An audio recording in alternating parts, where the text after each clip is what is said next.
Endless shadows shroud a majestic, ancient pavilion. Two men sit within, sharing a drink. The old man sighs. Only one cup? 10 years of waiting.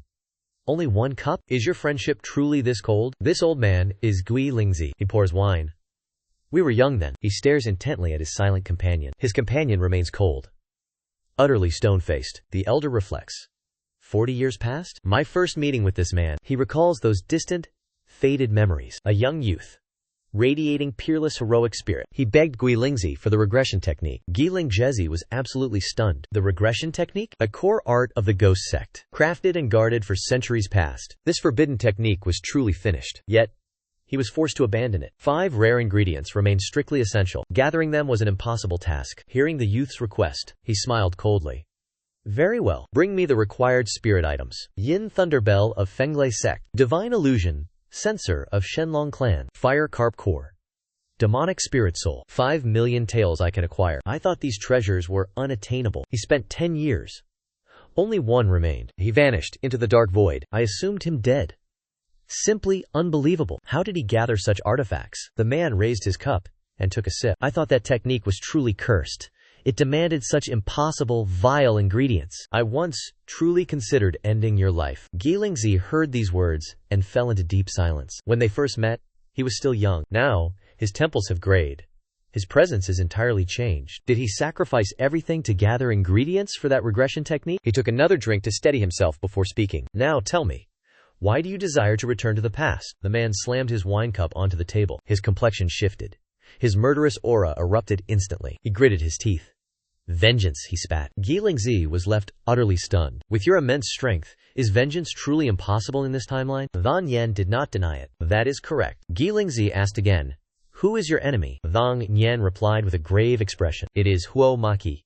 Gui Lingzi paled, nearly collapsing from the shock. The leaders of the 3 great sects? All slaughtered by him. The martial alliance master perished.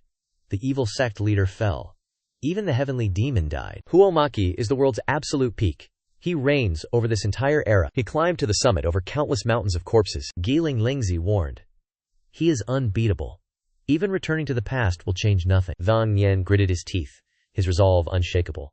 Regardless, he must die. The heavenly demon he executed was my own father. Yet, my goal is not revenge for my father, nor is it for my treacherous, scheming brother. In the demonic path, death is simply fate. Gui Lingzi looked on, deeply confused. Then why must you kill Huo Maki? Thang Yan explained. That day, Huo Maki slaughtered everyone, from the weakest commoners to the greatest masters. He spared no one. Not the elderly.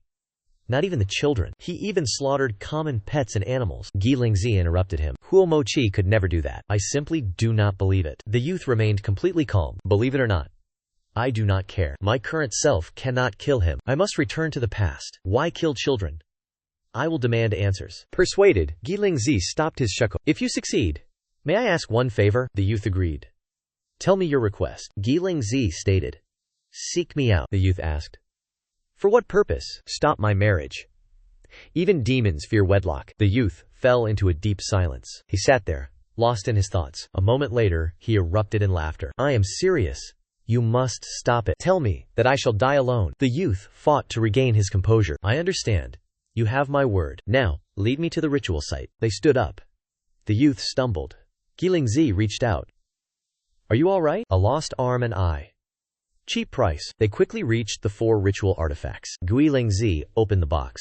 Dark energy surged. The 5 catalysts gathered in one place. Without hesitation, Gui Lingzi chanted incantations. Spiritual energy surged through the sacred artifacts. Each item released its own unique power. They converged. A dark void suddenly manifested within the chamber. Even Gui Lingzi could not believe his eyes. He roared in excitement. I did it! Are you seeing this? I truly succeeded. Yet, the youth remained silent, sitting still. He was extremely weak. Death could claim him at any moment. Seeing his state, Gui Lingzi fell into deep contemplation. He turned his gaze back toward the dark void. After a long hesitation, he apologized, and slowly walked toward the abyss. I truly apologize. I promise to find you and reveal your future. Returning to the past is my family's lifelong ambition. But then, an unexpected event occurred. Gui Lingzi stopped dead. His body seized up. I cannot move. Pressure points sealed. The youth appeared suddenly behind him. Gui Lingzi. How could you do such a thing? Gui Lingzi was in disbelief. No matter how he struggled, he remained frozen. The youth stepped forward, grabbing Gui Lingzi's throat and pinning him down. How could you truly do this? Gui Lingzi gasped in pain. I must have gone insane. I apologize. I am truly sorry. I know the hardship required to gather these materials. I should not have done this. The youth stared with sharp, piercing eyes. He said nothing. He slowly released his grip. I am selfish. I only thought of myself while gathering these resources. Had it been anyone else, I would have killed them. Gui Lingzi, thank you for waiting for me your entire life. Gui Lingzi was so moved by these words that he wept. The youth smiled at his old friend.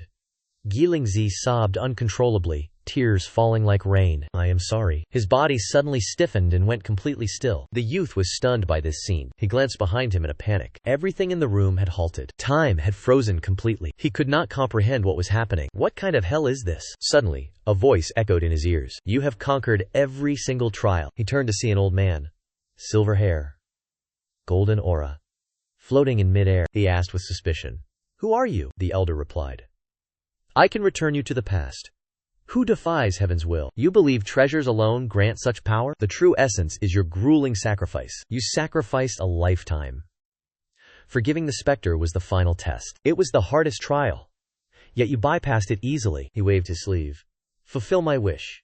Return me to the past, the elder asked. To what end? He answered without hesitation.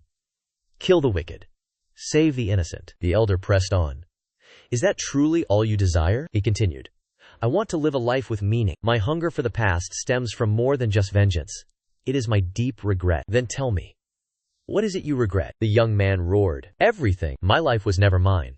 Others always controlled me, oppressed everywhere, ending in absolute helplessness. The elder's body began to vanish. I am curious about your new life. Treasure it. The voice faded. The room returned to normal. The specter's voice echoed in his ears once more. I apologize. I am truly sorry. One final request. Do not forget your promise to me. Stop my wedding. He turned toward the black hole. Farewell, old friend. The specter shouted. Keep your promise. His figure blurred within the dark void. In the past, he stood upon the arena. Below, the crowd screamed in a frenzy. He looked at the statue. Have I truly returned? Suddenly, he realized the terrifying truth. He turned to scan the elevated platform. The center figure exuded immense, terrifying, demonic aura. His father lived. Seeing him brought immense joy. Happiness filled him. Until a voice roared, Young master. Must I wait longer? Start the duel now. A massive giant stood waiting, brandishing steel. Blade struck ground. Stone shattered instantly. The youth offered a cold, secret smile. Today marked the new demon competition. His father, the sect master, abolished bloodline succession. The entire sect fell into absolute chaos. Only raw strength now determined the leader. The tournament was his father's final proof. A grand stage for all young disciples. The victor would challenge the sect master's sons. The winner would be granted one wish. The giant grinned. Do you surrender? Silence. He recalled the humiliation of choice. He thought me weaker than my brother, but that choice held a sinister motive. He bribed my chef. Poisoned my food. The toxin suppressed all internal cultivation arts. I lost to his pathetic, cowardly schemes. I pleaded with father. He said nothing. His gaze burned with pure, icy disappointment. I made mistake after foolish mistake. Those errors cost me the succession path. It all began with today's wretched failure. He drifted, lost in painful, dark memories. Young master, you dare ignore me? He roared in fury. You dare belittle Elder Tianba? The young man suddenly regained his composure. Ah, right. Elder Tianba, one of the 8 great blood demon sovereigns. He is also the 5th disciple of the old master. Elder Tianbao's face turned grim. Young master, you provoke me? You are quite confident in your strength. The young man glanced toward his father's dais. I did not know then. Now I understand. Father knows I was poisoned by the soul-dispersing toxin. He wants to see how I overcome this tribulation. With my past life's knowledge, Tianba is nothing, even without utilizing my internal energy reserves. Yet, I cannot reveal my true cultivation strength. The timing is not yet right. Thinking this, he raised his hand and shouted, Before all the heroes of this sect, I declare, I fight Tianba without using internal energy. The spectators below were stunned into absolute silence. Even Tianba himself could not believe his ears. The entire arena erupted into absolute chaos. What is the young master thinking? Soon, they all chanted his name in unison. Jian Wuqi. Jian Wuqi. Elder Tianba had no other choice. He gritted his teeth and shouted back. If the young master insists, I shall not use internal energy. Unexpectedly, the arena turned silent.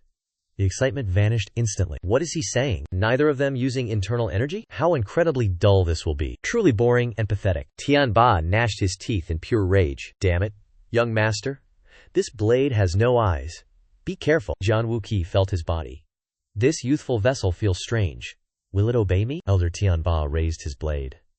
Draw your sword, young master. Jian Wuji replied with utter disdain. Facing you? No sword is required. The crowd below roared with raucous laughter. Ha! He treats you like nothing, Tianba snarled.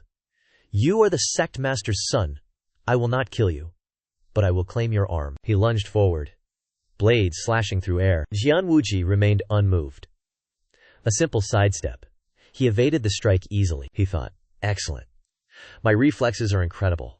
Far faster than I anticipated. Tianba missed. He continued his relentless assault. Jian Wuji leaped effortlessly. He landed and touched his chest. My heart beats with such youthful vigor. Tianba charged again, consumed by fury. This bastard. He mocks me? Jian Wuji stopped retreating. He lunged forward to attack. This sudden shift shocked Tianba. Before he reacted, an elbow struck home. Before he recovered, a fist crushed his face. Blood splattered everywhere. Tears of agonizing pain. Jian Wuji grabbed his collar. One hand held him. The other coiled for power. A barrage of blows rained down. Tianba was helpless. He took every hit. Jian Wuji finished. He released his grip. The body fell to the ground. He would not show mercy. He gripped Tianba's wrist. Is this the hand that spread the poison? Tianba gasped. Terror eclipsed his physical pain. Before the crowd, Jian Wuji shattered the arm. His expression remained cold. Truly ruthless and cruel. The onlookers gasped. Shock paralyzed the entire arena. Tianba lay broken, drowning in his own blood. Jian Wuji paused. He glanced down at the shivering fool. I have returned stronger. Your reign ends today. The sectmaster rose. He commanded the arena to silence. The crowd fell mute. All eyes looked up in fear. The sect leader stated, I grant one wish to the victor. Speak yours. Jian Wuqi did not answer immediately. He pondered. Most would demand legendary swords or manuals. That is predictable. But this time, he followed his heart. He spoke decisively. My wish is to hunt with father. The sect leader remained cold and expressionless. The disciples stared at him in utter confusion. After a long silence, the sect leader spoke. A hunt with me? Jian Wuqi nodded firmly. I wish to learn from you, father. The sect leader rose. We depart at dawn. He turned and left without another word. Jian Wuqi watched him. A voice screamed behind him. You fool! Is that all you ask? The one shouting was the elder Tianmo. Jian Wuqi offered a mocking, cold smile. And who are you exactly? Elder Tianmo shrieked, demanding his immediate execution. Kill him. He must die. Jian Wuqi fell into deep thought. I have returned. Your days of indulgence end today. That evening, Jian Wuqi admired his youth in the mirror. So young. Nothing like my former self. He recalled his own weathered, aged face. What is Huomaki doing right now? Finding and killing him early would change everything. Locating Huomaki is a difficult task. He appeared in the martial world as a nobody. He forced the great sects into hiding, then vanished completely. Searching the Central Plains for him is too risky. The only path is surpassing Huomachi. He stood in deep, solemn contemplation. Suddenly, someone approached him from behind. You fought brilliantly today. Jian Wuqi turned, feeling surprised. Li An? This stout woman served as his personal bodyguard. Lian, watching her naive, foolish smile, his heart sank. Indeed. It was Lian. Back then, I never realized her massive physique was a cultivation side effect. Or rather, her full-body stone skin technique, a martial art turning skin to stone, a secret manual exclusively for women. Yet, extreme bulk was the inevitable cost. Lian blocked a fatal strike meant for me. Her sacrifice was the reason I survived. Lian asked, puzzled. Why do you stare at me like that? Jian Wuqi felt deep regret. Her voice was incredibly gentle. She always risked her life for me. I foolishly viewed her as a mere tool. I took her loyalty for granted. A blessing I ignored. This woman is far greater than I realized. Lian watched him approach, her face full of bewilderment. In her youth, rumors claimed she would become the realm's greatest beauty. Instead, she arrived obese, swearing to protect me. I never knew how much she wept for her ruined figure, how swollen her eyes were, how broken her heart felt. She sacrificed her beauty. Did I ever offer comfort? Did I grow cold after she changed? I promise you, Lian, I will purge the side effects of that technique. Lian finally spoke. Young master, are you unwell? Jian Wuqi replied. I am fine. I feel better than ever. Lian looked confused. You are acting very strange today. Jian Wuqi turned away, sighing internally. She truly is the one who watches over me. Only she noticed these subtle shifts. He walked forward. Let us go. I will show you even stranger things. Lian looked confused. Where are we going? Jian Wuji replied. To flip the table. Night fell. Jian Wuji and Lian confronted the kitchen staff. He stared intensely. What is the meaning of this? The old man feigned ignorance. I do not understand, young master. Jian Wuji dropped the facade. Why did you poison my food? The revelation left everyone, including Lian An, stunned. Panic erupted. Several men scrambled to deny it. It was not me. Truly, not me. Jian Wuji froze him. You gambled away 3,000 taels again? He remembered clearly. The man was drowning in gambling debts, ruined by greed. He dared to poison me. The man realized his fate. He fell to his knees. Young master, have mercy. I was wrong. Greed blinded me. Please spare my life. Jian Wuji ignored him. Did Jiu Tianba pay you? The man hesitated. He refused to confess. No patience for games. Jian Wuji swung his blade. Execution. The remaining staff watched in absolute terror. Jian Wuji spoke with icy coldness. A chef? Poisoning my food? How unexpected. The staff collapsed onto their knees. We are guilty. Please punish us. Jian Wuji shook his head. Why blame head chef Lin? The fault lies with the poisoner alone. The head chef retorted. No, young master. The kitchen is my responsibility. Jian Wuji questioned him further. Chef Lin. If the sect falters, is the leader responsible? The chef trembled in sheer terror. No, young master. That is not my meaning. Jian Wuji pressed. Then why claim this responsibility? Enough talk. Prepare bean noodles today. Use lemon pepper salt. It has been an eternity. Chef Lin was stunned. No punishment came. Leon followed him. Master? Noodles again? Jian Wuji glanced back. Silence followed. Leon waited quietly. She smiled inwardly. Decades have passed since then. Dawn, at Heavenly Demon Palace. The sect master stood tall. He asked, why so much luggage? Jian Wuji carried his burden. Supplies for the trip. Necessities for the coming days. The sect master was skeptical. A few days? We return today. Tomorrow latest. Jian Wuji countered. One never knows. Perhaps you enjoy our hunting trip? The sect master narrowed his eyes. He strode forward with confidence. Deep forest, near demon headquarters. Mountain ranges towered, vast and majestic. Father and son arrived on foot. Silence broke. Not bad, he muttered. Did he notice my past strength? He demands honesty. No more hiding. Jian Wuji spoke. I concealed strength. The sect master nodded. Jian continued. I am no weak kitten. The sect master glanced sideways. Why hide your tiger claws? Jian Wuji hesitated. I don't know. Thus, you are merely a small kitten. What realm has your flying heaven sword technique reached? The flying heaven sword technique is a secret art. It is exclusive to our bloodline. This manual rivals the arts of demon lords. Jian Wuji replied sternly. I have mastered it. The moment he spoke, the sect master struck. He stared at his pierced luggage, trembling inside. Without my instincts he would have killed me. Seeing his son dodge, the sect master believed. Jian Wuji wore an expression of deep helplessness. If I lied, why strike me down, father? What if I had failed to dodge? The sect master replied.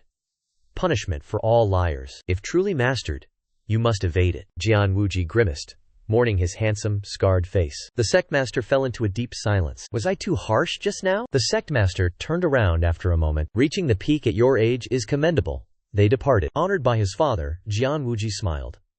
Thank you, father. The sect master stopped to examine the ground. Jian Wuji felt profound confusion. From whom did you learn to track, father? I learned from my elder brother. Jian Wuji startled. You actually had a senior brother? The sect master remained chillingly calm. He died. I killed him when he was young. Silence descended upon the desolate forest trail. Jian Wuji finally whispered. You did well, father. The sect master turned, confused. Jian Wuji continued. Without that, I would not exist. The sect master stayed silent and marched forward. Does father think I feel no pain for them? I have seen much. The strongest exteriors hide deep wounds. He could not claim the throne without killing kin. Just as he predicted, the sect master spoke. He admitted he could find no solution. Jian Wuji clenched his fists tightly, replying, expect nothing from me. Your failure is mine. You have a perfect son. Why bother with me? Do you not know the truth already? Is he not cunning and truly cruel? The sect master remained silent. He stared coldly. Finally he growled. You dare insult me? The pair resumed their journey. They traversed the cliffs with peerless agility. Jian Wuji's mind raced with endless thoughts. I had no family in my past life. I do not understand fatherly love. I wonder, what am I to my father? After the long trek, they reached the summit. Jian Wuji asked, staring ahead in confusion. What is that? The sect master replied. It is dinner. Jian Wuji drew his bow. How do we hunt it? It is completely invisible. The sect master commanded. Close your eyes. Sense the world. Jian Wuji obeyed. He focused his spirit. True masters sense the enemy's aura. This is what men call intention. Only one presence remains here. My father's aura, the sect master whispered in his ear. Project your own aura now. Keep it steady. Make it thin. Imagine your spirit is silk. Pull the thread. Have you reached it? Jian Wuqi replied. Yes, I can finally sense it. The sect master asked. What is it? Jian Wuqi answered. It feels like wood. The sect master commanded. Observe your surroundings. Stay calm. Jian Wuqi followed his guidance intently. Instantly, he sensed a wild boar nearby. He snapped back to reality. Is it a boar? Or a bear? The beast had coarse fur and a boar-like frame. The sect master gave a slow nod. A wild boar. My first shot missed that distance. Jian Wuqi smiled with absolute confidence. Are you not a martial arts prodigy? This task is incredibly simple. Night fell. Father and son ignited a fire. He watched the boar. The sect master asked, when did you learn to hunt? Jian Wuqi replied, I learned from the Hugo Review channel. The sect master pressed. Your movements are far too refined. Jian Wuqi seasoned the roasting carcass. He mused. In my past life, I consumed hundreds. I spent my days watching videos while eating. He told his father. That hide is a gift. I struggled greatly to drag it here. The sect master barked in irritation. Do you seek favor to become my heir? Jian Wuqi shook his head. That is false. I know I cannot deceive your sharp eyes. I shall earn my inheritance without your help. The sect master smirked. Then why hunt today? Jian Wuqi explained his true intent. I have two simple reasons. First, to improve my skills. It was successful. The sect master asked. To what end? Jian Wuqi sat closer to the elder. Listen, I have no desire to be heavenly demon. You are still in your prime, father. I will not waste youth on political strife. Learning your martial arts is enough for me. He swore. I must master the 9 fire technique. No. Even his father, who mastered the 9 fiend arts, could not defeat the fiend demon sovereign. Therefore, I must reach the 12th level of the 9 fiend arts. Suddenly, the sect master questioned him about a second reason. Jian Wuqi snapped out of his trance, staring back. I wish to stay beside my father. We are finally together. The sect master smirked. You are truly sentimental. Jian Wuqi continued. How can staying beside the heavenly demon's sect master be considered sentimental? Hearing you sing is divine music. Drinking with you is the greatest joy. The sect master fell into deep thought. He glanced at his son, then turned away. Jian Wuqi observed him, thinking to himself, I hold no beautiful memories of my father. Nightmare memories are not memories worth keeping. In this life, I will not leave my memories empty, but this is not for you. It is for myself. The dawn soon banished the dark night. Jian Wuqi packed his belongings. Daybreak is here. We should return now. Unexpectedly, the sect master stopped him. Return? Where? Having traveled with the heavenly demon, we must hunt at least one beast. Jian Wuqi was stunned. He could not believe his own ears. The sect master urged him. Stop standing there. Follow me immediately. Jian Wuqi snapped to attention and chased after him excitedly. Yes, father. They traveled until they reached a dense bamboo forest. The sect master ordered Jian Wuqi to close his eyes. The target is 100 paces away. Further than last time. Feel the wind. Infuse your aura into the gale. Jian Wuqi focused intently. I have never infused Q into the wind. No master taught me. No manual records such technique. The sect master shouted for him to release his aura. Slow and hesitant? A mere parlor trick. For true combat, project your aura instantly. Jian Wuqi obeyed, driving his aura forward with force. I sense the wind. I sense the aura. How do I unify them? He struggled to meld his Q with the wind. Yet he failed repeatedly. A moment later, his eyes snapped open. Integration is key. Not riding, but becoming. His energy merged with the forest wind. He swiftly located his father's hidden objective. Trembling, he voiced his sudden realization. The cult master smiled and began explaining. Diligently refine your inner energy emissions. More emissions equal a longer life. Jian Wuqi bowed his head low. I shall remember this teaching, father. Under moonlight, they sat by the fire. Drink this. It is my masterpiece. The master praised the wine's fine aroma. Excellent brew. Jian Wuqi sighed deep within himself. Such deception. Yet, I feel joy. The master growled at him suddenly. What demon cultist refuses strong liquor? Jian Wuqi smirked. Does drinking define me? The master narrowed his eyes. Poisoned heart? A poisoned heart? Would you kill me to survive? Jian Wuqi shook his head slowly. Impossible. How could I harm father? Words were soft. Thoughts were cold. That was merely a pathetic lie. Given cause, I would execute him. This rare moment of genuine conversation. Why value his life over mine? He looked up. Could you kill me? The master downed the entire jar. Then stop speaking of poisoned hearts. Jian Wuqi sighed. I must endure poison. He raised the jar and drank deeply. The sect master stared, lost in thought. Under a calm moon, Jian Wuji meditated alone. Hours passed. He finally exhaled, fully refreshed. I have focused solely on cultivation for days. Now, my essence flows freely with the wind. The currents of energy have tripled in strength. My father's technique grants me sensory perception. It is a second life. I detect foes instantly. If I master this, I will match my father. No hidden enemy can escape my lethal sight. Yet father fell. The heavenly demon hall was breached. Our sanctum was guarded by layers of defenses. The 8 demon lords patrolled the 8 directions. North belonged to the northern heavenly sword clan. Led by Sword Saint Yihua, they stood firm. South, Southern Blade Sect, led by Bloodblade Demon. East, Eastern Fist Sect, led by the undefeated First Demon. West, Western Illusionists, led by the Soul Snatcher. Northeast, the Faceless, mimics of the evil demon. Southeast, the Drunken Sect, followed by the Wine Demon. Southwest, Poison Masters. Northwest, the Twisted Monks. Fanatics obsessed with the Demon Buddha's dark teachings. I once believed enemies had breached our walls. Truth was far darker. No external attack ever occurred that fateful night. A demon lord betrayed us. They invited the fire inside. Perhaps one traitor. Perhaps many more. The identity of the snake remains hidden. To me, all 8 demon lords are traitors. After father died, they hid like cowards. My foresight grants me knowledge of them all. I know their lives. In this life, I shall exploit the 8 demon lords completely. He walked from outside, nearing the door as sounds emerged. You fat fool, the second young master hasn't left the training grounds? He has been inside for days. My patience is wearing thin. Enter now, and drag him out here. Lian stood guard, frozen in deep confusion. Suddenly, Jian Wuji pushed the door and emerged. Lian, why are you lingering here? Did you wait days, just because I ordered you to work? Lian faltered, unable to form a response. The man opposite saw him, and stepped forward immediately. Second young master, how long will you hide in there? Jian Wuji narrowed his eyes. Liang Dong, disciple of Bloodheaven Blade. His arrogance is fueled solely by father. Since father declared anyone could become the successor, the status of the heavenly demon's son has crumbled. Ambition runs rampant. They crave to crush the heavenly demon's heir. Contemplating this, he asked, what is the matter? Liang Dong scoffed. Are you still feigning ignorance? Because of you, my junior brother is now talentless trash. Jian Wuji remained unnervingly calm. And what do you want? Do you expect me to nurse him back to health? Liang Dong spat. Second young master, show some respect. Jian Wuji offered him no face. Do you think you are worthy to speak to me? Liang Dong growled. Junior brother suffered because of you. You must take responsibility. Offer him a formal apology. Jian Wuji realized the truth. He wants an apology to curry favor with Bloodheaven Blade. The master has not chosen a successor. Disciples scramble for his approval. Liang Dong needs my apology to prove he defended the sect's honor. A sinister smile curled upon his lips. Do you think that will make him choose you as successor? Liang Dong roared. What nonsense are you spewing? I am here solely to demand justice for my junior brother. Jian Wuji coldly interrupted. Enough. You are the one who must apologize. Liang Dong stood there, utterly bewildered. Apologize for what? Jian Wuji replied coldly.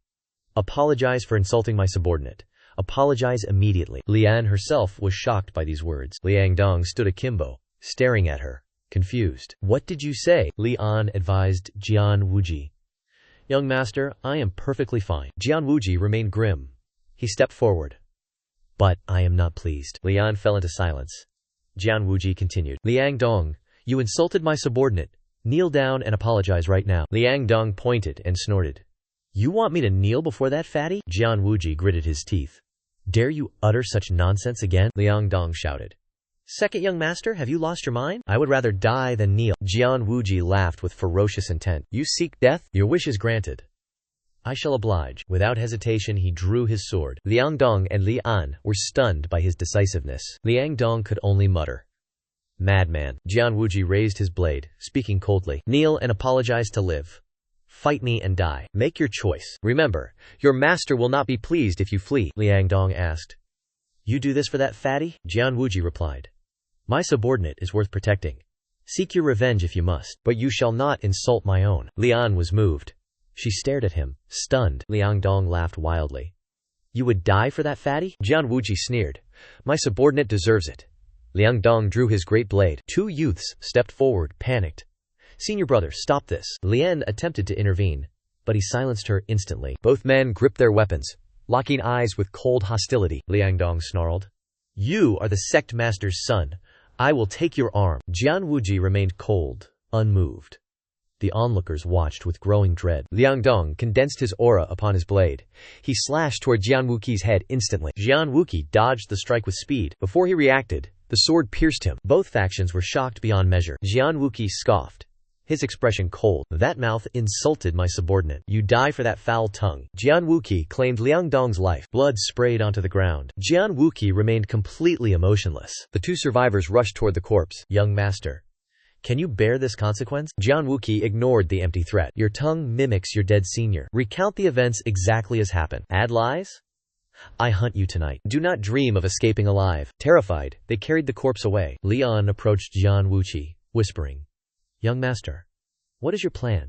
What will you do next? I harbor no ill intent, sir. Jian Wuqi smiled inwardly at her. Lian Qi, you fear for me? He spoke to calm her heart. Not for you. He deserved death. Lian remained deeply troubled. Blood Skyblade Demon will retaliate. Jian Wuqi fell into deep thought. Her fear was entirely logical. The 8 demon lords are elite experts. Even the sect master fears. Blood Skyblade Demon is among them. I crippled one disciple. Contemplating this, a confident smirk emerged. He will not intervene. There is no profit. Why would Shui Tiandao Ma interfere here? It only tarnishes his reputation as a master. Li An remained deeply anxious. But what of his honor? Jian Wuji reassured her. He lacks honor. He patted her shoulder gently. Li An, stop worrying about this now. Li An blushed. Jian Wuji thought, killing Liangdong benefits me. I defeated Elder Tianba already. Killing Liangdong brings immense attention. A step toward becoming the successor. Li An whispered, Young master, thank you. I am truly happy. Seeing her smile, he grinned. Naturally. Remember this day forever, he mused. Keep smiling like that, Lian. Remain this joyful in the future. The moon rose high above. Jian Wuji returned to his residence. He sat alone, watching the moon. After my sect fell, I lived in shadows. Despair consumed my every ambition. Without the regression art, where would I be? He snapped back, suddenly startled. A blade rested against his neck. He glanced back. It was Shui Tiandao Ma. He arrived early. Can I dodge this? My past skills cannot overcome current weakness. To his surprise, the elder did nothing. Shu Tiandao Ma sheathed his blade. No killing intent. Just a cold sneer. Why would you do this? Jian Wuqi smiled helplessly. I acted foolishly. Who would dare provoke the cult master's youngest son? Suishan Daomo raised his blade to his throat. Shall I decapitate you for the master? Jian Wuqi remained calm. My head is worthless. Suishan Daomo sheathed his blade and struck the earth. What is this? Treasure the master truly desires. A small portion for the second young master. The larger portion is for me. Jian Wuqi fell into deep contemplation. He pointed at the ground. I am his son. My share must be larger. 7 stars minimum. Suishan Daomo chuckled. Let us test that. If I take your head, will he kill me? Jian Wuqi replied. Do you ignore paternal bonds? Killing intent erupted. Then let us test it. Jian Wuqi shouted to stop him. Don't! He has 2 sons. You have 1 life. Suishan Daomo laughed. You are not a fool. If your disciple had wits, he would live. Suishan Daomo glared at him. Young master, I am cursed by misfortune. It is best you avoid me henceforth. Jian Wuqi nodded. I will remember. Suishan Daomo vanished without another word. Jian Wuqi watched him go, then winced in pain. He quickly checked his own body. 2 bruises appeared where the hilt struck him. Deceptive strikes. They caused hidden internal damage. Damnable old man. His madness is carefully calculated. He calculates every single move. He truly considered taking my head to father. My performance at the tournament caught his eye. I killed his disciple. He is testing me. Does he deem me a worthy successor? Is Blood Skyblade Demon my first real foe? Jian Wuji returned to his chamber. He resumed his cultivation. Suddenly he awoke. He leaped onto the roof. His father stood waiting nearby. He asked, You killed Blood Skyblade Demon's disciple? Jian Wuji chose total honesty. Yes. That wretch deserved death, so I executed him. The sect master interrupted him. That is your business. Regardless, Blood Skyblade Demon came for me. He demanded I punish your transgression. Jian Wuji startled. He seeks your intervention for my actions? The sect master nodded slowly. Indeed. His arrogance is entirely predictable. That is why he brought this demand. Jian Wuji fell into deep contemplation. He is probing my father's intentions. He wants to gauge our future conflict. He seeks my standing regarding the throne. While he pondered, the sect master spoke. So, I shall punish you. Jian Wuji blinked. You truly intend to punish me? The sect master confirmed the order. Indeed. Justice requires absolute impartiality. During the hunt, you asked about the demon lords. Who do I trust? Jian Wuji nodded his head. Correct, he recalled that night. Which demon lord do you trust most? At the time, his father remained silent. The next words left him stunned. Know this. I trust no one. Now, have you mastered our sect's rules? What is your current state of mind? Minor matters aside, how do you handle? The words echoed. A heavy silence fell between father and son. Moments passed. Wuji bowed his head to speak. I understand your intent. You see the change within me. The sect's demonic path has withered away. The sect master frowned. Our path has truly vanished? Answer me. What is your version of the demonic path? Wuji replied. I believe it is our sect's pride. Our faith shall purge all evil and command the demonic path. The sect master gasped. I see. We shall dominate all practitioners of the path? Wuji confirmed. Indeed. We do not only face the righteous factions. The sect master hummed with growing interest. That is an intriguing notion. We face the righteous and the vile alike. What is the root of this problem? Wuji answered. It is the wicked demons. We are the heavenly demon sect. We possess our own code. Yet, the realm teems with base, vile forces. They commit atrocities beyond human endurance. Those demons must be eradicated by our hands. The righteous factions share our ultimate goal. Yet, those demons hide, plotting unthinkable horrors. The righteous hesitate. Their morality clouds their judgment. They show mercy where there should be none. But we are different. We cannot tolerate such chaos. We must act now. They will rise. They will become an unstoppable plague. We must purge these pathetic, demonic cowards. Once purged, our sect shall reclaim its absolute authority. Without this, the heavenly demon sect will surely crumble. We will fall. Our divine power will vanish entirely. The sect master fell into deep, troubled silence. Wuji watched him closely. I learned this through my reincarnation. Father has never heard such novel concepts. These strange thoughts are not learned knowledge. They are scars from my past life. The sect master pauses. You are arrogant. Jian Wuji retorts. Not at all, father. These words are indeed quite refreshing. Now I understand why Shui Tian Dao Mo came. He surely sensed something different within you. He seeks to test your true resolve. He wonders if you can succeed me, or perhaps he fears your radical ideas. Jian Wuji nods slowly. He is sensitive to human change. The sect master turns. Follow me, son. Jian Wuji starts. Where are we going? They arrive at the heavenly demon cave. This is where our geniuses seek strength. Elders must approve. The cave is lethal. Fail the traps?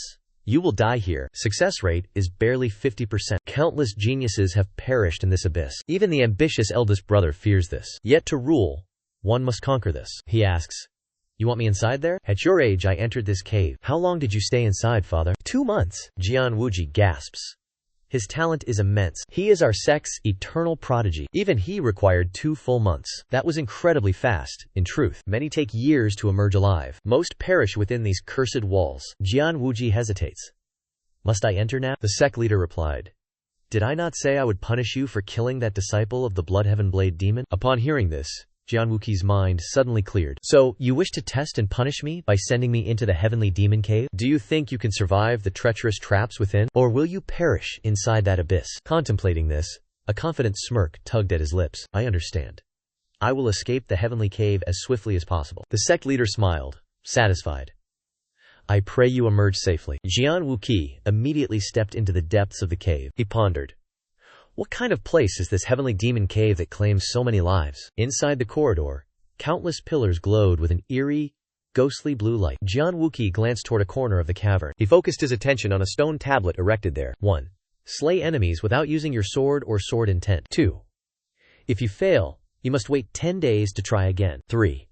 Step into the red circle when you are ready to face the trial. These were the 3 rules carved upon the stone. Reading the rules, he realized. Failure means 10 days of waiting. Ah, are these Anidia pills meant to sustain martial artists so they need not eat? Very well. It is time to begin the trial. He stepped directly into the glowing red circle. The moment he entered, the ground trembled. Wooden puppets erupted from the earth. Watching the puppets surround him, he analyzed. Wooden puppets? I need only strike them along the marked lines? He swung his blade. Speed surged. The cave flashed with lethal light. After shattering the puppets, he scoffed. The trial is far too simple. Suddenly, a puppet dove into the earth. He lunged frantically. Stay above ground! He struck the puppet down just before it could submerge. Yet, the chaos continued as others began to dive. Jian Wuqi refused to yield. He unleashed a flurry of high-speed strikes. After a grueling battle, only 1 puppet remained. He kicked the ground and launched himself forward. Only the puppet's head remained above ground. Failure seemed certain. He sliced the wooden puppet's head off. It vanished just before slipping away. He finally exhaled. That was close. 1 slip meant 10 days lost. Before my reincarnation, I could never overcome this. The challenge cleared. The next gate opened wide. He walked toward it with great speed. He stopped outside. He studied the inscribed stencil. It held the records of past predecessors. I succeeded in 9 attempts. I took 16. I required 37 trials. The trial. Am I gonna die here? I fear I cannot overcome this challenge. I refuse to die. I cannot find the exit. Ha! I have finally cleared it. Jian Wuji sighed in quiet reflection. Those were logs from predecessors who failed. What is this final line? Truly a group of idiots. This must have been written by father. They are all my respected seniors. Yet father dares call them idiots? He stood in silence. Then, he moved forward. The room was filled with sharp blades. Jian Wuji observed the surroundings in silence. Many weapons here. This challenge requires using them. He approached the stone tablet to read. First, use a wall weapon to split the stone orb. Use inner energy or sword intent. The time limit is 1 hour. Second, failure results in a 10-day penalty. Third, step into the red circle to begin. Jian Wuji read the rules and stepped inside. As he entered, the stone orb emerged. He glared at it. 1 hour to split this orb? That is more than enough time. Channeling power would just shatter it into dust. This stone must hold a deeper secret. He grabbed a longsword. He struck the stone with absolute force. He gazed at the broken blade. Truly, it was insufficient. I shall use sword chi instead. This trial will be overcome. He grabbed another weapon. He suddenly froze in place. This task seems far too simple. Is this truly the second trial? He studied the others. He approached the stone tablet. Sword intent conquers all. I struck dozens of times. I do not require such crutches. Then how did you succeed? If I lack sword chi, what hope remains? The records claim success without sword chi. I suspect those words are lies. He realized his father's warning. Anger leads to certain failure. Even his father struggled here. Yet, he insulted those who failed. A memory surfaced regarding the rules. Use wall-mounted weapons to cleave the stone. Channel internal energy. Or use sword chi. Sword chi is merely an option. Does choice imply a mandatory path? One can pass without using sword chi. His father's warning echoed clearly. Rage guarantees a bitter defeat. He must remain calm. Logic dictates his own path. He approached the stone sphere again. Swords, sabers, axes, and hammers. He sweated profusely. The stones remained completely unscathed. This is disastrous. Not a single scratch. How can I split this? Is my time finally running out? Must I resort to sword chi? He looked up, mocking his own weakness. His father's image appeared within his mind. He must have passed without sword chi. Success is certainly still possible. A sudden realization struck him. Could this be it? He closed his eyes. True chi surged toward the stone. It quickly enveloped the stone. He realized the truth. The sphere had thin veins. Without calm focus, it remains invisible. Confirming the anomaly, he raised his blade. Not an illusion. A perfect strike point. Resolved, he swung his sword decisively. The sphere split cleanly in two. One perfect strike. Jian Wuji felt exhilarated. Success. Something lay inside the sphere. Is this a demonic pill? A demonic essence pill? A divine pill for demonic cultivation. Using sword chi would destroy it. A reward for true blade mastery. He finally understood his father's advice. Gratitude filled him. He consumed the pill. Power surged. He sat to meditate. A torrent of energy flooded him. He sat in silence, refining power. Time passed. He exhaled and rose. His body pulsed with new strength. Perfect timing. This was fated destiny. He approached the next stone stele. Discern life and death. Failure brings consequences. Retrials are only permitted after 5 days. He read the rules. Discern life and death? What kind of trial is this? He stopped pondering and stepped forward. A stone rose. Countless herbs appeared. He realized the task. Identify toxic herbs. Seeking ingredients for Giling Zi, he traveled. He could identify countless rare herbs. He knew, this trial is effortless for me. This is the only non-poisonous herb. Unexpectedly, the trial has not ended. Jian Wuji stares at the stone table. To prevent luck, they demand 2 consecutive successes. Without herbal knowledge, I must taste everything. He picks a herb. He dives underground. Nothing remains. Is that truly the end? He glances aside. The next gate opens. He examines the stone tablet. At this rate, I will become poisoned. Which fool designed this miserable trial? We rarely encounter such deadly poisons. Clues must exist. I studied hard. Success, after 96 deaths. I am actually weeping right now. Poisonous herbs destroyed my hair. Never trust luck. As always, the brief note is from his father. Did his father test every poison on the first try? Fortunately, our hair remains intact. The final trial. Survive the illusionary life-death formation. Death here means true death. Step into the red circle. Jian Wuji feels deep anxiety. A trial where failure means death? He refuses carelessness. He examines the ancestor's tablet. A truly arduous battle. Once I ascend as heavenly demon, I will execute the creator. Truly terrifying and exhausting. I shall never enter this formation again. His father leaves a short note. Never stop. Jian Wuqi enters the red circle. Never stop? This must be the key to passing. Perhaps this is wisdom for my own life. Suddenly, the space around him turns illusory. He appears within a barren wasteland. He surveyed the surroundings in awe. The wind and sun felt incredibly real. The life and death illusion array is unexpectedly realistic. He was quickly surrounded by countless undead corpses. Although merely illusions, he sensed every detail vividly. Even more, he could feel their killing intent. He realized something with a start. Is this not a perfect opportunity? He drew his sword without hesitation. Facing this murderous horde, he felt only exhilaration. The corpses charged forward in a synchronized frenzy. Seeing their immense speed, Jian Wuji widened his eyes. He ducked instantly to dodge a lethal strike. He thrust his blade through his opponent's chin. As the rest swarmed, he leaped into the air. No living foes.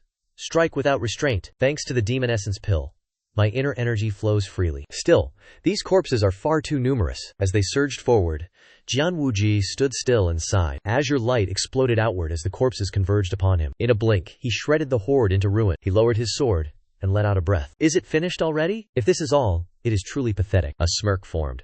The battle continues. Their aura is even stronger than before. He dove back into the fierce struggle. The stronger corpses forced him into a desperate fight. Yet, his excitement continued to burn brightly. Enemies grow stronger every moment. No time to rest. Now I finally understand Father's true intentions. Since my return, the real game has finally begun. Each blow feels like a desperate fight for survival. My body is finally reclaiming its former peak. These zombies are now using hidden weapons. Jian Wuqi parried the projectiles. He lamented. Too fast! I must strike decisively. Quickly, the final zombie was struck down. Exhausted, he leaned on his sword. Gasping, he wondered. Is it finally over? As he suspected, the trial had concluded. Congratulations. Use your strength to restore the heavenly demon sect. Jian Wuqi wore a satisfied smile. Finally finished. I cleared the heavenly demon cave in 1 day. Father took a month. News of this will shake the sect. Such speed invites suspicion, not merely praise. I shall remain here to consolidate my gains. He emerged after 100 days. Yes, Father. It took 100 days. Despite my efforts, I failed to break your record. The sect master asked. Did you use the orb correctly? Jian Wuqi replied. With those clues, failure was not an option. Furthermore, I never rested within the illusion formation. A smile tugged at the sect master's lips. Jian Wuqi could not believe his eyes. Did his father actually smile? He regained his composure and offered praise. You did quite well. Jian Wuqi replied confidently. Naturally. I am your son. Silence fell between them. Jian Wuqi pondered. In his previous life, he thought his father craved seeing his children slaughter one another. I understand now. He sacrificed his son for the sect's future. He never enjoyed the bloodshed. Suddenly a voice rang out. 100 days? The second young master is truly gifted. Jian Wuqi startled at the newcomer. He stood beneath only one man, wielding absolute power, trusted completely by the sect master. It was the grand strategist, Sima Ming. He bowed quickly. It has been a long... Sima Ming spoke. I came to see the second young master regarding internal demonic sect matters. Jian Wuji was confused. Discussing matters with me? He glanced at his father.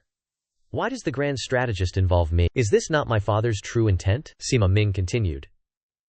An anonymous letter recently arrived. It accuses the sect of internal corruption. Jian Wuji frowned deeply. The demon army is our primary force. Their leader is the brother of Shui Tian Dao Mo. Must I entangle myself with him again? Sima Ming added. Last year, a similar letter arrived. That investigation ended in total failure. The investigator was brutally murdered. Jian Wuji asked. Did the demon army strike? Sima Ming confirmed. Yes. The killer then committed suicide. I require a special investigator to finish this. Jian Wuji sank into deep thought. This mission is incredibly dangerous. Involving corruption usually results in death. The guilty will kill to protect secrets. They will not fear my father's name. He asked Sima Ming. Are you walking me into death? Sima Ming did not deny it. Correct. This mission could claim your life. Jian Wuji frowned. Is this father's trial? The sect master spoke. You promised to crush them all. Jian Wuji replied. I will. As the future heavenly demon. The sect master challenged. Are you afraid to act now? Jian Wuji scratched his head. If you insist, I cannot refuse. Fine. Leave this matter to me. Both father and son smiled knowingly. Jian Wuji pondered in silence. I cannot fathom my father's hidden schemes, but I will prove my worth to him. Just then, he remembered something important. Right, father. Perhaps this is truly the end. Could you share a cup with me? The sect leader halted his departure immediately. Jian Wuji stared at his retreating back. He waited with intense anticipation. Father seems cold. Yet he cares deeply. Sima Ming added, your assessment is likely correct. The next day, in a private chamber, I am honored to meet you. I represent the Huangquan Pavilion, Tu Dinglong. Jian Wuji studied the young man, deep in thought. Finally, he spoke. Why is it you? I demanded the grand strategist send their greatest beauty. Tu Dinglong replied, perhaps to the strategist, I am the beauty. Jian Wuji was stunned by this brazen claim. Moments later, he sighed in resignation. If that is your claim, fine. Let us begin our work. Tu Dinglong confirmed. Shall we start immediately? Jian Wuji answered. That is correct. The two men began their deliberation. Tell me, what kind of man is the demon lord? He is known as Ji Tianrang. He is the younger brother of the Blood Heaven Blade Demon. Over 8 years, he commanded countless perilous missions.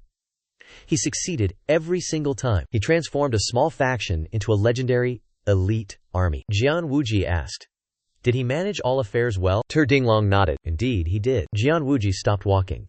He looked perplexed. Is something the matter, my lord? Jian Wuji snapped. Do you intend to ignore the corruption? Tu Dinglong replied. I have considered that possibility. Jian Wuji pressed on. Is that so? Then why do you appear so crestfallen? You lack spirit and any true drive. Tu Dinglong remained indifferent to the observation. Exposing such corruption will change nothing at all. Jian Wuji fell into deep contemplation. Does he mean the investigation remains pointless? He sighed, shaking his head. Are you afraid? Shu Dailong replied firmly. I am not. Jian Wuji smiled. Is that so? A previous investigator was murdered for corruption. Shu Dailong remained calm. He was my mentor. He taught me everything I know today. Jian Wuji turned, staring in pure shock. Shu Dailong's expression remained completely stoic. Outside the Demon Dragon Hall, guards shouted, Who goes there? Shu Dailong stood tall. Special investigator, Shu Dailong. I must see the Demon Lord. Step aside at once. Jian Wuji admired his unwavering resolve. Such imposing spirit. The guards remained unmoved and mocking. A special investigator, you said? You look pathetic and entirely ordinary. No entry without our express permission. Shu Dailong reached into his satchel. He produced a decree. Behold this imperial order. A guard sneered. Wait here. I'll report. Shu Dailong refused. I will enter directly. The guard growled. No unauthorized entry permitted. Shu Dailong roared. This is authorization. Move aside. The guards laughed coldly. Enough insolent babble. Obey our rules, or suffer consequences. Shu Dailong furrowed his brows tightly. Did you say babble? The guard confirmed it coldly. Tu Dailong was paralyzed. He had no plan. Suddenly, Jian Wuji spoke from behind. Answer me. Do you know who I am? The two men answered immediately. Yes, we know who you are. Jian Wuji growled. You still dare to admit it? Knowing my identity, you dare act arrogant? His aura surged. He struck their lower regions. Their agony was immense. They collapsed, foaming. They knelt in agony. Tu Dailong watched, terrified. He never expected such a vicious strike. Seeing him stunned, Jian Wuji barked orders. Why are you still standing there? Move out. Now. They soon encountered a swarm of enemies. Tu Dailong brandished his credentials. Are you blind? Do you dare obstruct the Huangquan Pavilion? Do you wish to rot in prison? The guards remained unmoved. They showed zero fear. Where did this loud fool come from? Tu Dailong stood firm. I am Special Investigator Tu Dailong. And you? The man scoffed. I am Captain Gao Dang. Impressed, scum? Tu Dailong panicked. This was the most ruthless captain. Seeing his silence, Gao Dang stepped forward. Lost your tongue, investigator? Tu Dailong replied. Captain Gao, I serve the Huangquan Pavilion. Watch your words. Do not overstep. Gao Dang sneered. Watch my words? I refuse. What now? Tu Dailong continued his cold threat. Obstructing an investigation carries a death sentence. Gao Dang let out a cold laugh. He and his thugs erupted in mockery. You think I fear you? Do you dare to touch me? Tu Dailong furrowed his brows in silence. Suddenly, Jian Wuji spoke once more. Captain Caffio, it has been quite some time. When did we last meet? Was it during the previous banquet? Gao Dang let out a cold snort. So what if it was? Jian Wuji reached out and grabbed his hand. Under Jian Wuji's strength, Gao Dang's face twisted in agony. Jian Wuji continued, appearing completely indifferent. I must meet the demon sovereign. Do not block me. Lead the way, or I shall crush your hand. Gao Dang threatened. Know your limits. Understand who you cannot touch. Jian Wuji's gaze turned razor sharp. If I had no limits, you would never hold a sword again. Gao Dang sneered. Wait and see. I will shatter your blade one day. Both men then proceeded further inside. Thanks for moving. Next time, Let us drink together. Tara Daylong asked in utter confusion. Young master, do you know Cao Dang? Jian Wuqi shook his head. Number we just met. Tu Daylong grew more puzzled. Why did he yield so easily? Jian Wuqi laughed coldly. I broke his hand. He will eat with his left for a while. Enough. Stop talking. Lead the way. Tu Daylong hurried forward. The sovereign's chambers are on the 7th floor. Let us go. The duo was quickly intercepted by soldiers. No appointment. No entry. Jian Wuqi sighed. Are you tired of living? Step aside. This is an official search warrant. The guards remained stubborn. No entry allowed regardless. Jian Wushaki flashed the warrant. This is an order. Opposing me is defying the sect leader. The soldiers recoiled in sheer terror. Jian Wuqi hissed. Ignore us if you wish, but do you dare defy this decree? Do you all disrespect the sect master? The youths grew tense. Sweat poured down uncontrollably. Just then, a voice echoed from within, begging the young master's forgiveness. Let him enter. My subordinates were rude. They lacked discipline. Please forgive them. Jian Wuqi pondered. The demon lord, Elder Tian Rang, seemed physically average. His aura was intense. Shu Daylong was terrified. He stepped forward and spoke. They are clearly too idle. They only seek conflict. Perhaps send them to the Hugo Review channel. Elder Tian Rang chuckled. The ignorant are often bold, Jian Wuqi retorted. That logic is archaic. Nowadays, the wise are the powerful. They plan ahead. They know their purpose. Elder Tian Rang nodded slowly. Very well. I am old and set in my ways, Jian Wuqi mused. Provoked, yet still perfectly composed? Elder Tian Rang asked. Why investigate this yourself, young master? Jian Wuqi replied. Perhaps this is father's punishment. Elder Tian Rang looked confused. A punishment? Jian Wuqi explained. I committed errors during the hunt. Tian Rang laughed heartily. Jian Wuqi felt puzzled. He must have anticipated this assignment beforehand. Elder Tian Rang asked again. Why send the Huangquan Pavilion? Was there another anonymous letter? Shu Daylong panicked. We cannot disclose that. But Jian Wuqi did not hide it. Indeed. An anonymous letter arrived. Shu Daylong stood stunned. His jaw dropped wide. Elder Tianrang smiled. Just as expected. Leading ignorant, violent fools. Truly, this is exhausting work, Jian Wuqi replied. We shall complete the investigation. Though inconvenient, I ask for your understanding. Elder Tianrang laughed heartily. Inconvenient? Truly? Considering our bond? Those words hurt me, Jian Wuqi asked in return. Does everyone not know? The Bloodheaven Blade Demon supports my brother? Elder Tianrang gave a slow nod. That is true. But family is family. I stand firmly with the second young master. Jian Wuqi burst into a loud laugh. Ha ha. Your words put me at ease. I leave the coming days to you. Elder Tianrang agreed with great pleasure. Of course. I shall arrange your residence. As Jian Wuqi turned, the elder warned him. I speak only out of genuine concern. Jian Wuqi glanced back. Fear of assassination? Elder Tianrang maintained a gentle, hollow smile. That was not my intention. Would the cult master kill his son? I only worry for your safety. Jian Wuqi offered a sharp nod. That provides me some peace of mind. Let us end this conversation here. Farewell. He left, taking Zi Dailong with him. Elder Tianrang watched, his expression turning cold. Jian Wuqi felt no trace of fear. He smirked. One must die today. Either the old man or himself. The scene shifts to the cult master. Sima Ming whispered. This is not simple. I should have personally handled this matter. Not the second young master. The cult leader replied. That boy claimed we lost our demonic path. Sima Ming was deeply startled. Was that why you sent him? Because he dared challenge you? The cult leader pointed his sword skyward, smiling. Bold words require tangible proof. Sima Ming trembled, sweating profusely. The next day, a black crow hung inverted in the hall. The demonic disciples stared, utterly confused. What is this madness? Why hang a dead bird? Damn the Huangtian Pavilion. Who cares about their envoy? Jian Wuji observed the disgruntled demonic guards. A man stepped forward, shouting loudly. This has gone too far. Jian Wuji watched him, perplexed. The man identified himself as Zhang Hu, third captain of the demon army. Zhu Dalong sent a secret transmission. Zhang Hu is the strongest captain. His temper is notoriously violent. Jian Wuji remained perfectly calm. Captain Zhang. Do you have grievances? Zhang Hu pointed at the hanging crow. You dare ask me? What is the meaning of this cursed display? Jian Wuji laughed coldly. It was thrown on my bed. Hanging it here seems appropriate. Zhang Hu sneered. Find the culprit instead of wasting time. Their gazes locked in intense hostility. Finally, Jian Wuji sighed. Fine. We start with the third division. Zhang Hu looked confused. What did you say? Jian Wuji looked stern. Investigation. Zhang Hu grit his teeth. Why is Xing Yang conducting an investigation? Jian Wuqi shouts with great authority. Surrender all ledgers. Include travel logs and financial records. Zhang Hu roars. You possess no such authority. Jian Wuqi remains completely fearless. I have permission. Zhang Hu stomps the ground. The earth shatters. Jian Wuqi warns. Feel your rage. But obstruction is treason. The guards rush forward to restrain him. Calm yourself, Captain. Jian Wuqi continues. I shall start this investigation with you. Zhang Hu grits his teeth. Fine. Let us talk. He leads Jian Wuqi into a private chamber. They lock eyes. Jian Wuqi breaks the tension. How long will you test me? Zhang Hu is baffled. What are you saying? Jian Wuqi discards the pretense. You sent the anonymous letter. Zhu Delong is struck with utter shock. Captain Zhang Hu was the informant? Why would the second young master think that? Zhang Hu refuses to admit it. Explain yourself. They stare at each other in deep silence. Zhang Hu finally crumbles.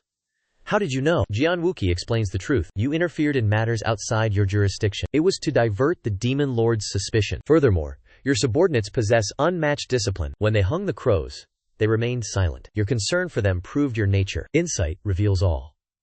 A righteous man rejects corruption. He finishes. A heavy silence fills the room. He watches him. My deduction was not based on these. Hearing Zhu Delong. During this time, the strongest demon captain was slain. He sent a report to settle the demon army's corruption.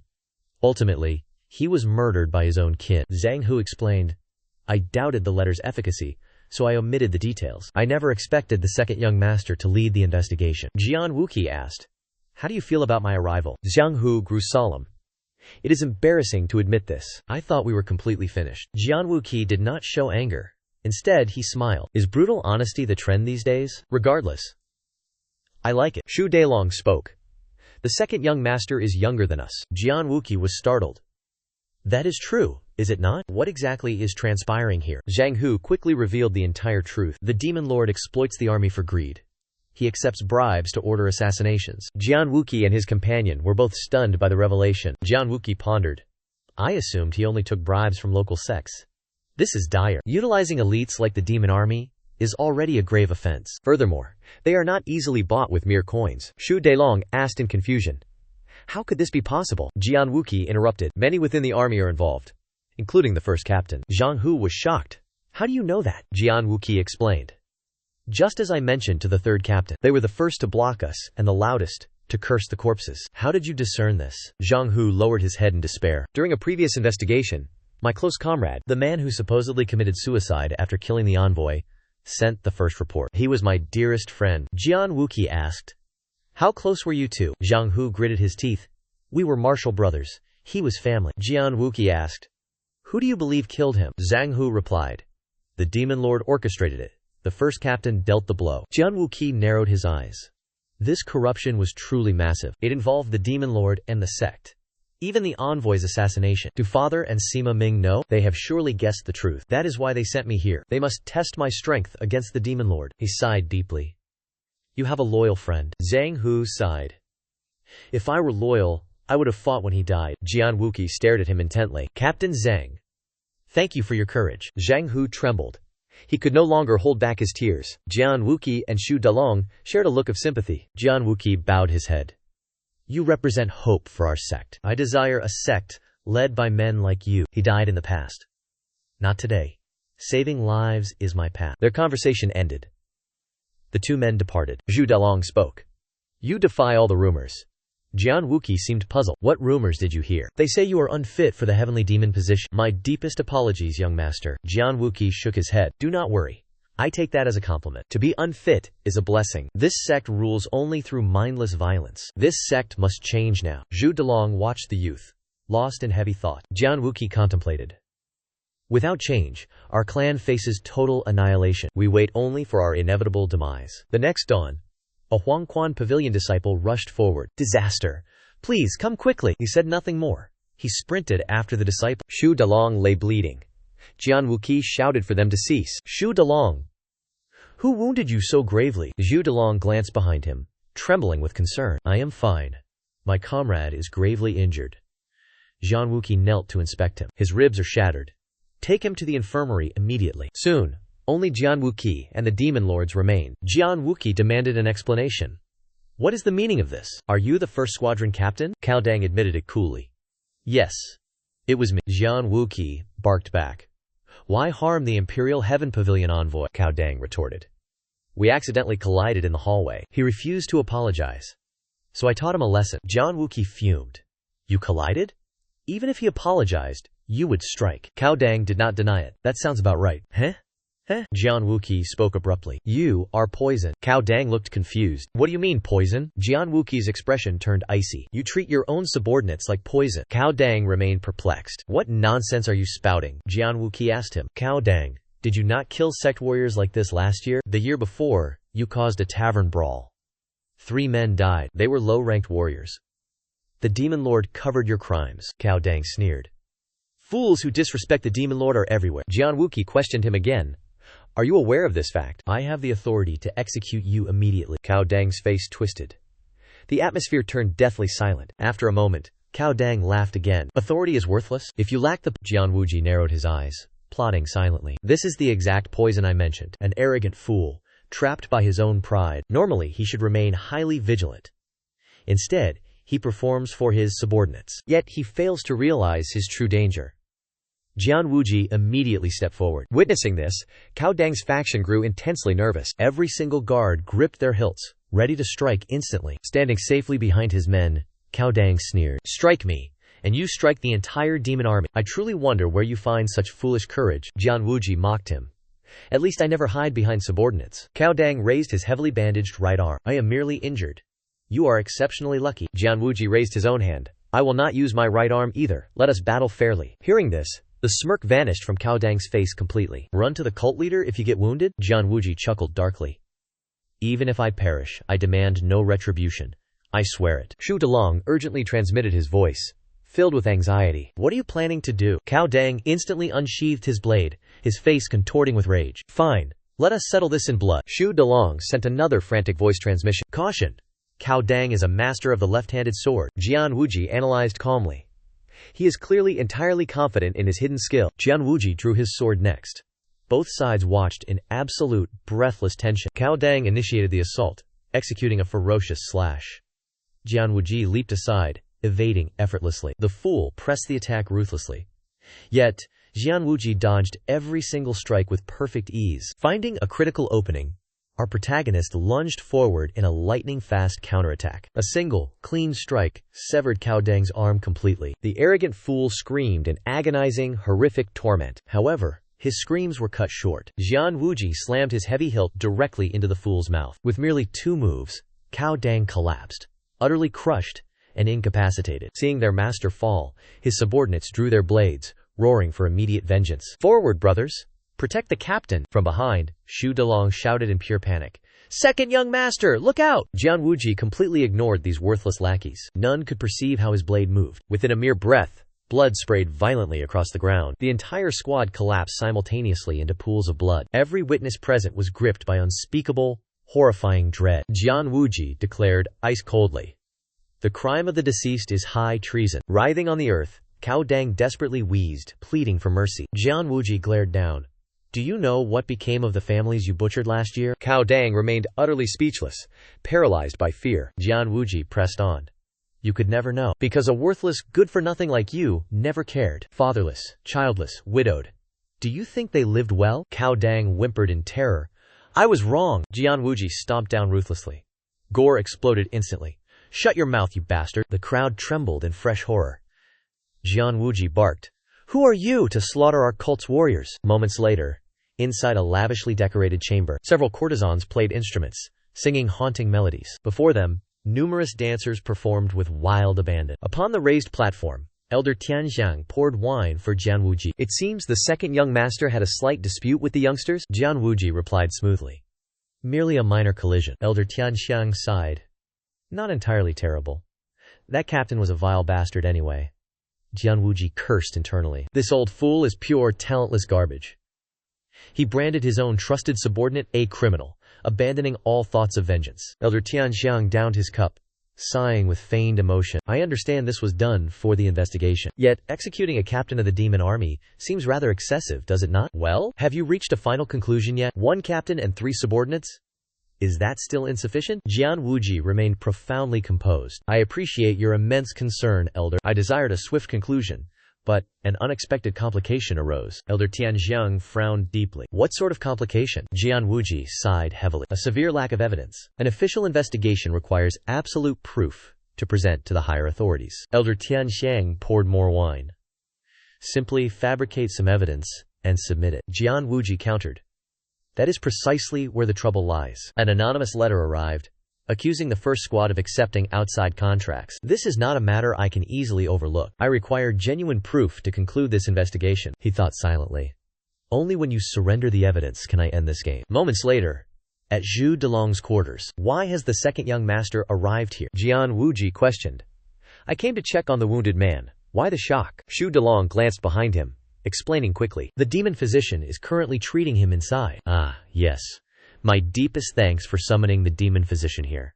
Jian Wuji nodded. Summoning the demon physician was absolute common sense. This is merely temporary.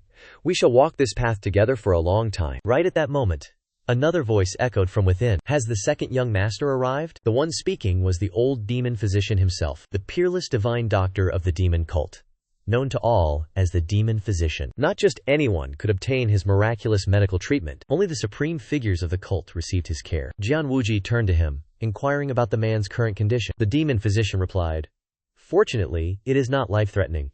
However, recovery will take a long time. Jian Wuji commanded. He was wounded serving our cult. Use only the finest elixirs. The demon physician nodded.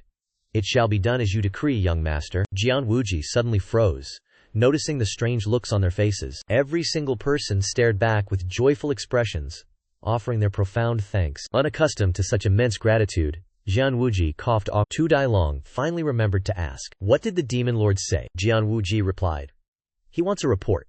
The squad leader is the mastermind. Tu Dailong was confused. Is he not the Lord's trusted confidant? Jian Wuji explained. Loyalty does not equal utility. A replacement will arrive soon. Tu Dailong asked again. What must we do now? Jian Wuji answered. The bait is set.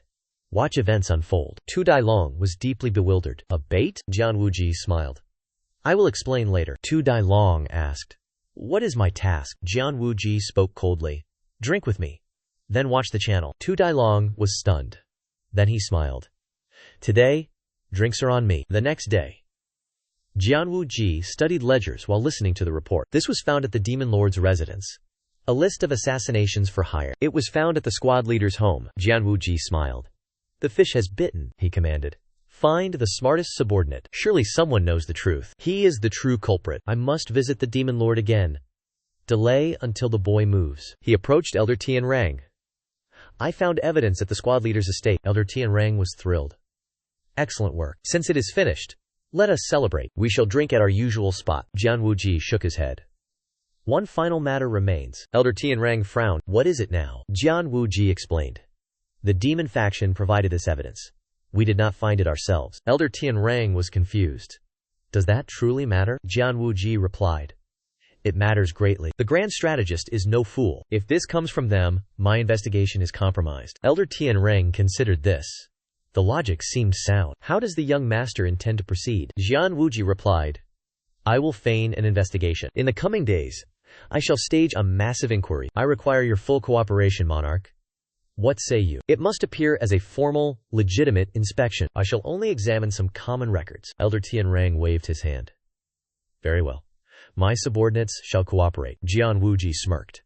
I need not see their classified secrets. I only require the recruitment letters and the demon lord's final testaments. Those are the only items that truly matter. Elsewhere, Liang Jiu of the first unit was bound in captivity. He asked in terror, Why have you brought me here? Jian Wuji stood before him, staring with cold intensity. You wrote the murder petition sent to us, correct? Naturally, Liang Jiu refused to offer any confession. I do not understand what the young master implies. Jian Wuji sighed.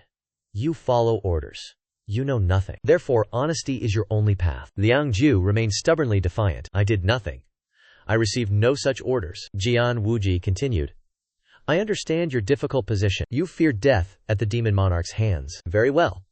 You may go now. Liang Jiu was startled. You will let me go? Jian Wuji sighed. If you will not speak, I have no choice. You are merely a loyal subordinate following orders. I cannot bring myself to torture you. But know this. If I release you, The demon monarch will surely execute you. Liang Ju was utterly confused. What are you talking about? Jian Wuji, explain the situation clearly. The demon monarch surely knows you were captured by us. Yet, you returned to him without a single wound? Liang Ju finally realized the terrifying truth. Jian Wuji continued. He will assume you betrayed every secret. Perhaps you know the monarch better than I. The following day, Xu Delong arrived to report. Zhang Hu's intuition was correct. The demon monarch ordered the investigator's death. Gao Dang struck the blow. Now he is dead. Many others were complicit in this scheme. Jian Wuqi sat, deep in silent contemplation. Xu Delong continued. The monarch will not be easily captured. Jian Wuqi shook his head. I will not capture him. I will execute him. Zhu Delong was shocked beyond belief. If the monarch is arrested, the Blood Heaven Blade demon will surely strike. He will not watch his brother face the executioner. That outcome would complicate everything. Jian Wuqi spoke. False evidence will clear the monarch's name. Countless scapegoats will emerge to oppose me. Furthermore, while he breathes, more will die. Even the informant, Zhang Hu, will perish. Your men will die too. You are no exception. If he dies during capture, the situation changes. Only the proof of his crimes will remain. Zhu Delong worried. Will the second young master be safe if the blade demon seeks revenge? Jian Wuqi rose. Not everyone lives merely to avenge their kin. The blade demon will not sacrifice his life for a brother. Xu Delong watched him leave. Where are you going, young master? Jian Wuqi replied calmly. To take the demon monarch's head. Xu Delong panicked. Now? Jian Wuqi reached Elder Tianrang. Everything is finished. Elder Tianrang nodded. It is finished. Parting with the second young master is saddening. Jian Wuqi promised. If I become the successor, I will repay this debt. Elder Tianrang smiled. That is my wish. I will not forget this. Jian Wuqi mused silently. How could I ever forget? Greed has already cost him far too much. He raised his wine vessel. Let us drink to this outcome. Very well. Jian Wuji poured wine while questioning him. Why would you do this? Elder Tianrang looked on suspiciously. What did you say? Jian Wuji's expression turned glacial.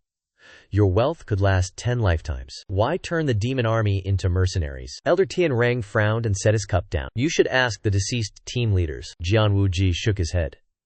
What could a puppet know? Elder Tianrang furrowed his brows. Are you spewing madness, boy? Jian Wuji stood his ground and stared coldly. I am merely curious about your black heart. What other conspiracies lurk within your dark soul? Elder Tianrang crushed his cup and laughed viciously. Gone mad. Jian Wuji remained entirely calm. You are the source of this madness. Elder Tianrang channeled his energy, shattering the table. That scoundrel. Jian Wuji stood fearlessly, completely composed. Elder Tianrang froze. A blade pierced his chest. Behold. Fifth form. Heaven-piercing strike. Jian Wuji released his cup and stood up. Demon Lord Tianrang. Arrested for unauthorized army deployment and murder. Elder Tianrang gritted his teeth. You dare arrest me? Jian Wuji laughed coldly. You are already a dead man. This is swifter and serves the people better. He gripped the hilt and withdrew the blade. Blood sprayed wildly from the Demon Lord's body. The Demon Lord has finally fallen. The Huangquan Pavilion soldiers stared in absolute disbelief. They never expected Jian Wuji's lethal resolve. Jian Wuji shouted, the Lord has perished for resisting justice. 2 days long. Imprison the entire demon army. 2 days long bowed in obedience. Jian Wuqi proceeded. Commander Zhang Hu. Lead the demon troops. Assist the Huangquan Pavilion investigators. Arrest the first squad. The sect master granted me full authority. You must execute this order immediately. Waste no time.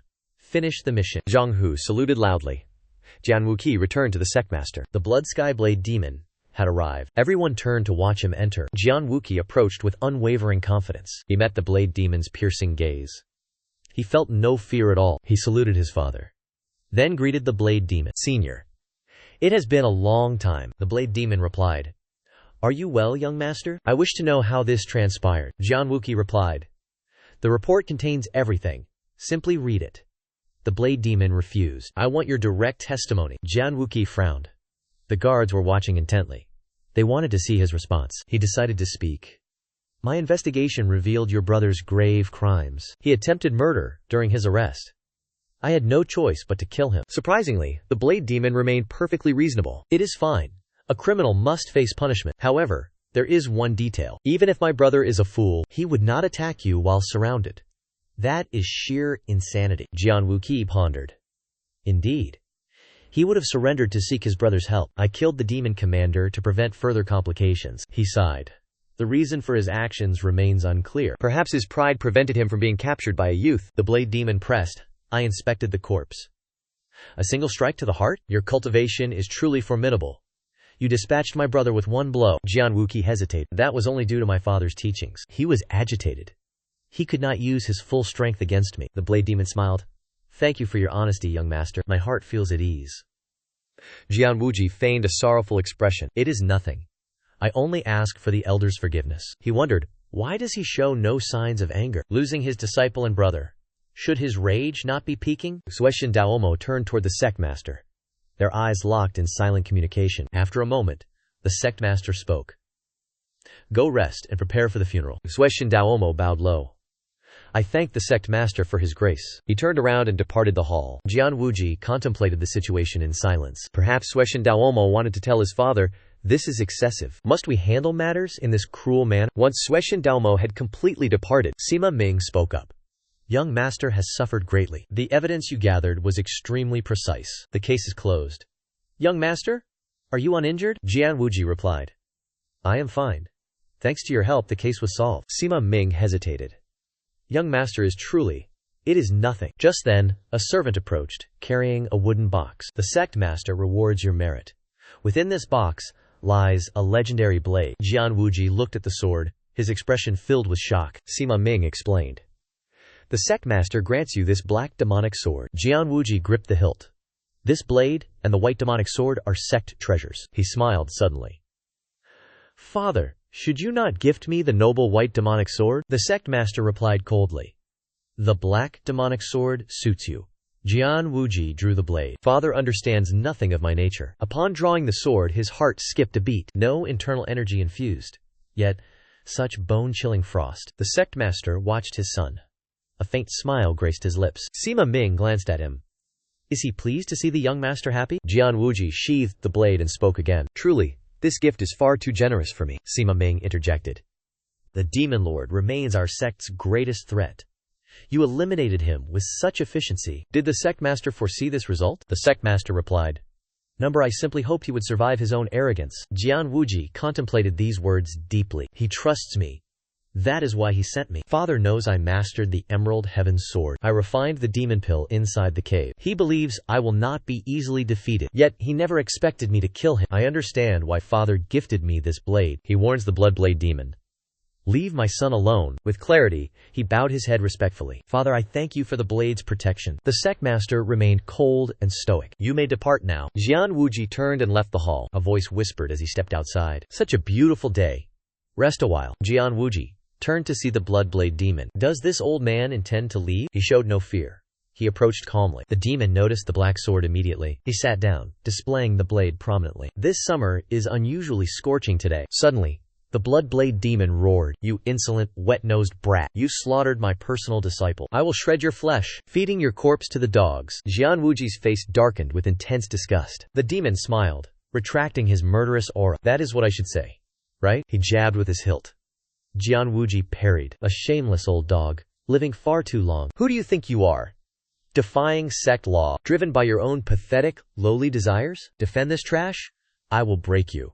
Like dry straw. Jian Wuji's insults were met with calm smiles. If that is so, I shall respond accordingly. Sueshin Daomo broke into a cold sweat. He tilted his head back, laughing manically. A terrifying aura erupted from his body. Not just Jian Wuji. Everyone felt it. Calm restored, he stared. Can you show mercy? Jian Wuji replied. I intended a light punishment. A simple demotion would have sufficed. But he crossed the final line today. No, there are no lines left at all. Sueshin Daomo sighed. So that is it. Jian Wuji glanced at him once more. Senior, you knew of the corruption already? Why did you allow this to continue? Sueshin Daomo replied sadly. He ignored me. Honestly speaking, I am not clean either. When my brother died, I felt relief. Now he cannot stand in my way. Jian Wuji was shocked by such brutal honesty. Silence fell, before Jian Wuji finally spoke again. I understand. When my brother perished, I felt relief. Knowing I need not kill him myself, I rested. They spoke for a while, before Sueshin Daomo departed. Jian Wuji watched his departing silhouette fade away. He wondered what schemes the elder was plotting. We are fated enemies after all. He might be planning my cold-blooded execution. Or perhaps the past will drift away like clouds. Regardless, I shall have no regrets today. Night fell, Jian Wuji drew the black demon sword. A new sword must align with its master. This demonic blade defies all conventional standards. It demands perfect harmony to unleash true power. It is a pleasure to meet you. I am your new master. Allow my internal energy to flow within. Energy entered the blade. Absolute frost erupted. Jian Wuqi felt pure, unadulterated joy. Truly extraordinary. You please me greatly. He began to dance with the blade. This sword art guides our path now. I shall teach you supreme martial arts. Endure the training. Exhausted, he sat in meditation, practicing tirelessly. Li An arrived with food. Sweat soaked him. He struggled to open the door next morning. He froze. A massive crowd awaited outside. Their hostile glares revealed their demonic nature. They served the Bloodheaven Blade demon. Whether acting alone or under orders, uncertainty remained. One thing was clear.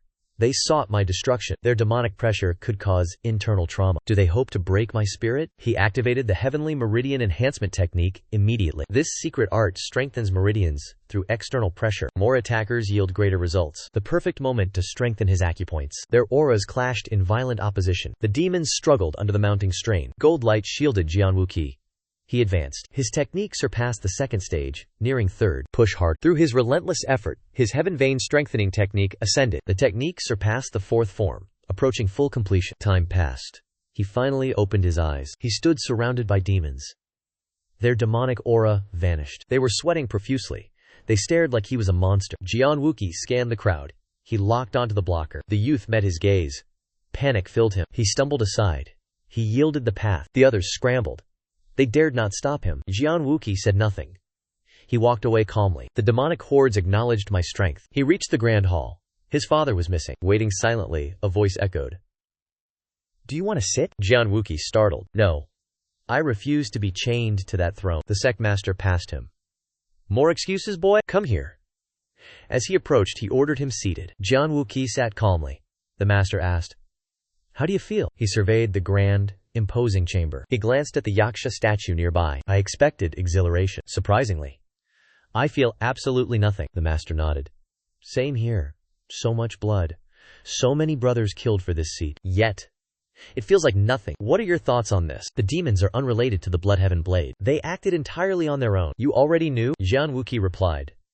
Enduring their pressure, I felt nothing. But after leaving, I started trembling. The master asked, Do you fear the demons? Jian Wuqi countered. Not the demons. I fear my own misjudgment. Had one attacked, I would have died. Surviving this won't make you the successor. Perhaps you fear the weight of choices. He felt a sudden, confusing longing. He did not understand his own heart. Was this truly his father's comfort? He let out a cold smile. Why not replace demons with beauties? Is that not the Central Plains style? A beauty in every corner. Hearing these words, the sect master furrowed his brows. Jian Wuji stood up, laughing. You are clearly awake now. Please sit, my father. He turned back. Can I kill him? The sect master stared intensely. Demons never look back. They advance. You cannot kill the Bloodblade demon. Jian Wuji smiled. Then why push me? Will you take responsibility for this? Very well. You are now pavilion master. Jian Wuji froze. The oversight department? Seeing his shock, the master spoke. Do you not seek to rule? Jian Wuji's mind began to race. Is he using me to purge rivals? Does my life mean nothing now? Do not judge, just observe him. A man who uses his own blood. His hands clenched into tight fists. Give me a weapon to kill him. The sect master glared. What weapon? Jian Wuji stated his demand clearly. Grant me access to the library. The master recoiled. Only heavenly demons, or the elite, may enter the library. You believe mastering supreme arts is easy? You are mistaken. Titles alone consume your time. Jian Wuji nodded, in silent agreement. Father spoke truthfully. Countless manuals fill this hall. Even supreme arts barely rival my Bitian technique. Nevertheless, he refused to abandon his quest. I shall test my own fortune. The sect master replied. I ignore your motives. I grant you 7 days within the library. Jian Wuji bowed deeply. Thank you. With permission granted, he entered the hall. He sighed at the familiar surroundings. I returned to the sect to find the soul relic. I died long ago. Years of scars hide my identity. I rose from a common warrior to meet the master. The master spoke of a technique. The 4 steps of the wind god. This supreme art consists of 4 distinct forms. It once bolstered the heavenly demon's own power. Time has passed. The knowledge has been forgotten. You found the 4 steps? Chu Baidu had asked. He recalled the conversation with Chu Baidu. By finding the manual here, I ascended. I rose to become the sect master. Jian Wuji felt a lingering doubt. If it rests here, why is it lost? Chu Baidu replied. It sits off the shelves. Following the clues, Jian Wuji reached a corner. He lifted the wooden shelf. The hidden treasure supported the 19th volume. Jian Wuji retrieved the manual, dusting it off. It is truly here. He frantically opened it. 4 steps can traverse the entire world. The 4 steps contain shadow, vanish, underworld, and swift. The first, shadow step, allows for silent infiltration. Higher realms increase your number of targets. Master the shadow step to vanish mid-crowd. The second stage is the defensive step. When evasion fails, find the living path. Mingwang step shatters all enemy defenses. The final stage? Peerless, godlike speed. Jian Wuji sat in deep, silent contemplation. 7 days passed.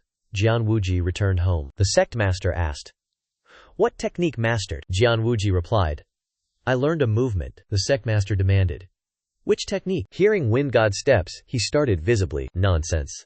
That lost art is long extinct. I would never dare deceive my father." The sect master commanded, "Demonstrate your power." Jian Wuji asked, "Will you spare me?" The sect master nodded. "I shall spare." Jian Wuji channeled his inner energy immediately. Wind God steps. Shadow step activated instantly. The sect master stood up, completely shocked. Jian Wuji's figure blurred and moved rapidly. Phantom shadows occupied every corner of space. Witnessing this peerless art, the master believed. "Where did you learn such technique?" "In the library." The master lunged forward. "You dare lie to my face? The library lacks that art." Wuji persisted. The sect master growled. "Still you lie?" Jian Wuji stood firm, entirely without fear. "Have you truly read every single scroll? Perhaps it was hidden elsewhere, master?" The sect master's fury began to wane. "You believe it was hidden inside?" Jian Wuji calmly replied, "I do not. I discovered it searching for another technique." Silence descended upon the father and son. After a long pause, the sect master spoke. "Where is it?" Jian Wuji explained the situation clearly. "It was being used as a bookshelf stabilizer. I noticed it tilting and made a discovery." The sect master sighed. "You destroyed the most critical part." Jian Wuji was startled.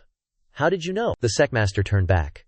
"I would have done the same." "Recite the cultivation mantra for me now." Jian Wuji bowed his head in deep thought. "I knew this would happen eventually. I have no desire to become heavenly demon. I only wish to protect this heavenly demon palace. I desire freedom before inheriting this heavy throne. Teaching you the 4 divine steps is quite simple." Having thought this, he shouted, "I refuse!" The sect master glared. Jian Wuji replied, "Nothing is free." The sect master narrowed his eyes. "I gave you free techniques." Jian Wuji retorted, "That was payment for your hunting wine." The sect master responded, feeling utterly helpless. "How have you survived this long? You are truly shameless." Jian Wuji smirked.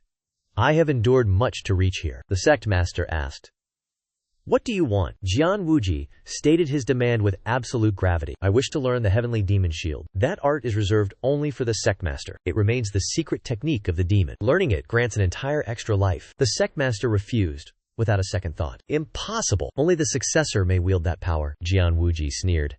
"You can teach me in secret." The sect leader's expression turned grim. "What did you say?" Kim Vo-Kukak continued his secret explanation.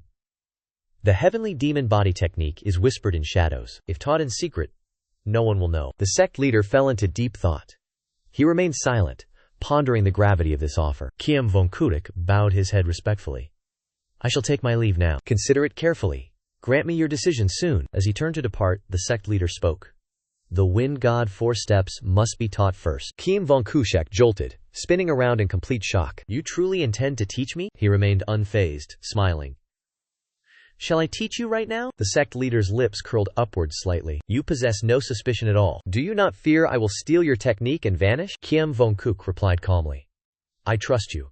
You are a man of honor." The sect leader stood still, staring intensely at him. After a long silence, he commanded him to recite the incantation. Kim Vo-Kukak complied immediately, beginning the recitation. The content on this channel is truly exceptional. Please leave a like and subscribe for more. The sect leader listened in total silence. He began circulating his chi following the rhythmic instructions. Father and son. One recited, one practiced the art. Time drifted away. Finally, Kim Vo-Kukak finished the entire incantation. The sect leader opened his eyes. Kim Vo-Kukak asked, "Should I recite it again?" The sect leader's figure blurred. "No need." Before Kim Vo-Kukak's astonished gaze, he unleashed the movement technique with terrifying, ghostly precision. Figures flooded the room. He was everywhere at once. Kim Vo-Kukak gasped. "The Wind God 4 steps. It has evolved beyond mine. Did you weave your own insights into it?" The sect leader returned to his throne. Jian Wuji smiled with great satisfaction. He thought, "I created the greatest variable after regression." Can Huomaki defeat the sect leader after mastering the 4 Wind God steps? As he drifted into deep thought, The sect leader spoke sternly. I shall now impart the heavenly demon body protection technique to you. I speak only once. Remember it perfectly. Jian Wuji replied with absolute focus. Time passed. Jian Wuji returned to his room with a swollen face. Li An saw him and shouted, "Who did this? Which bastard dared to touch the young master? I will deal with him immediately." Jian Wuji sighed. My father struck me. Li An froze instantly. She remained completely speechless. Jian Wuji recalled the moment he practiced the mantra in meditation. He learned fast. He exhaled, "I have mastered the technique." He could not hide his growing excitement. A secret exists between father and son. I cherish this bond more than the technique itself. The sect leader flicked his forehead. Do not be arrogant. Startled, he turned to Lian Ka. Why are you still here? Lian replied helplessly. I am a protector, not an attacker. He smirked. I never teased you like this before. He pondered for a moment, then spoke again. Lian. Although I cannot do it yet. Confusion filled Lian's face. Jian Wuji looked at her with grave seriousness. I will cure the side effects of your petrifying art. Therefore, please wait patiently for me. Lian stood stunned. She stared at him in disbelief. Jian Wuji smiled, his eyes burning with unwavering resolve. After a moment he spoke. I told the sect leader the sect must change. Change, so you do not sacrifice your body for my protection. I will create a place where you are free from such burdens. Lian gasped in shock. Jian Wuji stepped toward her. Guard Lian. Heed my words closely. Lian snapped to attention, bowing low. As you command, young master. Jian Wuji spoke sternly. Your guard duty ends. Lian trembled in total shock. Young master, are you serious? You are dismissing me? Jian Wuji continued. I appoint you commander of the Ghost Shadow Squad. Confusion washed over Lian's face. The Ghost Shadow Squad? Such a unit does not exist. Jian Wuji smiled. It is my private force. I shall create it. Lian remained deeply doubtful. But that army does not exist. Jian Wuji stared into her eyes. Lian, will you lead the Ghost Shadow Squad? He fell silent, awaiting her decision. Lian widened her eyes, then bowed. Lian obeys. The city streets were bustling with life. Warriors gathered. Jian Wuji waited, leaning against a pillar. Creating an army is no simple task. Building a force requires immense wealth. I shall use secrets from my past life. Suddenly, a man shouted, I am Yang Dang. I lead this mission. High risk. High reward. Focus! Act up? Death follows. His gaze locked onto Jian Wuji. You. Were you sent by the martial union? Jian Wuji gave a single nod. Indeed, Yang Dang sneered. Is your combat reliable? Jian Wuji retorted. Shall I strike you? Find out, Yang Dang snarled. Stop your arrogance. Your head could fall at any moment. Jian Wuki calmed him. Rest assured, I only follow orders. Money is sufficient, Yang Dang sneered. I am watching you. Tread carefully. Jian Wuki ignored him. He glanced toward a mother and child nearby. I must protect them. They died before. I will change their fate. He signaled the child. The child smiled back. The pair entered the carriage. The caravan departed immediately. At sunset, the leader ordered camp. We rest here tonight. They distributed dried meat. Will we ever eat properly? Eat your fill now. Many grumbled in frustration. Only dry meat? Eat. Silence your hunger. Jian Wuki watched from afar. He recalled the ambush. They died to wandering assassins. Their bodies were never found. How did they perish? When? A clear, starry night. Jian Wuki watched the sky. A man choked. Spitting blood, panic erupted. Everyone collapsed in agony. Jian Wuki narrowed his eyes. Poison! He examined the cooling corpses. A voice emerged from behind. How is this possible? Why are you alive? Jian Wuki turned. It was Yang Dang. Realization struck. He poisoned the food. I did not eat. What a pity. Consume the poison. Die in silence. It would be better. Jian Wuki sighed. His guide was a traitor. He mocked Yang Dang. A truly pathetic existence. You murder allies for wealth? How will you spend it? Yang Dang sneered coldly. How, you ask? Money buys everything. Absolute freedom. Wine and games. Pure indulgence, Jian Wuki asked. Killing for such trivialities? Yang Dang lashed out. Fool. Focus on your life. Suddenly, another voice echoed. It seems finished. A group of black-clad assassins emerged. Jian Wuki saw them. They were elite experts. Yang Dang rushed forward, grinning. You have arrived? The leader shouted loudly. Come out, or I burn this carriage. The carriage door creaked open slowly. Mother and son stepped out, trembling. The assassins scoffed coldly, hiding well. Tracking you was difficult, she wept. Please, spare Yang The martial artist narrowed his eyes. He hesitated, then sighed. Fine. I will spare him. He suddenly erupted in rage. Look, woman, you should kneel. You dare show pride? The boy trembled. Clinging to his mother, she sobbed. Spare him. I will pay tenfold. The martial artist interrupted. Enough. Your father is captured. The woman stood paralyzed. Her eyes widened in absolute despair. Suddenly, the boxer narrowed his eyes. Jian Wuji had been standing aside, unnoticed. He stepped forward, waving to the mother and daughter. The boxer asked Yang Dang, "Who is that?" Jian Wuji interrupted. "I was hired to escort them to safety," the boxer demanded. "Is he not your subordinate?" Yang Dang replied. "A mere wanderer. I will finish him," the boxer roared. "Kill him now!" Yang Dang charged forward. Jian Wuji sneered with utter disdain. "You act like treacherous stray dogs. Will they truly pay you? They will kill you, to silence the witnesses." Yang Dang froze. His steps halted instantly. The logic was sound. He began to hesitate. The boxer shouted, "What are you doing? Treacherous stray dogs?" Jian Wuji continued, "I only held back for her sake." The boxer couldn't believe it. Was he insane? A mere wanderer dares to insult us? Jian Wuji remained calm. He kept mocking them. Struck a nerve? "Are you finally afraid?" the boxer snapped.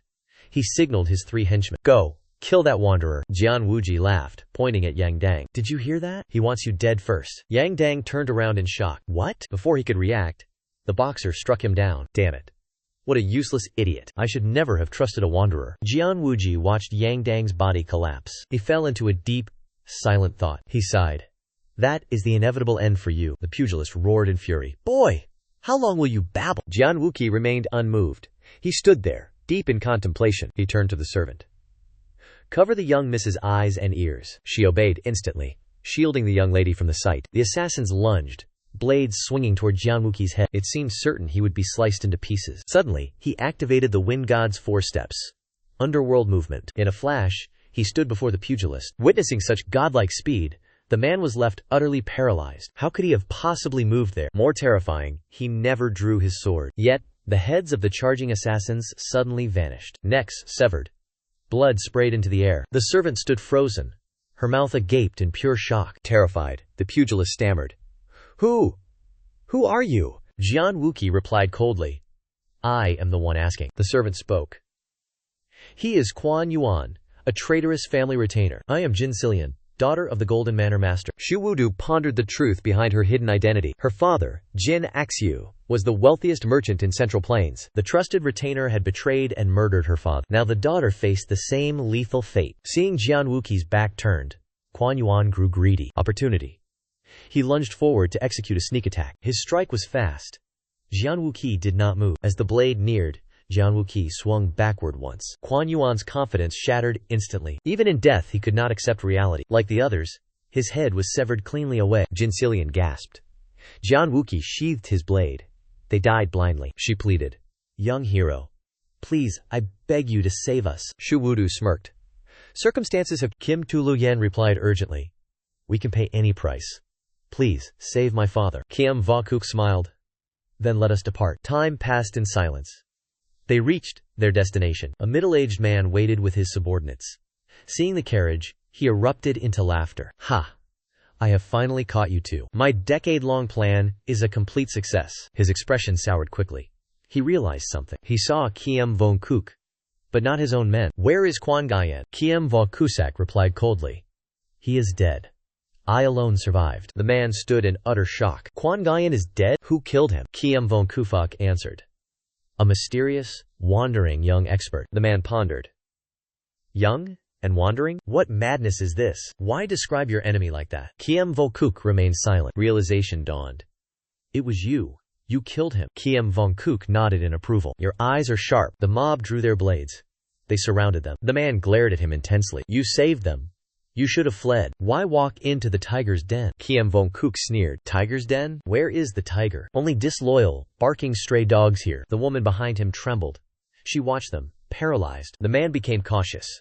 He analyzed his opponent. "You killed Quan Gian. You did not run. You remained calm while surrounded. You are formidable." He cupped his hands. "Who are you? Enter. Enjoy some tea to soothe your throat. Though we meet like this, you deserve hospitality." Jian Wuji smiled. "No need for pleasantries. Your fake kindness changes nothing. So, rant and act recklessly all you want." The elder frowned. He ordered his men, "Attack! Kill him!" The surrounding warriors waited. They lunged at Jian Wuji instantly. Jian Wuji remained indifferent. He gripped his sword. He unsheathed it slowly. Before they could act, he moved like a ghost. He slaughtered them. Panic erupted immediately. How is he this fast? Jian Wuji cut them down. No obstacles remained. They could not track him. They could not react. Every strike drew blood. It rained crimson. Piercing screams filled the air. Jin Cillian had experience. She shielded her daughter's senses. The middle-aged man watched. He was absolutely paralyzed with fear. In a heartbeat, his men were all dead. Who are you exactly? Jian Wuji sneered coldly. A hero? Hardly. I am a wanderer. I smelled profit. I intervened. The man felt hope. He asked desperately, if it is gold you seek, name your price. Jian Wuji smirked. You seem incredibly wealthy. The man trembled. I have enough to change lives. State your request. Jian Wuji leaned in. Why act so filthily? If you seek change, use your own wealth. Why steal from others? Why betray your own master? The man's face twisted. He gnashed his teeth. Suddenly, a subordinate emerged. He dragged Jin Axiu out. Drop your sword. He used a hostage. Jin Cillian screamed. Father! The man smirked. He felt truly triumphant. Drop your sword, or I kill the maester. Unexpectedly, Kiem von Kook raised his blade higher. A streak of sword energy tore the earth. It struck the assassin with blinding, lethal speed. The assassin was cleaved in two. He unleashed the fourth form, blazing heaven. The middle-aged man screamed. Kiem von Kook stared coldly. What did you just say? The man paled, sweating profusely. He begged for mercy. Kiem von Kook sneered. What mercy? Fight now, or die here. The man's eyes narrowed in dark thought. He wasted his energy. I shall finish him. He lunged. Kiem von Kusak blocked the strike. The impact was heavy. It forced a frown. He sidestepped. The earth shattered from the blow. The man struck again. Kiem von Kook parried. The ground beneath them pulverized into dust. The man roared, fueled by his desperate bloodlust. Watching Kiem von Kusak retreat, his confidence swelled. Is he truly drained of strength? He is failing. One final blow finishes him. But reality is cruel. A blade pierced his chest. Kiem von Kook mocked him. Obsessed with gold, not strength. You lead a guardian clan. You are pathetic. He pulled his blade from the cooling corpse. The man collapsed. In your next life, become a merchant. The family survived. They approached him with profound gratitude. Thank you, young master. We owe you everything. You saved our clan. May we know your name? Kiem von Kook sighed. I am merely a nameless wanderer. The elder persisted. Even the king of wanderers could not defeat them so easily. Jian Wuqi replied modestly. You flatter me too much. The young lady spoke up. I promised our benefactor gold and silver. The elder praised her. Well done. That is a truly reliable promise. He turned to Jian Wuqi. If you need wealth, you have arrived at the right place. Jian Wuqi thought. Indeed. I became a wanderer for this very purpose. He followed the group into the manor. We should give everything to repay you. But that is impossible. Jian Wuqi shook his head. I expect nothing of the sort, the elder continued. This method is better than a fixed sum. You may take as much as you desire. Jian Wuqi was startled. Take as much as I wish? The elder quickly added, no carts. No outside help allowed. However, you may use your internal energy. Jian Wuqi replied. Then I shall take quite a lot. The elder cupped his hands, looking pleased. Without you, we would be dead. This is the minimum we can offer. Jian Wuqi returned the gesture of respect. I offer you my gratitude. The elder opened the vault. Jian Wuqi entered without hesitation. The father and daughter waited outside in silence. The lady whispered. He is powerful. Do you not regret this? The elder asked. Is anything more precious than our lives? Your safety is all that matters to me. The young lady looked at him, deeply moved. Father. The old man gazed at the vault. This young hero is no ordinary man. The lady agreed. Indeed, despite his youth, his martial arts are peerless. The elder continued. I saw more than just his strength. This young hero possesses an indescribable aura. I have met countless men in my life. Yet this is my first meeting with such a calm, unique youth. Wealth is replaceable. A rare encounter happens only once in a lifetime. Let him take whatever he desires. The more he takes, the deeper our karmic bond becomes. The supporting character fell into deep contemplation. The next day, Jian Wuji returned to the heavenly demon sect. Walking and pondering, he thought, I sold the treasures from Golden Manor. The quantity was immense. I could not sell them in one place. Therefore, I traded them at various locations along the way. In total, I have acquired 100,000 billion in currency. This wealth shall be the foundation for my private army. Soon, he arrived before his father. The sect leader sat upon his throne, hearing reports on sect matters. Jian Wuji watched him and thought deeply. Father hears reports daily, making decisions of great consequence. Those choices dictate the survival of countless souls. Does father find fulfillment in this life, or is he, like Leon and me, merely trapped? Is father also forced to be a heavenly demon? The sect leader asked. I heard you left the sect. Jian Wuji did not hide it. Yes. I went to accumulate wealth. The sect leader was skeptical. Why seek such wealth? Jian Wuji explained. I cannot rely on your funds forever. I need resources. The sect leader became increasingly bewildered. What do you intend to do with this money? Jian Wuji's answer stunned both the sect leader and his advisor. I seek to raise a private army. Other demon lords have subordinates. I need my own. The sect leader refused immediately. Absolutely not. If you have one, your brother will demand the same. The others will follow. This is forbidden. Jian Wuji sighed internally. I knew you would reject this. He reached into his robes, searching for something. He produced a scroll. Are you afraid? The sect master and advisor wore confused expressions. The sect master reached out. The scroll flew toward him. He opened it in shock. What is this currency? Jian Wuji replied. This is my offering. The sect master grew even more bewildered. What did you say? He finally gathered his composure. I have no need for gold. Jian Wuji answered. You are the wealthiest. This gift expresses my deepest gratitude. You raised me well. The sect master fell into deep thought. He remained silent. Jian Wuji bowed. I must depart now. He turned and walked away. The sect master let him go. He stared at the scroll. The advisor stood there, in complete silence. Moments later, at Huangtian Pavilion, Jian Wuji stood with Lian. Lian jolted, staring toward the horizon. Jian Wuji sensed it too. Tu Dalong arrived and bowed. I am here for you. We wait. Jian Wuji offered a faint smile. You have arrived? Tu Dalong answered. I volunteered. Jian Wuji sighed. Such an unexpected reunion, is it not? Tu Dalong nodded his head. Honestly, I am quite surprised. Jian Wuji looked at him, feeling satisfied. Let us depart now. He strode forward with purpose. Lian smiled and followed behind him. Tu Dalong trailed closely after both men. The three exited into the courtyard. Every member Jian Wuki stepped out. They bowed in unison. We welcome our esteemed sect master. Jian Wuki observed them in deep thought. Their gazes seemed surprisingly friendly today. Could it be? Jian Wuki asked. Did you threaten their wages? Shu Dalong shook his head. No, master. Why is the atmosphere so lively then? It is because of your past actions. Jian Wukeki sighed. Likely the demon investigation. The squad captain, Gao Deng, killed the envoy. He wounded another envoy this time. I healed the wounded with Ma Yi. I executed Gao Deng for vengeance. Shu Dalong leaned in closely.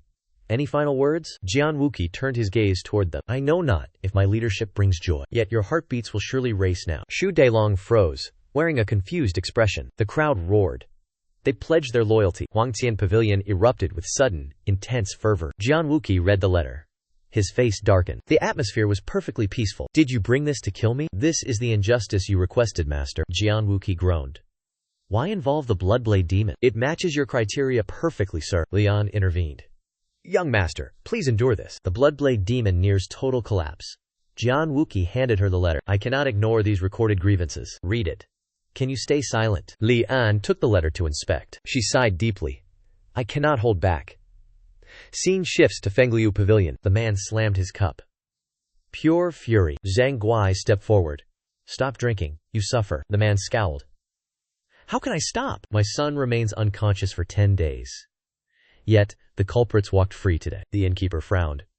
What are you saying? I heard Huangtian Pavilion is investigating this. The man took another heavy drink. They claim the pavilion envoy was injured.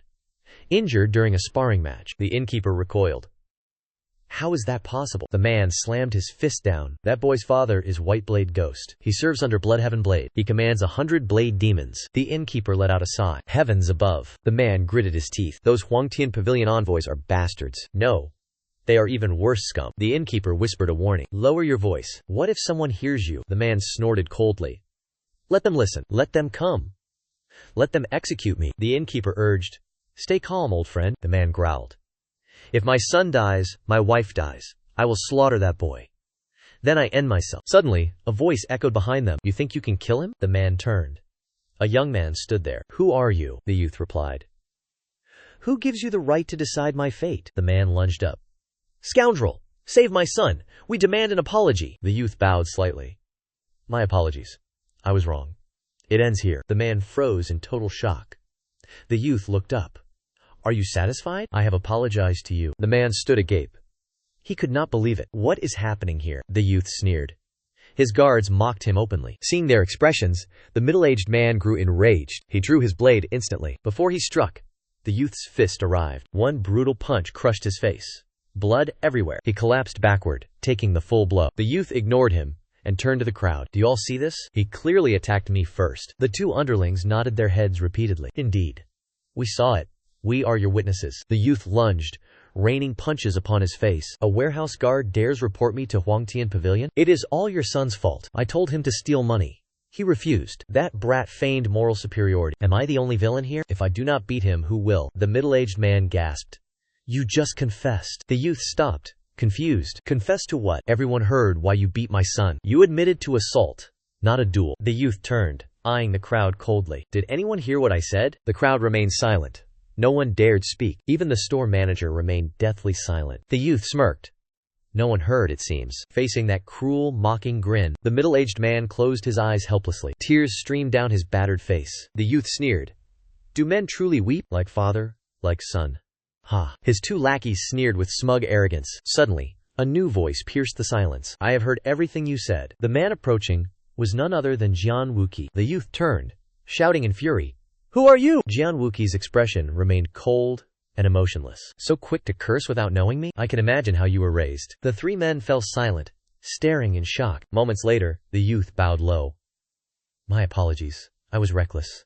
Please, forgive me. Then, he erupted into a mocking, cruel laugh. Fool! Did you really fall for it? Whoever you are, you seek death. Jian Wuqi smirked.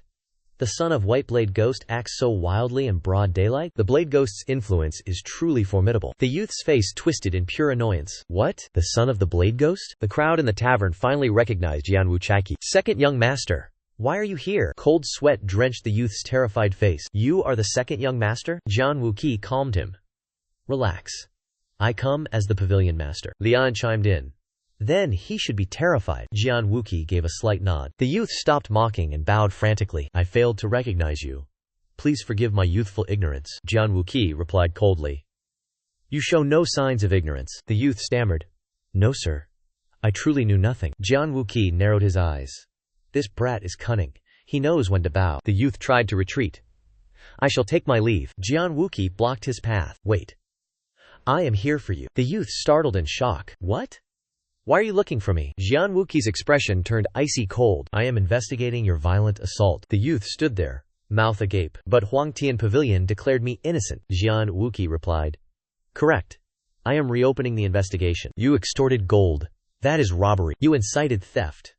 That is conspiracy. You nearly killed them.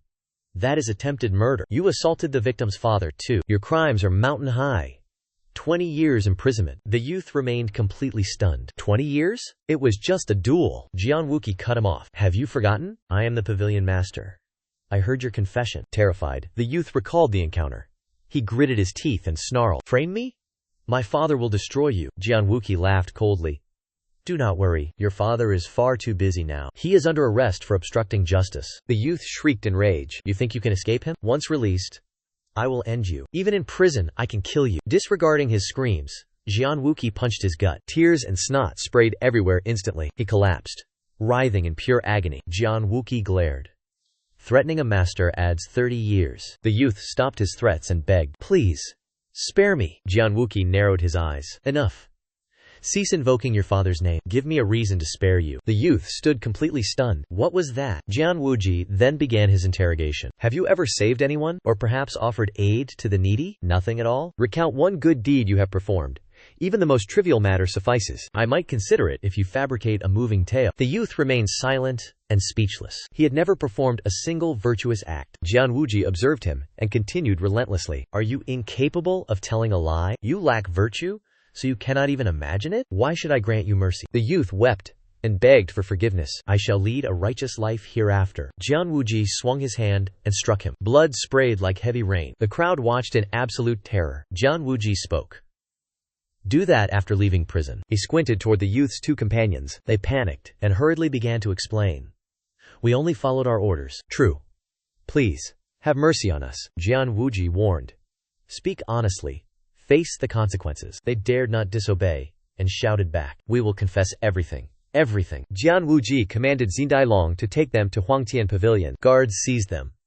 Jian Wuqi addressed the crowd. If you encounter injustice, report to Huangtian Pavilion. As long as then no faction can pressure the Imperial Heaven Pavilion. If anyone uses their father to threaten me, I will do the exact same thing. Hearing this, everyone could not help but laugh. The heavy tension in the air instantly vanished. Lian approached the beaten middle-aged man, speaking calmly. Under the second young master's orders, The demon physician has already examined your son. The middle-aged man was struck with utter disbelief. Is it true? Has that divine physician truly healed my son? Jian Wuji replied.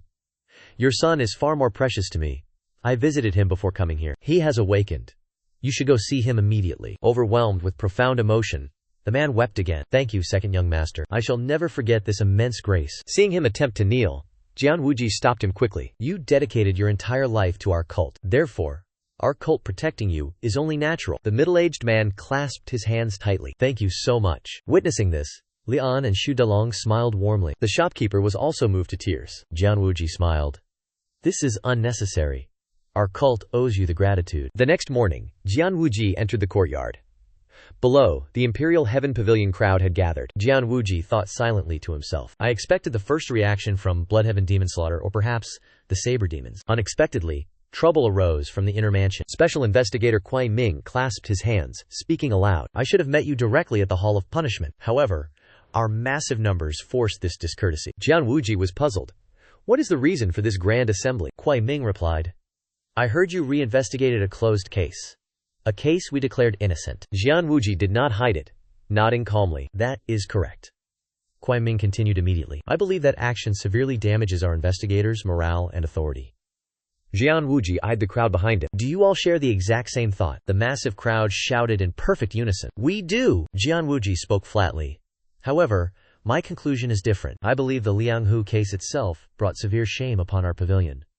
Kuai Ming frowned. What do you mean by that? Jian Wuji glared directly into his eyes. During Lianghu's arrest, did you not hear him confess his sins publicly? Kuai Ming nodded slowly. Yes, we heard it. Jian Wuji questioned further. Then why are you all still standing here? Kuai Ming explained. Our sole concern is the reinvestigation of a closed case. Jian Wuji sneered coldly. So, this is a matter of pure principle? Precisely. This violates all established precedent. Jian Wuji sighed deeply. Kuai Ming, an innocent child was beaten near death. The true culprit confessed under arrest. Under such conditions, should we not reinvestigate? If you blindly demand principle now, how will the world judge you? Kuai Ming remained absolutely unyielding. Call me rigid if you must. For any sect, strict adherence to principle is paramount. Jian Wuji sighed in utter helplessness. Very well. Let the people choose. Whoever believes this reinvestigation is righteous, step to this side. The tense crowd exchanged uneasy glances. After a heavy silence, Xu Delong stepped forward first. I also believe this case demands a thorough reinvestigation. Jian Wuji questioned him. State your reason. Xu Delong explained. The previous investigation was severely flawed. Outside interference cannot be ruled out. Jian Wuji nodded in approval. Excellent. Who else stands with this view? Almost instantly, another figure stepped forward. I hold the same belief. I am Yi Hu.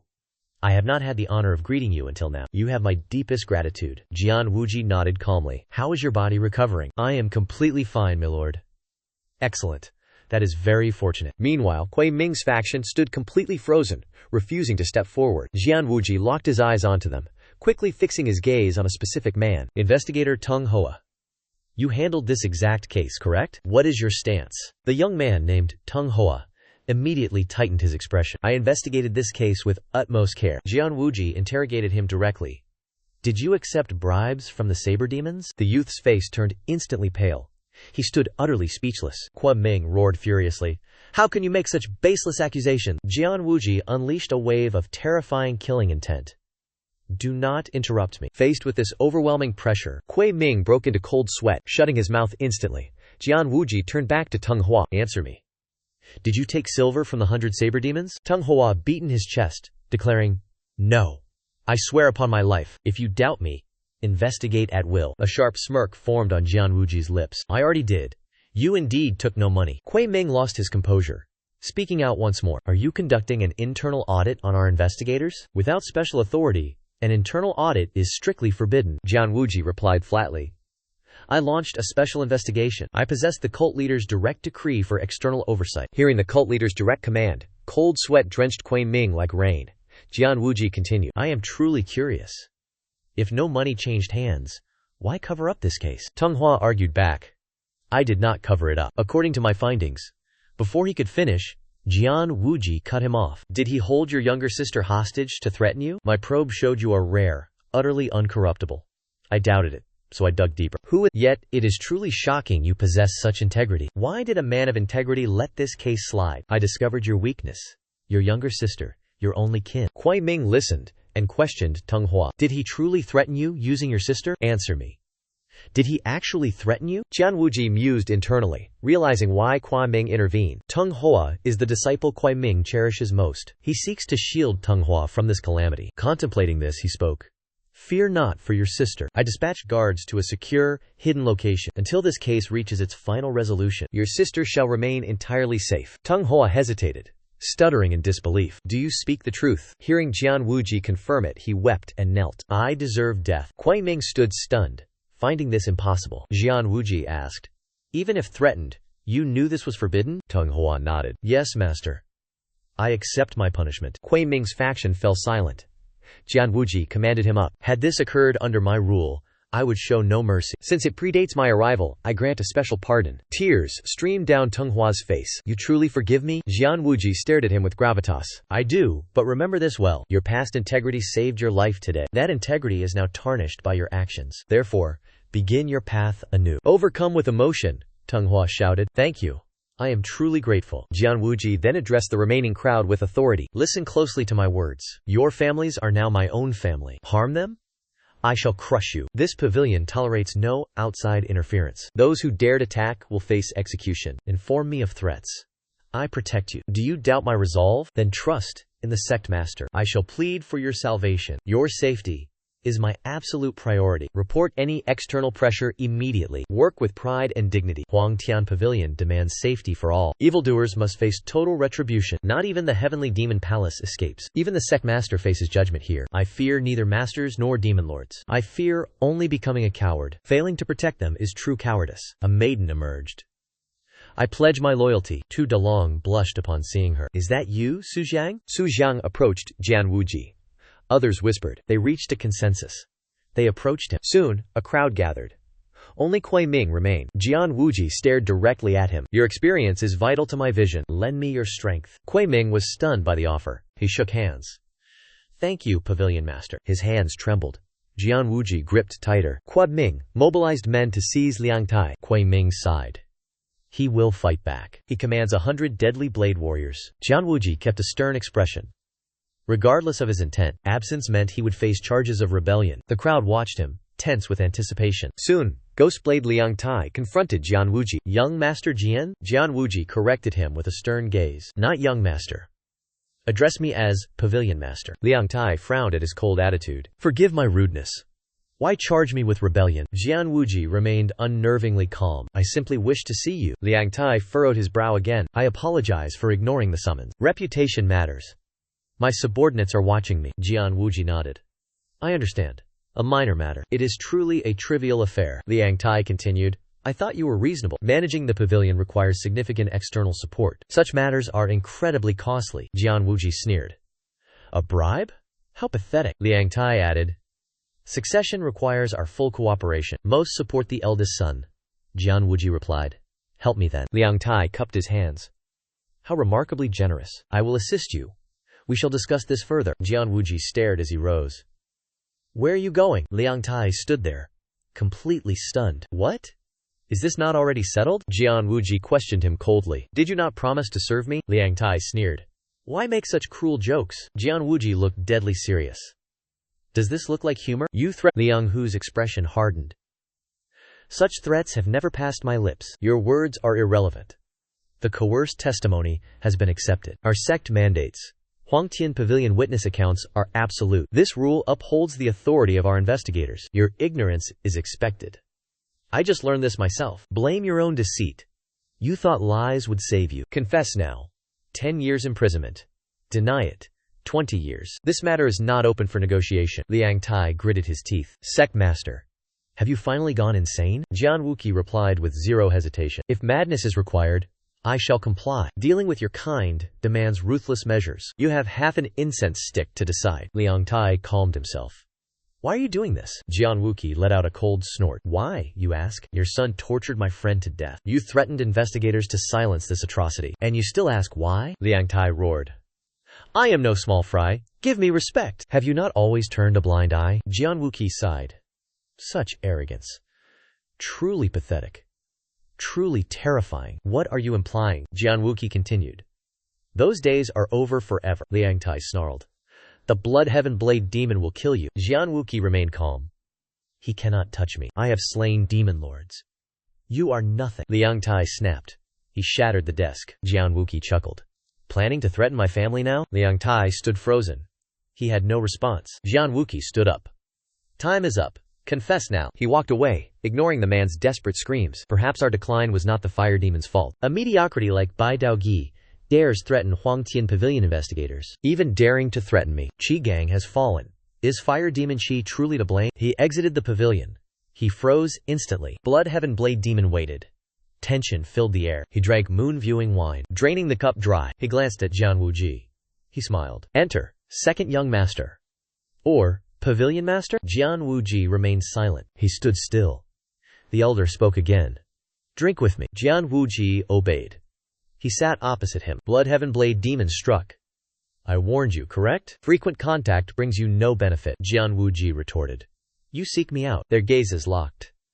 Neither yielded an inch. The elder drained his cup again. My perspective of you has changed. During the tournament request, I told myself, this is correct. An intelligent man makes such demands. Jian Wuji smiled. A solid request indeed. The elder poured another cup. It began there. You made my blade weep. Jian Wuji wondered, why would your blade weep? Are you blaming me? The elder laughed. Blaming you? Jian Wuji explained. Your disciple insulted me. Another humiliated my subordinate. You exploit Heaven Demon Palace for gain. Your subordinates threaten innocent investigators. The blade weeps. Its master surrounds himself with filth. The elder burst into laughter. You are cunning. But you are mistaken. Jian Wuqi continued. Then please enlighten me. The old man poured another drink. You say those around me lack my temperament? But you are mistaken. They suit me well. I am just like them. Jian Wuqi was left speechless by these words. This cunning old fox is difficult indeed. Pride and honor are easier to manipulate. Shu Tian Dao Mo's expression turned grim. Release the captive Bai Dao Gi. The reputation of the sect is failing. Jian Wuqi replied calmly. Prove his innocence. Then he shall be released. Shu Tian Dao Mo unleashed his overwhelming aura. Faced with this terrifying pressure, Jian Wuqi felt trapped in a sea of fire. His expression twisted in intense agony. Truly formidable. His aura is peerless. Father was right. The timing is not yet ripe. Shu Tian Dao Mo stared coldly. Let me offer you counsel. He was cut off before he could finish. Spare me. State your demands plainly. No preaching. Seeing such defiance, the demon laughed, then withdrew his aura. You are right.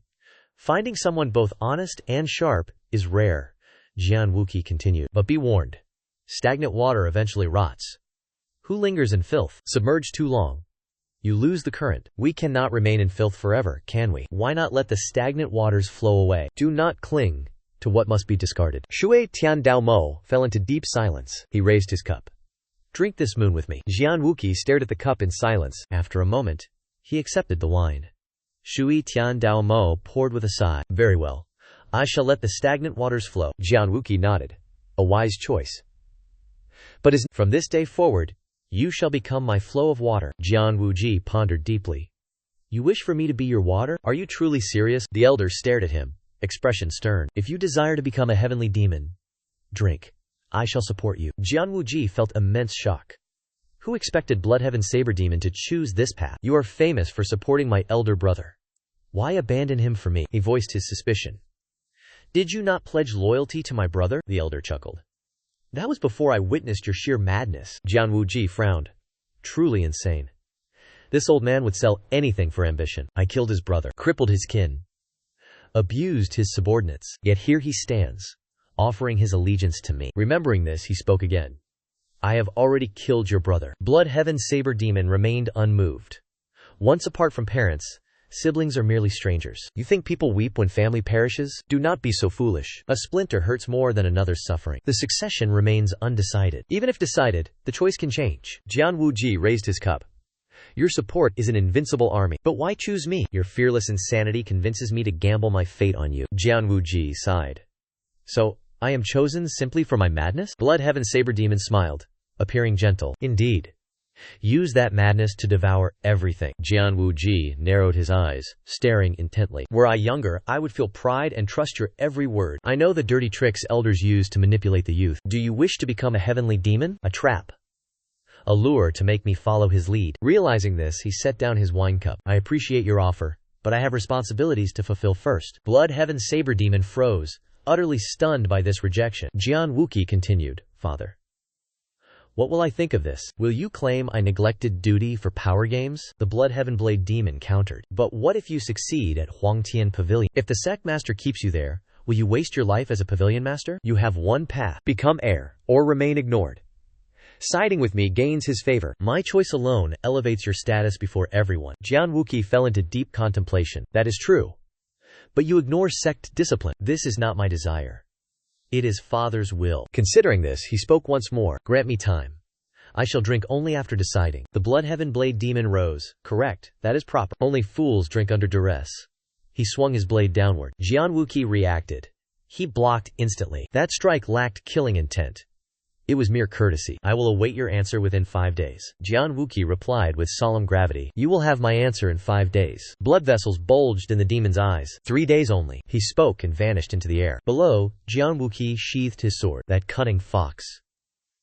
My hand aches immensely. The next day, warriors trained bare-chested elsewhere. They practiced physical endurance. They performed push-ups carrying massive logs. A leader shouted. You collapse from this trivial exercise? This is standard demon army training. As Huangtian Pavilion enforcers, you are pathetic. How will you ever complete your missions? Remember your wives, children, and friends. Anyone can betray you. Only your sweat never deceives you. I will certainly never betray you. Tu Dai Long stood behind. Kiem Vo Kuk watched and laughed. The sect master, Liang Hu, is unmarried. Mentioning wives and children is quite humorous. Kim von Cusack smiled too. You speak the truth. Tu Dai Long asked again. How did you manage that? Kim von Cusack looked confused. Manage what? Tu Dai Long explained. Forcing Nam Dao's sect to offer a formal apology. Hakan Min admitting fault is truly unimaginable. Kim von Kulak laughed louder. If curious, why not ask them yourself? Tu Dai Long panicked. Do not joke like that, sir. Entering Nam Dao's sect now? Death is certain. Kim von Kuk shook his head. No. You could dance in their arena and emerge safely. Hearing this, Tu Dai Long was even more shocked. Kim von Kuek recalled last night's talk with Huyen Tian Dao Ma. Now, we wait for the reply. Right. Regarding Bok Daokui and his son, send a letter to the dungeon. Move them to the harshest containment. They must suffer for their past atrocities. Tu Dai Long bowed his head. Understood. I shall handle it immediately. Kim von Kukshak stepped outside, deep in thought. Without my intervention, they would live in total luxury. Meanwhile, the Quach Chu family suffers in absolute misery. Perhaps many others have been trampled by them before. If I do not stop them, more victims will surely emerge. I will never allow such trash to terrorize the innocent again. Night fell on Ma family village. The villagers stared at one location. Is that truly the branch of Huang Tiankak? Kim von Cusack stepped forward to confirm. Indeed. If anyone is oppressed by our sect's warriors, report it there. Everyone heard this, their expressions turning rigid with tension. Kim von Cusack asked. Until now, how have you dealt with our sect's oppression? Someone sighed. How did we deal with it? Kim von Kuk frowned. They only suffered in silence. Many know of the heavenly pavilion. Few dare approach its gates. Entry requires sect clearance. Identity checks. Even invasive body searches. Only after grueling rounds can one reach the pavilion. He pondered briefly before speaking again. Report all sect-related matters to this branch directly. The villagers could not believe their ears. Is this truly the truth? Jian Wuqi gave his confirmation. My words are absolute truth. Inform every villager of this news immediately. If the sect bullies Ma village, report them. Fear no reprisal from these cowards. Retaliation means execution. No exceptions allowed. The elder sweated. Did he open this branch for us? He bowed deeply. I shall spread the word. Jian Wuqi smiled. He left alone. The journey begins now. I will protect Ma village from this center, defending the weak, protecting the oppressed. Every life carries equal weight. This vow remains absolute. He froze. The Bloodblade demon waited in his courtyard. Are you ready for my wine now? Jian Wuqi sat down. He was fully prepared. The elder poured. Eyes locked. Drink your wine. Jian Wuqi did not drink. I require side dishes. The elder hesitated. What dish do you desire? Dog meat? Or fermented rolls? Jian Wuqi spoke coldly. The Demon Lord. The Bloodblade demon recoiled. What did you say? Jian Wuqi spoke with lethal clarity. The Demon Lord shall be my feast. The Bloodblade demon fell silent. He gritted his teeth and replied, Young master, the world follows its own laws. Jian Wuqi remained incredibly calm. Drinking wine with snacks is common practice, right? The Bloodheaven Blade demon clutched his head. I waited 3 days? For this absurd request? Fine. I shall claim your head now. He rose and unleashed a fatal strike. Jian Wuqi parried. He was pushed back. His sword arm trembled violently. Seeing the block, the blade demon laughed. Impressive. Truly formidable. Your cultivation is peak. Claiming your head will not be easy. He swung his blade at Jian's head. Jian Wuqi refused to die standing still. Both fighters were cold. Both were resolute. Neither held back their killing intent. Their aura shook the entire building. The ground shattered. Jian was blasted away. The blade demon stood, but looked grim. Jian Wuqi slid back, finding his footing. The demon's great blade began to tremble. A twisted grin crossed his face. His killing aura surged to madness. How interesting. Jian Wuqi faced the incoming onslaught. He gritted his teeth in deep concentration. Should I test the 4 god steps? Can he survive my underworld king steps? He weighed the odds. He finally decided. Not yet. Time is on my side. He looked at the elder. Surrender the Demon Lord position. The Blade Demon looked utterly confused. To whom do you grant the throne? Surely not you, Master of Heaven Pavilion. Jian Wuqi spoke. Appoint Captain Zhang Hu. The Blade Demon narrowed his eyes. Is Zhang Hu not the second prince's man? Excessive greed demands a heavy price, second young master. Jian Wuqi remained steadfast and resolute. Did you not command to swallow everything with madness? You were the one who proposed this alliance. Is the path of madmen truly this mundane? Suishan Daomo stood frozen in shock. Madmen, you say? Jian Wuqi pressed the advantage. Are you not a madman yourself? If not, why join hands with me? Suishan Daomo sank into deep, silent contemplation. Jian Wuqi stood there, deep in thought. I never discovered the true depth of his ambition. He perished before his dark desires were revealed. Surprisingly, he was the first of the 8 demon lords to fall. Why did a man so cunning perish first? After a long pause, he spoke. You are too greedy. With that, he soared into the sky. Jian Wuqi watched his departure in silence. He knew the demon lord would never refuse. 7 other options remained. He knew this well. 2 days later, Zhang Hu approached, full of suspicion. What has transpired here? Did you orchestrate my nomination as Demon Lord? Jian Wuqi smiled inwardly, satisfied. Your keen intuition confirms my judgment of you. After a moment, he replied. I arranged the nomination. Zhang Hu's eyes widened. I am not worthy, Jian Wuqi urged. Do not be humble, Zhang Hu protested. But those situations are different. Lead the demon army. You will make history. These words left. Young master, you overrate me too much. Jian Wuqi stared at him, gaze solemn. You undervalue yourself. Let us wait. Zhang Hu grew stern. I understand. Jian Wuqi plotted. I will manufacture chaos. Moments later, Jian Wuqi met the sect leader. Father and son stared. Silence reigned supreme. Jian Wuqi stammered. New armor, father? The sect leader retorted. Merely my sleepwear. The atmosphere turned cold and silent. Why disturb my late-night rest? Jian Wuqi hesitated. It is only twilight. Is your sleep schedule a state secret? If the alliance knew? Spare me. Speak. Jian Wuqi smiled. I claim Bloodblade. The sect leader sighed. You vowed vengeance. Killing him is wasteful. Father glared intently. Jian Wuqi mused. Father expects this result. Zhang Hu knows we formed an alliance. The sect leader frowned. He won't submit. Jian Wuqi replied. Submission is unnecessary. I will use him until shattered, then toss him away like trash. What if he strikes you back? Jian Wuqi hardened. Then I perish. But we are fundamentally different beings. Once shattered, he is forever useless. I grow stronger through every blade. The sect leader sighed. Why report this? Jian Wuqi shrugged. I claim your rewards. Naturally. I must inform my father. The sect leader sneered. Need my approval? Jian Wuqi laughed. Quite the opposite, father. Please do not accept the proposal from Bloodheaven Blade. The sectmaster narrowed his eyes. Do not accept it? Jian Wuqi confirmed. Yes. I wish to humiliate him. He acts more arrogant than my own father. The sectmaster questioned. You abandon the demon lord for spite? Stop the nonsense.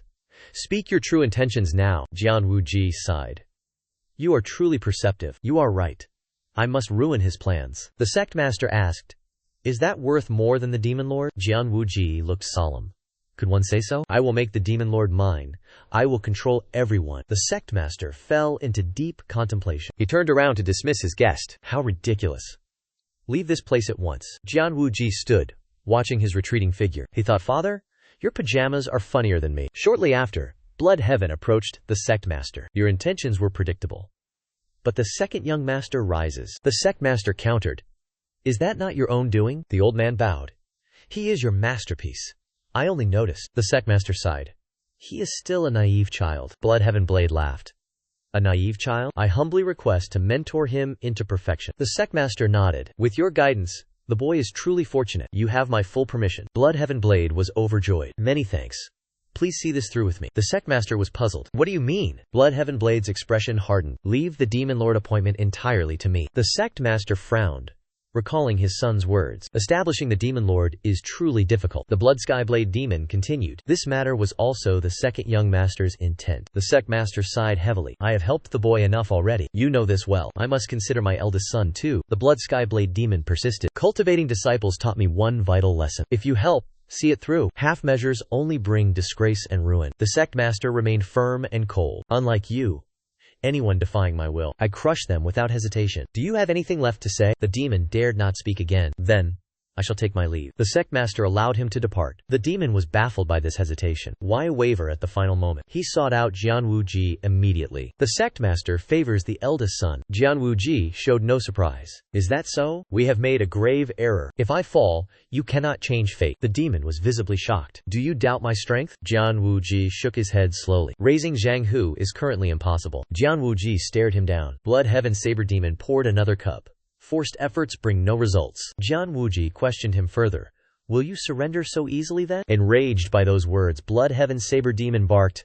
What did you say? Easily, you say? Jian Wuji remained perfectly calm.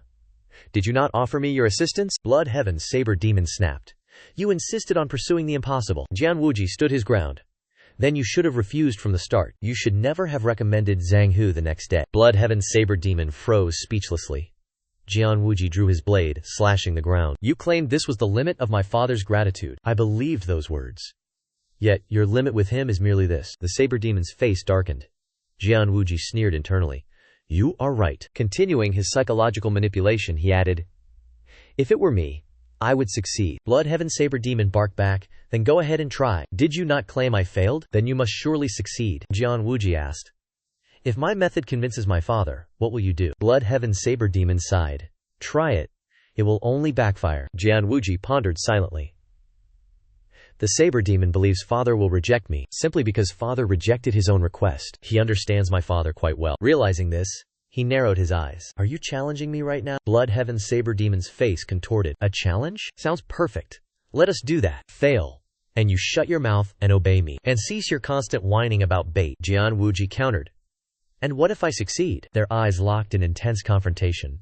Blood Heaven Saber Demon grew grave. Then, I shall obey your every whim. Jian Wuji instantly laid down his terms. Find me rare spiritual medicine, superior to demon crystal pills. Blood Heaven Saber Demon roared furiously.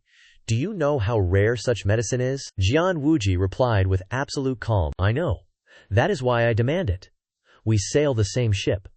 My strength is your strength. Finding logic in those words, Blood Heaven Saber Demon fell completely silent. Jian Wuji plotted deeply in his mind. I know of a spiritual medicine, superior to demon crystal pills. The divine elixir of the beyond. I know he possesses it, but how do I force him to surrender it? Grimacing at the thought, he pressed on. If Zhang Hu cannot become the demon monarch, then I cannot secure the required medicines. What value does this alliance hold for me then? Left with no alternative, Blood Heaven Saber Demon finally yielded. Fine! If Zhang Hu becomes the demon monarch, I will deliver your medicine. Jian Wuji drew his blade, pointing it directly at him. We have a blood pact. Blood Heaven Saber Demon swung his saber, clashing against the blade. Uttering no further words, he leaped into the night and vanished. Jian Wuji watched his retreating figure, calculating silently. If I combine the divine elixir of the beyond with the demon crystal pill, then during the ultimate clash against the demon venerable, my internal energy will never fall short against his, and I know exactly how to win this wager. Moments later. Elsewhere. What are Zhang Hu's actual chances to become demon monarch? Give me your honest assessment. The old man sighed deeply. Less than 10%. Jian Wuji questioned. Even with the Saber Demon's recommendation? The old man explained. The cult leader already rejected that proposal. He never alters his absolute decrees without a monumental reason. Jian Wuji nodded. I am well aware. What is your take on this matter then? What if a second demon venerable recommends Zhang Hu? The old man fell into deep thought. Another demon venerable's backing? Jian Wuji confirmed. Precisely. A specific woman's face flashed across his mind. Concluding the meeting, Jian Wuji departed, leaving the strategist alone. The old man sat in silence with his scrolls, still dissecting Jian Wuji's words. 2 demon venerables backing the exact same candidate? This is completely without precedent. Yet, if it happens, Zhang Hu will certainly become the demon monarch. Such a massive political shift would force the cult leader to change his mind. But is such a reality even possible? Jian Wuji smiled flatly. We must test it to truly know. Facing 2 tigers simultaneously is far simpler than dealing with just one. After all, they might just destroy each other. The next day, Pei Zongduo of the Northern Heaven Sword Clan was dragged before Jian Wuji. Rape? Ridiculous! Let me confront that vile slut. I was completely set up, Jian Wuji countered coldly. Why would a mere maidservant conspire to frame? Pei Zongduo argued desperately. You simply do not understand the truth. Someone clearly manipulated her, or perhaps I offended her in the past. But I swear, I never forced myself upon those children. Jian Wuji nodded slowly. Very well. Let us settle this face to face. He turned toward the door, calling for Xu Delong. The moment he spoke, Xu Delong entered, escorting a young girl. Catching sight of the child, Pei Zongduo roared in pure fury. You! Why did you slander my name? Jian Wuji's voice turned ice cold. Silence. Shout again, and I will remove the child. He violated you, did he not? The young girl kept her head lowered, offering no immediate response. Pei Zongduo barked again. Stop fabricating lies. Look at me. Cease your pathetic crying. Faced with this intense hostility, the child's small body trembled uncontrollably, prompting the young master to press his advantage. You dare not look at me because your lies will be exposed. Jian Wuji spoke once more. Seeing this child must excite you deeply. Pei Zongduo was utterly bewildered. What? Pavilion master, do you truly side with this wretch? Jian Wuji continued his relentless inquiry. Did you threaten to slaughter their families? Bui Tongdak sweated. Was that not true? You trust her words far too easily, Jian Wuji signaled. 2 more children entered. Seeing his terror, Jian Wuji sneered. Unfamiliar? Were these maids not under your command? Bui Tongdak shuddered in fear. Yes. They have grown quite a lot. Terror filled the young girls' eyes. Jian Wuji commanded. Enough. The testimonies suffice. You used the same vile threats repeatedly. Every few years, you sought new victims. Cornered, he begged. I was merely intoxicated. Jian Wuji mocked. No one goes to prison for mere maids? You are correct. Your logic is sound, Bui Tongdak pleaded. I shall never repeat it. I will provide a written guarantee. Jian Wuji shook his head slowly. Unnecessary. You will not face prison. The 3 girls turned deathly pale. Bui Tongdak beamed. My gratitude is eternal. Before he finished, Jian Wuji decapitated him. Head severed. Life ended. You go elsewhere. The girls trembled, unable to look. Even Dai Long sweated. Jian Wuji spoke.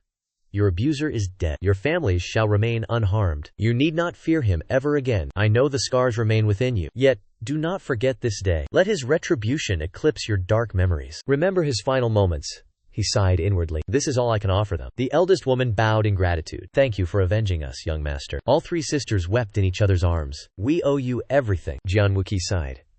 Do not thank me. Your courageous testimony enabled me to punish him. He earned his fate. Live your lives bravely now. Xu Delong escorted the women away. Jian Wuji stood alone, gazing through the window. Father, if I cannot protect these simple children, the orthodox sects you despise will claim my life. I would die in shame, silenced forever. Suddenly, Lian hurried into the room. Young master, he served the Northern Heaven Sword Clan. Will the Yihua Sword Venerable remain silent? Do you feel no fear? Jian Wuji's expression hardened. Fear? I only fear failing to purge this trash. Lian looked confused. Ever since you joined the Huangtian Pavilion, the sect has finally stabilized. What if our people surpass the martial arts alliance? Jian Wuji offered a cold smile. Was his rape of the maidservant not justification for his death? I only did what was right. Yet, we struggle to enforce basic justice. Xu Delong, deliver my message to the Sword Venerable. Tell her complications arose during the interrogation. I shall arrive personally to clarify the truth. Soon after, Jian Wuji and Xu Dalong arrived at the Northern Heaven Sword Clan. They were led to a structure deep within a bamboo grove. As they entered, a voice echoed from within. Has the Lord of Huangtian Pavilion arrived? A beautiful woman emerged, inviting them inside for tea. This woman was the legendary Yihua Sword Venerable. The Sword Venerable appeared to be barely 20. In truth, she had lived twice that age. An ancient sect proverb echoed through the halls. Though the world turns, the Sword Venerable endures. They say she grows younger with every passing year. Jian Wuji stepped inside and bowed respectfully. It has been a long time, senior. Jian Zun smiled. I am not used to being called senior. Why not simply call me senior sister? Jian Wuqi replied with caution. If we consider benefits, that is impossible. Jian Zun sighed. You mean age demands automatic respect? I do not think so. Respect is reserved only for the worthy. Even the young deserve respect if earned. Stunned by her words, Jian Wuqi froze. After a moment, he chose to compromise. Fine. But you must call me second young master. Jian Zun agreed. Without a moment's hesitation, Jian Wuqi glanced back to introduce his companion. This is the special envoy investigating the case. I brought him here to report everything. Shu Dailong bowed and introduced himself immediately. Jian Zun waved him off. Unnecessary. If Huangtian Pavilion says he is guilty, he is guilty. Harm children? Absolute execution. Jigan family. We will not pursue any investigative excesses. Jian Wuqi narrowed his eyes at her tone. He exchanged a sharp glance with Shu Dailong. Shu Dailong understood. He stepped out and closed the door. Jian Zun spoke once more. I hear the sect is changing under your guidance. You have performed truly well, Jian Wuqi exclaimed. Only with your support, senior sister. Jian Zun sighed. Cease your hollow flattery. Jian Wuqi looked puzzled. What do you mean, senior sister? You appear barely 20 years of age. Jian Zun waved her hand. 20? You flatter me. I am merely a... Jian Wuqi fell into deep contemplation once again. Sword Venerable lived a life far from his claims. After his father was slain by the fire demon banner, the sect was sealed. Demon lords and masters fought for power. Yihua Sword Venerable became the first sect leader. The sect drowned in blood. His leadership was remarkably abysmal. His governing capability failed to match his ambition. His successor murdered him. He barely finished 3 years. Considering this, he spoke. Truly, I feared this case. Sword Venerable questioned. You felt fear? Jian Wuqi explained. You know of the recent conflicts with Nan Dao sect. He pondered in his heart. I mentioned the Nan Dao sect to test his reaction. Of the 8 demon lords, those 2 shared the worst relations. Their disciples, Dabio Ghost and Demon Sword, act like fire and water. Jian Wuqi spoke. Bloodheaven Blade Demon pressures me, and now conflict with the Jian family grows. Sword Venerable replied. He and I are different. Jian Wuqi grew stern. Naturally, you differ. Sword Venerable squinted, staring directly at him. I heard the Bloodheaven Blade Demon recommended Zhang Hu for Demon Monarch. What exactly happened there? Jian Wuqi said sternly. Zhang Hu is capable and loyal. He is my man. Sword Venerable asked. How did you persuade the Bloodheaven Blade Demon? Jian Wuqi explained. I provoked his sense of pride. I told him, as a demon lord, he must choose for the sect, not for personal power. Sword Venerable sighed. He is not easily swayed by such weak excuses. Jian Wuqi explained. Perhaps he did not wish to lose me. Sword Venerable fell into immediate, heavy silence. Jian Wuqi watched his every move. After a moment, he continued. He claimed that of all the demon lords, he cares for the sect the most, yet he still refused to let Zhang Hu ascend. The head strategist proposed a solution, but it was not feasible. Predictably, Sword Venerable demanded to know the solution. Jian Wuqi continued. Another demon lord's recommendation would make it possible, but no demon lord would dare to cooperate. The Sword Venerable interrupted him. Why would you think that? Jian Wuqi looked visibly startled. The Sword Venerable asked, Does only the Bloodheaven Blade Demon care for our sect? Jian Wuqi denied. That is not what I meant. The Sword Venerable remained indifferent. He continued. Your goal today offends my pride even further. You want us to endorse Zhang Hu? Jian Wuqi sneered inwardly. He knows. Time for the truth. When truth and deceit intertwine, reality dissolves. Only then does the scheme succeed. Jian Wuqi asked. You have realized it? The Sword Venerable kept silent. Jian Wuji's thoughts raced. Doubt is inevitable. Why would the cautious Blade Demon support me? The heavy silence hung. Finally, the Sword Venerable spoke. I understand why the sect master chose you for the pavilion. She stepped forward. A blur. She stood before him. Their faces were inches apart. The Sword Venerable smiled. You have a strange, persuasive charisma. Very well. I will endorse Zhang Hu. Jian Wuji was stunned. Truly? Is that the truth? The Sword Venerable turned away. Tell them I prove the Blade Demon isn't the only loyal soul. Jian Wuji bowed. I shall not forget this favor. He departed with Shu Dailong. He pondered. I knew he would agree. He fears my potential as a successor. The Blade Demon saw it first. He refuses to let the demon monopolize me. They despise each other. Absolute hatred. Proof? He murdered the Blade Demon first upon ascending. The news reached the sect master's ears immediately. I never expected the second young master to recruit a Sword Venerable. He surely exploited the feud between those two. What kind of man is Zhang Hu? Can he lead the demon army? The advisor replied. He possesses great skill, but he is a warrior. Lacks political influence. Choosing Zhang Hu was a brilliant move. The leader continued. He discovered Zhang Hu long ago. It was an emotional decision. That boy is far more sentimental. The advisor nodded. A strength and weakness. The leader scowled. A weakness? The advisor hesitated. How do we address this? The leader answered. I must accept their nomination. Appoint Zhang Hu as Demon Lord. The advisor bowed. The scene shifts elsewhere. Jian Wuji walked.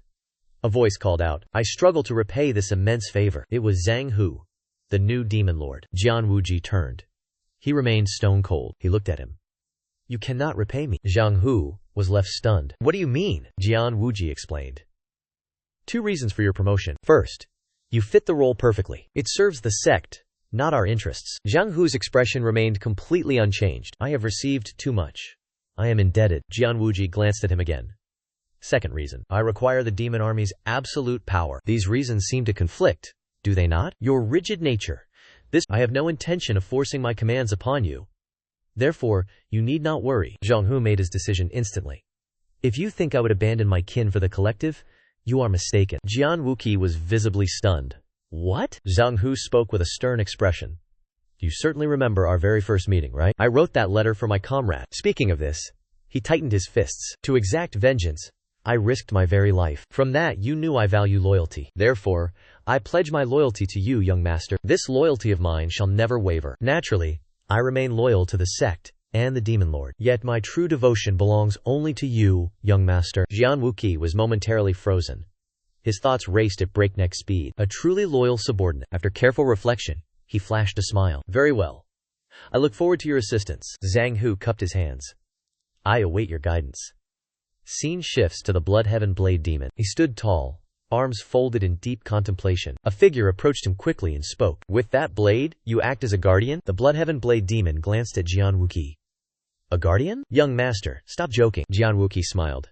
How could I dare? The Bloodheaven Blade Demon shifted the topic, ignoring the jest. Zhang Hu has surely become the Demon Lord's commander now, yes? Congratulations to you. Jian Wuqi cupped his hands in gratitude. He observed the elder with deep scrutiny. He is clearly furious. I involved the one-sword saint. He feigns calm. Yet I must remain vigilant. This old man remains entirely unpredictable. Seeing him lost in thought, the Blade Demon spoke again. How did you manage to convince the sword saint? Jian Wuqi squinted. Promise not to be angry, and I shall tell you. With his approval, Jian Wuqi began explaining. I called Sword Sovereign a washed-up devil. That wounded his pride deeply. I added he is now merely a pawn for others. Blood Sky Blade Demon scoffed. Who are you trying to fool? You oversimplify it. Why didn't she see your scheme? That old fox would never let you off. She would block you. I helped you before. Things have escalated. What is your next move? Jian Wuqi replied without a trace of fear. Respect the elders. Always the path forward. Blood Skyblade Demon asked, did you tell her I helped Zhang Hu? Jian Wuqi did not attempt to deny it. That is true. You did help Zhang Hu. Blood Skyblade Demon nodded in agreement. You speak facts. You fulfilled your promise. Here is your reward. I secured it. He slid the box forward. Jian Wuqi opened it, shocked. What is this? Blood Skyblade Demon replied coldly. My promised reward. Jian Wuqi's eyes widened. A radiant blue elixir rested inside. Clearly peerless. Blood Skyblade Demon explained. That is the Heavenly Divine Pill. Jian Wuqi pondered silently. The Heavenly Divine Pill? This old man gave me this treasure? I never expected to acquire this so easily. I expected excuses. I expected a denial. Sensing his doubt, he spoke. I kept it long ago, but I have no use for it. Jian Wuqi asked again. You truly give this to me? Blood Skyblade Demon roared. Reject it? I will take it back. Moments later, he slammed his massive blade into the ground. He lifted a jug of wine to his lips. After finishing a cup, he turned his gaze back toward Jian Wuqi. Second young master. I entrust my remaining life to you. Jian Wuqi's eyes widened in pure shock. Silence gripped the air. Blood Skyblade Demon played his hand. He held nothing back. I told my father this old man is untrustworthy. Now I must reconsider my stance. He showed his cards. I must respond in kind. I thank you. I shall refine the elixir here. Please protect. The Bloodheaven Blade Demon was utterly stunned. You. Doing this before me? Have you gone mad? Jian Wuqi remained calm. Protection from a senior is safest, he calculated. This show of trust held strategic value. He had already accepted and trusted the elder. The Bloodheaven Blade Demon gritted his teeth. You trust me? Jian Wuqi lifted the elixir box. You gave me the divine pill. I trust you. If danger strikes, you will surely intervene. The Bloodheaven Blade Demon asked. Fear no poison? Jian Wuqi remained completely composed. I believe you are not that kind of man. The Bloodheaven Blade Demon scoffed. You are wrong. Do you think I am a villain, young master? Jian Wuqi stood firm. Each person holds their own perspective. To me, you are honorable, and keep your word. The Bloodheaven Blade Demon pressed. What if your intuition fails? Jian Wuqi sat down, turning his back away. That is for later. He took the divine elixir into his mouth. The demon watched in silence. Jian Wuqi focused deep within. Divine pill. My future strength rests upon you. The pill entered his body. It melted instantly. Pure energy erupted from within the divine elixir. Violent spiritual power flooded through his meridians. Refining this divine pill is no simple task. Jian Wuqi winced. The medicinal veins bulged across his entire face. His state finally stabilized after an eternity. Sweat drenched his entire face. He opened his eyes, finally awakening. The divine pill surged my internal energy. He awoke. The Bloodblade demon spoke. How did the divine pill taste? Jian Wuji turned. Like sweet honey. Never tasted anything this exquisite before. The Bloodblade demon shrieked in agony. Damn it. Utterly cursed. I should have consumed that pill sooner. Jian Wuji stood. Do not regret. My absorption was 10 times superior. His internal energy erupted. He pondered deeply. I will not lose to weak cultivation. The Bloodblade demon suddenly appeared nearby. Boy. Who are you exactly? How could you disturb my mind? How dare you steal my divine pill? Jian Wuji stared him down. Strange mutations flickered within his pupils. Terrifying internal power surged forward instantly. I shall lead you to true power. Survive, and you shall possess it. The Bloodblade demon fell into silence. Jian Wuji's power continued to overflow. The Bloodblade demon felt immense pressure. Tension peaked. Jian Wuji retracted energy. He asked, Elder, what do you desire? The Bloodblade demon hesitated, looking skyward.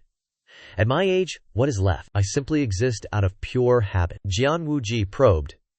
Yet you remain passionate? The Bloodblade demon startled. Are you speaking of me? Jian Wuqi smiled, watching his aggressive posture.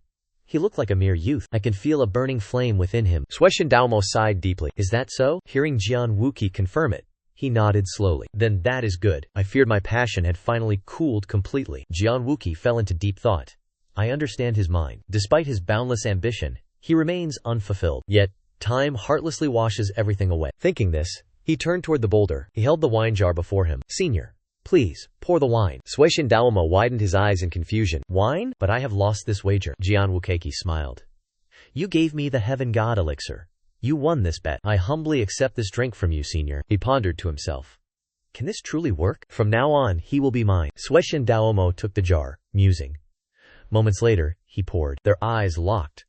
The cup was filled. Jian Wuqi drank it all down. Suishan Daomo smiled, clearly satisfied. Let us cooperate well in the future. Jian Wuqi offered a slight smile. Indeed. If you plot against me, show mercy. Suishan Daomo bristled with instant rage. Plotting? He roared with laughter. Pour me another cup. Suishan Daomo complied, pouring freely. Jian Wuqi narrowed his eyes, observing him. He smiles brightly, but his heart remains closed. One cannot judge him by mere appearances. Secrets lie behind that door.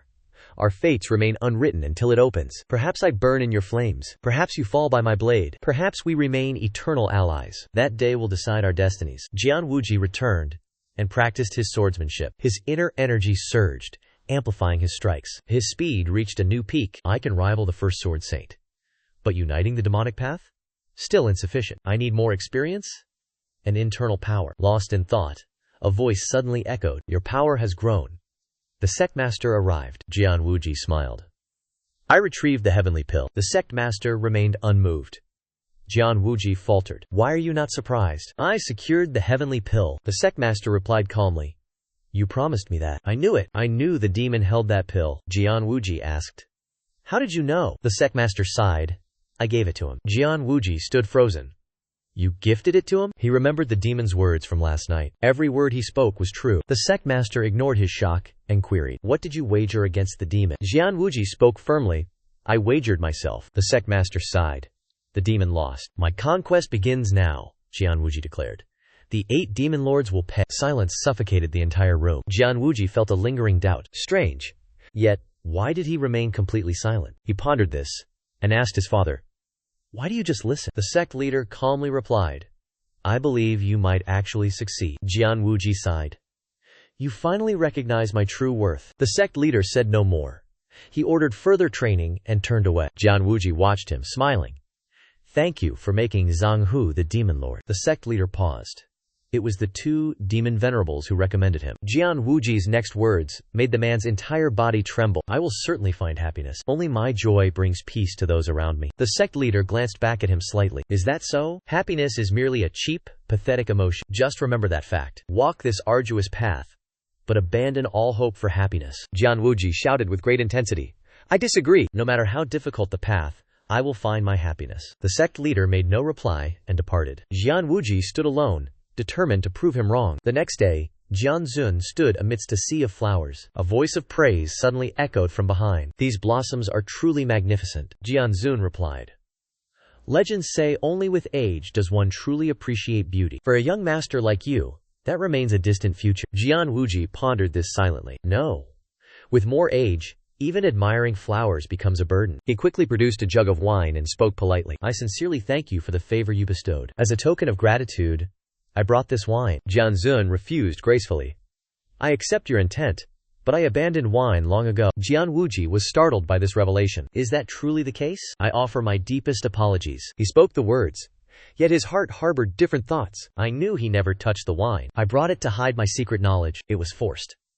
Yet, I had to try. Small gestures build a lasting foundation. He spoke again. I believe in returning favors. Is there anything you desire from me? The sword saint spoke with gravitas. Sever your ties with Dao Mo immediately. Jian Wuji confirmed this in his heart. Everything was unfolding as the demon predicted. He replied quickly. May I ask why? The sword saint lectured. Dao Mo opposes you. You seek to build a disciplined order. He loathes all rules and all constraints. Jian Wuji fell into a heavy silence. After a moment, he made his choice. Forgive me. I cannot follow your advice. The sword saint glared at him coldly. You refuse to obey me? Jian Wuji stood his ground firmly. Indeed. Dao Mo gave me a gift, he thought.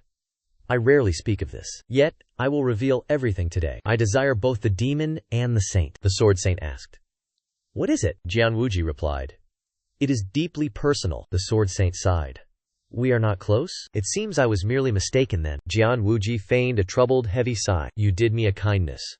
I'll speak. He gave me the heavenly pill. She gasped. The legendary heavenly pill? Are you telling the truth? He actually bestowed that upon you? Such boundless ambition.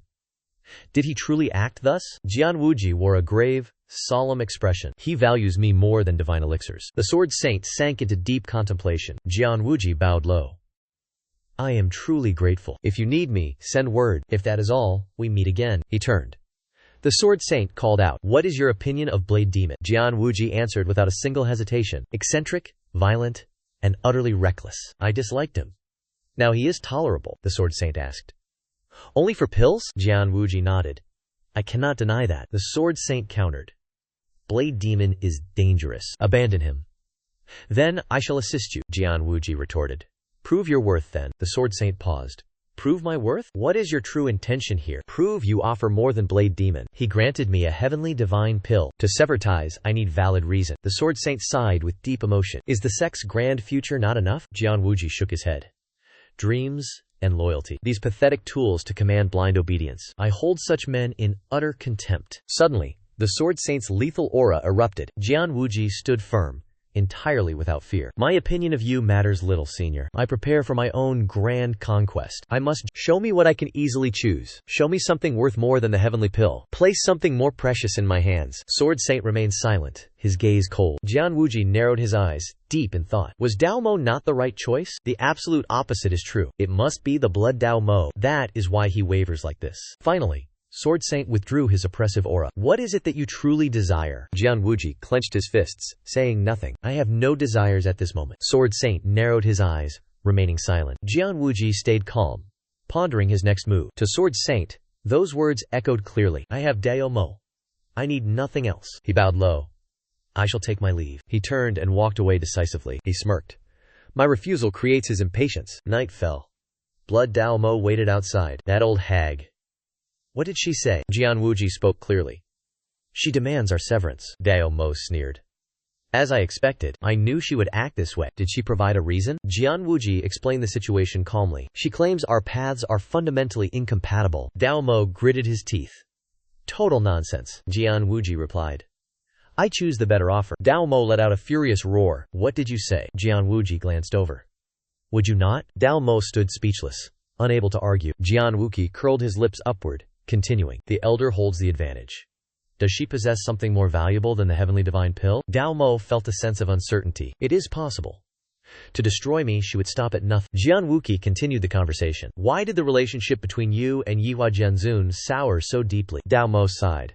That old matter? He fell into a cold silence, reminiscing. Jian Wuqi watched him, deep in thought. Though I ask, I already know the truth. Dao Mo spoke again, his voice sharp. Must there be a reason to hate? Jian Wuqi did not push.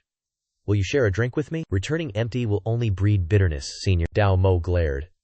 What kind of man am I? Jian Wuqi replied with icy indifference. Rationality is not necessarily a virtue, senior. Release your sorrow. Let your anger burn. Forget it. Today, this drink is on me. Uninterested. Dao Mo drew his blade and vanished. I shall wait at Maya village. Jian Wuqi watched his departure, smiling. The scene shifts to the Fengliu tavern. The diners grew tense. Eyes fixed on one direction. Shu Tian. Dao Mo sighed. I expected a brothel. I dislike women, Jian Wuqi replied. Strange. Your junior brother loves them. Dao Mo sighed. Do not mention him. It ruins the wine. Jian Wuqi nodded with a faint smile. He thought silently to himself. I mentioned him on purpose. I must keep your pain alive. The nervous innkeeper approached, bowing to his guests. Honored to serve. Jian Wuqi glanced over. Your wine and food are excellent. The innkeeper retreated quickly to prepare the feast. Dao Mo spoke again. You are too polite. Jian Wushaki smiled. Is politeness truly a vice? Dao Mo began to explain. Excessive kindness will eventually demand a heavy price. Let us use this shopkeeper as example. Is food better when you are kind, or when death threats force better quality? The eldest young master holds the advantage. Jian Wuqi replied with chilling, total calm. Cruelty is easy. I walk another path. The blade demon grew deeply suspicious. Why did Jian Wuqi glance outside? Joy creates food superior to fear-based meals. The blade demon fell into deep silence. He pondered briefly before speaking once more. This man will exploit your kindness soon. Refusal will invite his bitter, hateful curses. That is the true nature of men. Jian Wuqi remained unmoved. Kindness invites returns. Perhaps such mercy will spare my life. Blade demon scoffed. You are even softer. Both raised their cups. You saw through me? Did you misjudge this man? Jian Wuqi reflected. I judged you correctly. Throughout our long, complicated history together, you have displayed emotions beyond your nature. Today, you speak truths never before uttered. He slammed his cup onto the table. I have one warning for you today. Control your disciples with a firm hand, or face total war with Huangtian Pavilion. Blade demon gritted his teeth. You grow arrogant, Jian Wuqi retorted. You are the arrogant one. His defiance left the elder up. Jian Wuji continued his lecture. You underestimate this sect and my father. You are the Bloodheaven Blade Demon. Every action is watched. You ask if I disregard the aftermath? Think about it carefully. The Blade Demon snapped. Aura shattered the table. Two gazes locked. Neither showed fear. Patrons and the host panicked. Blade Demon roared. Boy, you court death. I shall crush you. He glared at the host. Why stand there? Bring fresh food and wine. Jian Wuji spoke up. This must be handled properly. He tossed coins and apologized. This covers all damages and lost revenue. The host shook his head. It is fine. Please, it is fine. Jian Wuji forced the coins into his hand. I am perfectly fine. Take it, and prepare the table. Serve your finest dishes. Blade Demon looked suspicious. You dictate my actions now? Jian Wuji glanced at him coldly. If you refuse, stop destroying property. Blade Demon barked again. Teaching a demon lord to be virtuous? Jian Wuji countered. My demonic path demands order, not mindless destruction like yours. Blade Demon roared. You brat. Jian Wuji slammed the table. Sit down. Blade Demon glared. His eyes burned red. Pure rage flared. Yet, he restrained himself. Reluctantly, he obeyed and sat down. Insolent brat. You are insane. Betray me, and you die. The manager fled in terror. Wuji stared at the Blade Demon. Are you speaking the truth? He confirmed with a nod. Indeed. I speak the truth, Wuji replied. Then, remain loyal to me. Such threats require precise timing. Loyalty discarded? Betrayal follows. Strike his heart. Blade Demon scowled.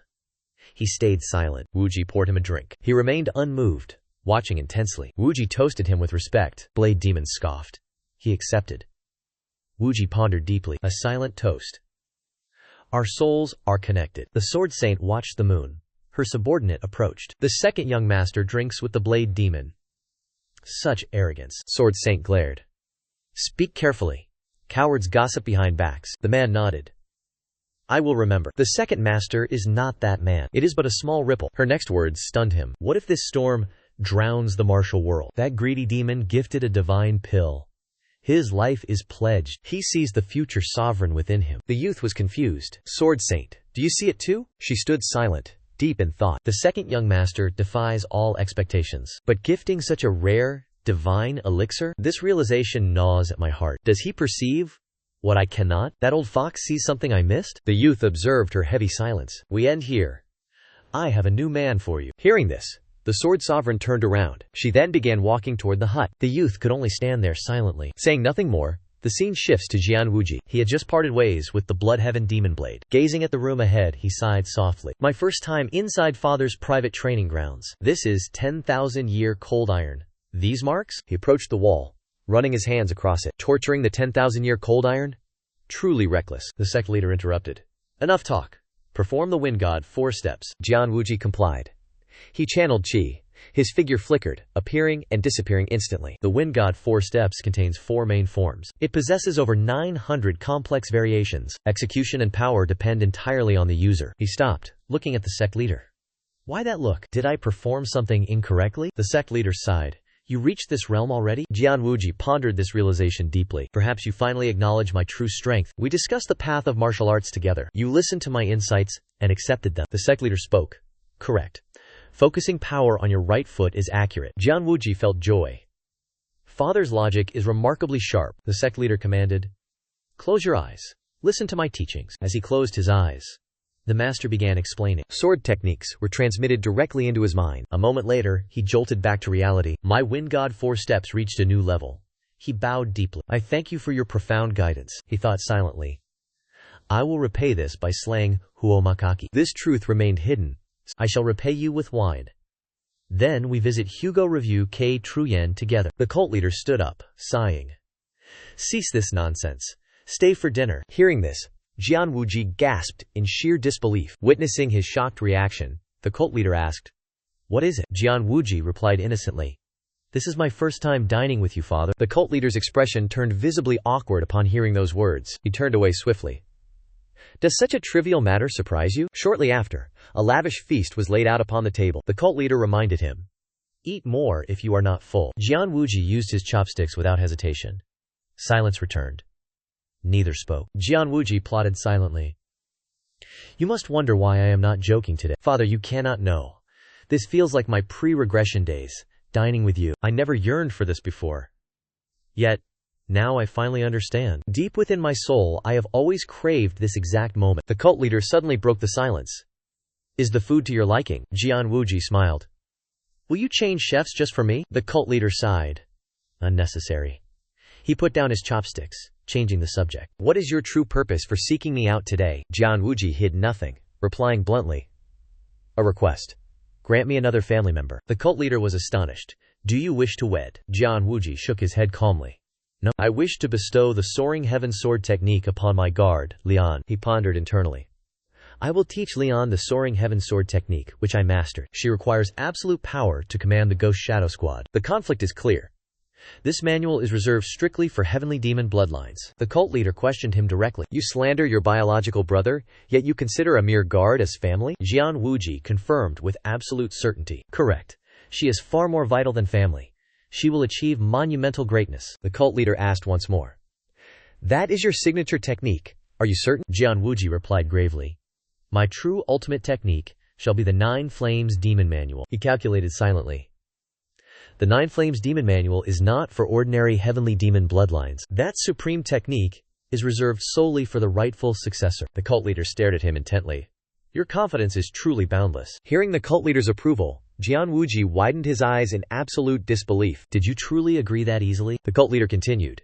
However, you must promise me one thing. Jian Wuji smiled warmly. Please speak, father. The cult leader's expression darkened. If you plan to execute any demon venerable, inform me first. I repeat. Any demon venerable. Jian Wuji nodded submissively. Yes. I will certainly do so. Moments later, at Jian Wuji's residence, Lian approached from behind. Did you summon me? Jian Wuji glanced back. Ghost Shadow Captain Lian. She immediately bowed, clasping her hands for orders. Jian Wuji spoke gravely. I shall bestow a new cultivation technique upon you. Lian was stunned. Is this true? Jian Wuji confirmed. Yes. I will teach you the soaring heaven sword technique. Hearing this name, Lian's eyes went wide. That is impossible. That sword technique is strictly reserved for the heavenly demon bloodline. Jian Wuji maintained a perfectly calm smile, staring at her. Are you finished speaking? Lian waved her hands in pure panic. I have much to say, but I will emphasize this single point. Impossible. This is absolutely forbidden. If the heavenly demon discovers this. Before she could finish, Jian Wuji cut her off. I already secured my father's permission. Lian gasped, completely astounded. Are you speaking the truth? Despite Jian Wuji's absolute confirmation, she remained deeply hesitant. But that is your signature technique, young master. Why bestow it upon me? Jian Wuji replied flatly. Because you require absolute strength to command the Ghost Shadow Squad. Furthermore, you are family to me. Therefore you are worthy to master it. Lian widened her eyes, staring at him with profound emotion. After a long pause, she spoke again, trembling.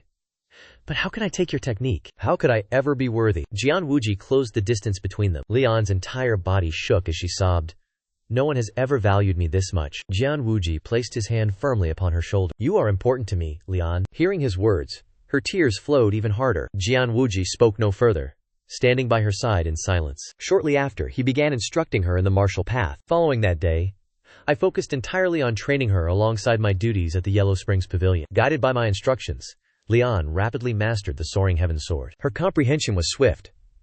This woman possessed far greater martial talent than I anticipated. Furthermore, her current achievements are the direct result of her relentless effort and perseverance. Through instructing Lianan, I realized that teaching others is a form of self-cultivation. In my past life, I never taught a single soul. This is a thoroughly fascinating experience in my journey. The scene shifts to the Imperial Heaven Pavilion. Jian Wuji stood before the gathered crowd. It has been quite some time since everyone assembled like this. The pavilion staff shouted in unison, as Jian Wuji continued. Today, I intend to boost everyone's morale. Hearing this, the crowd exchanged bewildered glances, completely in the dark. Jian Wuji did not keep them waiting. He gestured to Xu Delong behind him to bring the item forward. Xu Delong immediately opened a wooden chest resting nearby. Inside sat countless banknotes, piled to the brim. Jian Wuji ordered him to distribute one to each person for a night out. Seeing Xu Delong freeze in shock, he raised his voice, commanding him to move faster. As Xu Delong distributed the wealth, Jian Wuji spoke. Consider this a reward, my personal gift, to you all. The crowd erupted in wild excitement. Thank you, Pavilion Master! Jian Wuji pressed on. I bestow this wealth to prove our Yellow Springs Pavilion yields to no outside pressure. Therefore, I have absolutely no need for bribes. If anyone requires a higher wage, come speak to me directly. If your salary falls short, have all of you understood this? Seek me if you require anything. Tu Dailong followed him, deeply confused. Pavilion Master, how did you know? The recent shortage was for my brother's wedding. My parents' medical bills drained my savings. Now I lack funds for my brother. Kim Vongkudik shook his head. I know nothing. Tu Dailong retorted. Stop telling lies. Kim Vongkusek pondered. I just happened to know. I considered helping him alone.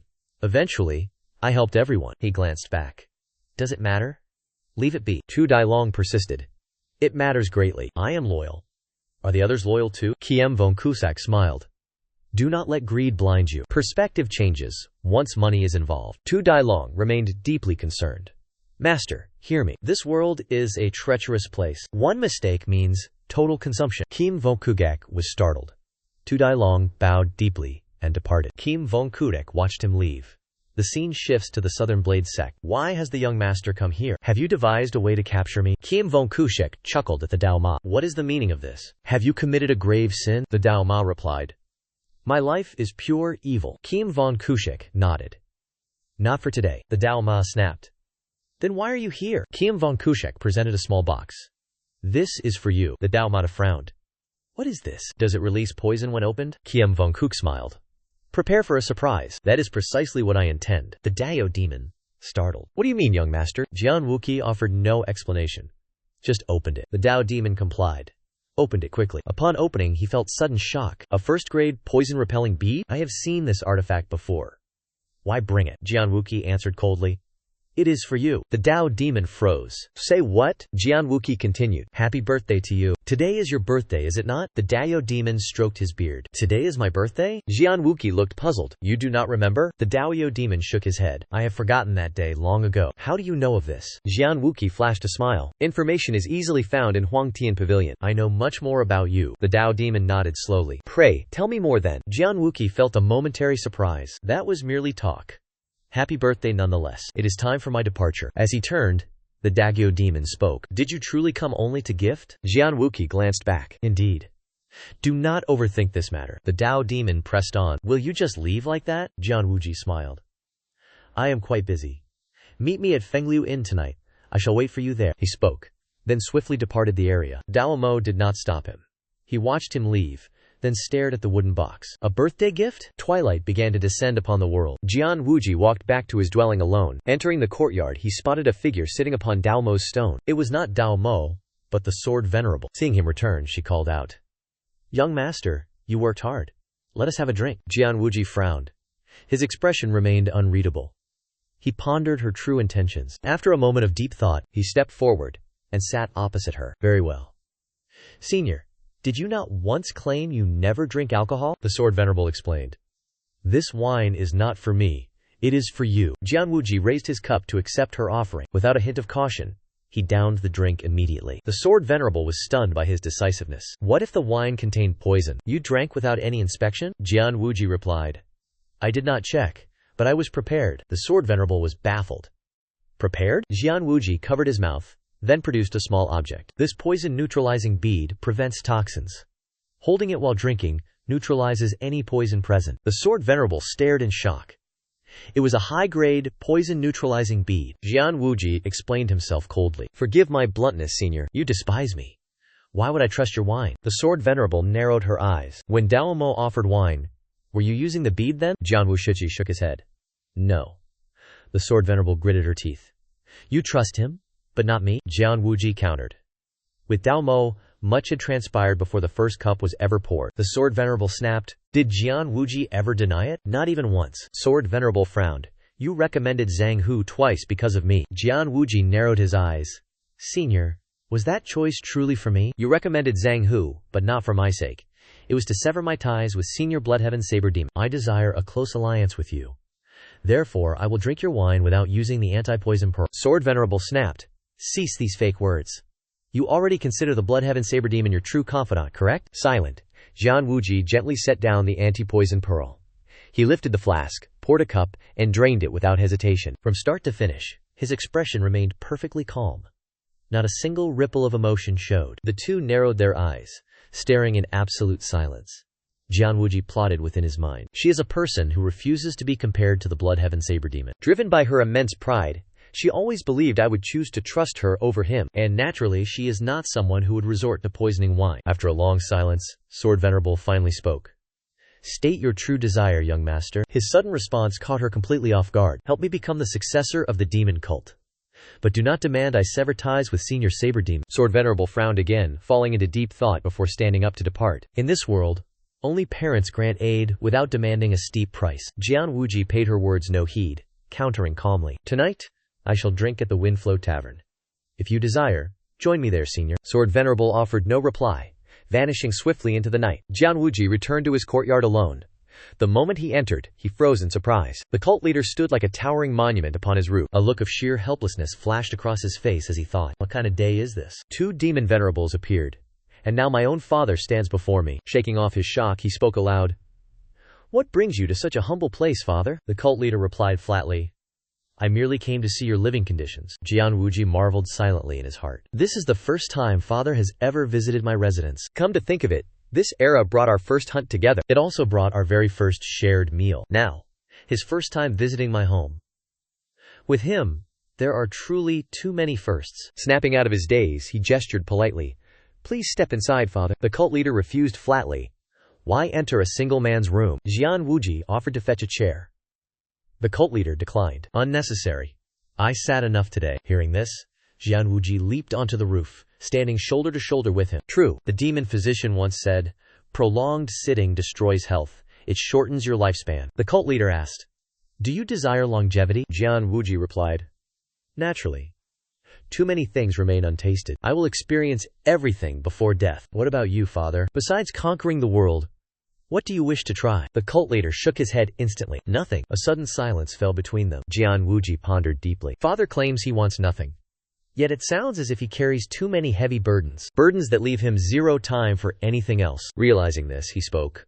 One day, I want to tour the Central Plains with you. Noticing the cult leader's shifting demeanor, he corrected himself quickly. I do not mean conquering the martial arts alliance. The cult leader sighed, offering no reply.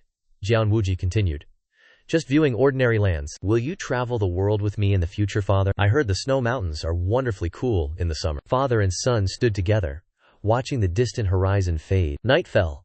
Jian Wuji walked to his usual tavern. The shopkeeper enthusiastically served the dishes. I dare not accept. I am the one who must thank you, young master. Since the Imperial Heaven Pavilion branch opened here, drunken martial artists causing chaos decreased sharply. Moreover, those who eat without paying have completely vanished. Jian Wuji nodded. That is excellent. The shopkeeper continued. This is all your merit. I am not alone. Countless locals received aid from the Imperial Heaven Pavilion. Right at that moment, Blood Heaven Saber Demon walked inside. You certainly know how to win the people's hearts, young master. The tavern patrons grew intensely anxious upon his sudden appearance. Jian Wuji stood up and smiled. The demon venerable possesses noble character. Do not worry. Enjoy your wine in absolute peace. Just refrain from causing drunken chaos. Blood Heaven Saber Demon sat down, muttering in irritation. Why spread such blatant lies? Jian Wuji countered. A benevolent lie. They paid for their wine. Why should they fear another's gaze? Blood Heaven Saber Demon snapped. If they dislike it, they can find another tavern. Jian Wuji pointed to the side, thoroughly annoyed. If you hold that view, distribute your wealth to those patrons first. Let them take the silver and drink elsewhere. Remember to compensate the shopkeeper for his lost business as well. Blood Heaven Saber Demon snorted in pure disdain, feigning righteousness once again. Jian Wuji stood his ground firmly. Not feigning. This is simply the proper path. The Saber Demon mocked. Since when do you act like this? Jian Wuji questioned him back. Are demons not human beings as well? Blood Heaven Saber Demon glared at him, falling into deep thought. After a long silence, he pointed a finger and spoke. Young master.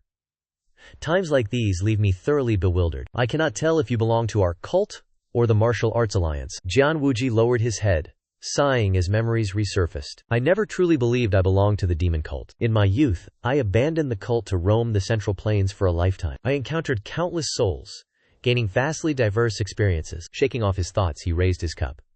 Come, happy birthday to you. Stunned, Blood Heaven Saber Demon scanned the room in a panic. Lower your voice. Cease this utterly meaningless gesture. Growing older is no grand achievement worthy of celebration. Jian Wuji smiled warmly. It is merely about living freely. Dao Ma sighed, impressed by the young master's love for wine. Jian Wuji confirmed this with a nod. Indeed. What of you, senior? Do you also enjoy fine wine? Dao Ma fell into deep thought. I loved it once. I drink less now. A sudden voice startled him. You haven't quit yet? Both men spun around, shocked. It was Jian Zun. They locked eyes.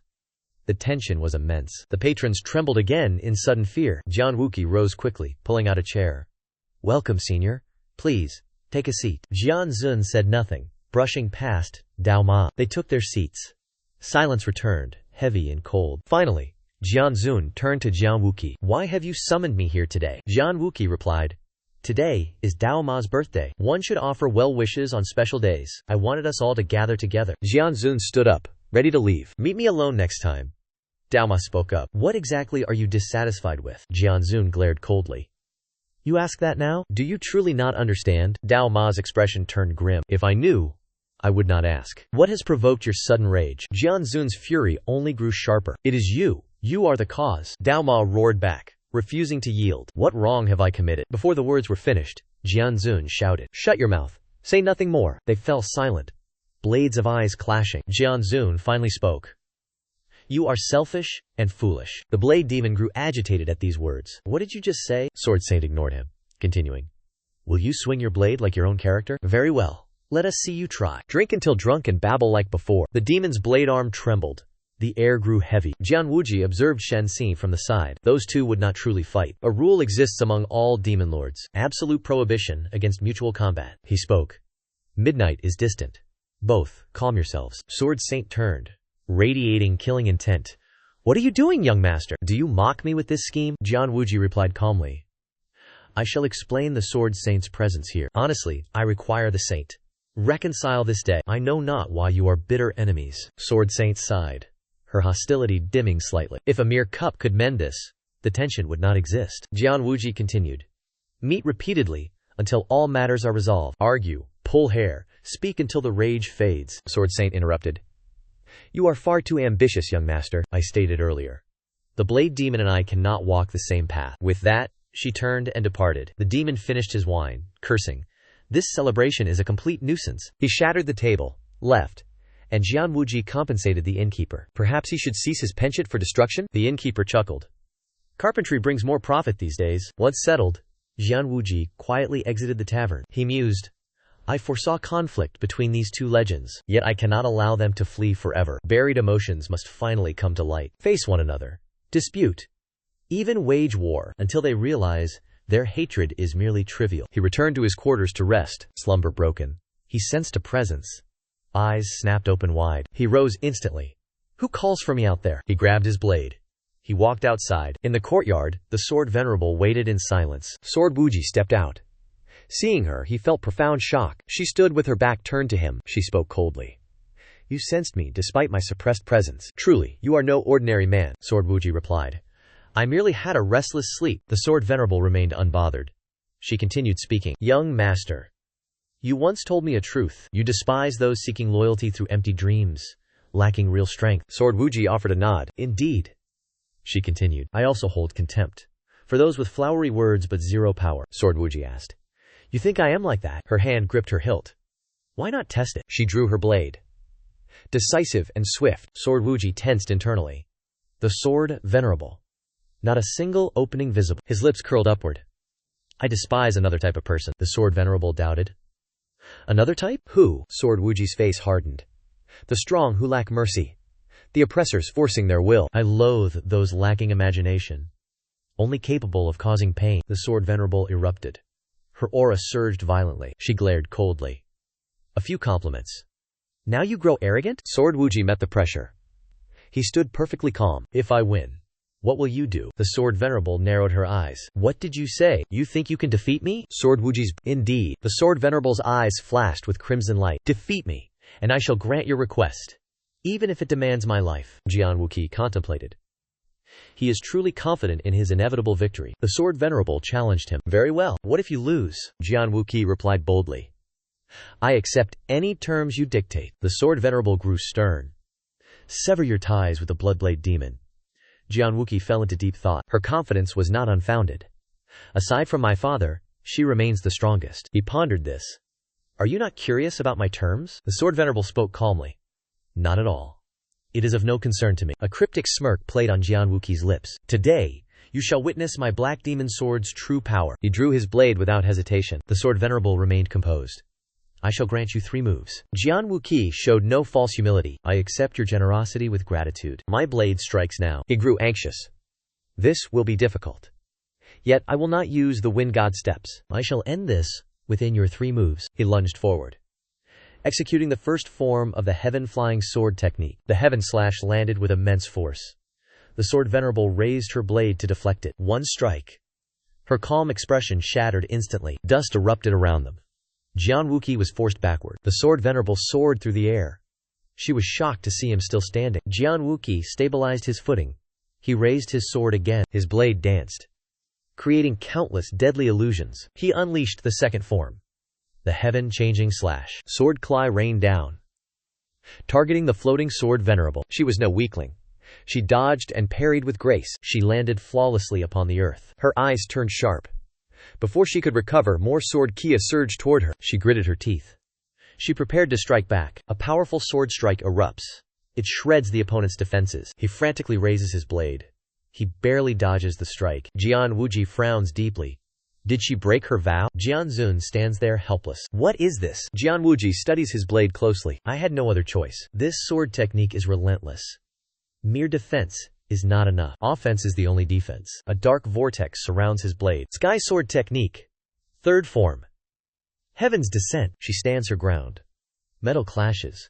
She falters instantly. What is this power? Am I being suppressed? This cannot be possible. Jian Zun struggles in vain. She cannot block the blow. The sword aura intensifies.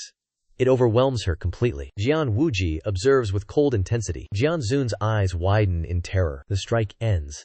His blade touches her throat. He sheathes his sword. She stands completely stunned. She stammers. "Young master, explain this." Jian Wuji replies. "This is the Black Demon Sword. Be warned." Jian Zun retorts. "Even if it were the Heavenly Demon Sword, I cannot lose." Jian Wuji continues. "I have already mastered the Sky Sword technique." Jian Zun trembles in total shock. Master the technique? This defies all belief. The Sky Sword technique rivals the Demon Lord's ultimate arts. My mastery is shocking. Her disbelief is natural. He speaks clearly. "Do you think I lead Huangtian pavilions simply by birth?" Jian Zun tries to speak. He cuts her off. "My internal energy was lacking. I consumed the heaven-shattering pill." Jian Zun finally understands the truth. Jian Wuqi continued. "I have won. Do you acknowledge my victory?" Sword Saint sighed. "Had I known your strength, I would not have been careless." Jian Wuqi silently agreed. The Sword Saint spoke the truth. "He underestimated my power, and gave me 3 free moves. That is why he lost." He continued his relentless, verbal assault. "So will you still refuse to concede? If your broken promise spreads, you will be branded a dishonest swordsman forever." Sword Saint shouted. "Silence! Cease your incessant, mocking words immediately." "I will keep my word." "State your demand." Jian Wuqi smiled. "You swore to forfeit your life if you lost." Sword Saint asked. "Is my life what you desire?" Jian Wuqi shook his head. "How could that be? Though the Dao demon calls me a madman, I am not that insane." Sword Saint pressed. "Then what do you truly want?" Jian Wuqi turned serious. "Please accept my humble apology. I apologize for my past disrespect toward you. This apology is sincere. Please, grant me your forgiveness." Sword Saint spoke. "Young master, are you mocking me?" Jian Wuqi replied sincerely. "I am not. I was rude today. I should not have summoned you here." Sword Saint dismissed it. "You won. Why apologize to me?" Jian Wuqi explained. "Honestly, I seek your favor. I want your genuine support." Sword Saint retorted. "Genuine support? You speak of sincerity in this fight for the throne? If you believe that works here, you are truly foolish." Jian Wuqi remained grave.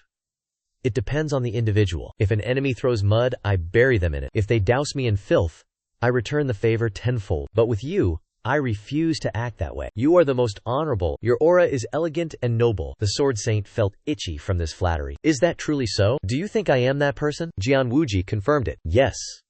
Senior is graceful and dignified." The Sword Saint remained silent. Jian Wuji did not press further.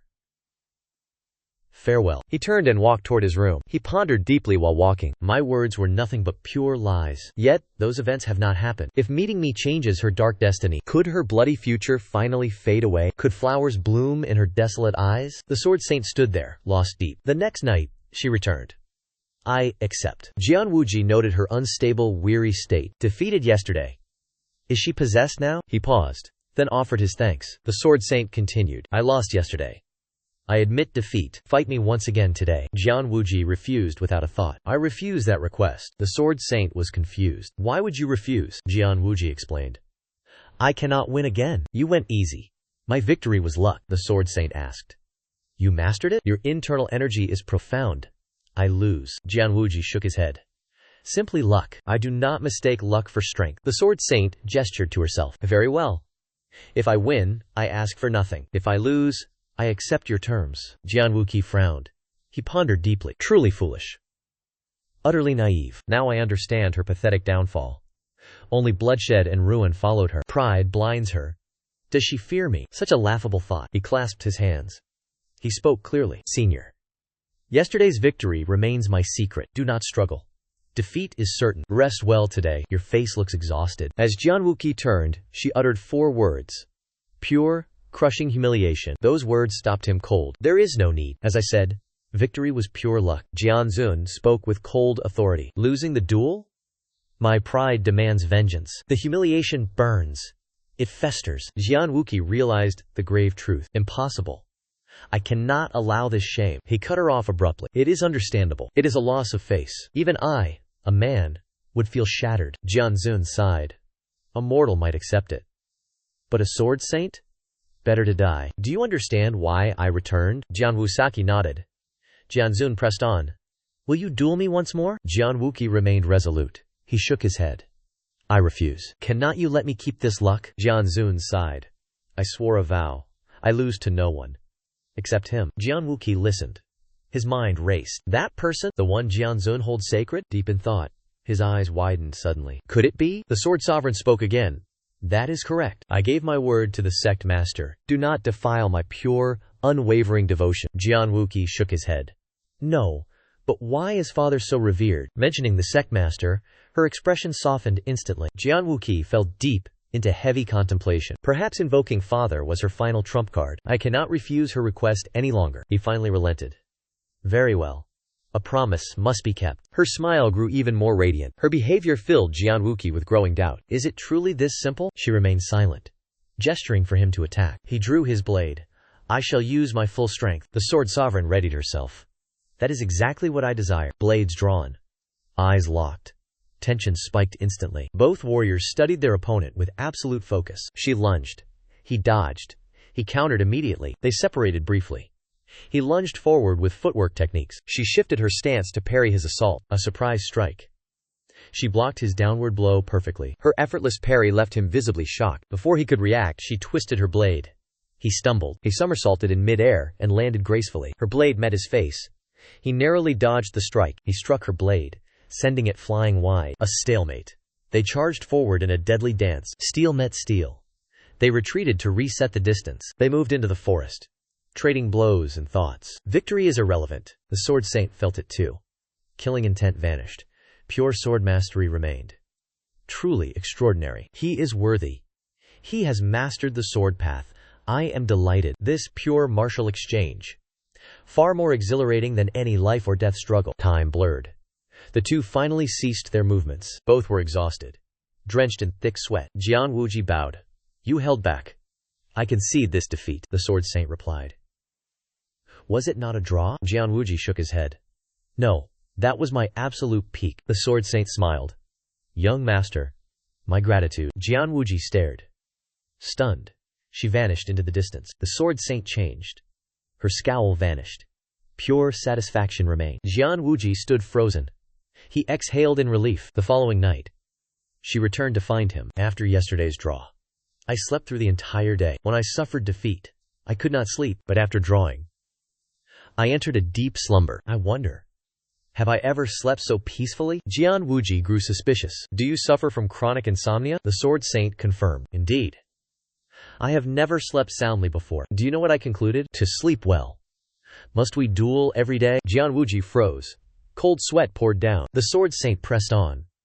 3 times is the charm. Let us duel. Jian Wuji's lips curled. No trace of annoyance remained. He drew his blade. He offered his thanks. The Sword Saint followed, prepared for the clash. Beneath the moon, Wuji's voice echoed with curiosity. During the 23rd move, why dodge left? Dodging right was easier, was it not? Xiao Yanlang explained. Dodging left reduced your variables. Dodging right grants you 3 attacks. Dodging left leaves only 2. This realization left von Cusack deep in thought. He then asked calmly, is it my center of gravity? Seeing his comprehension, her lips curved into a satisfied smile. Correct. Sitting by the stream, his eyes never left her. When I ask, she hides nothing. She speaks her heart with sincerity. We share our doubts without any hesitation. I feel her heart. She knows my truth. Teaching is not a burden. One learns by teaching. Dean Lang gazed at the moon, speaking with hesitation. I have never been this obsessed with martial arts. He smiled softly. And what of me? Dean Lang turned, voice gentle. Let us begin again. Von Cusack nodded in agreement. The cool stream crashed against the rocks. A sharp blade sliced through the water. They sparred. He lunged. She somersaulted gracefully. She dodged like wind. She countered instantly. Von Cusack struggled to parry. He was sent flying. Von Kulak stared at her in sheer disbelief. She sprinted across the water. A swift, aggressive strike. Her eyes burned with focus. He watched her tenderly. Steel clashed. Sparks flew. Shockwaves shattered cliffs. Ancient trees fell to ruin. Their path was paved with absolute destruction. The forest was now pure chaos. Von Kulak dodged, sweat dripping, moving with agility. His face showed no sign of fear. Dean Lang smirked. They stopped and lowered their blades. Panting for air, they stood facing each other. Dean Lang spoke softly. Young master, have you wine? Von Cusack was truly taken aback. He quickly composed himself and gave his reply. I brought some, she said. I wish to share a drink. He nodded, gesturing for her. Cold night winds bit the air. The empty field was eerily dark. They found a spot to drink. Dean Lang sipped the wine, She offered high praise. Fine vintage indeed, Von Kusek asked with lingering doubt. Are you learned in Daoyo? Her gaze remained fixed. Her face lacked emotion. Not drinking does not mean ignorance. I have tasted it before. May I ask one thing? Von Kusek nodded, clearly perplexed. Senior, please, speak your mind. Dian Lang looked troubled. The wine took hold. She asked, why have you changed so much? You were different before. I watched you closely. You are a different man now. Von Kusek grew somber. It is no sudden change. This was long in the making. Dian Lang stared, stunned. He hid his true nature. He avoided her eyes. He replied softly, it is just so. In my youth, if I showed my nature, my brother would have slain me. I had to hide. I fought to survive. Dian Lang remained silent. She gripped the bottle tightly. You are truly terrifying. She set the wine down, rose, and paced away. Dian Lang stood perfectly still. Her eyes searched the heavens. Her voice blended with the wind. Besides you, I feel like a friend. Kim Von Kook flinched. The Sword Saint's tone had shifted. He watched her, mind filled with confusion. Von Kook mused. She senses my dark past. Before my father and Leon, I played, but before her, he remained different. Especially during sword practice. He had never been so serious. Wu Ji stood up and approached Dian Lang. He bowed respectfully. Forgive my insolence. Through this blade we are kindred spirits. Dian Lang maintained a faint, enigmatic smile. The future of our bond remains unknown. Yet, this sword duel is etched deep. I shall never forget this day. My deepest gratitude for your guidance. She watched him bow. Do I truly possess the right to teach? Wu Ji smiled inwardly. He had learned far more. 3,000 sword strikes fueled his enlightenment. The 10-star barrier shattered. He ascended to 12-star perfection. Dian Lang slowly drew the blade at her waist. She pointed the tip toward Wu Ji. Her radiant face locked onto his gaze. A knowing smile curled his lips. Blades clashed. A silent, ringing farewell. He watched her depart. Deep thoughts stirred within. No words were exchanged. The humming steel sang their goodbye. The sparring match concluded there. Returning to reality, Xiao Dian Lang calmly poured her wine. She stared intently at the glass. Defeated by that young master, she pondered. I felt chaos. I nearly returned to kill him. Yet, he is not the man he was then. Xia Yuchong bowed. Is something troubling you? He spoke, yet felt deeply unsettled. Never had she touched wine before today. Seeing her remain silent, he pressed on. Does this concern that young master? Dian Lang cast a sharp glance at him. She pulled her gaze away and answered, nothing at all. He asked once again, I have spoken too much. Please forgive. The new arrival awaits in the chamber. Dian Lang cut the subordinate short. Enough. No more men from now on. He startled. The Sword Saint spoke humbly. Why is this strange? She always addressed me with condescension. Dian Lang continued. This should end now. It never should have begun. This captured his full attention. She pondered deeply. A moment of desire. One mistake led me astray. True.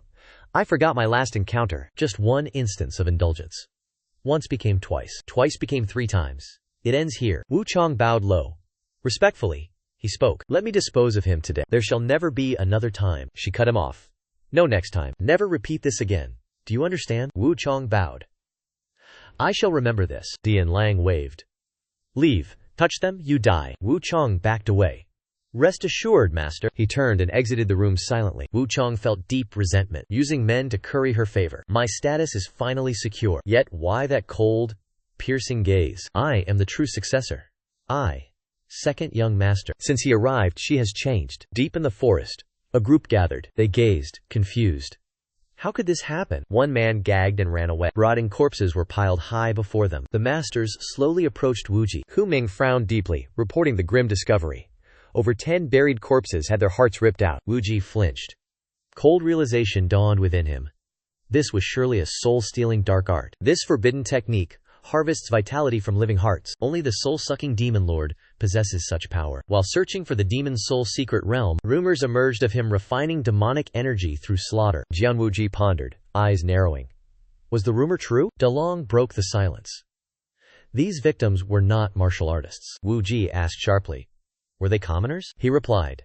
Men, women, and even infants were slaughtered. His expression darkened instantly. The revelation struck Wu Ji's heart like a hammer. He bit his lip, burning with righteous indignation. In the martial world, life and death are common. Ambushes are expected. Those on this bloody path must accept their mortality. I am no saint.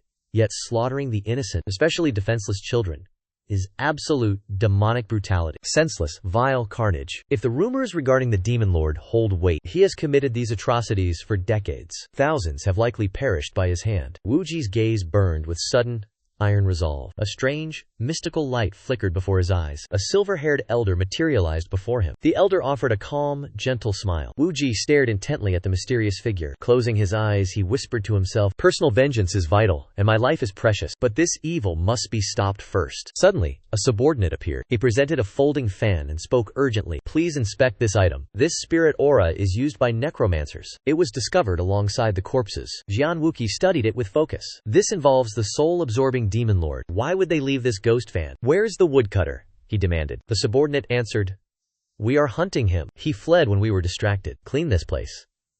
I go to Shi Huanbao." "You dare challenge the demon lord?" He smiled with absolute, icy confidence. "Yes. The truth requires a thorough investigation. Something feels wrong about this trail. A true demon lord leaves no traces. Yet the woodcutter discovered these bodies, and the fan was planted deliberately. Someone is baiting me into this trap. Could it be the vengeful Xiao Yucheng? He died attempting to assassinate Jianzun. He harbored a secret love for her. Jianzun and I fought for days. That battle ignited his deep-seated resentment. He wants the demon lord to kill. Shi Huanbao is a place of endless darkness. Mists shroud every corner of this realm. Wuqi tracks the target through the fog. This place reeks of dark, vile energy. Even the statues bleed cold, dead aura. Those untrained in necromancy will suffer here. Their internal meridians will surely shatter. Their minds will fall to dark curses. Total insanity is a likely outcome. He entered the chamber to face Yasu. This domain is just a grand trap. The figure above remains perfectly still. A strange aura permeates the hall. This is the soul-absorbing demon venerable, Yasu. His expression is cold and emotionless. Before my rebirth, we had no connection. Even when I returned to search for materials to refine the rebirth manual, we never met. Ironically, he is the last of the 8 demon venerables. Yasu sits motionless. A sharp light flashes in his eyes. Seeing him silent, I cup my hands. I pay respects to the soul-absorbing demon venerable. Yasu's expression never changes. His lips begin to tremble slightly. His voice echoes throughout the hall. "Welcome." He pauses briefly before continuing. "Second young master? You seek treatment in this desolate wasteland?" Wu Ji senses the anomaly. His gaze remains steady. His soul power is already active. He speaks without hesitation. "I am investigating a murder case." Yasu remains expressionless. He offers no reply. His vacant eyes stare directly at him. He speaks again. His dark voice fills the chamber. "Not bad at all," he replies. "I am known for my unyielding determination." He thinks silently. That is true. But the credit goes to the heavenly demon heart protection technique. Wu Ji continues. Strange corpses were discovered. Beside them lay an object of a necromancy practitioner. He pulls out the fan. Yakusu observes the fan. He remains completely motionless. Wu Ji speaks slowly. "Summon Ling Shu." He feels uneasy.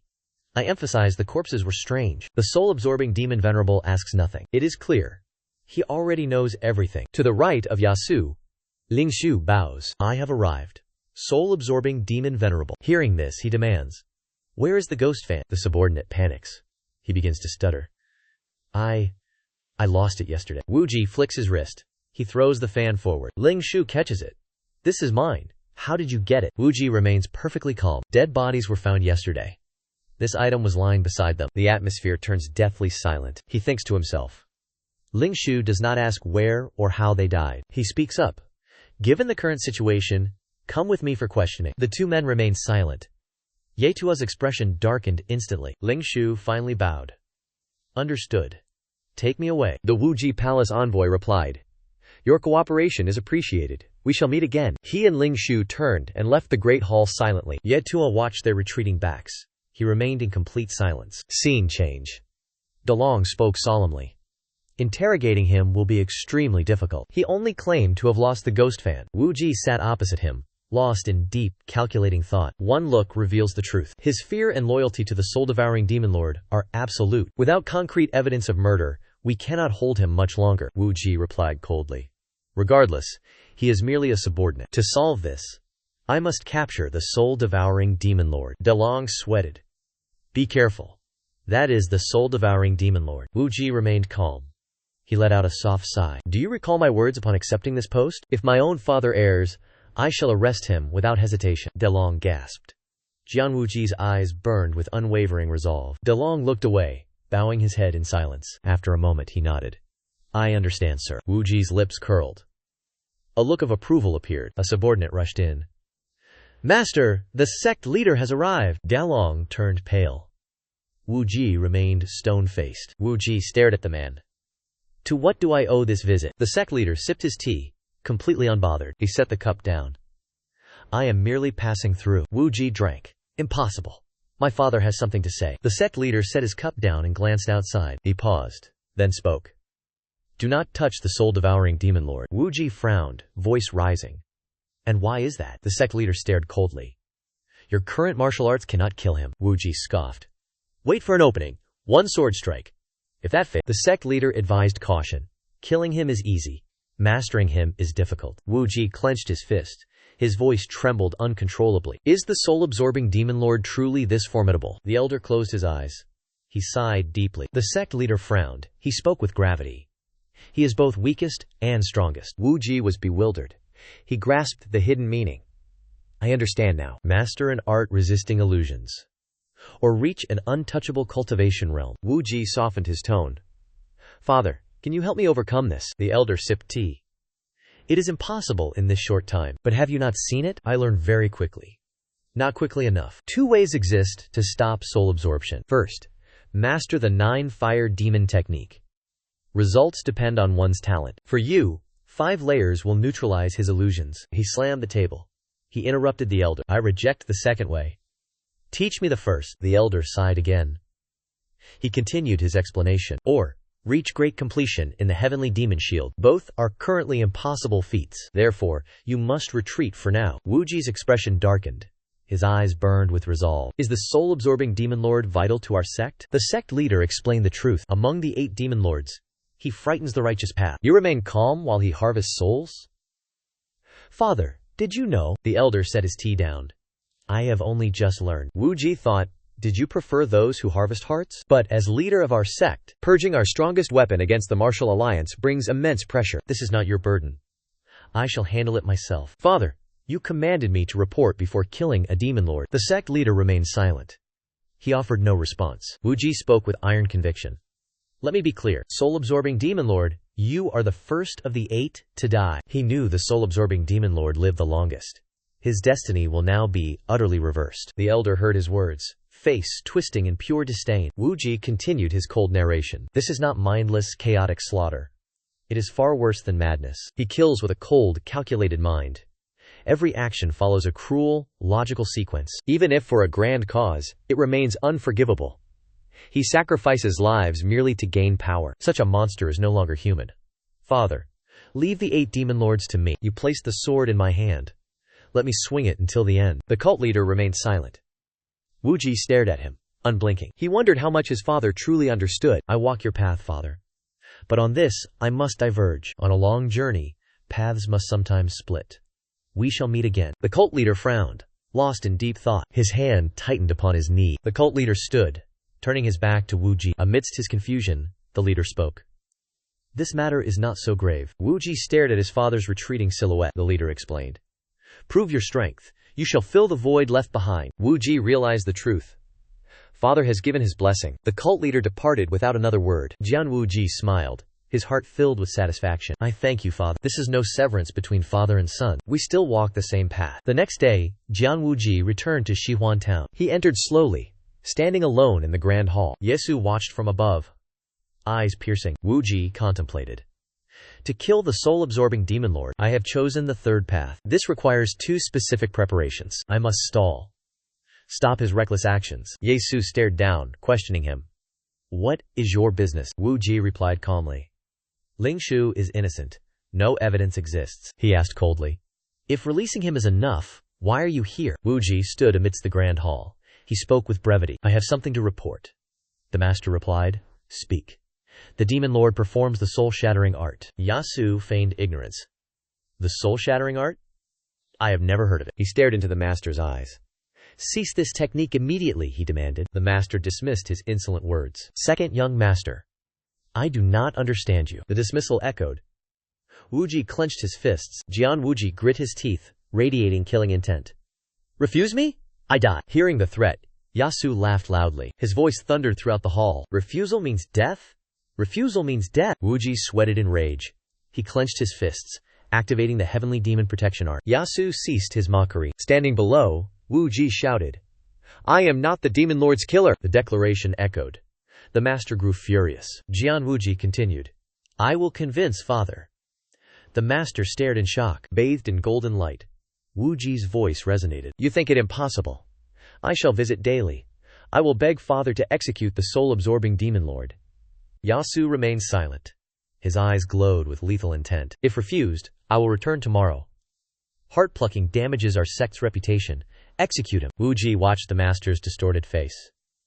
Day after day I will use endless words to persuade. One day, when the demon lord fails father, you will strike. Yasu observed Wuji's burning rage. Wuji glared forward with razor-sharp intensity. Yasu fell into sudden silence. The master unleashed a cryptic smile. Dark aura swirled behind him.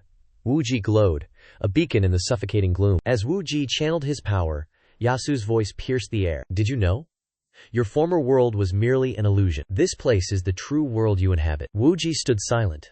Killing intent flickered in his eyes. Blinding energy orbited his body. A world where one can drink until drunk. Yasu widened his eyes, locked onto his target. Rumors within the sect are truly accurate. This young master has become a hidden dragon. Wuji froze. He sensed Yasu standing right beside him. A realization struck deep within his core. Now I understand why father warned me about the soul-snatching demon venerable. He stands so close. Reality blurred with illusion. Wuji offered a faint, chilling smile. I seek no ascension. I only desire longevity.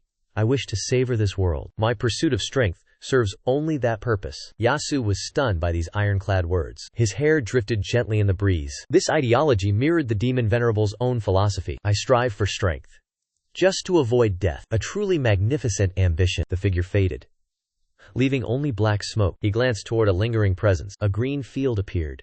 A soft breeze blew. Yasu stood in the distance. Wuji scanned left, then he scanned right, searching for something. Realizing the truth, Wuji shouted. Truly, your martial technique is peerless. Yasu wore a thick, concealing cloak. He adjusted his hood. He replied calmly, only I can execute this unique technique. The man stood in the wind. Leaves danced around his formidable aura. Wuji pondered deeply. No, the Fengtian sect leader wields this power too. Wuji envisioned a massive, intricately carved bell. I discovered this during the Yin Seed incident. Your roots share the blood sect's arts. Receiving no response, Yasu demanded. Well, do you not crave such a world? Wuji remained silent, offering a sharp glare. He finally spoke softly. If you teach, I shall learn. Yasu vanished, reappearing directly before Wuji. You are far more cunning than expected. Do you intend to swallow every technique? His lips curled into a confident smirk. With this, you gain my full support. Yasu stared, piercing through Wuji's thoughts. Your eyes shifted. I see your intentions. His pupils shrank. A glowing purple dot remained. Fools might fall for you. I will not. Wuji blinked not. He asked, guess my thoughts. Yasu smiled faintly. I desire your total destruction. Leaves swirled in the wind. Her voice echoed onward, striking my face with such empty words. You insolent brat. Dare you defy me? Wuji lowered his voice. He remained quite composed. Close enough. Yet, her expression shifted in surprise. Wuji snarled, eyes blazing. You dare kill me? I shall rip your heart out. Heartless scum. Yasu froze for a brief moment. He exhaled sharply. His gaze turned unnervingly gentle. How is this? Does my intent differ from yours, senior? She fell silent, staring in utter disbelief. Yasu revealed a cold, hollow smile. The sect master's son feels truly invincible? Is that why you challenge my authority? Wuji shook his head, offering a defense. You misunderstand. Better alive coward than dead. That phrase. It echoes the ghost venerable's words. Yasu remained expressionless. Her lip twitched slightly. Her pupils moved, then returned to normal. Reality trembled around Wuji. Violent energy gathered. In a heartbeat, Yasu sat nearby. Are you not afraid, young master? I can summon hell. No escape exists. He remained calm. Naturally. I am terrified. That is why I plan your demise. He laughed heartily, finding the story incredibly amusing. Gazing at Wuji, Yasu spoke naturally. At this point, I must concede. Even the demon blade values your friendship, young master. Waving his hand, he added, Young master, please return home. Wuji listened in silence, then bowed respectfully. Out of respect for my father, restrain yourself. Stop causing trouble. I shall report this back. Wuji turned his back, walking away before the other's eyes. Yasu shouted, Young master, if we meet again, you will never leave this world alive. Wuji paused, yet he kept walking without offering a reply. At Fengliu Tavern, the night was still bright and alive. Inside a private room, Two guests sat in quiet conversation. Has your excursion been arranged successfully? Wu Ji's eyes drooped. Victory or defeat? It matters little. Deep in his eyes, thoughts swirled intensely. By holding my father as leverage, I have bought a few months. That demon venerable will not dare act rashly. Dai Long set his cup down, the clink sharp, yet his expression remained grim. Seeking the soul-seizing demon venerable is a bold, commendable feat. No one else dares to do it. To me, that means everything. Wu Ji froze, then raised his voice in sudden, sincere apology. I am truly sorry. I failed to help you. I wanted to confront him myself. Wu Ji felt moved. He did not expect comfort from such a stubborn soul. He downed his wine. I accept your loyalty. One needs a right arm like you. Dai Long paused, stammering his response. If I am the right arm, sect master, is that expert not your left arm? Wu Ji looked surprised. No, that person is not my left arm. He placed his glass down. Wu Ji narrowed his eyes, speaking with caution. My heart and soul remain completely independent. The man's eyes widened in sudden shock. He stood there, completely speechless. DeLong's lips curled into a smirk. A cryptic, hidden smile emerged. He nodded lightly. Even my right arm feels pity for you now. Wu Ji laughed. He found the entire conversation deeply amusing. DeLong joined in. Their laughter filled the room. Amidst the crowded tavern, he spoke again. You possess a free heart and arm, yet your left arm remains incomplete. Raising his cup, DeLong declared. We all stand united in this war. Aside from Lian, who else remains? Wu Ji drained his cup. A simple answer. Many. His response gave the man pause. Just then, Zhang San appeared. He offered a polite apology. My apologies for the delay. Wu Ji chuckled. Did I disturb your schedule? Zhang San sat down. Not calling me would hurt more. He grabbed the wine vessel. He poured for his master. Of course I called you. This is my first time drinking here. Come, let us drink together. The elder nodded in silent agreement. My gratitude. DeLong stared at Zhang San intensely. Wu Ji noted his suspicious gaze. Lingan arrived suddenly. She greeted them warmly. My apologies. Am I late? Wu Ji pulled out a chair. No worries. Sit down. Lingan sat quickly. She greeted those opposite her. Greetings, Lord Zhuang. Greetings, Investigator Zhu. Zhang San's eyes widened in surprise. Lady Lian, you have changed much. Wu Ji watched. A wave of satisfaction arose. A true king's vision is peerless. He glanced at her. Her sword art has progressed significantly. Her aura feels different. She smiled softly. Hellish training strips away everything. Everyone sees that I have changed, yes? Lian looked toward him with a smile. The weather is gloomy. I crave some wine. Give me some. Wu Ji poured her a drink. He sighed. Training is truly exhausting. Yet, DeLong kept staring strangely at Zhang San. He turned to Lian, looking utterly miserable and defeated. DeLong had no choice. He downed the wine in one gulp. He slammed the cup down. Deep despair filled his soul. Am I the only failure here? Lian's cheeks flushed pink. She asked with genuine concern. What is wrong? Zhang San finally noticed DeLong's perpetual negativity. Wu Ji had an idea. He spoke up. Do you wish to learn real martial arts? The man jumped in shock. DeLong was confused. He asked. You mean the pavilion master will teach me? He shook his head. DeLong felt completely lost. Then who? Wu Ji sighed, looking composed. Just answer. If someone taught you, would you learn? You cannot be a formal disciple. Yet, I can grant you a proper technique. DeLong remained curious. Who is it? He did not answer.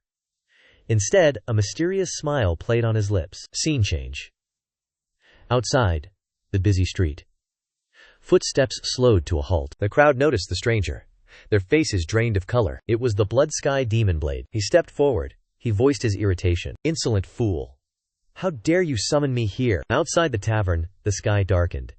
Clouds gathered and thunder roared. DeLong looked out, flushed with drunkenness. A storm is coming. Wu Ji ignored the distraction. Speak no nonsense. I give you 1 moment. Choose wisely. DeLong stared, wide-eyed and hesitant. What? A decision right now? He folded his arms slowly. He answered calmly. Hesitation leads to eternal indecision. You know well. After tonight, everything resets. DeLong lowered his head. His eyes grew heavy with deep contemplation. Both Lian and Zhang San stared at him strangely. Wu Ji poured the wine, lost in thought. I once viewed Shu Dailong as my successor for the pavilion master. He remains far too young. He lacks sex support and political ties. Becoming pavilion master requires something more. DeLong raised his cup. He drained it instantly. He offered his glass for more. DeLong drank again. He downed it in one breath. Lian saw this. He could not help but intervene. Investigator, you are drinking far too recklessly. He slammed the glass down. It echoed with a sharp, piercing sound. Zhang San remained silent. He kept his gaze fixed on Dailong. Li An and Wu Ji fell silent, sharing the same tension. Dailong let out a long, heavy sigh. His face flushed deep red. He finally revealed his true thoughts. Is it too late? I am 32. I fear my time has already passed. Wu Ji showed no surprise. True, but your struggle is your strength. Dailong's eyes widened in shock. How so? Wu Ji's lips curled into a faint smile. Because of this, you will strive with all your heart. Wu Ji's expression turned solemn. His voice resonated with authority. Every sword strike must surpass all others. Every single step must carry the weight of many. These words stunned him. They served as a brutal awakening. Li An and Zhang San both offered gentle smiles. Dailong lowered his gaze. He remained silent, lost in deep reflection. Moments later, Dailong spoke with conviction. I will try. Wu Ji heard him and smiled with satisfaction. He raised his cup. A subtle smirk touched his lips. If others had advised me, yet, as the master spoke, my mind cleared. Perhaps this is a divine opportunity. Li An took the wine jar, leaning forward to pour for his guest. He said with satisfaction, his powers of persuasion are truly peerless. Meanwhile, Wu Ji remained silent, his expression cloaked in deep contemplation. Finishing the wine, Dailong set his glass down firmly. He spoke with visible anxiety. Regrettably, there is one complication. As you know, I have investigated for 10 years. To ascend to the rank of special investigator. Countless sleepless nights. Abandoning it now leaves me troubled. Wu Ji leaned back, arms crossed. Abandon it? Why? Why must you abandon anything? Dailong looked up, stunned. Wu Ji explained. The Imperial Heaven Pavilion needs you. Why renounce your goals? I mean, should I study martial arts after finishing my work? Dailong stared intensely. Do you wish to work me to death? Wu Ji waved his hand. Instead, you shall realize your unfinished dreams. The man hesitated, anxious. It is too late. Why risk an entire life on one gamble? Wu Ji remained calm. Is it truly too late to learn? Study gradually. Master the arts after your work. Dailong blushed, eyes cast downward in melancholy. He remained silent. Wu Ji continued. Most fail because of reckless impatience. They foolishly gamble their entire lives on a single moment. Fate rarely bends to the will of man. Conversely, having endless idle time is a greater torment. Dailong listened intently to every word spoken by the man. Wu Ji's voice resonated. Thinking you have time, yet why show no progress? What have you been doing with your life? This births self-reproach, eventually leading to utter collapse. Dedicate your spare time to effort, and the results will surely follow. Dailong remained quiet, his eyes flickering with newfound realization. He slowly poured wine into his cup. The sound of flowing wine echoed clearly. Li An and Zhang San turned, watching him in utter shock. Dailong gripped his glass, voice resolute. I understand. I beg for your guidance. Who is the master that shall instruct me? Li An froze in utter disbelief. Zhang San fell silent. Suddenly, a clicking sound echoed outside the door. She looked away instinctively. Li An slowly turned her gaze toward the nearby staircase. A figure began ascending the stairs from below. The shadow became clear. It was none other than Shu Tian Dao. Li An's eyes widened in sheer shock. Zhang San sensed her fear. He grew deeply suspicious. He turned to face the blade demon approaching their table, a ferocious expression. Eyes filled with killing intent. Both sensed a terrifying presence. Something was deeply wrong. Dailong was confused. Why the pale faces? He saw the blade demon and froze. Dailong stood paralyzed. His jaw dropped in total disbelief. The blade demon frowned, disgust on his face. Are you getting too arrogant lately? You dare summon me to this place? Li Ang and Zhang San trembled. They stood up immediately. Dailong gasped in terror. Wu Ji remained completely calm. He pulled out a chair. Welcome, honored guest. Please, be seated. The elder's brow relaxed. His expression softened slightly. A polished object slammed onto the stone floor. The blade demon sat down. Why summon me here? He poured a cup of wine. What is the reason? We are at a tavern. I called you here to drink. Wu Ji gently poured wine into his cup. He noticed the three figures surrounding them. Dailong remained in shock. His expression told the truth. Could it be true? Is this actually happening? Wu Ji laughed at his fearful reaction. It is the truth. Dailong nearly collapsed on the spot. Zhang San understood the situation. He grabbed a bottle of wine. Thank you for the recommendation. I am honored to meet you. The blade demon glanced at Wu Ji. That was his doing, not mine.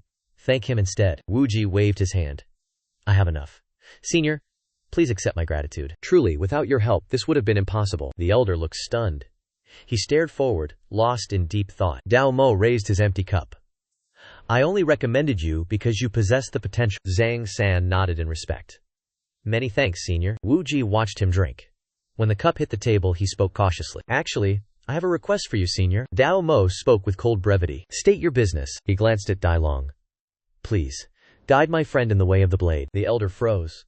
He could not believe what he had just heard. What? Who is this insignificant rat? Dai Long kept his head bowed low. Suddenly he looked up, mustering every ounce of his courage. A man of honor, yet cold and power-hungry, loyal to one woman alone, a rebel, the only one standing against the silence, a pacifist, and the right-hand man of sect master Dai Long. Dai Long's face was red. He was absolutely dead drunk. Besides, I am no rat. Like a drained puppet, he slumped back down. Wu Ji couldn't help but chuckle in amusement. Zhang San and Lian remained terrified, refusing to utter a word. Wu Ji smiled to smooth things over. He drank too much. I hope you can forgive him. Dao Mo's expression darkened instantly. Martial guidance? I spared his life for your sake. Be grateful. Wu Ji remained firm. He is vital to us. But Dao Mo refused to teach. Senior, please. Dao Mo held his stance. I refuse.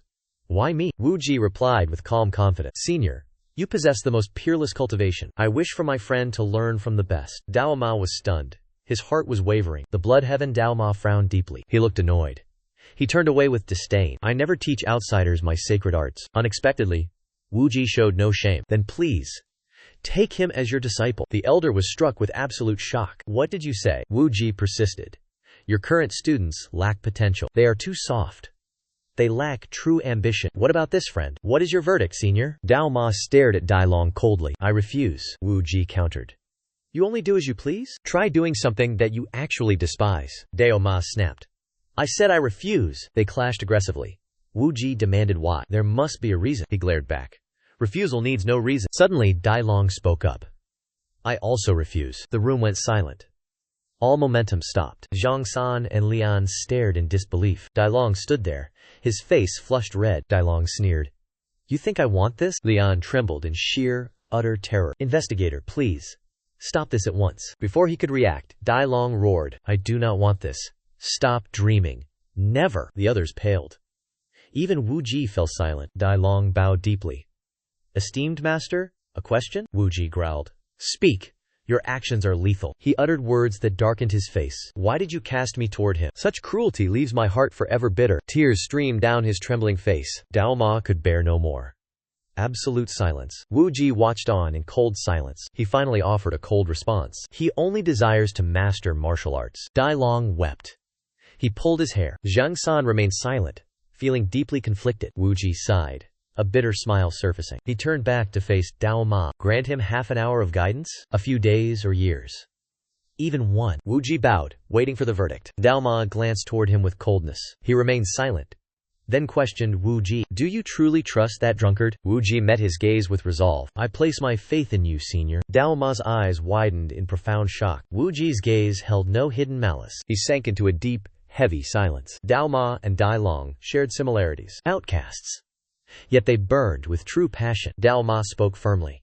I refuse this. Dai Long interrupted, tears flowing down relentlessly. I simply do not like it. The shock left them utterly stunned. Dao Ma gripped his blade, readying execution. Wu Ji intercepted his strike, saving him. Dai Long slammed his head onto wood. He fell asleep, muttering in his stupor. Dao Ma and Wu Ji watched silently. He then cast a sharp glance toward him. Dao Ma's voice deepened, stripping away all traces of rage. He spoke. If I teach my arts to that wretch, what will you offer in return? Wu Ji answered steadily.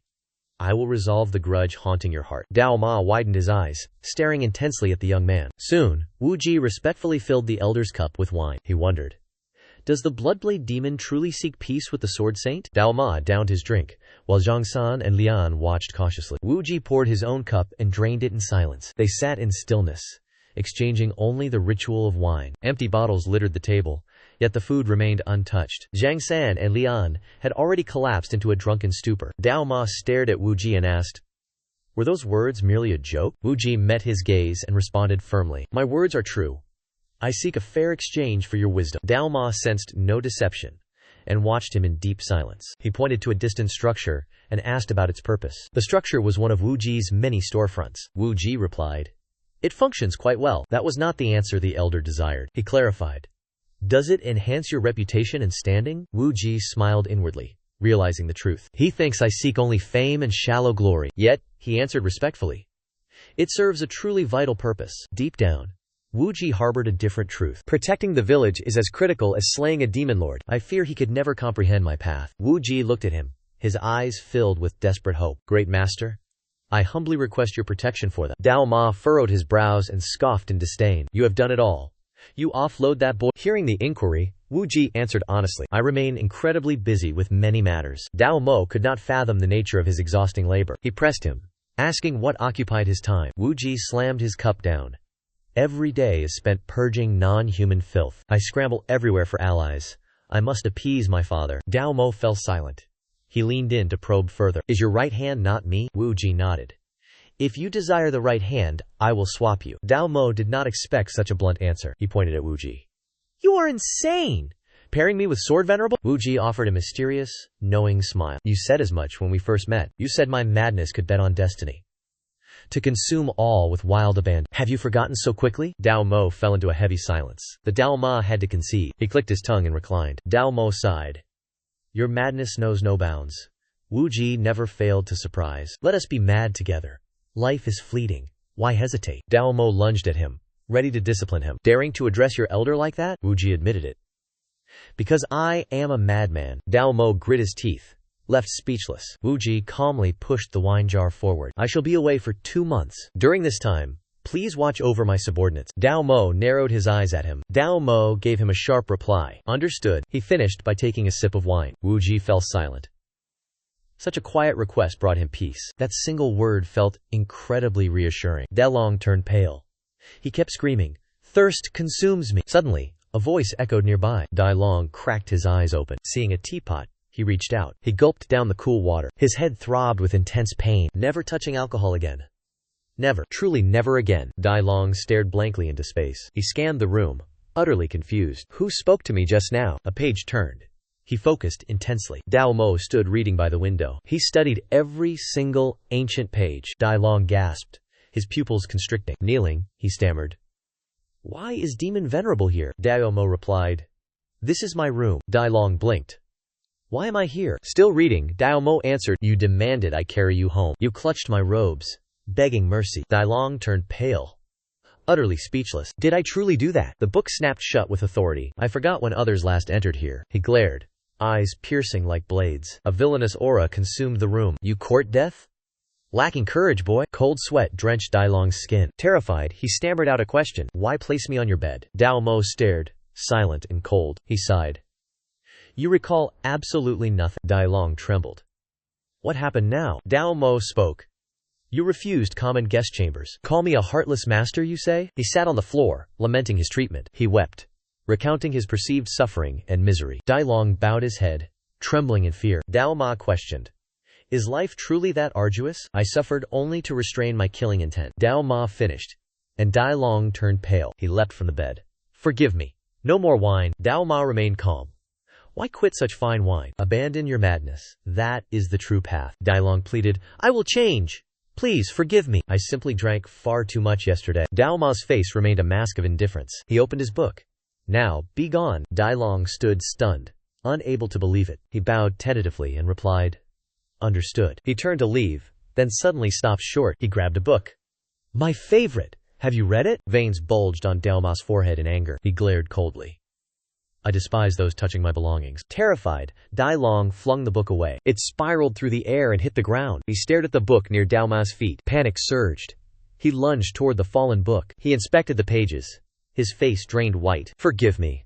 Only the dullest part was damaged. With a final bow, he turned to retreat. I shall take my leave now. Dao Ma's voice remained unsettlingly calm. Tell me, why do you favor that book? Dai Long stammered, hesitant to speak the truth. Because the protagonist, born in poverty, with a gloomy disposition, he could not integrate with those around him. Yet, he ultimately became a true hero. I have read this 20 times now. On sleepless nights, I read it again. Dao Ma bowed his head, studying the book. Dai Long broke into a cold sweat. He bowed deeply. I shall take my leave. Thank you for the shelter, master. Suddenly, Dao Ma asked, Do you believe the young master can be the successor? Dai Long froze, then nodded with conviction. Yes. Dao Ma stared at the book. Why? He began to explain. He is a prodigy. The greatest I have ever seen. Because of him, this sect shall finally prosper. He stopped reading and gazed at Dai Long. Dao Ma questioned, Would you sacrifice your life for him? Dai Long's face remained firm. Would I? Dao Ma was visibly stunned. Did you not just call him a hero? Dai Long scratched his head, nervously admitting, I am not noble enough to die for another. Dao Ma appeared quite surprised. A cryptic smile played upon his lips. He spoke to the bewildered Dai Long. Go wait in the courtyard. Dai Long's voice echoed through the Bloodblade Manor. He stood alone in the yard. He worried. Will he punish me for refusing to die for my master? Should I have just lied and said yes? A massive blade slammed into the earth before him. Dao Ma descended the stairs, his voice booming. Listen well. As he spoke, Dai Long gripped the heavy blade. He raised the sword. He did not tremble. Dao Ma asked coldly, How does it feel? Dai Long was utterly confused. He looked at the blade, sighing. It is heavy. Dao Ma frowned in silence, then muttered, Only that? Dai Long naturally could not fathom the meaning. He nodded blankly. Dao Ma spoke with gravity, understanding that weight is the sword's true beginning. As he finished, Dai Long's eyes widened. He stared at the blade, finally grasping enlightenment. The sword stood proud, pointing toward the heavens. Dai Long muttered, A shock surged through me. Dao Ma countered, Drink less. Or check your heart. Dai Long laughed sheepishly. As you say. Dao Ma retreated. Do not be late for training. Dai Long exclaimed, I shall not be late. Hongshan was shrouded in a white deluge. A drenched figure emerged from the pouring rain. Wu Ji had traveled a long road today. He watched Mo Ma rushing to serve patrons. Yes. Coming right away. Wu Ji mused. I once saved the Yinlei seed. Back then, Mo Ma was already fully grown. Mo Ma hesitated. No seats left, dear traveler. Wu Ji asked. Any rooms available? Mo Ma replied. None, my lord. The blood god ritual draws many guests. Wu Ji pressed. When is the ritual held? 10 days. Perhaps space awaits elsewhere. A patron shouted for more wine. Mo Ma scurried away to serve them. Coming! Right this instant. Wu Ji's gaze chilled. 10 days remained. Perfect timing. The blood god ritual is the year's greatest. Only then can the soul-stealing evil be suppressed. The vaults are locked behind 10,000-year steel. The Feng Tian cult master guards the vault personally. A prisoner in chains also guards the relic. They remain bound to the Yinlei seed forever. Stealing a divine artifact is truly impossible. Once a year, the sect master departs. The iron gate lifts. The blood ritual begins. By tradition, the sect master must leave his throne. He performs rites at the great arena. That is when I steal the blade, the only weapon to slay the ghost sovereign. The massive blade weighs 1,000 pounds. Zhu Delong swings it with dying strength. He stands frozen, rising, falling. Sweat pours. Sun burns his face crimson. The blood blade demon watches, frowning. Correct. Grip it firm. Swing with intent. Zhu Delong shouts an obedient reply. He raises the heavy blade again. The demon turns away. He leaves one command. 1,000 repetitions. Zhu Delong turns deathly pale. Terror consumes him. What? The blade rings out. Constant rhythm in the courtyard. His body trembles. No inner energy allowed. 1,000 swings of this heavy burden? He gasps for air. Arms feel like shattering. Fingers refuse to release the hilt. He stabs the blade into the dirt. He collapses, gasping for life. Mouth agape. Lungs burning for oxygen. He thinks, have I acted the fool? I should be reading at home now. He recalls Jian Wuqi's stern gaze. Better to finish this with total sincerity. His hazy eyes clear, awakening. Sweat drenches his skin, face glowing red. He grinds his teeth, knuckles raw and bleeding. He grips the hilt. He leans on the blade. Rising again. Breath steadying. Raising the steel high. Above his head, he crashes it down. Fail the training? Exile. I cannot face the master. Evening arrives. The rhythmic clanging persists. His voice is barely a whisper. 998. 999. 1,000. His eyes are bloodshot. His vitality is utterly drained. He collapses. Head hits the dust. Zhu Delong examined his scarred hands, beaming with joy. Success at last. A cold, distant voice startled him mid-thought. If suffering proves too much, cease your training. The blood-heaven blade demon approached. Eyes icy. He assumed the boy had quit. Zhu Delong's dim gaze met his, then drifted away in deep contemplation. Returning his focus, a brilliant spark ignited within his eyes. I will not yield. The old man stepped forward, demanding, What was that? Zhu Delong replied firmly. Such an opportunity will never come again. The demon's aged eyes narrowed sharply at the youth. He then uttered a final, cutting condition. I shall never teach you my secret arts. Zhu Delong smiled instantly. That was never my desire. My goal is simply to study under the demon lord. Warmth filled his eyes. When I have a child, I shall tell them that their father once learned martial arts from the blood heaven blade demon. That is sufficient. Such a memory is precious for a warrior. The demon sighed, closing his eyes. So, you intend to marry? Beneath the setting sun, Shu Delong softly admitted, Yes. That is my wish. The old master asked.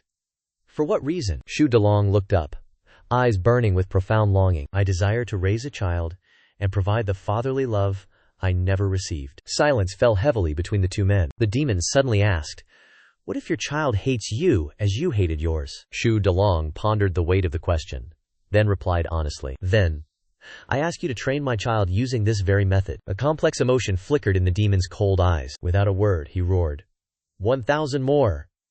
Zhu Delong's pupils constricted. Again? Night fell over Hongshan. The sheer cliffs looked ominous. Deep within the valley lay a cave, pitch black and abyssal. The wind carried white embers into the darkness. Jagged limestone spikes hung down like teeth. Inside, a lone figure tended to a stone stove. Jian Wuqi sat in a daze. Before arriving here, I visited several apothecary shops. I purchased fragrant herbs, poison grass, and sandalwood. Brewing these for days creates a potent repellent.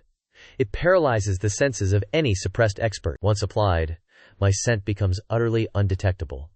Even the sharpest masters remain completely oblivious. He claimed he was imprisoned since childhood. He must still be trapped in that place. Watching the crackling fire, he whispered to himself, While the medicine brews, I shall cultivate the heavenly demon body technique. Jian Wuji crossed his hands. He closed his eyes to meditate. A sudden wind blew. His hair fluttered wildly. Lost in thought, he cultivated the heavenly demon body technique. Its unique power was truly profound. Combining this with the 9 transformations demon art, the destructive potential would be unmatched. May that day come soon. Night descended. Distant stars twinkled in the vast sky. A silhouette appeared outside the cave. Moonlight illuminated the mysterious figure. Jian Wuji gazed at the night sky. Before returning to the past, I watched this same sky. Thoughts drifted elsewhere. They deny it, yet they share a striking resemblance. I wonder if they are safe now. Back at the demon sect, Zhu Delong bolted upright at daybreak. Agony struck him. Muscle pain seized his entire body. He groaned in relentless, crushing pain. Moments later, Zhu Delong looked up. His vision remained hazy. He only remembered swinging the blade late last night. He scanned his surroundings. What happened here? Where on earth am I? Suddenly, a realization struck. Zhu Delong gulped hard. He screamed in terror. Why did I fall asleep here? A familiar whistling sound pierced the air. Zhu Delong donned his robes. He stepped outside to investigate. His eyes widened in absolute shock. The blade was identical, but a different man stood swinging it. Frozen on the steps, he watched. The blade rose effortlessly. The Bloodheaven Blade demon struck. The power was earth-shattering. Zhu Delong's eyes blazed. He stared in speechless awe. Watching the Bloodheaven Blade demon continue, it clicked. The sword fell again with simple, deadly precision. Zhu Delong's pupils contracted. Identical. The stance was perfect. The grip was exactly what he was taught. This training was not torment. It was the technique the Bloodheaven Blade demon used to master his path. He was not trying to break me. He was truly passing down his legacy. As Zhu Delong stood dazed, a roar echoed from below. It startled him instantly. Does the absence of masters permit laziness? Zhu Delong suddenly recalled his pressing duties. I am already running late. He hurried away, pausing only to bow. I shall return this afternoon. The elder raised a brow, eyeing him. Truly? Zhu Delong swore his absolute devotion. Shui Tian Dao Mo growled. No mercy. 2,000 strikes. Today. Zhu Delong smiled, bowing in humble obedience. The elder watched him depart with uncharacteristic kindness. Jian Wuqi continued his slow, calculated ascent. The woods withered.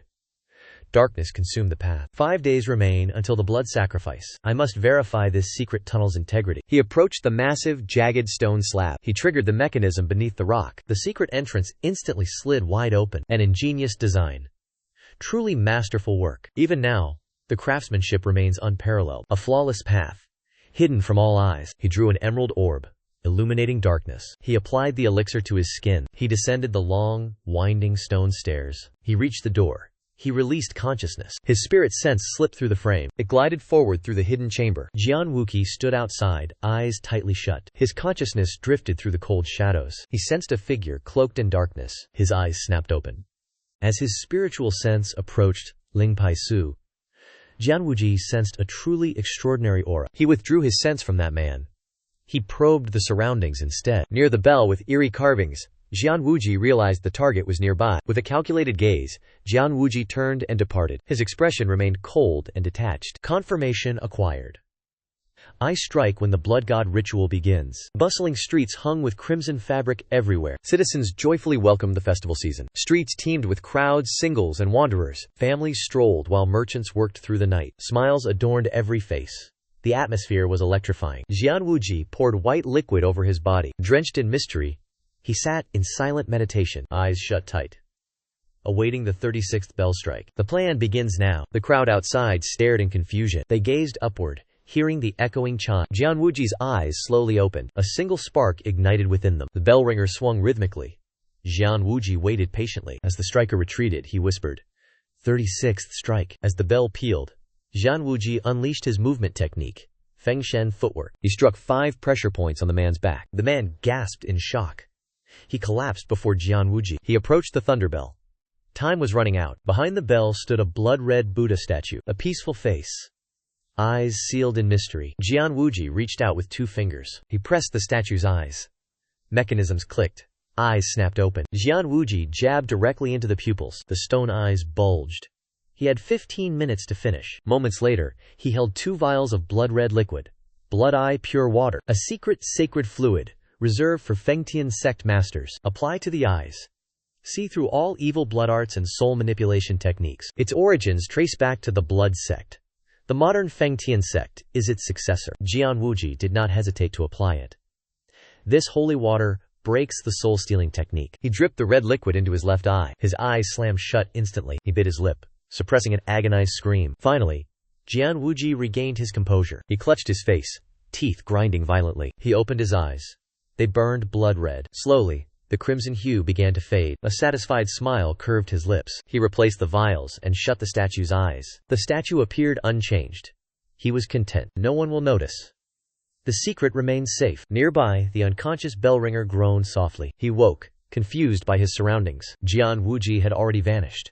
Pure speed. His eyes flashed with sharp intent. The soul-stealing demon granted me this prize. It will surely aid my hunt for the fire weapon. A shadow darted through the dim city streets. Citizens only saw a streak of jade light. None could track his blinding speed. The Fengtian sect pavilion stood in total darkness. The blood sky blade demon sat alone. He read by the pale moonlight. A sudden voice startled him. Your presence here is truly unexpected. The demon frowned. He was clearly displeased. Coldly, he vowed to punish his incompetent guards. Jian Wuji interjected. Spare them. I seek only counsel. The demon closed his book, glaring silently. You have returned to the sect? Jian Wuji nodded. The demon's eyes widened in sheer disbelief. You seek me out before anything else? Jian Wuji closed his eyes, smiling faintly. Forgive my disappointment, but father retired early. Bloodblade demon roared. He shuddered, finally admitting the truth. Truly, you were my very first thought. Bloodblade demon furrowed his brows in confusion. Jian Wuji produced a jar of fine wine. Drink. I brought your most favorite vintage. His gaze softened, sensing the underlying intent. Within the shadows, Bloodblade Demon asked, 2 months since you left the sect? Jian Wuji poured the wine. Not yet 2 months, he thought. My breakthrough increased my travel speed. Jian Wuji shifted topics. How is Shu's martial progress? Bloodblade Demon lifted his cup. He pondered, then offered a reluctant compliment. That tiny brat shows real effort. Jian Wuji mused. A rare compliment from him? He has improved significantly, he continued. Defiant, yet possessing a righteous spirit. He is never insolent toward me, Jian Wuji answered. He simply knows his place. Bloodblade Demon sighed, his eyelids drooping. Remembering the moment, Jian Wuji asked, That book you held, was it poetry? The elder glared, his mood turning sour. Do I look like a scholar? Yes. Jian Wuji remained unfazed. It truly suits you poorly. Bloodblade Demon looked up, eyes filled with memories. He whispered, I read in my youth. I just forgot. Jian Wuji marveled. Such a stern master, once a scholar? His curiosity piqued. What were you like back then? Bloodblade Demon hesitated. Jian Wuji teased. Like Shu, perhaps? His gaze turned distant. How about now? And what of the past? Those golden years have long since faded. He downed the wine. The Bloodheaven Blade Demon raised his cup toward Jian Wuji. Did your journey go smoothly? He replied briefly, focusing on pouring the wine. Gazing at the swirling liquid, he sighed. A storm is brewing soon. Jian Wuji looked at him with genuine affection. Did you know my purpose before speaking? The Bloodheaven Blade Demon answered without hesitation. Surely, another bloodbath reeks of death. Jian Wuji countered. Senior has misunderstood me. Am I a man of peace? He raised an eyebrow, staring meaningfully. I cherish peace. The silence of crushed enemies. He sipped his wine, speaking softly. It has been long. I feel refreshed. Will you join me next time? The Blood Heaven Blade demon looked weary. Outside, I only see victims to slaughter. Staying in the sect brings me peace. He poured the wine, voice laced with concern. I do not know your true intentions, but remain cautious. The succession war looms. One misstep. Total failure follows. Jian Wuji smiled. If I fall, what will you do? The Blood Heaven Blade demon replied coldly. Why ask? I shall align with the eldest son. He sighed. Your heart is truly ice. The elder continued his cold explanation. It is nature. When one beast falls, wings cannot carry it. Seek another host. Jian Wuji pondered. He is truly ruthless. 2 days of grief. Then he joins the enemy. Under the night sky, Jian Wuji requested, Senior, aid me. Curious, he asked what it was. He smiled enigmatically. Drink with me until the sun rises. He agreed immediately, without a second thought. That task was not difficult at all. As Suishan Daomo agreed, Jian Wuqi stood up. Confused, Suishan Daomo questioned why he was leaving. Jian Wuqi replied coldly, I must fetch wine. He ignored the query about his subordinates. He offered only a single, reassuring gaze. Some things require my own personal touch. Suishan Daomo stared at him with intensity. Seeing him depart, he remained entirely silent. He sat quietly at the wine table. Jian Wuqi whispered, A perfect appetizer awaits tonight. After 2 months, Heifan Macton must die. A solitary figure descended the deep staircase. Yasu walked slowly into the dungeon. That arrogant fool thinks his father protects him? The inner chamber was already fully illuminated. Yasu entered, oblivious to any pursuit. He reached the altar surrounded by water. The young girl lay there, perfectly still. Yasu approached and observed her closely. He sneered. Time to use soul art. Suddenly, someone grabbed him by his hair. A brutal punch shattered his composure. His eyes widened in absolute shock. Reeling back, Yasu struggled to react. He retreated, manifesting his combat arts. The assailant's identity was finally revealed. Yakesu stared in complete, utter disbelief. Jian Wuqi scoffed. I warned you once, Yasu stammered. How did you get here? He clutched his face in pure terror. Jian Wuqi offered a cold, mocking smile. Where did your mysterious aura go now? Yatu's doll-like purple eyes flickered slightly. Watching his guarded gaze, Jian Wuqi thought, I truly underestimated you. A fight is earned, he whispered to himself. A fight is truly earned. His eyes closed, filled with hidden mirth. Now you finally resemble a person. This makes the slaughter worth it. You disappointed me just moments ago. Yatune maintained a cold, guarded distance. Second young master. Answer me first. How did you enter here? Jian Wuqi replied shortly. I followed you inside. He fell silent, unsure whether to believe him. Jian Wuqi locked his gaze with Yatu. You may call me a liar. My words remain truth. The soul-snatching demon venerable always guards his back with shadow arts. Unless the 4 steps of sealing gods are mastered, one cannot bypass his shadow arts to strike. Yet applying the blood-eye fluid, I discovered the weakness. Once broken, my shadow steps took full effect. He looked up, his expression full of defiance. Does how I entered even matter? The reason I entered is what matters. Yatule waved a hand, dismissing him coldly. If you wish to babble about soul techniques, leave. I know nothing of such ridiculous arts. Jian Wuqi did not push him. He pointed at the child. Who is this? Already prepared, Yatu replied. A pathetic orphan. I shall teach her martial arts. Jian Wuqi sneered. You are truly a coward. Yatule's expression darkened. What did you say? He opened his mouth wide, repeating the insult. Coward. He continued mocking him, ignoring Yatule's rigid face. Jian Wuqi frowned deeply. How long will you keep pretending? Does your courage only surface when... Hearing this, Yesu's expression twisted in agony. Seeing this, Jian Wuqi said nothing further. He simply stood there, watching silently. Gale winds howled from unknown origins. The world turned into a frozen wasteland. Endless snow fell upon jagged, narrow cliffs. One wrong step. A fatal, bottomless fall. Yesu's voice chilled. Have you forgotten my warning? Approach me again? You shall never return. Hair veiled Jian Wuqi's eyes. He sneered. You hide your cowardice behind these hollow threats. Her silhouette faced him amidst the blizzard. Yesu ground her teeth in frustration. Astonishing. Even for the cult leader's son, how could he possess such terrifying aura? Did you come here to execute me? Jian Wuqi spoke one word. Yes. Did the cult leader send you here? Jian Wuqi remained silent, watching her ramble. He stood unmoved. She waited for an answer. Yesu urged him. Speak your intent. Jian Wuqi narrowed his eyes and smirked. If father wanted you dead, he'd arrive. Darkness consumed the realm. A blinding flash followed. The scene shifted to a quiet river pavilion. He sat calmly at the tea table. Yesu spoke. Young master, let us talk. Jian Wuqi agreed to this final dialogue. We are demons. We are demon lords. Why should the weak dictate our fate, consuming hearts to gain power, Justified. Is ambition not our fundamental birthright? Every choice I make serves the sect, Jian Wuqi pondered. Without Hua Wuji's appearance? Perhaps I feigned ignorance of a soul-devouring demon lord. If the sect flourished, I could justify my willful blindness. Yet my fate has shifted. I am not the man I once was, he snarled in rebuttal. Lies. You took the heart for yourself. Not for the sect. Only to prolong your pathetic life. It was so then. It remains so today. Hearing Jian Wuqi's words, Yasu stared back with a hollow expression. The atmosphere turned chillingly silent. Jian Wuqi's thoughts raced onward. If truly loyal, he would have avenged my father's death. Yet he chose survival, becoming the longest living of the 8 demon lords. His eternal life is built upon thousands of innocent souls. He spoke with brutal honesty. Self-absorbed, selfish. You have become a monster. Silence descended. One could hear a pin drop. Suddenly, Yasu spoke with obsession. You are not the second young master. A mere brat. How do you see through me? You dodged my shadow art. You evaded my touch. Yasu leaned in. His head swelled, veins pulsing with pure hatred. As he grew, violent internal energy leaked from his 7 orifices. Jian Wuqi watched this display unmoved. He analyzed coldly. The soul-stealing technique, a forbidden art within the sect, used to force the truth from one's soul. He truly dares to use it. It fails against me. But fine. Let us reveal your true intentions. A question fueled by deep suspicion echoed. Who are you? Jian Wuqi stood firm. Jian Wuqi. The monster asked again. How do you know my secrets? He replied with measured calm. I investigated everything. Your character. Your every move. Yasu asked in terror. Is the sect leader behind this? Jian Wuqi told the truth. Demonic energy leaked from his eyes.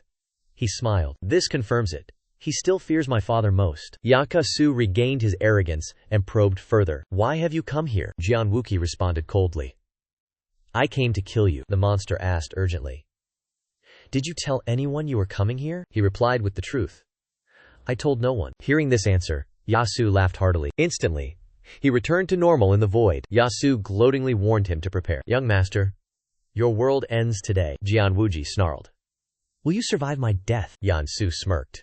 Why would I suffer consequences? Let the blood demon bear them instead. Jian Wuji stared with intense, cold hatred. Yasu raised his beaded hand dismissively. I am not your executioner. Yasu grinned. You die by his blade. His figure vanished into the white abyss. Jian Wuji grit his teeth in fury. He activated his heavenly demon shield immediately. The waves crashed. His barrier was overwhelmed. Yasu smiled, watching him struggle helplessly. His voice echoed deep within his mind. Young master, kill the blood demon. Jian Wuji closed his eyes in focus. His technique struggled against the mental pressure. Mortals would have fallen to the spell. The command to kill burned his mind. A blinding azure light suddenly eclipsed everything. Jian Wuji bathed in that ethereal glow. This was the key to shattering illusions. In the present, he slowly opened eyes. Yasu stopped smiling, utterly shocked. Silence descended as the white void returned. Yasu trembled. How did you wake? The soul spell should hold you fast. Jian Wuji smirked. My bond is deep. The dark spell. Jian Wuji maintains his protective barrier. He resists the urge to slay Shui Tiandao. Jian Wuji grits his teeth hard. This soul-seizing technique grows even stronger. Once again, he finds that faint, blue light. His eyes snap open. Sweat drenches his forehead. Breath becomes jagged and heavy. The familiar silence fills the air again. Yasu nearly bites his tongue. Extreme worry. Why is this happening? Why do you resist my soul technique? Jian Wuji looks exhausted. I possess deep affection for Elder Tumo. Yasu curses in fury. Insolent fool! He unleashes the soul technique again. Jian Wuji raises his barrier. He hesitates. He scans the surroundings with suspicion. Shadows shift. A skull rises from the left. A body of black sludge. Thick, vile liquid leaks from their mouths. 3 clawed monstrosities shamble toward Jian Wuji. Countless horrors emerge. They swarm him from every side. He draws his sword. A sharp, lethal metallic ring. Jian Wuji assumes his stance. Crimson eyes glow with familiar fury. He analyzes the swarm. Each beast hides a pulsing blue dot. They hunger for his life. They charge like famished wolves. Lightning speed. He slashes and stabs. He shatters the blue points. The exit draws near. His crimson eyes track every movement. Jian Wuji contemplates. The blood eye reveals the trick to this dark magic. He breaks the technique. Yasu grimaces. Sweat drips from his brow. Jian Wuji smirks. No more questions, old man? Purple light flashes in Yasu's eyes. A desperate, final resolve. The technique activates again. Jian Wuji is stunned by this relentless assault, a vast ocean storm. Jian Wuji clings to a rotting plank. Extreme danger. Fall to the technique. And die. Jian Wuji glances sideways. A massive wave shatters his only support. He sinks into the abyss. Bubbles rise to the surface. He recalls the warnings of that master. The righteous path fears the soul-absorbing demon lord. Jian Wuji surges upward. He breaks the surface. The rain falls heavy. It cannot drown him. Jian Wuji coughed violently while drifting aimlessly. Now he understood why the righteous sects feared the soul-absorbing demon lord. A massive illusion. How could any mortal possibly resist? Jian Wuji stared at the distant, towering waves. Without a method to break this illusion, no matter how skilled a cultivator becomes, they will eventually die of total exhaustion. Submerged again, Jian Wuji searched frantically. Why was the solution nowhere to be found? He turned, eyes scanning the depths. Is the answer beneath the water? He prepared to dive, but no azure light appeared. Not here. Only darkness remains in every direction. Jian Wuji breached the surface, spitting out brine. His eyes widened, scanning the endless sea. Where is it? Amidst this vast ocean, nothing exists but water. A sudden thought flashed. He spotted a decaying log drifting nearby and swam toward it. There, the log he stood on earlier. Jian Wuji dove repeatedly. It was his only hope. Reaching the object, he grabbed it firmly. Beneath the wood, a faint azure glow appeared. Joy surged. Light looks bright from afar, yet dim up close. Seeing another massive wave rising, Jian Wuji climbed onto the log, drew his sword, and struck the azure light. Gasping for air, Jian Wuji collapsed, his body trembling. When he stood, Yasu offered no questions. The elder forced him into another illusion. Beneath a star-filled sky, Jian Wuji saw himself at every age. His eyes lowered, filled with profound loneliness. Watching his own life unfold, he wondered, is this truly my existence? He walked forward calmly, his silhouette passing the mirrors of his own history. Suddenly, Jian Wuji stopped at the final mirror. He saw an old man dying in bed. His body was withered, his eyes devoid of life. Jian Wuji glanced at the figure. Is this my future? Not the man I was before, but an illusion crafted by the demon lord. Jian Wuji placed his hand upon the glass, his voice echoing coldly. What regrets still haunt your soul? Is it you, Wuji? He watched the man, unable to close his eyes. Your hands are stained with too much blood, yet you still desire a peaceful death? Such hollow ambition. He bowed his head, then smiled at the elder. I slew the fire demon and saved many. This death is acceptable. A flicker of light danced in the elder's eyes. Jian Wuji's eyes were calm and satisfied. Rest easy. I know who you are. His hand withdrew. The final duty complete. Perhaps I am only comforting myself now. I have done my duty well. He gripped the sword hilt. A flash. He turned. He slashed the mirror, shattering that mocking smile. The mirror exploded. Yansu appeared. The illusion was broken. His gaze was cold, devoid of hesitation. Yaosu gasped. How did you know? Destroy the wrong object? The count doubles. Fail again? The count doubles once more. Eternal imprisonment awaits the incompetent. Jian Wuji sheathed his blade, dismissing him. I was merely lucky. Luck? You think this is mere luck? Such feats require more than fortune. Fear flickered in Yasu's eyes. You have mastered the 9-flower demonic art. Yasu gritted his teeth. That mad sect leader? A secret successor? Jian Wuji remained silent. The misunderstanding was irrelevant. When the soul-absorbing arts lose their hold, only the true successor. Yasu cursed with hatred. Did he use his own son as a blade? Filthy scum. Always stabbing others in the back. Jian Wuji's eyes filled with utter disgust. He sneered. Does my father always stab backs? Is there anything else? Yasu fell silent. He glared. Jian Wuji ignored him. My father once said, within the righteous path, you are the person they fear the most. They value you. How could my father possibly betray you? Yasu gnashed his teeth. What are you implying? Jian Wuji pressed his thin lips together. He glared, warning Yakasu.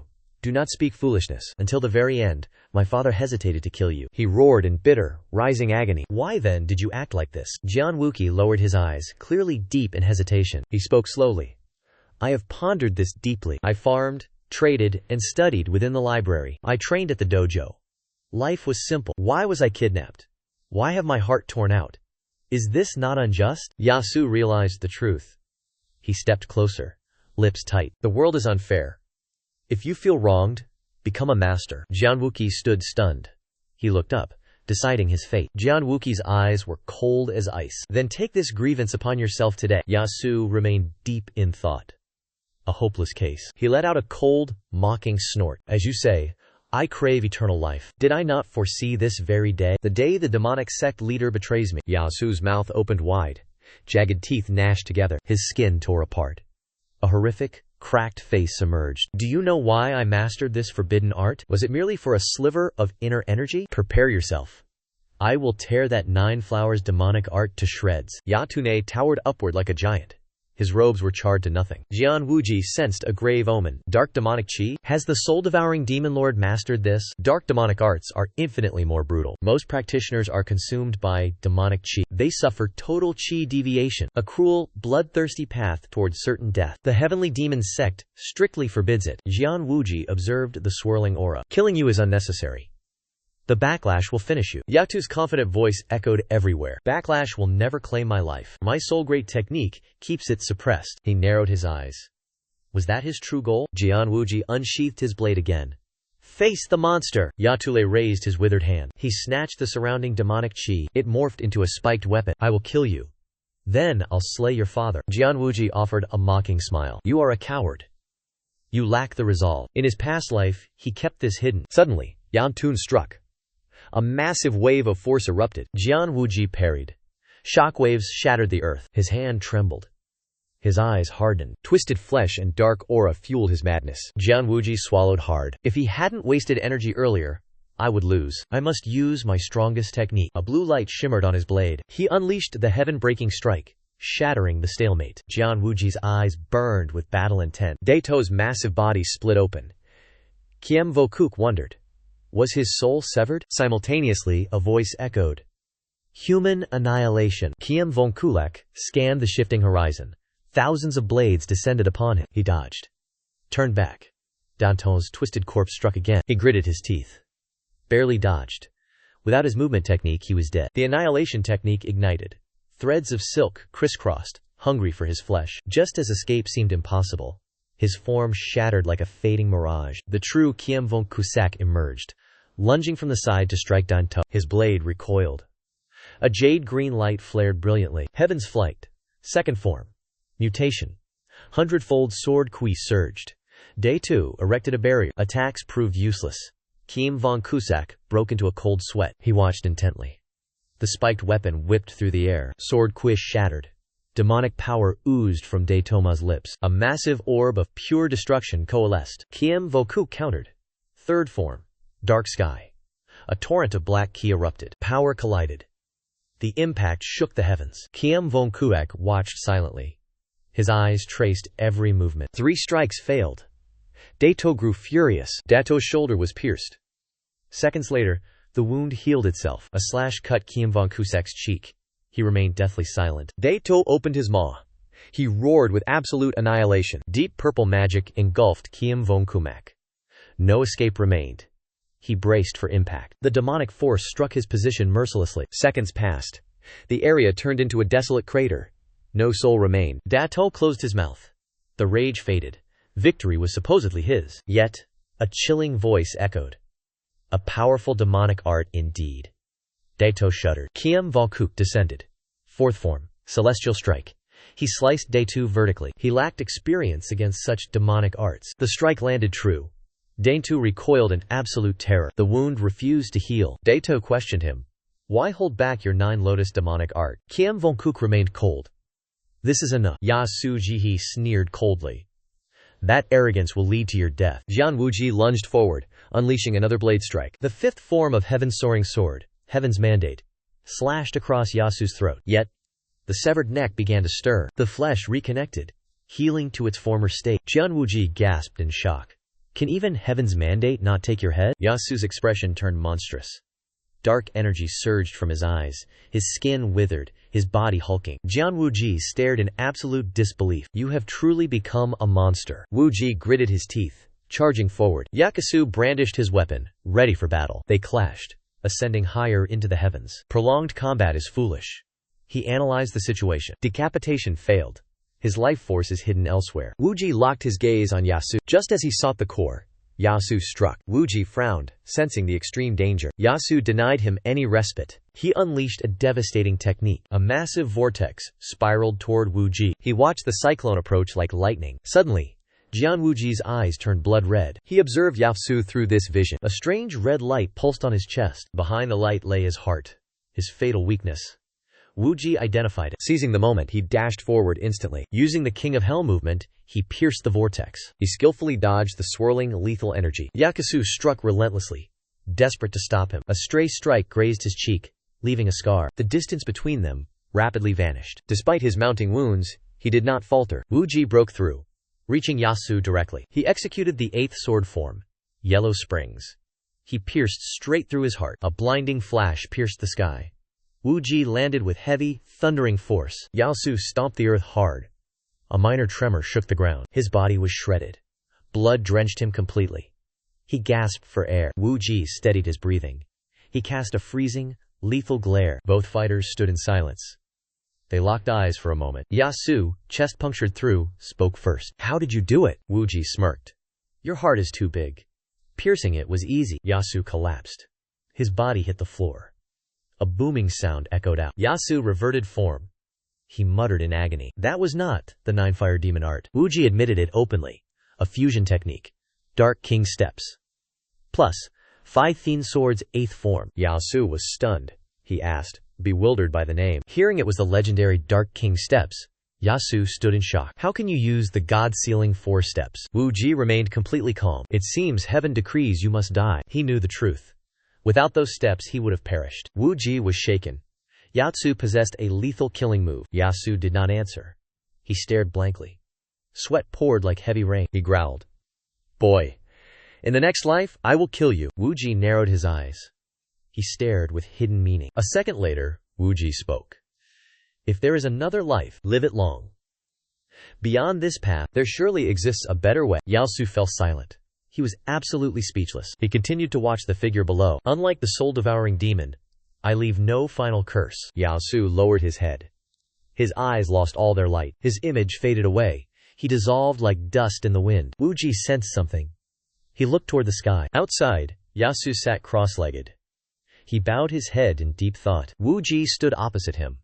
Both were upon an ancient altar. Yasu's eyes looked empty, like a soulless, mindless pup. Wuji stood opposite, glancing coldly downward. Moments later, the Bloodheaven Saber Demon complained. "Why so long? Are you truly baiting them yourself?" He smiled, lifting the food and wine. "Preparation takes time." Setting the feast, the old man scoffed. "This requires no such effort." Wuji rose with the wine. "A toast to you. The night remains young." The Saber Demon drank. "I am old. Staying up exhausts me." He smirked. "You are still strong. Let us drink tonight." The elder fell silent, eyes narrowing with hidden meaning. Soon, the Saber Demon asked, "Your mood seems unusually good today." He smiled, pouring the wine, freely admitting it. When asked why, Wuji replied, "Reunited with an elder. Truly joyful." The Saber Demon scoffed, eyebrows arched in disbelief. Wuji ignored him, calmly raising his cup. "Drink, old friend." They drank beneath the moonlight, draining their cups. The Saber Demon asked, "Know why I favor that boy day long?" Wuji played along, feigning deep curiosity. He recalled, "I asked if he would die for you. He refused." Wuji smirked. "That boy needs discipline." The Saber Demon mused. "That blunt honesty, it earned my respect." Wuji suggested telling Dalong. He would be pleased. He smiled. "I will tell him later." Such words matter. One sentence changes a life. The Saber Demon frowned, deep in solemn contemplation. His voice echoed through the dark night. "You truly carry the world on your shoulders. Next, you will coddle the stable hands. Why not feed the horses too?" Wuji felt no anger. "If I could, would that not be noble?" The Saber Demon lowered his gaze, eyes brimming with secrets. He sighed. "I have never met another like you." Jian Wuji replied. "And meeting you? Likewise for me. The heavenly demon sect shall become legends. Is obtaining such a manual not worth a lifetime?" Finishing his words, Dao Ma silently raised his brows. Wuji stood firm, meeting his gaze directly. Suddenly, Dao Ma shoved the glass toward him. Wuji felt shocked. He grasped the bottle firmly. "Master, I pour this first cup for you." The wine trickled slowly. Dao Ma stared intensely. Wuji frowned, his eyes sharp and focused. The cup filled completely. The liquid shimmered slightly. He threw his head back, draining it instantly. Wuji looked down.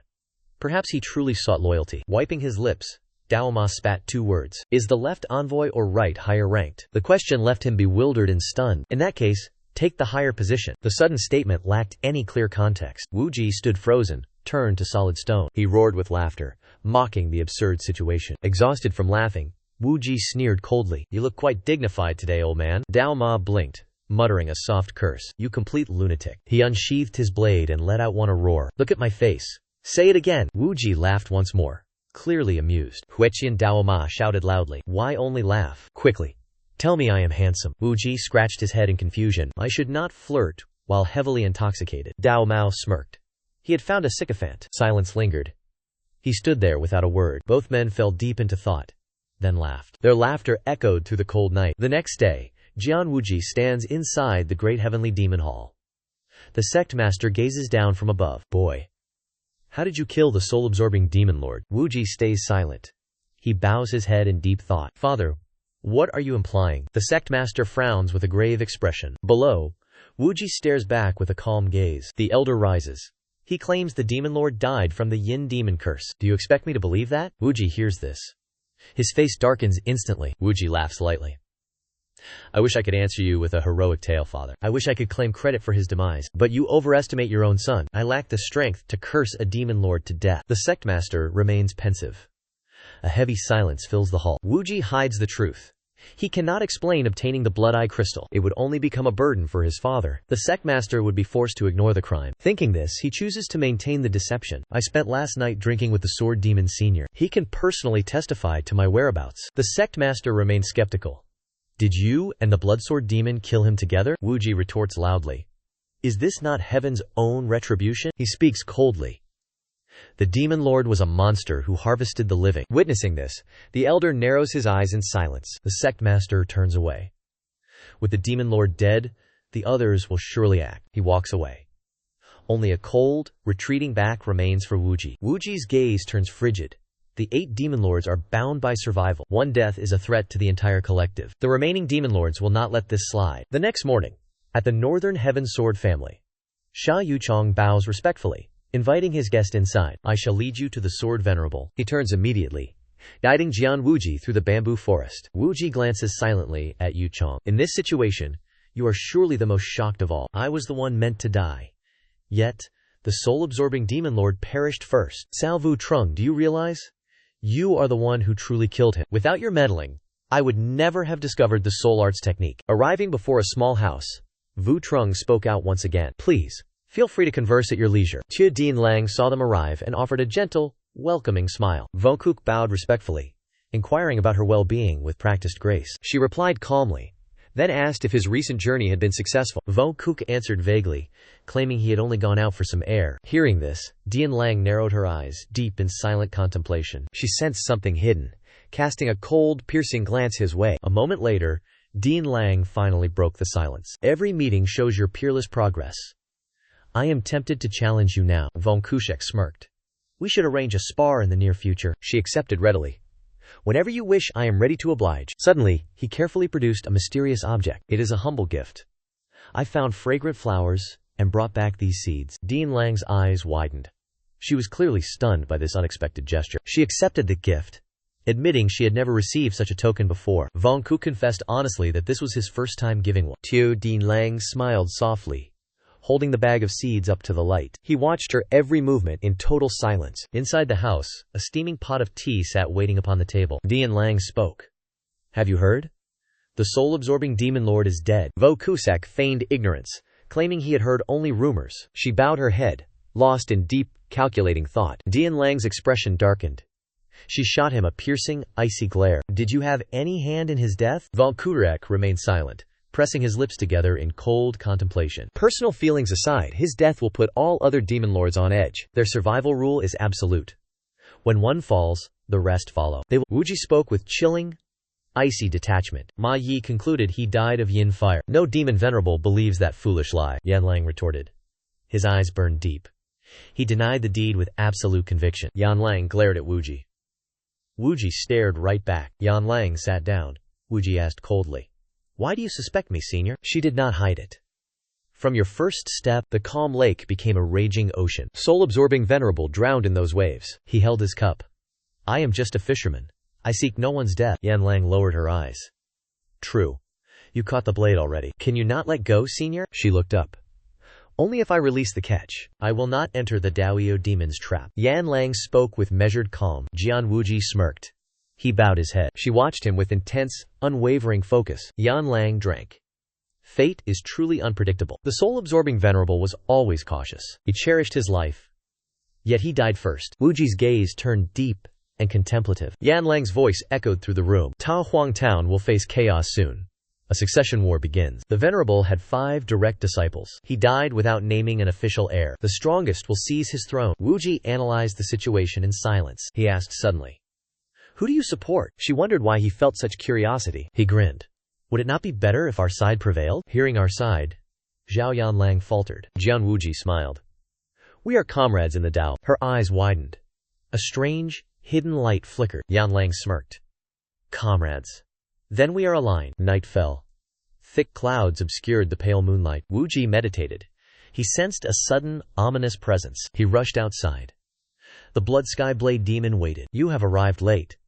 Why are you here?" The demon stared coldly. "Do you have wine?" Liquid flowed. He poured the wine into the cup. They sat upon a boulder. "Is something troubling you?" The blade demon drank. He drained the cup dry. "The fools in the demon sect are isolating me. Is this how they treat you usually?" Fury burned on his face. The demon sighed deeply. "They rarely speak, but today was different. If they questioned me directly, I wouldn't care." Wuji frowned. "Question you about what exactly?" The demon pointed a finger. "I mean you! They suspect we conspired to kill the soul-absorbing demon." Wuji remained calm. "Did we actually do it?" The demon's eyes bulged wide. "Of course not." The demon leaned in. "Did you do it? You killed him, didn't you?" Wuji chuckled. He looked truly helpless. "Why does everyone suspect me?" The demon pointed again. "You are stained with the most blood lately. It is no surprise your hands killed him. It was you, wasn't it?" Wuji's gaze turned icy cold. The blade demon glared, unyielding and sharp. Wuji looked away. He fell into silence. The demon watched him like a hungry hawk. Wuji locked eyes with him, radiating coldness. The demon recoiled. He looked truly terrified. The truth was revealed. Wuji killed him. Seeing him speechless, he calmly asked, "Is there something surprising, Elder?" Wuji smiled faintly. "I would not entrust the left envoy position otherwise." Dao Ma remained silent. His voice echoed through the space. "I am the left envoy. Formerly a demon sovereign." His smile deepened. "A sovereign to others. My personal left envoy." Dao Ma's astonishment grew evident. Dao Ma scoffed. "Trusting easily invites betrayal." Silence returned. Wuji's expression softened. "I do not trust easily. Recall our shared history, Elder. Are you not afraid?" Wuji looked bewildered. Dao Ma frowned. Becoming an enemy of the 8 demon sovereigns. Wuji fell silent. His expression turned grim. Wuji leaned forward. "To be precise, the evil demon sovereign." Hearing this, Dao Ma froze, eyes wide. Recovering, Dao Ma stood up. 3 more are dead? Who has perished?" He gestured dismissively. "That was not my meaning." Wuji raised 7 fingers. "Soul Eater died. 7 remain, yes? If you withdraw, 6. Sword Sovereign yields half, leaving 5. The enemy is now half of 5. He began folding his fingers down. "Will you and the Sword Sovereign just watch? Join forces against 1.5. Only the evil demon sovereign remains. I face the evil demon sovereign. Perhaps even fewer. With 2 allies, I only fight 2 sovereigns." Wuji bowed his head, calculating. He looked up, smiling. "Simple, is it not?" Dao Ma's veins bulged. "Pure." He tilted his head back, calming his spirit. "I knew you were insane, so I tolerated it. You forgot one detail." Blade Demon grinned. "The Sword Venerate and I will never strike the Demon Venerate." Wuji stared at him in silence. He lowered his gaze. He knew this rule. It had governed the Demon Venerate for ages. Wuji spoke calmly. "I will handle the combat. Just do not betray me." He offered no promise. Betrayal is born of circumstance, not humanity. So place no faith in me. Wuji accepted these terms. "I will prevent all betrayal." "Senior, please assist me." Blade Demon squinted, observing the man before him. Wuji met his gaze with indifference. He faced the Blood Sky Blade Demon with absolute trust. For trust is the only way to claim him. Blade Demon gritted his teeth, deciding a grave matter. He roared suddenly. "One mistake means death!" Wuji was stunned by this outburst. Blade Demon glared with a solemn face. Wuji bowed his head, smiling slightly. Then he looked up, smiling like spring breezes. "Understood. I shall be careful." Blade Demon sighed, sitting heavily upon the rock. He grabbed the decanter and filled his cup. He downed the wine in one gulp. As he set the glass down, Wuji poured his own. Blade Demon spoke. "The Demon Venerate summoned the Fengtian sect leader." Wuji's eyes widened. He froze like stone. The Fengtian sect leader? He gazed into the distance. The soul-absorbing demon venerate practices arts derived from the blood sect. You know, the blood sect birthed the Fengtian sect. If he examines the corpse, he will identify the killer. There are 3 additional reasons. First, it displays the demon venerate's iron resolve. They must show the alliance that the 8 demon lords are forbidden. Touching them remains a grave, fatal taboo. Blade Demon glanced at Wu Ji. He understood. Even the sect master must personally intervene. Cross the demon lord? Certain death awaits. After confirmation, Wu Ji asked the second reason. Blade Demon claimed it concerned the sect master. Hearing of his father, he stood stunned. He frowned deeply. The message was clear. The alliance exists for the demon lords, not the sect master. For the third reason, Blade Demon pointed.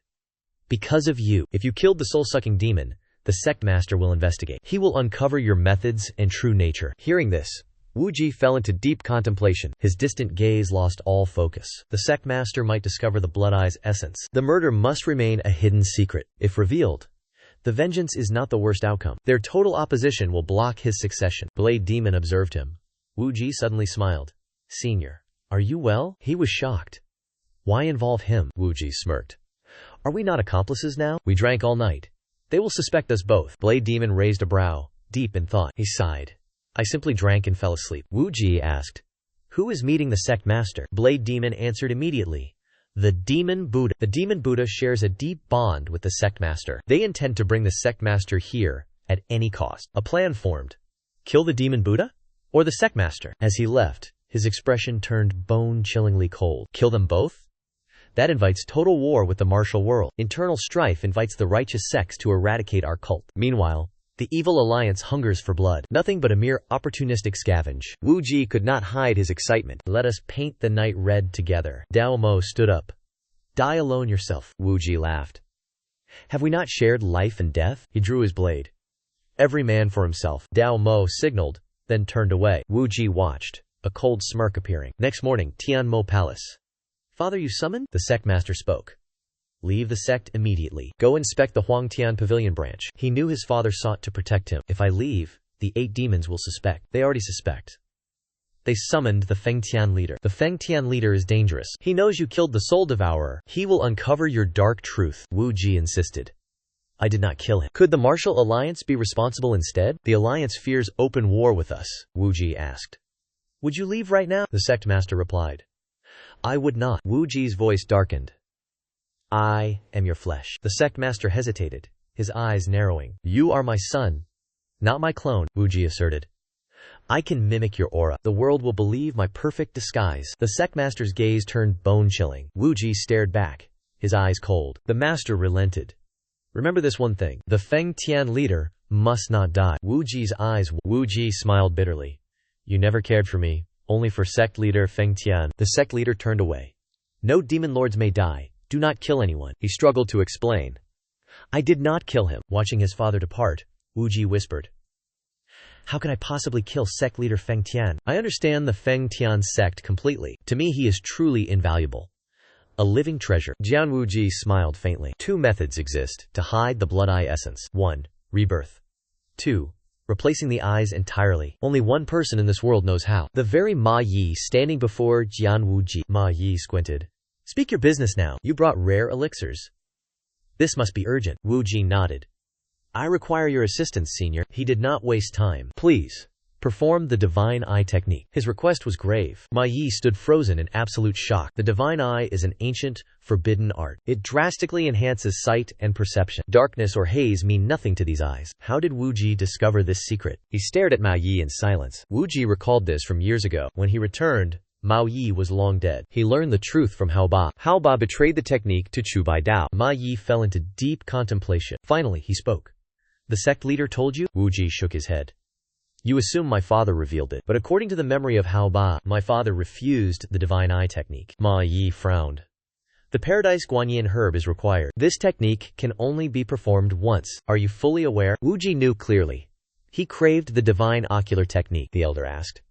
If I grant you this technique, what can you offer? He touched his teacup. I possess nothing to give, but hear my terms. Wu Ji smirked. I shall become the sect leader. This arrogant claim stunned the old man completely. One promise only.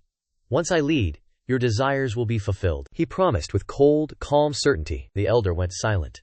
He wavered, in deep thought. Wu Ji understood the elder's hidden desires. He yearned for it until death. Yet the sect leader always refused. The master denied the eye technique for this exact reason. Accepting the technique meant accepting the elder's dark demands. While Wu Ji pondered, the elder finally spoke. The elder asked, "Are you confident enough to be the successor?" Wu Ji didn't hesitate. He answered with iron conviction. Seeing this, the elder fell into absolute silence. Wu Ji stood up. "Think carefully before you decide, senior." As Wu Ji turned to leave, the elder called out again. He asked, "How will you handle the martial alliance and evil faction?" Wu Ji didn't turn back. He fell into deep contemplation. Moments later, he looked back. "I shall decide, based on the circumstances. However, there is one certainty." His expression darkened instantly. "Good or evil, man or woman, if they are truly wicked, I execute them." Night fell. A towering structure loomed in the dark. Inside, surrounded by ink paintings, the elder sat motionless. He frowned deeply. A decision weighed heavily upon him. Suddenly, the elder looked up. "Is the time of death approaching? Why attempt what you have never dared? Our days are numbered. We face the end soon." He looked at the blade master. "Draw your sword. Drop the hesitation. What lingering attachments do you still cling to?" the elder asked, his heart full of confusion. Dao Ma glanced at him. "Those claiming detachment harbor hearts darker than hell." He frowned deeply. "Forget it. Why summon me here?" "Summoning me? Tired of saving lives already? Or do we seek bloodshed?" Ma Yi remained calm. He summoned him for one question. He wondered why Dao Ma chose Jian Wuji. His face darkened instantly. Displeasure filled his eyes. Ma Yi smiled, seemingly unfazed. Dao Ma turned and walked away. That man never leaves a place peaceful. Even the medical hall members enter the battlefield. He glanced back at him. What is the meaning of this? Ma Yi spoke with total honesty. Does that young master possess talent? I chose him to become the leader. The answer failed him. Ma Yi pressed for the truth. Dao Ma stayed silent. He stared into the distance. He recalled Wu Ji. Wu Ji never destroys the righteous path of others. He was stunned. He gasped. What did you say? Dao Ma remained lost in thought. That is why I chose him. Ma Yi lowered his head, contemplating deeply. He suddenly looked up. It is time to stop your destruction. Dao Ma stared blankly. Ma Yi stood up slowly. Dao Ma demanded a drink. Ma Yi smiled, promising a future time. Dao Ma remained stubborn.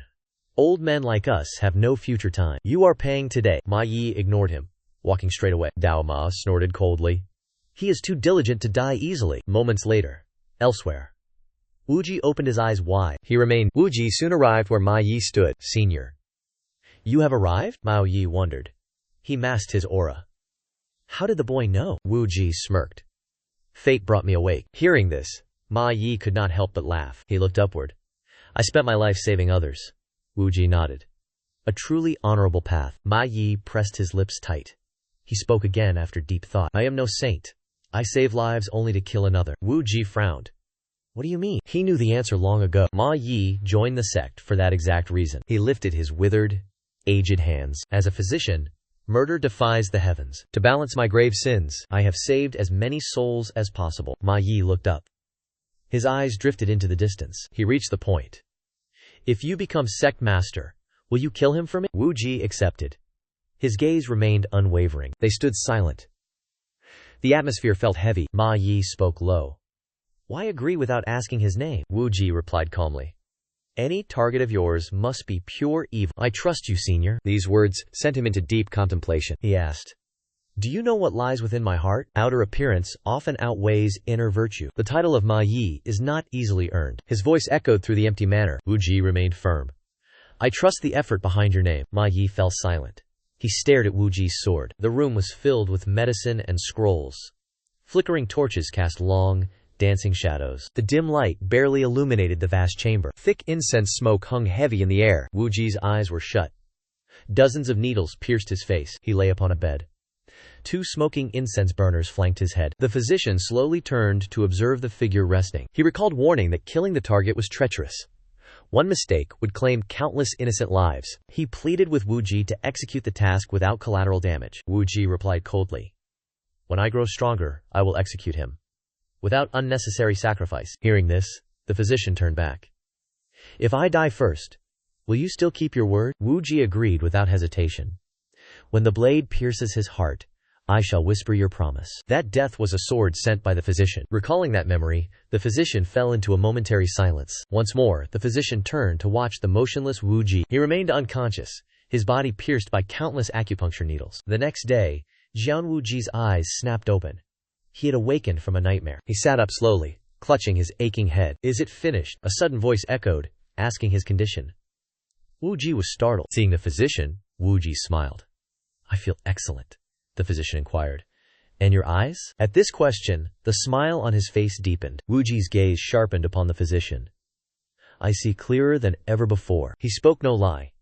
His vision had achieved absolute clarity. To be precise, the world appeared so vivid, he felt as if he had been living blind. Suddenly, the physician waved his hand, conjuring a sharp gust. The wind instantly extinguished every candle in the chamber. The lights vanished. A suffocating darkness swallowed the entire room. The physician asked again, with the light gone, can you still see? Wu Ji did not speak. His luminous eyes pierced the heavy shadows. He surveyed every direction with intense focus. Wu Ji confirmed he saw everything perfectly. The vial on the table, the painting on the wall, all were visible. The physician pursed his lips in deep thought. He turned and commanded Wu Ji to follow. They stepped onto the balcony, bathed in warm sunlight. The physician ordered Wu Ji to gaze directly at the searing sun. He offered no protest, and immediately turned his eyes upward. Blinding rays poured down, yet Wu Ji showed no sign of pain. When the physician asked, Wu Ji muttered, no glare. I expected blinding light, yet there is nothing. Suddenly, the physician pointed toward the distant horizon.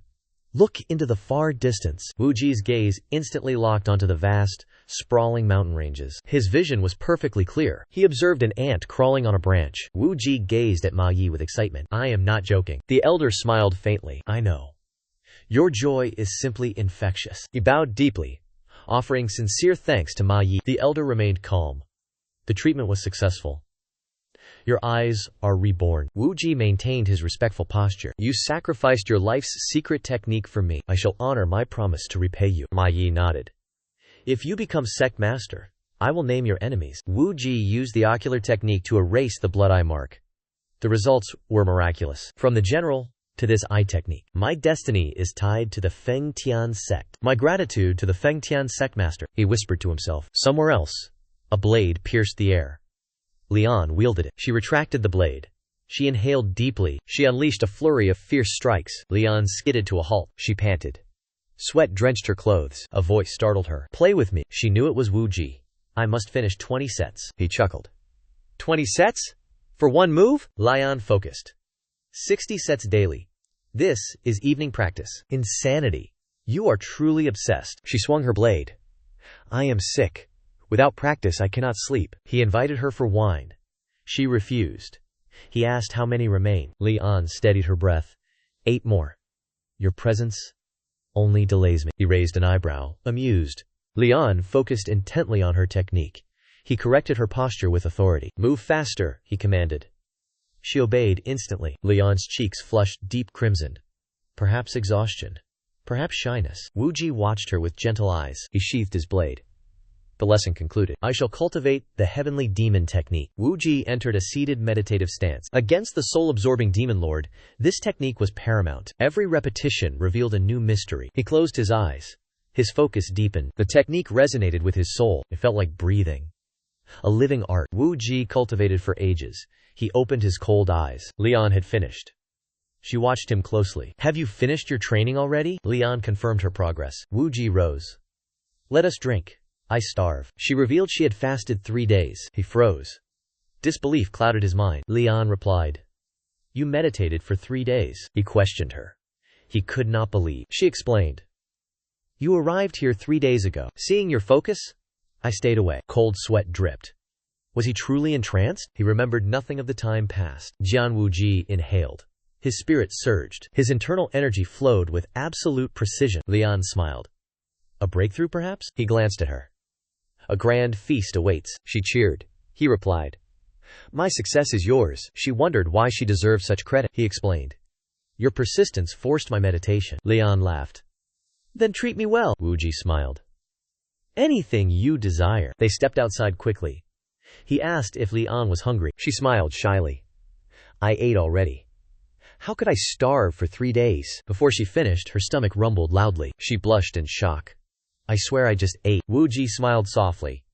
He had been fasting to meditate. She must have skipped meals to guard his cultivation. Fearing to break his state, she suffered 3 days of hunger. Wu Ji looked ahead and began walking. Such a foolish girl. She raised her hand to protest. If I were truly foolish, I would have hidden it. Lian winked playfully. You want to show off your loyalty, don't you? She treats this as a chance to earn favor. His smile deepened at her words. A clever little fox indeed. She beamed with pride at his assessment. I have many other tales to hide. A bright smile graced her adorable face. Wu Ji remained silent, masking his inner joy. Night fell. The heavenly demon hall glowed brightly. Leng Paituo entered with a respectful, graceful bow. He saluted the sect master, pillar of the martial world. Thank you for the kind invitation. Upon the throne, the sect master looked solemn. How many years has it been since we last met? His gaze darkened. The tone was heavy. Nearly 10 years. He stood atop the hall. Brother, have you been safe? Leng Paituo bowed. Thanks to your concern, I am well. The sect master's eyes narrowed with sharp suspicion. Tra Laban stepped forward. A long, tiring journey just to visit friends. His gaze turned piercing, calculating every hidden intent. The sect master spoke slowly, his words dripping with hidden meaning. You must be exhausted from your journey. Rest for tonight. We shall speak again tomorrow morning. He clasped his hands and bowed low. I shall take my leave now. He exited the hall, walking through silent corridors. He remained calm, yet his brows furrowed deeply. He whispered, this is excessive. A guest deserves tea. Ling Paitu sighed. The night is already late. Chalaban frowned. The late hour demands proper hospitality. He fell silent, his eyes flickering with secrets. Ling Paitu's voice was calm, yet bone-chillingly cold. Do not play these performative games. I have no intent to befriend their cult. Cease this talk immediately. He gasped. This concerns your pride and honor. He walked away coldly. I examined the body. Chalaban hesitated. Can we not wait? You must be tired. Rest until tomorrow. Ling Paitu's voice remained firm and resolute. Sleep comes only after we die. He sighed helplessly. Everyone is stubborn as stone. From the shadows, Xu Dailong's heavy voice emerged. The Fengtian cult leader has just arrived. He brings 10 great demon lords, 10 elite experts, and 100 Huanai soldiers. Jian Wuqi narrowed his eyes, voice dripping sarcasm. His gaze turned icy, calculating in silence. Jian Wuqi assessed the formidable Fengtian cult leader. Yet, after joining Fengtian, his power withered. He cannot rival the Tiankomo divine cult. Xu Dailong continued with a grave tone. Furthermore, the Fengtian leader finished his audience and immediately began examining the Soul Eater's corpse. Jian Wuqi's eyes darkened. Within the dim meditation room, Yesu's corpse lay motionless, like a stone statue reeking of death. Tra Laban stood beside Ling Pai Su, asking cautiously, How is he? He replied solemnly. His meridians are shattered, his heart severely damaged. The soul absorption technique destroyed him. He frowned, unable to restrain himself. You mean he suffered from qi deviation? He answered firmly. Death was caused by qi deviation. Ling Pai Su narrowed his eyes in doubt. But the soul absorption demon lord died, fighting someone within his own realm. Tra Laban spoke deeply, his face grim. Ultimately, he fell by another's hand. He was murdered. He stated with conviction. Indeed. He mastered the technique, yet still perished. He gasped, truly stunned. Impossible. Which expert infiltrated this sanctum, slaughtered the Lord, and escaped undetected? A heavy silence descended. Ling Pai Su raised a finger, eyes flashing as he whispered. Tian Mo Tra Laban glanced over with suspicion, retorting, We believe otherwise. A voice echoed through the night. Soul absorption was our primary weapon against the righteous sect. Furthermore, the sectmaster held no grudge against him. He furrowed his brows, continuing slowly. Then who else could be the culprit? Tra Laban sank into deep contemplation, countless names flickering through his mind. He lowered his voice. There is one. Ling Pai Su turned his head. Who? Tra Laban's eyes darkened, his voice dropping low. The sect master's second son. He froze, his expression masking a flicker of utter disbelief. A gaze of deep suspicion flashed within his eyes as he pondered. Did he suspect the master's son from the very beginning? Ling Pai Su stood in silence, face dark, refusing to utter a single word all day. Dragging me into such lethal danger? The atmosphere suddenly turned deathly quiet. He spoke in a raspy tone. Then tomorrow, I shall meet the young master first. The next morning, Jian Wuji bowed respectfully. Greetings, exalted one of the outer path. Ling Pai Su spoke slowly. It has been a long time, young master. You have truly matured. He smiled faintly, his tone polite yet maintaining a cold distance. I heard you arrived. Surely you are busy. Why seek me out? He replied calmly. My reach is vast, and my influence knows no bounds. Your reputation has reached our sect. Jian Wuji waved a hand, feigning modesty. Mere rumors, nothing more. Ling Pai Su squinted, lips curling slightly. How humble he remains. They sat at the tea table, the demon lord's death clearly weighing heavily upon the sect. His gaze steadied. He spoke with calm poise. You are the demon lord the master values most. A heavy silence suffocated the room. The master's expression shifted, his voice turning ice cold. Who dared strike him down? Jian Wuqi froze in shock. His eyes trembled. He interjected. Was he murdered? Reports claim he suffered from qi deviation. Leng Paituo sat nearby. His eyes narrowed like blades, scrutinizing every reaction. At that exact moment, his eyes surged with spiritual energy. Leng Paituo observed Jian Wuqi's every subtle movement. He instinctively tightened his grip. He saw the aura radiating from Feng Tian's eyes. Crimson spiritual light spilled forth, illuminating Jian Wuqi's face. Something once only sensed, now clearly visible. Threads of energy wove around his head, flowing down his spine. Then, they cascaded beneath his feet. Finally, they settled within Jian Wuqi's eyes. Jian Wuqi realized. He is checking for the blood eye essence. But with his divine eye technique, discovery was impossible. Leng Paituo's face remained frozen, chillingly inscrutable. He rose with a deep voice. I shall take my leave. Jian Wuqi grew confused. Leaving so soon? Stay a little longer, he replied coldly. Meeting was enough. I won't hinder a busy man. Silence returned. Jian Wutaki pressed his lips shut, then bowed. Until we meet again. Thank you for coming. Leng Paituo answered softly, his cold tone hiding ulterior motives. Reunited after so long, yet you thank me so sincerely? Jian Wuqi's gaze turned wary, yet he maintained a respectful posture. I speak the truth. My abilities were your gift. Why should I not be grateful? He gave no reply. He nodded once, turned, and walked away. Until we meet. He stood still, watching the silhouette fade into the distance. Jian Wuqi pondered. Since my return, Feng Tian has given me everything unconditionally. Though he gives without intent, fate forces me to receive again and again. His gaze hardened. I do not truly hate him. Outside, Chala waited. He hurried forward. How did it go? Leng Feitsu stepped forward with a calm voice. That young master has no connection to soul-absorbing arts. Controlling him requires mastery of Buddhist or Taoist techniques. He was stunned. You mean Jian Wuqi is innocent? He furrowed his brows and confirmed. That is correct. Chalaban swallowed hard, his voice trembling. Are you certain? Leng Feitsu responded with icy coldness. If you doubt me, why summon me here? He flinched, lowering his voice. This matter is vital. He stood firm. I am certain. Chalaban gestured. Let us gather the 7 demon lords. Leng Feitsu stopped. His gaze turned sharp. No need. His face shifted. He whispered. Is that truly wise? He did not turn back. What could go wrong? Chalaban lowered his head. Then we proceed. He looked disappointed, walking away in silence. Leng Feitsu watched him. His eyes grew cold. He stared at the grand palace. Doubts cut deep. How did you truly slay the demon lord? Huet Tian Dao Ma crossed his arms. Suspicion was gone. The air turned heavy. Jian Wuqi stared intensely. How did you deceive the sect master? He leaned against the rock. He smirked. I did not. We drank all night. Huet Tian Dao Ma closed his eyes. Undercurrents surged within his heart. Vigilance must remain absolute. The sect master is never to be trusted. His voice grew heavy. The demon Buddha doubts most. Jian Wuji interrupted with a cold voice. The old Bloodheaven Blade demon froze. He spoke with hidden, calculated meaning. If dark intentions arise, tell me directly. He paused. His expression remained unnervingly calm. The blade demon rasped. Why speak thus? Jian Wuji's eyes darkened deeply. Betrayal between friends is a painful tragedy. Do not harbor anger. Speak your grievances. His expression grew grave and unfathomably deep. Have I not compensated for your flaws? Do not predict my actions. Speak plainly. The Bloodheaven Blade demon remained silent. He questioned coldly. What if the opposite happens? Jian Wuji froze, stunned into silence. The blade demon continued calmly. What if I fail? If I do not fit your path? It seems fine now, but if I become stagnant and dull? Jian Wuji stood shocked. His words heavy. If I lose my utility, what then? His face turned dangerous and truly inscrutable. Will you eliminate me too? Facing the blade demon, he hesitated. A sharp, probing gaze cut through. Jian Wuji pondered. Honestly speaking, he never expected this question of mortality. He answered calmly. I do not kill friends. The elder frowned. Doubt hung in silence. I am your friend. Jian Wuji approached. His resolve was absolute. You ask what I would do? I will be blunt. The blade demon hesitated. Speak bluntly? Sharp, biting words filled the air. I shall ignore this. I will disregard you. Know this.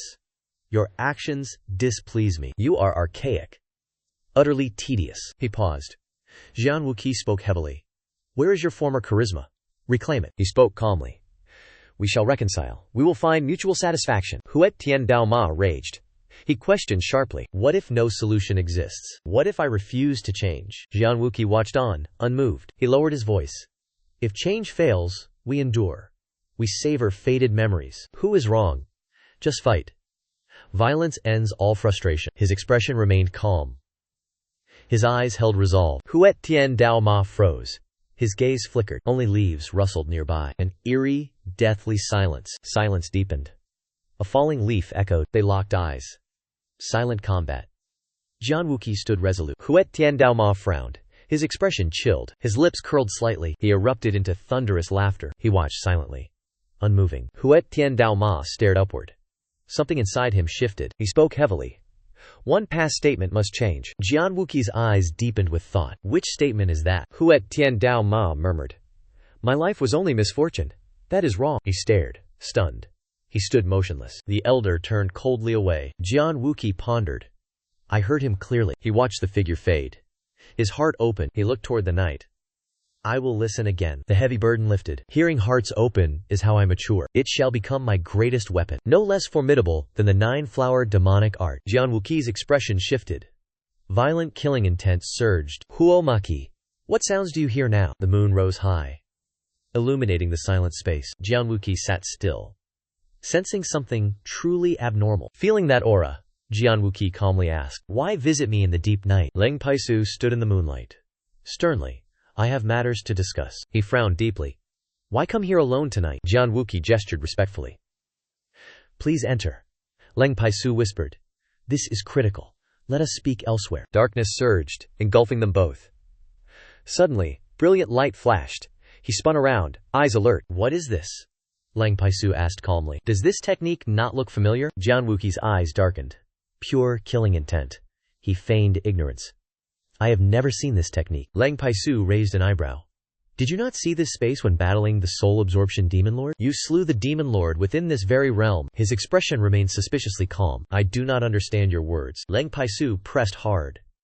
Within the sect, you claimed he died from qi deviation, correct? Leng Paisu stood tall. His words struck like iron. But you cannot deceive me. He died under a soul absorption spell. It merely mimicked qi deviation. Jian Wuqi remained calm.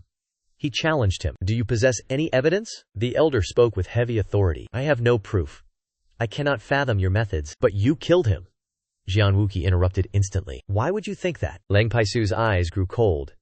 Every word hit like a hammer. Because I cannot read you. Jian Wuqi kept silent. His gaze was deep and unreadable. The elder muttered. The demon lord is dead. You cannot be controlled. Perhaps. He sighed deeply, lamenting his own poor judgment. Jian Wuji stood with absolute composure. He sneered. Such brilliance, yet such fatal arrogance. Leng Paisu stood cold and distant. I seek no conflict. Stay calm. I refuse to die like the soul demon. He frowned, doubting his own hidden strength. Jian Wuji spoke with calm precision. If so, why hide it from the demon lords? If they knew my father taught me the 9 fire demon arts, chaos would surely erupt. The elder's expression remained utterly stone-faced. I hear you share a deep bond with the demon Buddha. Leng Paisu's gaze flickered and darkened. In this martial world, where are true friends? We meet only for mutual gain. The demon Buddha is no different. He raised an eyebrow. What do you require from me? His eyes sharpened with calculated intent. Leng Paisu placed a hand over his heart. This is merely an act of kindness. I came only to ensure you remember it. Jian Wuji's face turned icy cold. Something fractured between the sect master and the 7 demon lords. Or perhaps their bond was never truly genuine. He scowled. We must clarify one thing first. You have shown me no goodwill. The elder froze. What? Jian Wuji's voice dropped. Dark as the abyss. You cannot tell them. You lack proof. You possess absolutely zero evidence. Leng Paisu scowled, watching him in silence. He whispered. At the very least, I suspect you. The air turned suffocatingly heavy. Silence fell. Then he spoke with chilling intent. This outcome is actually beneficial to me. The cult leader likely taught me the fire demon art. Hearing this, Leng Paisu paused. Her eyes flashed brightly. Evidence is lacking. The truth remains hidden, yet he cannot be treated carelessly. Could I be useful for future plans? Jian Wuji spoke. His voice was deep and grave. You are actually wary of me. Leng Paisu jolted. Her gaze turned sharp and frantic, like a sword piercing his very soul. If your intentions are good, prove them now. Leng Paisu froze. She could not utter a word. The scene shifts to a dark, silent chamber. Flickering candles cast shadows. A faint scent lingers. Dust covers the ancient books. A massive iron block stands, carved with mysterious runes. A terrifying man is bound to it. A voice echoes, "What is your decision?" Paisu approaches him. The man screams, "You bastard! Why ask me?" Paisu remains calm. She says nothing. She lifts a single finger. Pointing at the man, she speaks sternly. "Only you are here. Who else should I ask?" The man shrieks, "Ask the Reaper behind you. When will you die?" A faint smile plays on her lips. Her thoughts are unreadable. Paisu answers slowly, "I already asked." The Reaper says, "I will follow you in death. Regrettably, you will never witness my demise." The man laughs, feeling satisfied. "Live long, you pig." Paisu frowns. 2 warnings left. Watch your tongue. Why is your mood so sour? The man bellows. "It is you. How could I be happy?" Paisu stays silent, raising 4 more fingers. The man struggles, trying to break his chains. She snaps her fingers. Her expression remains enigmatic. Total darkness descends. The man falls deathly silent. Moments later, blinding sunlight struck his face. They arrived in a verdant field. Feinton drew an object from his pocket. He gripped the key tightly. He held it toward the man. Feinton slowly unfastened the neck chain. He felt liberated. He leaped high into the air. He savored the cool breeze. He merged with nature. He sang with joy. He lay upon the grass. He gazed at the deep blue sky. Gentle winds carried the leaves. Feinton approached the man. He watched his actions in silence. The man raged. "Move, sect leader! You block the sky!" He waved his hand calmly. Feinton stared back undisturbed. "It is a fake sky," the man groaned. "My lord sect leader, I miss that fake sky. Please move out of my way," he thought. "I allow 5 insults daily." He lives only for his brilliant mind. His intellect is truly peerless. I made him my military advisor. I endure his insults for wisdom. His counsel is consistently accurate. It benefits me greatly. I refuse to use pain for obedience. He has no attachments. If cornered, he will choose death. He values nothing. Yet, he will not commit suicide. I asked why. He never speaks of himself. Feinton spoke gently.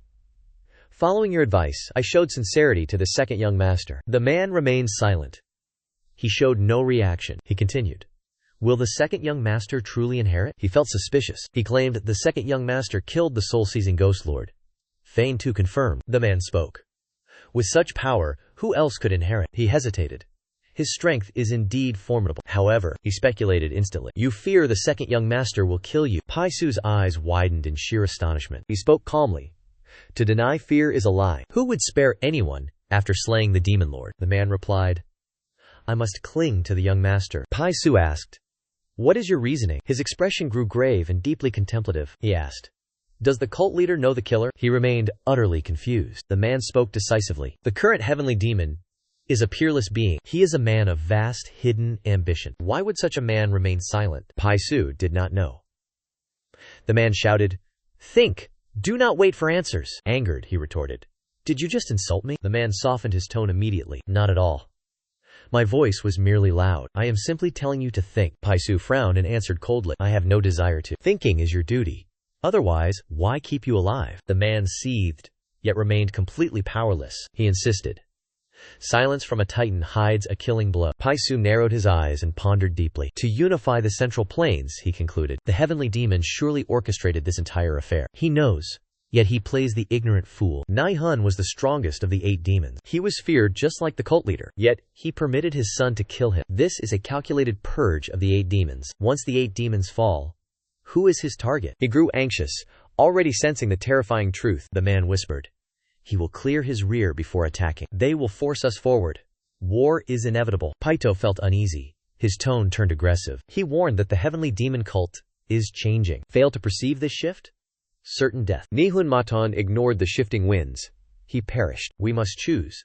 Hide behind the 8 demons or the heavenly demon? He asked for the truth. Paito swore the heavenly demon prevails. Paito lacked the true reason why. He analyzed. Jian Wuzhen is peerless. He does not wage losing wars. Cling to the second young master. Offer a gift. The master pondered. Paito asked, "What should I give?" The voice deepened. "Give what you value most. Only then shall we survive. Advice ends here. Do not disturb me again. Leave." He lay upon the grass, savoring the fleeting tranquility. A cold breeze swept through the field. Autumn winds carried leaves toward the heavens. Suddenly, his eyes turned hollow. The joy vanished instantly. Paito flicked his finger. Voice icy. That is enough. Darkness engulfed the blue sky. The man pleaded. Spare me. Please. Just a little more. You damn fool. I said enough. Scene shifts to a silent manner. Wuji emerged, clearly bewildered. You have returned? Wuji gestured. Will you step inside? Paito refused. No. Come to my domain instead. A desolate wasteland appeared. Barren rocks. Not a single tree. Paito spoke. It is lonely, is it not? This is my true home, Wuji replied calmly. I prefer silence. Invite me again sometime. Both men observed the ruins. Silence reigned between them. He spoke softly. I returned and reflected. You were right. I lacked sincerity. Paito rummaged through his robes. Searching for an item, he produced a scroll. This technique creates this very space. Within the martial world, only those practicing the blood cult's arts can master it. Its name is the space-time displacement technique. Wuji listened intently. He discovered something shocking. He sighed. The soul-seizing demon lord is dead. Only I can master this technique. Violent winds swept the swirling sand. Pai Su spoke slowly. In a desperate situation, this space will save your life. Once you step inside here, you vanish from this entire world. Wu Ji stared blankly. He remained silent. He pondered. This is the ultimate escape. Pai Su watched him. Wu Ji hesitated, eyes flickering. Wu Ji remembered. Ever since finding the Yin Thunder Bell, the first ingredient for the Reversion Grand Dharma, followed by the Blood Eye Water Crystal, and now this technique. Does a fated destiny bind me to the sect leader? He suddenly asked. What do you truly desire? Pai Su paused. He did not answer immediately. He looked around. His face appeared mournful. Before them stood a towering cliff, etched by time. The wind howled. A massive tornado formed before them. Pai Su muttered. I am tired of this dust. Wu Ji realized. You want me to help invade the Central Plains? He replied coldly. That decision is not mine. Pai Su insisted. I know the sect leader decides. Wu Ji continued. The sect leader, my father, and the demon lords decide. He growled. That is why I give this to you. Wu Ji glanced over. What do you want from me? He spoke slowly. In 2 days, the audience is set. I intend to urge the invasion of the Central Plains. You must stand with me. Convince the sect leader. Promise me. And this manual is yours forever. Wu Ji remained suspicious. This is a faint smirk formed upon his lips. His path was wrong. Even with our persistent persuasion, the sect leader refused. My father would never allow the Fengtian sect into Central Plains. Pai Su was consumed by curiosity. How then shall we proceed? He pondered deeply. The Fengtian sect desires the Central Plains. We must not eradicate the Fengtian sect entirely. Leaving a lethal enemy lurking behind is foolish. Keep enemies closer than your friends. Controlling them remains the wisest strategy. They locked gazes. Silent. Pai Su handed the manual to Wu Ji. Is the answer clear enough now? He stared at the book. Sufficient. Wu Ji sensed an attempt to flatter him. He smiled. What if I take this manual and offer nothing in return? He frowned, contemplating the hidden meaning. Pai Su responded calmly. You would become the sect leader with the worst reputation. No, you would never even ascend to that position. Wu Ji grinned wickedly. A scheme formed within him. He spoke suddenly. Meddle in the succession of Nihun town. If the disciples mastered the martial arts already, fine. If not, they will need your help. Choose a loyal successor. Train them in our techniques. Become the mentor of the next Nihun demon lord. The path to the Central Plains begins there. Pai Su stared into the distance. Melancholy filled his expression. The capital lights flickered. He sighed, exhausted by the recent betrayal. His eyes glazed over. He glanced to his side. Pai Su spoke. Just as you commanded. I have imparted the soul-shifting technique to this young master. Was that the correct choice? The man's voice echoed, startling him. You have done exceptionally well. Pai Su watched the man immersed in his cultivation. He pondered, confused. Why such strange, uncharacteristic politeness? Caution is necessary. Such days always end in chaos. I am human. I feel the urge to kill. Nothing strange here. Feng To spoke. Do you know his proposal? He wants to influence the succession, correct? He glared. How do you know? He replied slowly. It is the best plan. Feng To snapped. You already knew? How strange. You knew all along. Why waste a manual on this young master? He remained silent. No word spoken. This ignited his fury. Why throw away such a precious manual? Speak! Answer me now. He sat motionless. Feng To issued threats. Well? What will you do? I am the sect leader. You wish to die today? He finally spoke. We didn't buy the method. We bought a singular opportunity. He stared blankly. What kind of opportunity? To gain the young master's absolute loyalty. Allies require constant, heavy investment. Feng To roared. Is he truly that peerless? Will he truly be the next demon? He shrugged. I have no idea. The answer stunned him. Who foresees the future? Fang To cursed. Such irresponsible nonsense. He grew arrogant. What is given is gone. He screamed in terror. I only regret the loss. Silence fell. No words were exchanged. Fang To spoke with a soft tone. What must I do now? He replied with cold, brutal honesty. Befriend that young master. Follow his orders. He grew anxious. I should have listened. Who knows his true intentions? He roared. Fang To shuddered. He turned and cursed. You useless coward. You surrendered the manual for favor. You should have seized that power. Why doubt and speak such nonsense? Those foolish plots lead to death. Do you know how the weak die? Fang To remained silent and asked coldly. He snapped. You refuse to use reason. You overthink when action is required. You refuse to trust the strong. You blindly trust what you doubt. That is why you die worthless. Fang To acknowledged him, calculating with fingers. He shouted. Put those fingers down. Should I sever them right now? Stop counting. Silence. Or face death. Space distorted, shifting into a serene realm. He stared, wide-eyed at the horizon. His demeanor shifted.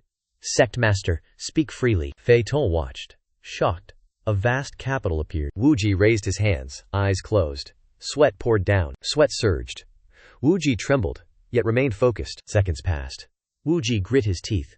Energy radiated. Space blurred. Intense light struck his face. Wuji opened his eyes, satisfied. Practice completed. He felt the change. Space-time shift. Sect Master Ling, of the Heaven Sealing Sect, once declared, even geniuses require hours to master this. Yet I forged a new realm in moments. I will condense time. I will master this technique. Like the soul-snatching demon, or heaven-sealing sect master, he scanned the horizon. Calculations failed. He possessed nothing. Yet as the demon created peaks, and the master birthed deserts, I shall manifest spaces born from my own will. Scene shifts to the sect grounds. He felt profound weariness. Laban appeared. He faced a man on the ground. A savage glare. Laban scoffed. The sect master watched from afar in silence. His hand neared the man's head. The sect master demanded, late at night. Why arrive now? Laban turned, answering, rumors say you met the young master. He replied coldly. He may become the sect master. Naturally, we met. Meetings are mandatory. Laban eyed him with suspicion. Silence hung heavy. Then, Laban laughed. The eldest son is the successor, he mused. But the current situation is uncertain. He was baffled. What do you mean? The sect master spoke slowly. Was he not elevated to Pavilion Lord of Heaven? Clearly, the heavenly demon is grooming his heir. Laban pondered this. He laughed. I view it quite differently. He glanced at Laban, awaiting the reveal. Laban stated calmly. The eldest son remains the successor. The young master holds a different position. Be content with that knowledge. The sect master nodded. Perhaps that is true. Spent long in the central plains without seeing the eldest son. A pity. He questioned. Why support the eldest son? Laban furrowed his brow. He inherits everything. Why ask the obvious? The sect master replied coldly. Upon what do you base such certainty? He replied immediately. It is merely my intuition. He stared at Luoban with deep suspicion.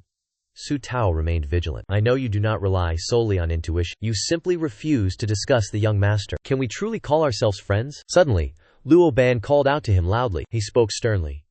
Do not act foolishly. Many eyes are watching you. Su Tao understood his intent. He feigned ignorance. I do not understand your meaning. He asked directly. Why have you not returned? Su Tao whispered. You think I must leave now? Luoban defended himself. That was not my intent. You are a guest in another's home. One should not defecate in the main hall. He laughed loudly. As if all filth belongs to me, he advised calmly. Return to the Fangtian sect. Su Tao pondered in silence. Regardless of inner thoughts, we have always maintained a friendly facade. We practiced proper etiquette. Yet you speak bluntly, telling me to return. His face turned dark. Am I merely a pawn, to be summoned or dismissed at will? Luoban replied bluntly. Is that not the case? Su Tao stared into his eyes, remaining motionless. Luoban showed no change in his expression. He suddenly burst into laughter. Only a joke. Just a joke. Your temperament has become rigid. Living in the wilds has dulled your senses. Stay and enjoy yourself.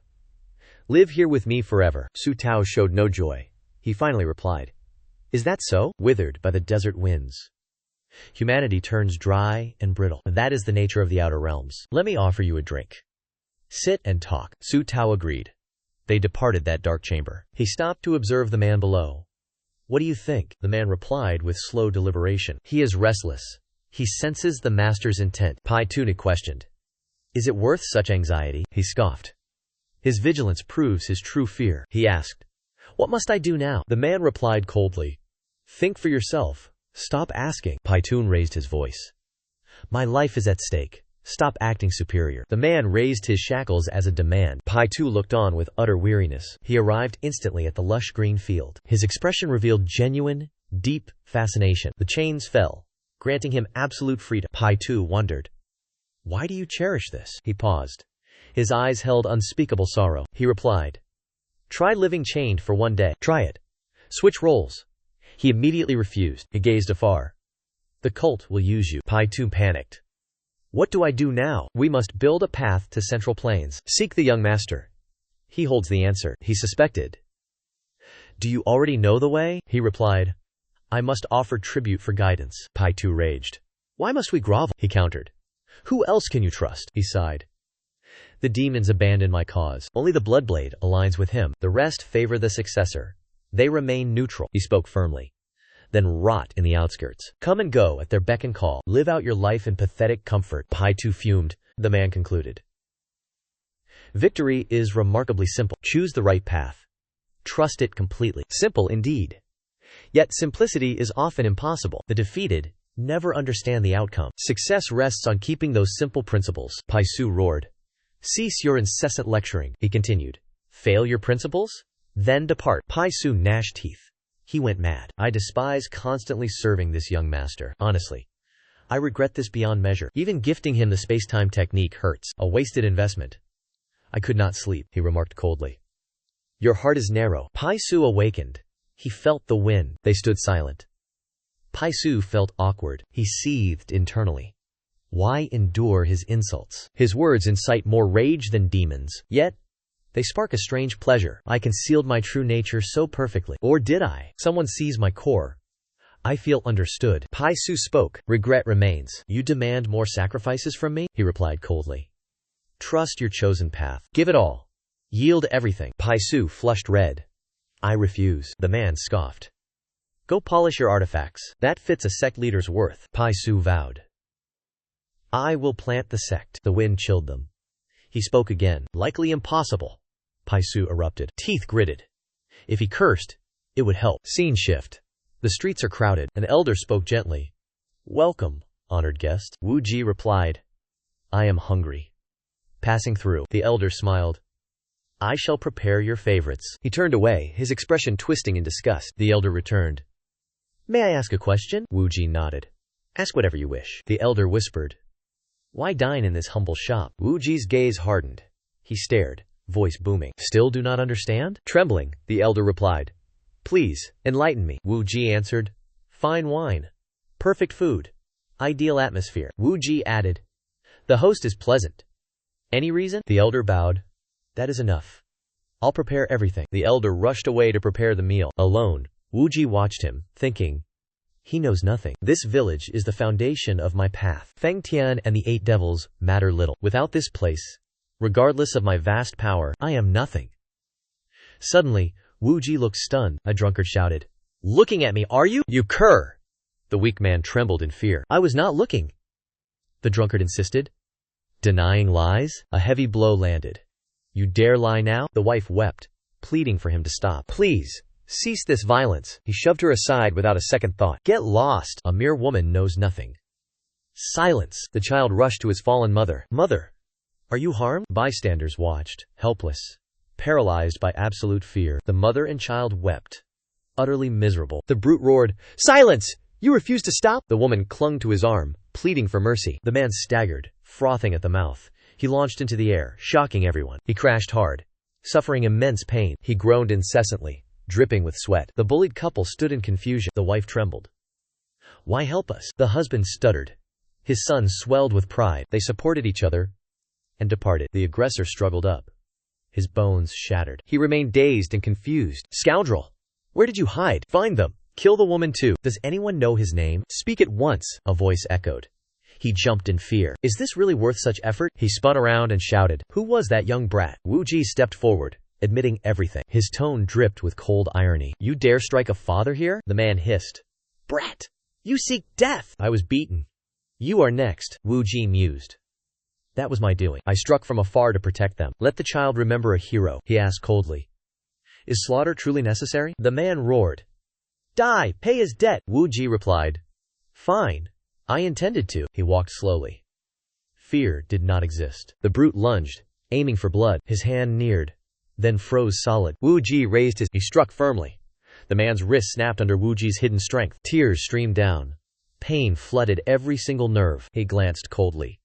Is that correct? This was truly unnecessary, was it not? A mere glance sparks such violent retaliation? One blow does not demand total extinction. Drunken brawls do not define one's path, right? Why act with such mindless aggression? Conflict was entirely avoidable. The man's eyes burned with bitter resentment. He drew a blade, but Wu Ji dodged. He initiated his cultivation technique. His hands moved with lethal precision. Wu Ji shifted, striking the man's gut. The sudden strike sent him flying backward. Yet, the man remained standing. His body began to contort. He spat violently, then vomited blood. Blood sprayed outward.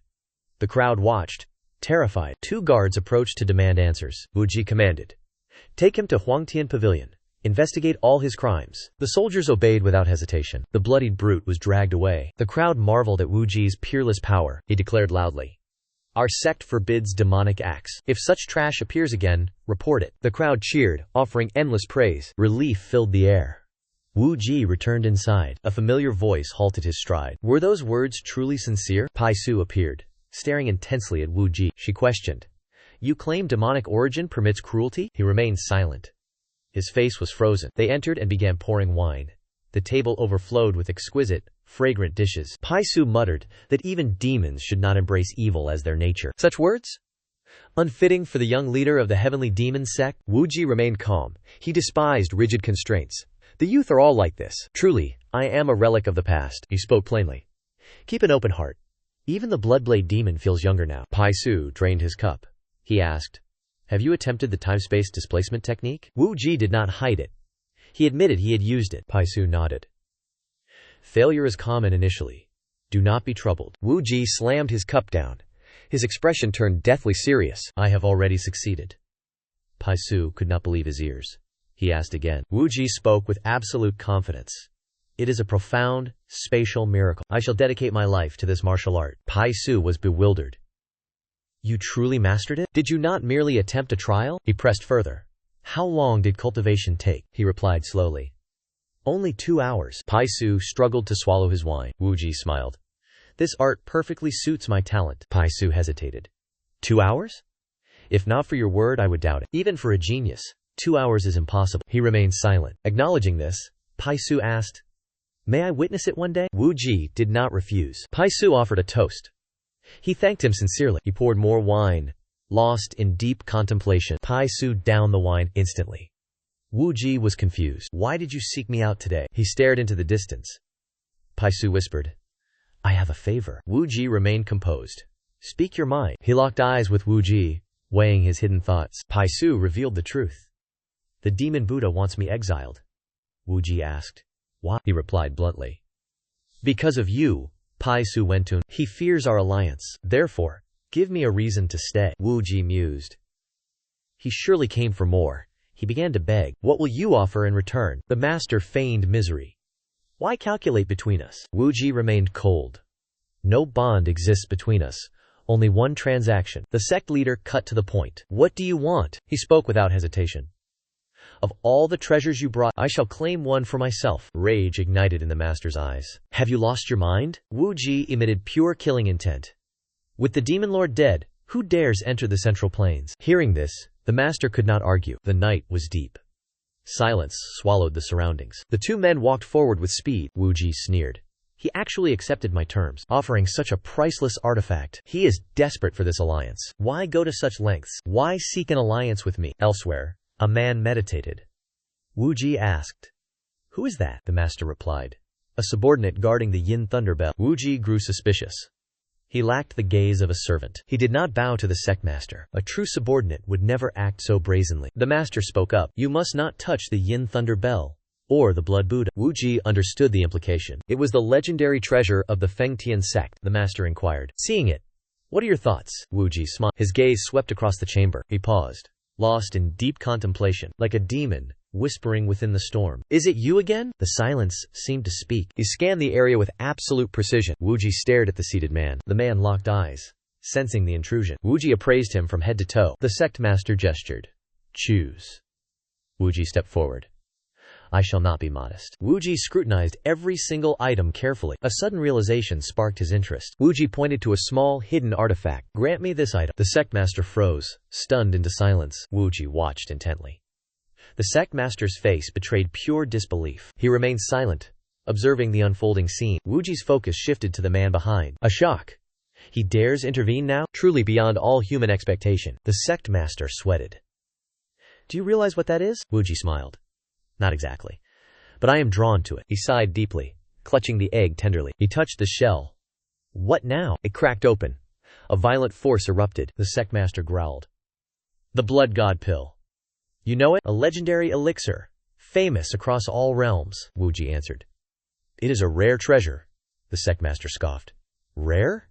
It is priceless," Wuji wondered. "Why keep such a treasure unused?" The sect master replied, "For the future." Wuji stood firm. "Perhaps that future is me." The sect master grit his teeth in rage. He suppressed his anger. Wuji watched, calculating. They are communicating secretly. Who is this man, daring to interfere? Pai Su spoke without hesitation. "Very well, I shall surrender the blood god pill." He expressed deep gratitude toward his benefactor. The elder set a condition. "I cannot hand it over yet. Tell me how to remain within the sect." Wuji reached for the pill. "This holds the method." He tossed the pill into his mouth. He swallowed it with lightning speed. Pai Su could not believe his eyes. He froze. The man beside him glanced over. The elder nearly lost his mind. "What are you doing?" Wuji ignored him and sat down. "Protect me while I refine this medicine." Pai Su's face flushed red. He was completely speechless. The man stared at Wuji, calculating his next move. In an instant, he entered deep cultivation. Energy radiated in all directions. The man felt immense joy. Pai Su burned with silent, hateful rage. Furious, he transmitted his voice. "Damnable wretch. Should I kill this man now?" The man sneered in response. "Kill him. Start a cataclysmic war against the heavenly demon sect. I wish to see you shredded by heavenly demons." Pai Su gnashed his teeth. The method suggested was utterly absurd. That was why Wuji dared to consume it, was it not? The man taunted him. "You said kill, so kill him. Crush his skull. Right here in this hall." Without hesitation, the elder struck out. He was determined to end Wuji. Suddenly, his hand halted. An invisible force restrained him. Pai Su gave up and sat down. The man chuckled. "The sect master will not die." The elder questioned him. "Why?" The man answered coldly. "You are a coward. You lack the guts to kill him. Furthermore, this young master is far sharper than you anticipated." Pai Su glared. "On what grounds?" The man spoke slowly. "He sees through you. He will provide a fitting answer." I was uncertain at first. But, after he consumed the blood god pill, I realized his true intent. The elder remained confused.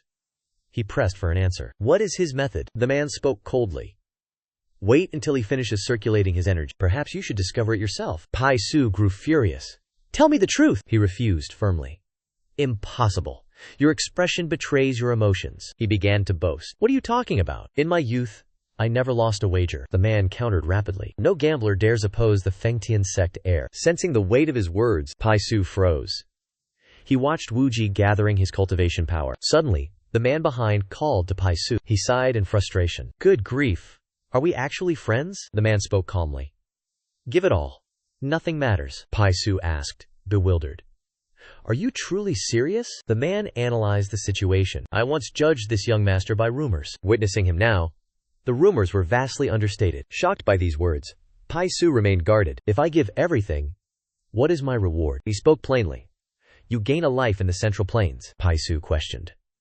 "Will the young master truly allow that?" The man reassured him. "His intent is genuine, or he would not accept." Pai Su growled. "What if he breaks his promise? Are we destined to beg for scraps like pathetic beggars?" He smiled dangerously. "Fear not. I shall provide for you," he boasted.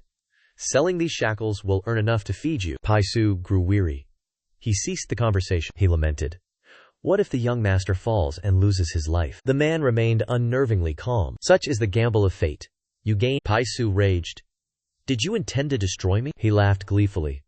"Only just realizing now?" The elder seethed, refusing to speak further. The man warned him. "You must be careful." Pai Su gritted teeth. "Stop your insolent tone." His demeanor shifted.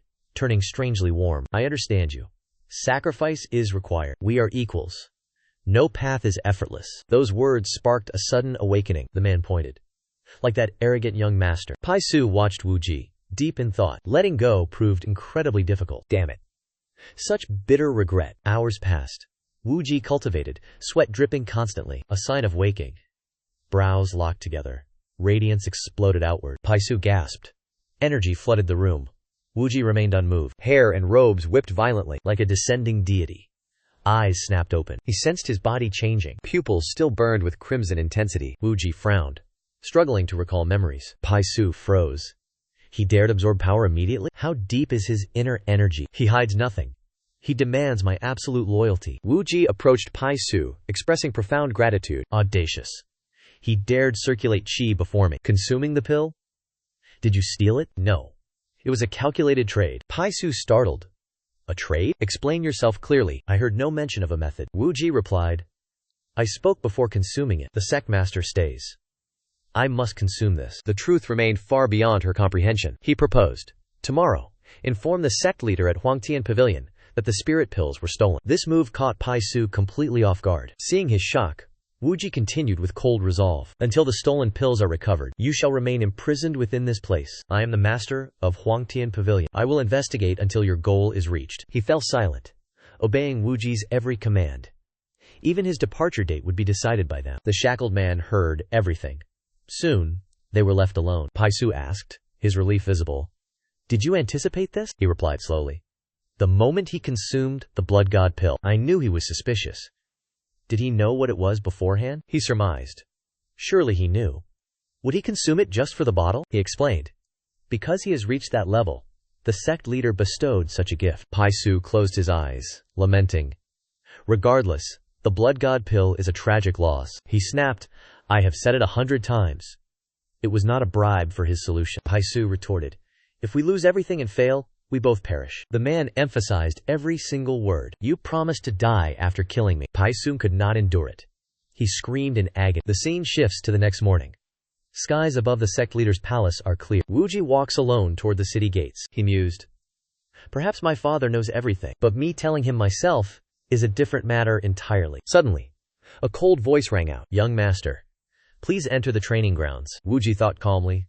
So, it is father's personal guard. He greeted him warmly. It has been far too long. Wu Ji reminisced about his childhood. I once walked these streets, holding your hand. I remember begging you for roadside snacks. Those memories remain as a beautiful recollection. He asked loudly. When can I treat you to a meal? Receiving consent, Wu Ji smiled. Very well, uncle. He spoke and walked slowly into the city. Wu Ji stood in the vast hall.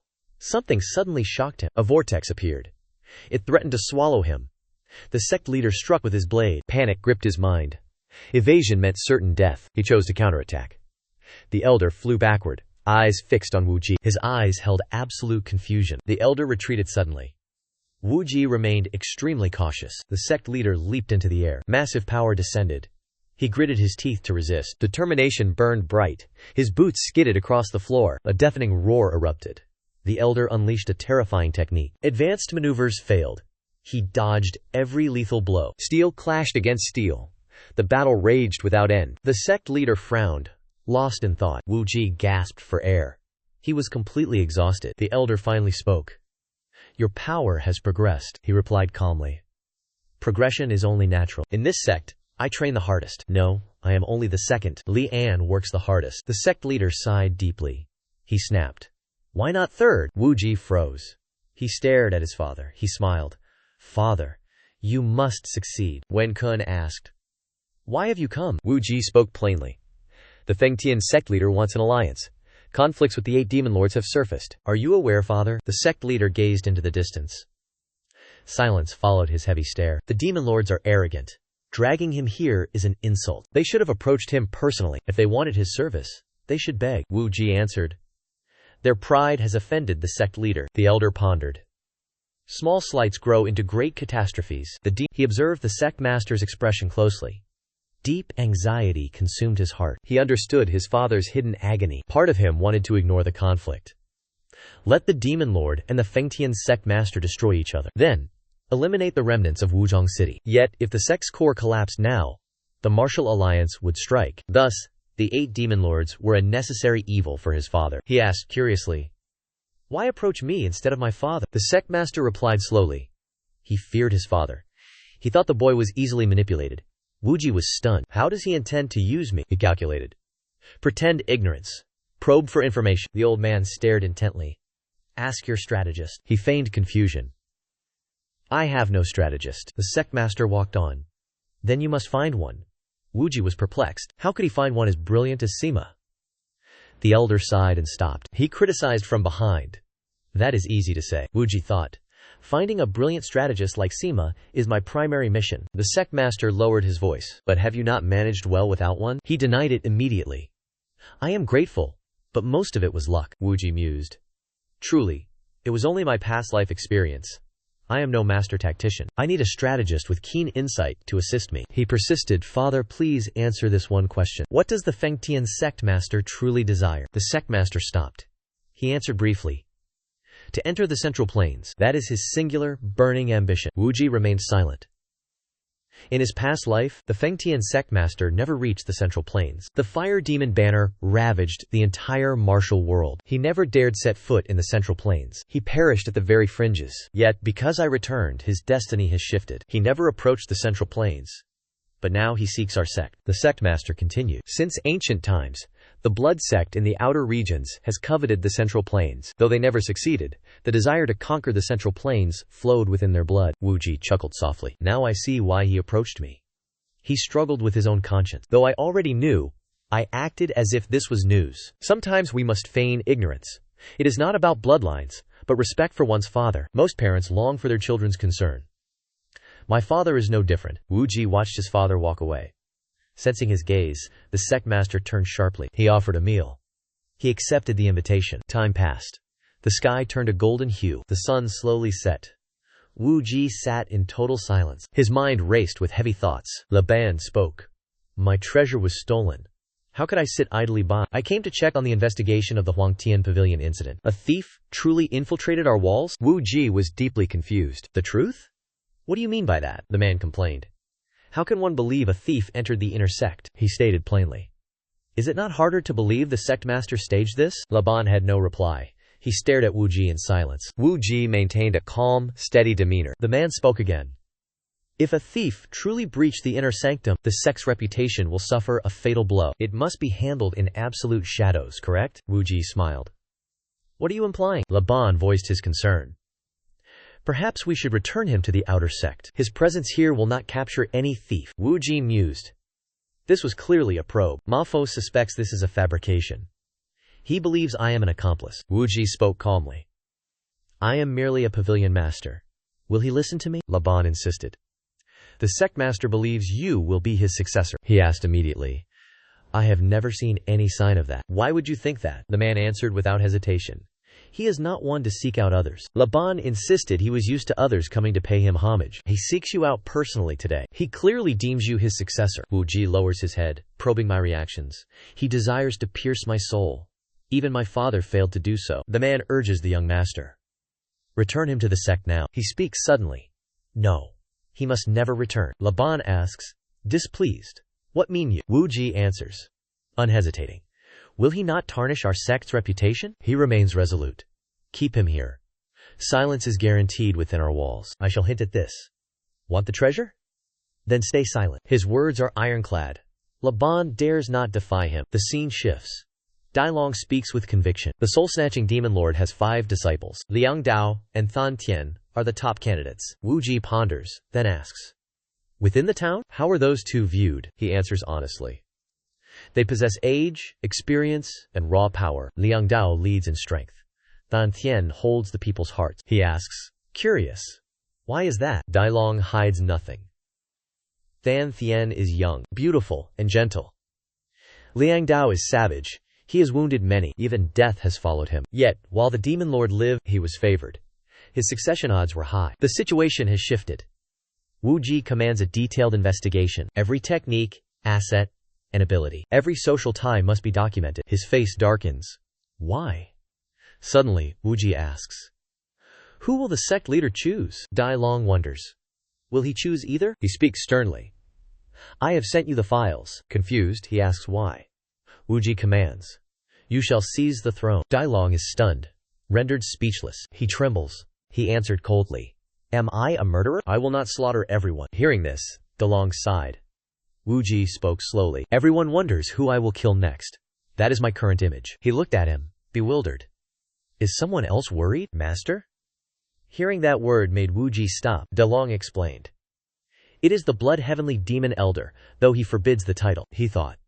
You still revere him as your master. Scene shifts to Fein Toai. He whispered. Whom should we support? Why do you stare at that bell? Is a demon speaking from within it? The man panicked. How do you know? Fein To was puzzled. Why look at me? He said softly. It speaks to me. The other grew curious. He began to recount.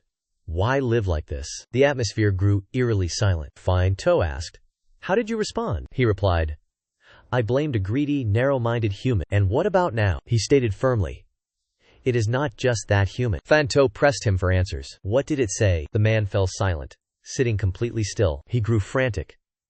What did it say? He asked back, bewildered. Why do you keep asking? What could a mere fragment say? He cursed Fein To as a madman.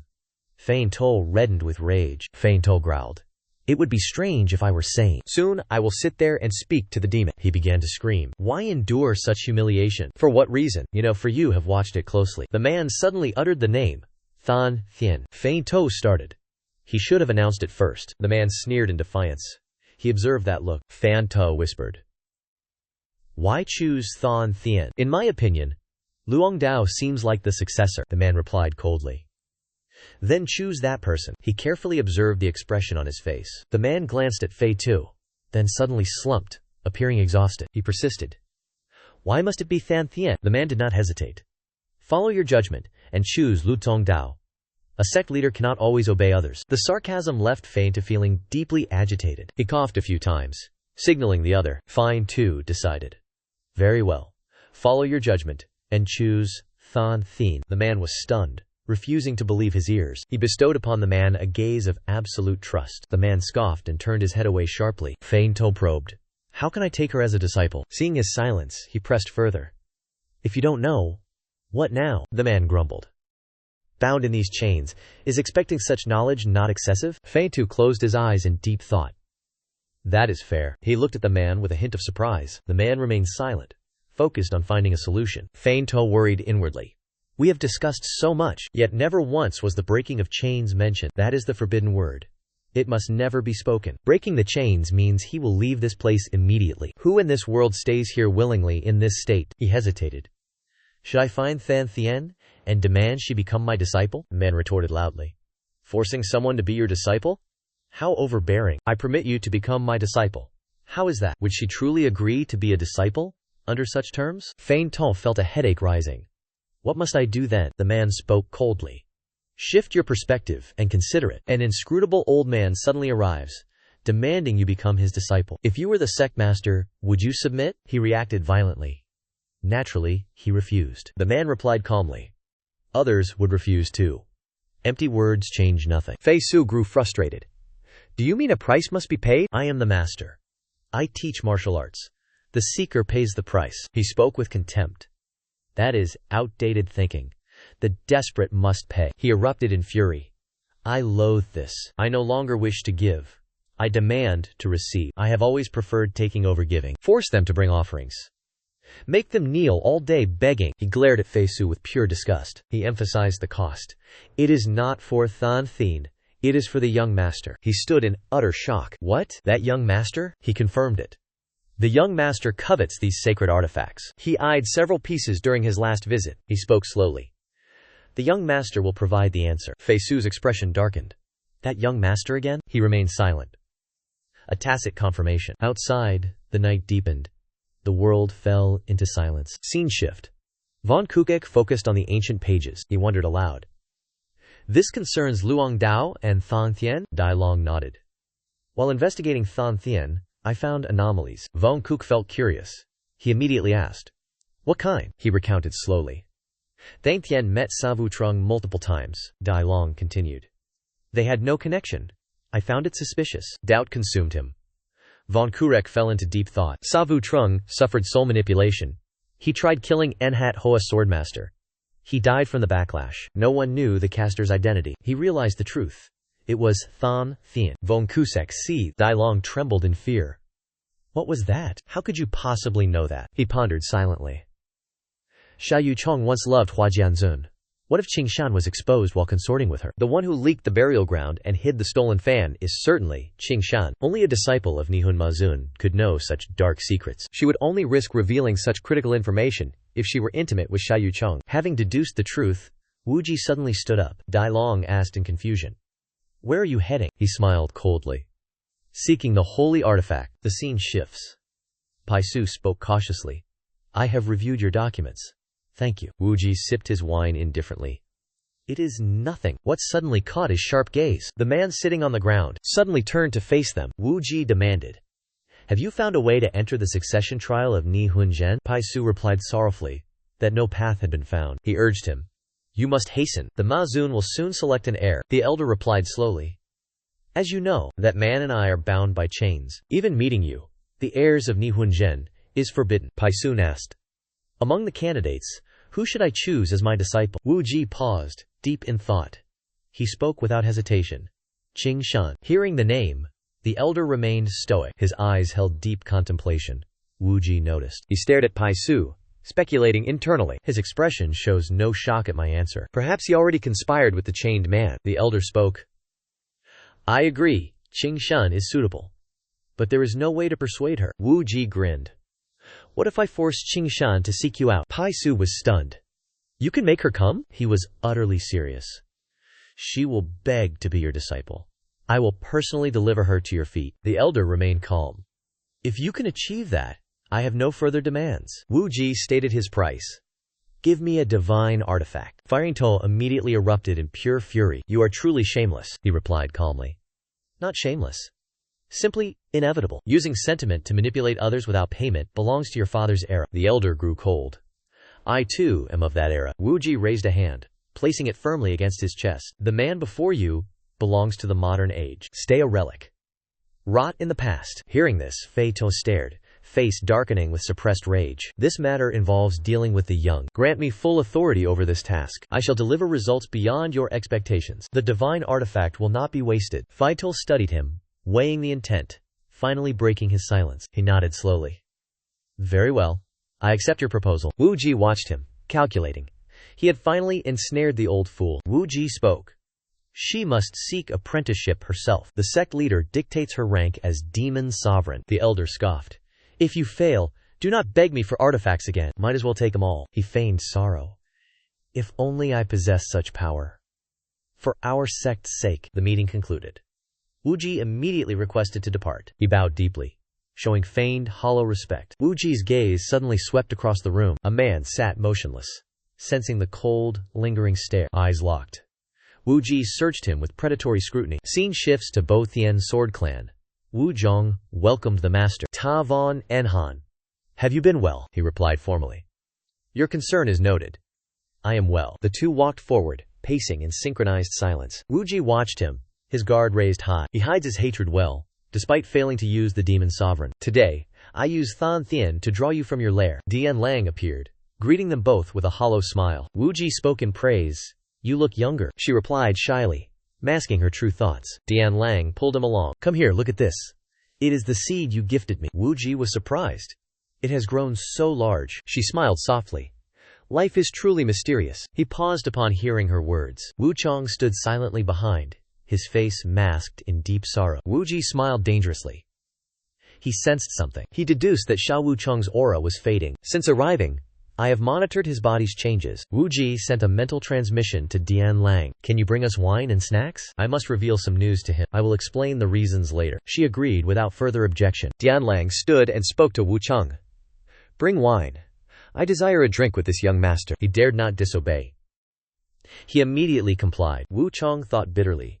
She vowed to quit drinking, yet she indulges him? Soon, he served the wine and delicacies to the two guests. Hearing voices outside the door, Wu Chong halted. The candidates for the next soul-sucking demon lord are Liang Dao and Qingshan. He was stunned by the names. Qingshan? Dian Lang replied from within. I heard Liang Dao possesses greater power. Wu Ji confirmed this. That is true. But Qingshan can turn the tide. She asked. How? He replied with grave seriousness. The Fengtian sect leader and the demon lord share a common martial origin. If she learns the absolute technique from the Fengtian sect leader, Qing Shan's chance of victory remains intact. Dian Lang was shocked. Indeed. Wu Ji remained calm. The Fengtian sect leader will accept. The Fengtian sect has always craved the Central Plains. He continues to operate under these circumstances. Accepting Qing Shan as a disciple creates the perfect pretext. She instantly grasped the hidden implication. Wu Ji hesitated. Refusing the sect leader meant losing everything. The demon lord position would simply pass to Liang Dao, a wasted opportunity for the demon lord title. Suddenly, a strange noise drew their attention. Xia Yuchong entered unexpectedly, carrying their meal. He placed the food down with great care. He spoke nothing. He retreated with deep reverence. Only Wu Ji and the others remained. They watched him depart. Dian Lang asked, "Why make such a request?" He did not hide his true intentions. "Are you aware of the affair between them?" Her eyes widened in genuine shock. "Xia Yuchong? Is that true?" "I had absolutely no idea." Wu Ji spoke slowly. "Perhaps you remain unaware. He is ambitious. He manipulates events from the shadows." Dian Lang sighed. "I understand the danger now." He continued, "I feared for the senior's safety. I exposed their connection. Your help is essential." She remained silent, lost in deep contemplation. "Thank you for the honesty," Wu Ji replied. "Treat him normally. Maintain your vigilance inside." Her gaze lingered on him, filled with hidden emotions. Dian Lang whispered, "I will follow your advice." He mused, "I must repay this great debt." Wu Ji smiled. "I want to spar with you soon." She remained calm like a still, frozen lake. Dian Lang offered no refusal. "I shall look forward to that day." The night descends. Fenai Thien arrives. Why now? Did he truly initiate this meeting? She appears. Her beauty radiates pure excitement. Vu Trung waits. "I simply desired your presence." They embrace tightly. The darkness watches them. Under the ancient tree, Vu Trung whispers, "Are you busy lately?" Than Thien hides nothing from him. "Indeed. A man demands I become demon venerable." "What do you think?" She responds slowly. "Who could despise such power? Yet, I lack confidence against my senior." Vu Trung emboldens her. "You must become demon venerable." Thang Thien is puzzled. "Why must I?" He remains cold. "If he ascends, he eliminates you. Inheritance is a trap. Only the survivor descends." These words strike home. Than Thien is unsettled. "But my senior is stronger. There is no hope." Vu Trung speaks with calculated confidence. "There is one path." She is deeply confused. He utters a name. The Fengtian sect leader. "He is here. His teachings will grant victory." Than Thien is stunned. She stares. Then, sorrow lingers. He observes her silence. He says nothing. Vu Trung thinks coldly. "Than Thien, you must ascend. Only then can I manipulate the demon venerable. I must become vastly more powerful. I will claim the sword of venerable. Transition to the To sect." The master is enraged. "They dare do this?" The man is baffled. "What has occurred?" To sect explains. "The provisions have been sabotaged." He is disgusted. "Rations cut. Fattened meat. Cheap wine." He speaks coldly. "Do they mean to exile us?" To sect explodes. "Can you believe this? Heavenly demon sect. Using such petty, pathetic schemes? Let them be fed the poison." The man remained calm. "Treachery is always effective. This is not the heavenly demon cult. It is a demonic Buddha. The cult leader is different. He pursues strength. He disdains such filthy tactics." He gritted his teeth. "I must confront the cult leader." The man blocked his path. "What will you say to him? Will you complain about the food?" Feiny Tone decided. "I must speak. I will speak." He shouted. "Your subordinates stole our rations. I will roll on the floor of the heavenly demon hall. I have never witnessed such despicable tricks." The man sighed. He remained silent. The Trusac. Safe travels. Hearing this, Phi Tu stopped. His arrogance vanished instantly. He waited for the next words. Suddenly, Phi Tone shouted, "Wait! Why is the second young master boasting? He promised to find a solution. We suffer because of his slowness." The man lowered his voice. "You must wait with patience. Loyal followers remain respectful even when starving. The hateful will despise him even when fed." He emphasized. "Therefore, ignore them." He felt troubled. Life rarely follows our desires. Fa Jingtou analyzed. The loyal feel disappointed. They wonder why their devotion leads to starvation. The hateful will mock. That pathetic wretch deserves his misery, the man cautioned. Retain only those who endure the storm. Suddenly, a voice called from outside. He composed himself and asked, "What is the matter?" The servant reported. "A person named Than Thien seeks an audience with the cult leader." Fine To was stunned. He could not believe his ears. He glanced at the man sitting on the floor. The man merely smiled. as if he had foreseen the outcome. Then, Fan Tian entered and offered a respectful greeting. Feng To spoke. I have heard much. You are the finest demon technique master in the Western Resentment Town. She replied humbly. You are too kind. This junior apologized. He laughed. Not at all. Your arrival brings gratitude. Then Tian began. My master claimed my cultivation techniques originated from the blood sect. True. In that sense, we are fellow disciples. Speak. Why have you sought me out? She pondered, gazing into the distance. Van Thien summoned courage to state her purpose. He stared, stunned. Feng To whispered. The second young master is truly insane. The man replied. That is why we must remain loyal until the end. He cursed. The mere thought of him claiming my token churns my stomach. The man mocked. Perhaps you should broaden your narrow mind. Van Thien remained bowed, confused by Feng To's sudden silence. She wondered. Why does she not answer? Is she crafting a rejection because she cannot cast me out? He coughed lightly, clearly deep in contemplation. Feng To spoke calmly. The outer demon arts are legendary throughout the Central Plains. I desire them. Will your cult master permit this precious connection? Van Thien beamed. To my knowledge, the sect forbids no alliance with outsiders. Furthermore, this strengthens Zhihuang Town. The cult master will not object. He probed. And you? Are you truly prepared? Will your senior brother cause a great disturbance? Forget him. Teach me how to defeat my senior brother. Feng To threatened. Boy, you court death. Van Thien's eyes burned with resolve. She remained silent, weighing her soul. Van Thien stated firmly. Without this, I shall surely perish. Feng To sneered. Only wicked women radiate such primitive madness. He smiled, his expression etched with lethal intent. The soul-stealing demon lord. The next generation shows promise. Their business concluded. Fan Tian departed the fortress. The bronze gong bore strange, intricate engravings. Feng To observed calmly. Deceptive appearance. She has a core of steel. The man agreed. I share that assessment. He mused. I never intended to take on another disciple. Yet her strange, malicious aura utterly fascinates me. Feng To sighed. I am hopeless. Wicked souls always draw me in. The man began to speak. Proceed with extreme caution. Her ambition to devour her master is visible. That is exactly why I like it. He suffered a headache. Words failed him. His gaze drifted into the distance. Pai Su grew suspicious. Your mood seems improved? Pai Su ceased his relentless verbal abuse. He was shocked by his own change. His attitude shifted instantly. Bored? Shall I curse you instead? No, I am fine. Perfect, actually. Pai Su stopped. He stared intensely. He coughed, then finally spoke. The sect leader is strangely quiet. He will remain that way. Pai Su was deeply confused. What? Why think that? The second young master met his father. You track such trivial matters? He remained completely unfazed. Success hinges on the smallest details. Pai Su grew furious. Why the favor? Did you take a secret bribe? He sneered, showing pure, unfiltered contempt. Pai Su snapped. What did you say? Leave then. Return to the demonic path. Pai Su hesitated. He insisted. I told you, he lacks the fate for greatness. Damn it. Drop this topic. Why insist I have no luck? You walk the path of misfortune. Pai Su trembled. Suddenly, a servant approached. Sect leader. I have urgent news. He regained his composure. Speak, he commanded. Chefs have arrived to serve our martial artists. Pai Su froze in complete shock. Chefs? Which chefs are these? The man confessed. Sent by the second young master. They served lavish meals with rare, premium ingredients. He was stunned. He doubted his ears. The man remained calm, entirely unsurprised. Pai Su frowned. Is this it? The meticulous difference you spoke of? Voices began to murmur once again. The Fengtian cult state preceptor sighed.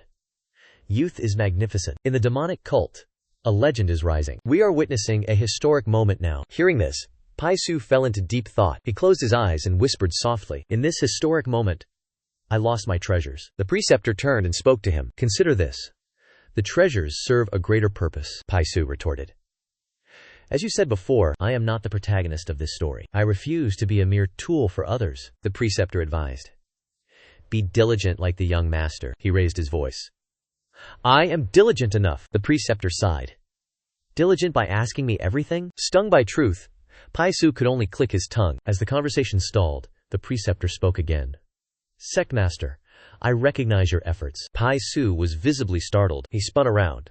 The preceptor stared directly at him, a profound gaze, reflecting a rare, satisfied pride. Caught by this look, Pai Su stood frozen. He raised a brow. Speaking slowly, he asked, What effort have I exerted? You speak the truth, the master replied. The imperial preceptor offered a blunt denial. Restraining your greed to offer this relic is also effort. Collecting and guarding the divine treasure is also your effort. The unexpected recognition left Paito lost in deep thought. The Fengtian sect's preceptor truly understood the mortal world. He spoke softly. I acknowledge your greed and bloody struggle. Escaping the heavenly net was no easy feat. A flicker in his eyes vanished into misty fog. Paito fell into nostalgia. No one understands my heart. Seeing the suffering in the desert, I am helpless. Standing frozen, tears welled within his aging eyes. Paito squeezed his eyes shut, feeling utterly powerless. He roared, Never! I will not surrender my treasure. Get out! My voice is deafening. Cover your ears, brat! The preceptor remained silent. A guard's report broke the tension. The second young master arrives. Paito jumped in terror. The preceptor turned toward the door and laughed mockingly. Paito gritted his teeth, his face deathly pale. That madman? He arrives at this very moment? The preceptor covered his ears, sneering, I am ready. His mocking expression filled Paito with pure rage. Moments later, Jian Wuji appeared. He scanned the room and pointed. I choose this. It was a purple silk cloth. To the eye, it seemed like ordinary fabric. Yet, could a divine relic be ordinary? Paito hesitated, staring at him with deep suspicion. Do you even know what that is, young master? Wuji knew its secrets well within his heart. Yet, he feigned complete ignorance. I know nothing. It is just a rolled cloth. Paito trembled, gasping for air, accepting his cruel fate. Paisu drew a sharp breath, steadying his emotions. He introduced the relic. The peerless heavenly silk. It is an ancient treasure. Unbreakable. It shields against blades. Wear it on limbs. Protect your chest. It resists frost. It defies roaring flames. Few weapons can sever this silk. Only rare blades. Wuji lowered his gaze, deep in thought. His eyes fell upon the black demon's sword. His blade. It can sever this silk. Wuji spoke. My knowledge remains shallow. Forgive me. Paisu gritted his teeth. Why choose it then? Apologies offered. But the choice was finalized. Regret consumed him. Yet he surrendered the treasure. Paisu's hands trembled. Wuji reached out. Paisu warned him. Use it with wisdom, Wuji replied. Indeed. My humble gratitude. Wuji reached out. The silk would not budge. Paisu trembled violently. His entire body shook. Wuji stood silent. Words were truly useless. Attachment serves no purpose. He released his grip. Accepting the silk, Wuji spoke with sincerity. I shall never forget the sectmaster's grace. Paisu remained deeply pained. He glared at his relic. Now Wuji's prize. Wuji inspected the silk. Why such generosity? The blood god pill. Now this. He owes much. His gaze shifted to the side. He looked toward the Fengtian sect's state preceptor. The man sat there in quiet obedience. The preceptor sensed the cold, piercing gaze. Wuji offered a smile. Gratitude filled him. My thanks. I shall remember this debt. The preceptor understood the silent message well. He smiled in response. That very evening, within Wuji's chambers, the Bloodheaven Blade Demon stormed inside. Did you orchestrate this entire affair? Wuji calmly read his scroll. What are you talking about? The Blade Demon sneered. Qing Shan. Becoming the Fengtian sect leader's disciple. Wuji set his scroll down. He leaned back in his chair. Why must every new development be my doing? The Blade Demon slammed his sword down. He sat aggressively. Is it not the truth? Wuji pondered. Lightning struck the Blade Demon's heart. He glared in fury. He slammed the table. What plot are you crafting with the Fengtian sect leader? Wuji remained unshaken. No great conspiracy exists here. I am merely offering assistance. The Blade Demon's rage slowly subsided. Do you truly intend to bring the Fengtian sect to the Central Plains? Wuji considered the question. Is that not permitted? The Blade Demon challenged him. Can you bear the weight of those consequences? Wuji lowered his gaze. If you speak of the Fengtian sect, do I not have you? If you refuse to fight the demon venerable, deal with the sect leader instead. The Blade Demon growled. That man cannot be underestimated. Forced into this sect, he leads the entire Outer Realm martial arts. Should the Outer Realm frenzy erupt, the Central Plains will drown in blood. Wuji remained silent. He pondered internally. Indeed, he is right. Despite the warnings of danger, he sighed. His expression returned to calm. I will keep that in mind. The Blade Demon glanced at Wuji. His tension faded. He exhaled, his aggression spent. He spoke again. But why choose Qing Shan? Wuji answered softly. She is easily persuaded. The Blade Demon questioned him. Could Qing Shan truly become a demon venerable? Wuji revealed his calculations without hesitation. The first and third disciples are equally likely. Either one requires time to embody a true demon venerable. He nodded in satisfaction. Wuji seized his chance. Please train the investigator well for me. Dao Mo interrupted. Dream on. Wuji retorted. I am dreaming. But not of your investigator. Dao Mo closed his eyes. Mind your own business. Suddenly, his gaze locked onto Wu Ji's wrist. Heavenly silk wrapped the limb, Dao Mo demanded. What is that? Wu Ji smiled, admiring the wrap. Just for show. The elder frowned, suspecting the Feng Tian sect. Wu Ji asked softly. Why think that? Dao Mo pointed, exposing the truth. An unseen treasure. You never help them for free. Wu Ji scoffed. Expect payment for every favor? How narrow-minded. The elder glared into his eyes. So you refused? Wu Ji grinned. I accepted. He threw his head back and laughed, ignoring Dao Mo's rage, as he slammed the table. You greedy brat. The elder felt utterly defeated. He sighed deeply, weary of the boy. Wu Ji held out his arm for inspection. The finest heavenly silk. Dao Mo gasped. Stunned, Wu Ji smiled, knowing the treasure would be recognized. The elder finally admitted his surprise. My first time seeing it. Wu Ji grabbed his black demon sword. Want a piece? I have some left over. Dao Mo crossed his arms. No. Not for me. Wu Ji provoked him. Old bones need it more. Dao Mo shut his eyes. Enough. What else did you take? Wu Ji replied. The blood god pill. The elder jolted, wide awake. The blood god pill? Wu Ji began his tale. These words forced the sword demon into deep contemplation. He listened intently, then frowned. A shocking revelation froze him instantly. The sword demon gritted his teeth in madness. He leapt up, screaming, The Outer Realm's supreme pill? Unlike the demon, Wu Ji remained perfectly composed. He nodded gently. The sword demon regained his composure. Did the Fengtian sect leader truly grant you that? Wu Ji offered a firm admission. Indeed. It now resides within my very core. The elder stood stunned, utterly rendered helpless. Good heavens.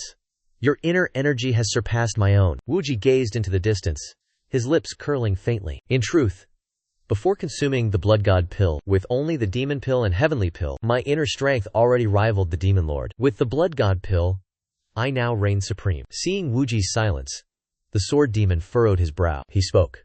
With a pill superior to all others, and the heavenly silk, you need not that left arm. Wu Ji did not answer, bowing his head slightly. Soon he looked up and spoke with measured pace. My left arm is irreplaceable. To remove it is death. The sword demon stood tall, lost in a dark fog. He slumped into his chair, crossing his arms firmly. As I warned, when flesh fails, those arms will flee. Wu Ji asked softly. Are you jealous of the sect leader? Cold sweat broke out. Is that why you summoned me? Wu Ji rose slowly. Why would you claim that? You were the one who sought me out. The realization struck the elder with sudden clarity. The sword demon fled, ashamed.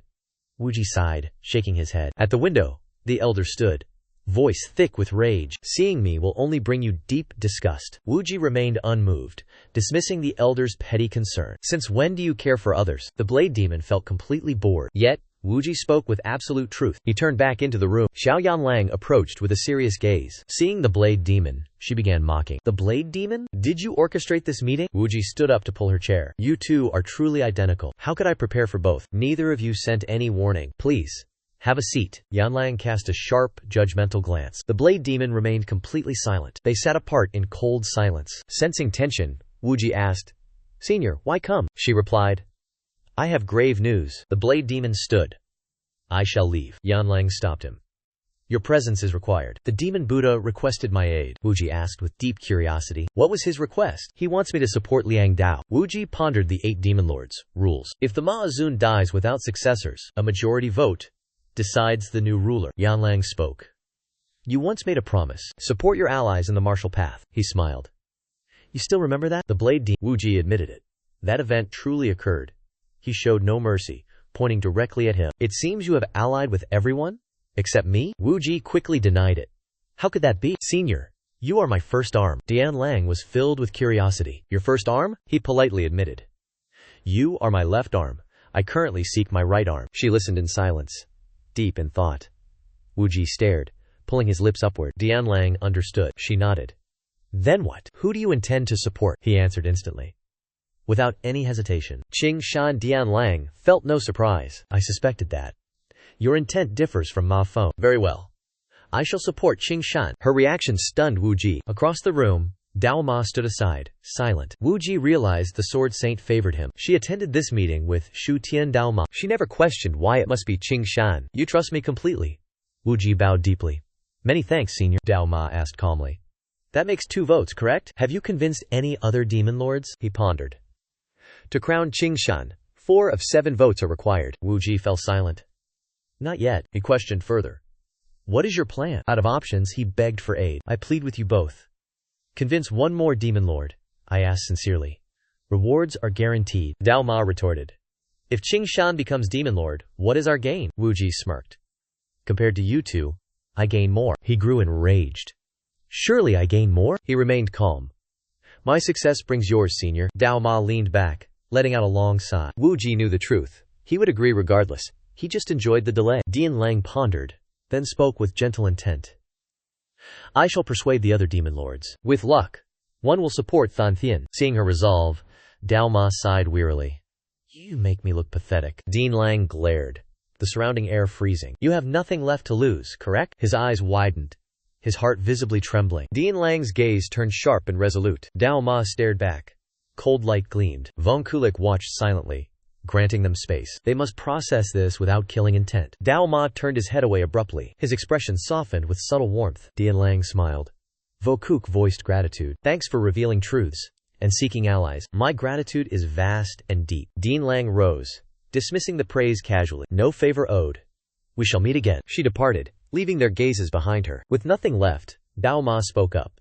I too shall take my leave. He turned away with total resolve. Von Kuk stood silent, lost in thought. He pondered. I possess the sex relic. I am a peer of Sword Saint. These truths should command his respect. Yet, he showed no emotional shift. Grateful, he stated. Senior is my priority. Dao Ma froze, his reaction left unknown. Dao Ma looked directly into his eyes. Words were unnecessary.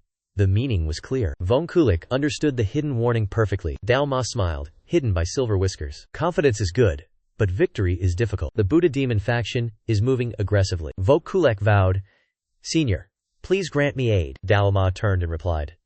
Shunned by the demon lords? Is that acceptable? He slowly departed, leaving Wu Ji motionless within the chamber. Wu Ji smiled slightly. His heart overflowed with unwavering trust. Gazing at Dao Ma's sturdy back, Wu Ji realized he is more reliable than anyone. Returning to his chamber, Patriarch Su stroked his beard in deep contemplation. Before him sat an octagonal table laden with ancient porcelain vessels. They shimmered with a faint, ethereal light. Yet, contrary to the serene scenery, Patriarch Su roared in fury. Absolutely disgusting to behold. Once a flawless beauty, now missing 2 front teeth, the state preceptor added. Even fangs and molars are gone. Useful for tearing foes or hardening one's resolve. Gritting his teeth, he retorted. Does it bring you joy when the artifact vanishes? The man spoke with sharp, biting sarcasm. How could I know? Remove these shackles. I would even dance for you. Patriarch Su was left speechless. He exhaled a long, weary sigh. Honestly, I am terrified. The state preceptor questioned. What is it you fear? Patriarch Su bowed his head. Looking into the distance, he confessed, I fear this will all become a fleeting dream. I fear waking to find nothing remaining. I will eventually wallow in regret. What sorcery compelled me to sacrifice everything? The state preceptor heard this and knew not how to advise. After a moment, he slowly brushed back his long hair and stared into Patriarch Su's eyes. This gesture stunned the patriarch. Why are you acting like this? Before him, the man's face looked haggard and sorrowful, yet radiated a gentle, calm composure. I simply wish to show how he captivated me into sacrificing everything. He spoke with absolute sincerity. This left Patriarch Su in deep reflection. The state preceptor offered no further persuasion or advice. Scowling at his pensive expression, the patriarch cursed him a madman. After some time, Patriarch Su asked, how do we make Qing Shan a demon lord? The Feng Tian sect preceptor offered a suggestion. We must strike down each demon lord. Seduction, persuasion, and capture require at least 2 divine artifacts. If fortune fails, perhaps one more is needed. His face paled. You want me to invest in the second young master again? The national advisor whispered. How long will you rely on him? Act yourself. Show the resolve of a true man. I shall teach you how to manipulate the demon lords. He struck a nerve. The pride of sect leader Pai was wounded. He roared. Stop mocking me! The national advisor nodded in understanding. Do nothing. Sit still. Such advice from a strategist? He helplessly lifted the 2 heavy chains. Does a strategist ever suffer such imprisonment? Sect leader Pai stood completely stunned. He froze. He could not form a rebuttal. The Feng Tian sect advisor spoke sincerely, looking quite aggrieved. I only speak because I am your strategist. Simply remain seated. Sometimes, inaction yields the greatest results. He raised an eyebrow, pondering the words deeply. Can things truly work that way? The advisor knew the second young master would question Wu Ji's arrival. He predicted Wu Ji would install Qing Shan as demon lord. Sect leader Pai frowned, doubting the second young master's capability. The advisor insisted. You must believe it. We have crossed the bridge of no return. Sect leader Pai contemplated. The advisor was undeniably correct, and it was exactly as he foretold. Just as predicted, Wuji arrived. The guards' announcement echoed throughout the hall. Helplessness set in. Everything happened exactly as planned. The advisor remained calm, completely unfazed. Sect leader Pai cursed. A man unfit for greatness. The advisor defended himself. We only speak of him because we obsess over him. This defense drove sect leader Pai to absolute madness. He shouted, Say no more. Stop showing favoritism. I am your master. Only me. The state preceptor calmly retorted. Is that so? Who told you to be the pioneer? Upon hearing this, Pai Su gnashed teeth. He sneered in mockery. Right. You follow the path behind. Wuji entered the courtyard. He spoke boldly. I heard you join. Lady Thane, congratulations on your rise. Van Thien bowed. Many thanks, second young master. She gestured toward the room behind. Master is inside. Wuji invited. I have news. Startled, Fan Thien quickly agreed to follow. Walking, he sank into deep thought. She knows not who betrayed her. They entered. Wuji eyeing the seated figure. The preceptor ignored him. Pai Su barked. Wuji replied. The demon Buddha moves. The demon Buddha? How is this possible? He seeks a successor for the throne. Pai Su cursed. That traitorous, spineless rat. Wuji maintained his composure. Glancing at Fan Thien, he added, Lady Than may never become demon venerable. She offered no reply, only silence. Her face betrayed deep, hidden sorrow. Pai Su worried. Can she still ascend? You know I cannot act there. Wuji pondered before offering his answer. There is one way. Truly difficult. He did not hesitate to ask. What is the method? His voice dropped. We must act now. The Blade Demon and Sword Saint are close. Their help would be decisive. Wuji Wuxi drew out his tone. Pai Su pleaded for the young master's aid. Van Thien joined in. Please help us, he sighed. Lowering his head. It is difficult. What price will the demon lords demand? Their favor is a heavy debt to bear. Pai Su spoke with great urgency. Will you not help my humble sect? I will never forget your great contribution. Wuji weighed the pros and cons. He pondered deep in thought. He narrowed his eyes, studying him closely. He let out a long, heavy sigh. Understood. I will attempt to aid you, Pai Su replied. Many thanks, young master. Wait a moment. He commanded Fan Thien. Go practice. I will follow your order. As you command, master. Van Thien left. Only two remained inside. Once he left, Pai Su asked wearily, What is your price this time? Surely you desire another divine artifact? Not at all. His answer left him completely stunned. Pai Su gasped. Nothing? My life is all that remains. He spoke with sincerity. I want nothing, Pai Su asked again. The elder remained stubborn, raising his brow. Is that truly the case? Wuji nodded firmly, radiating absolute conviction. If I succeed, I will treat you. Pai Su grew shocked, raising his voice. Even wine too? Wuji smiled. You gave me two treasures. Win or lose, we toast. I will prepare food. I seek victory, not defeat. I take my leave. This affair exceeds your control. The elder broke into a cold sweat. Very well. Wuji turned and departed immediately. His expression turned strangely grave. The Feng Tian sect grandmaster watched him closely. Hidden from view, Wuji's gaze darkened. He truly intended to drink with the shackled prisoner. Dust clouds billowed across the sword path. A cultivator practiced the blade there. A woman's foot struck the earth hard. Lian surged forward, cloaked in azure aura. Channeling strength, she swung her sword upward. She followed through with a piercing strike. Lian executed a series of maneuvers. She remained focused, her body remarkably supple. Lian somersaulted through the air effortlessly. Her grace was truly absolute. Her muscles propelled her into the air. Her feet nearly brushed the high ceiling. Spirit energy gathered. Her eyes turned murderous. She flipped downward, launching a lethal assault. Power and swordplay fused into one strike. Lian landed, shaking the earth violently. She drew a deep breath to stabilize. Regaining focus, Lian sensed a crisis. The floor shattered. She cried out in dismay, Oh heavens, it's broken again. Suddenly, a figure approached slowly, offering quiet praise. His heaven-flying sword technique had ascended. Wuji had achieved true mastery. Seeing him, Lihan cheered, Young master! She sprinted toward Wuji. She bowed, acknowledging his every word. Wuji spoke calmly. Having mastered the divine poison technique, you are free to leave. Hearing this, Lian stumbled backward in shock. What? What do you mean? Why would young master say that? Wuji sensed her inner turmoil. His heart grew heavy. Wuji pondered.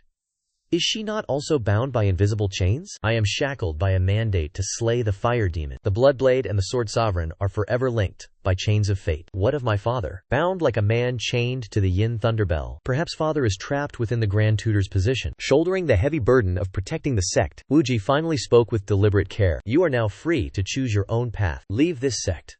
Wander across the Central Plains. Live as a hidden master in a peaceful village. You have learned my arts. You owe me no debt. You have served enough. Choose your own destiny.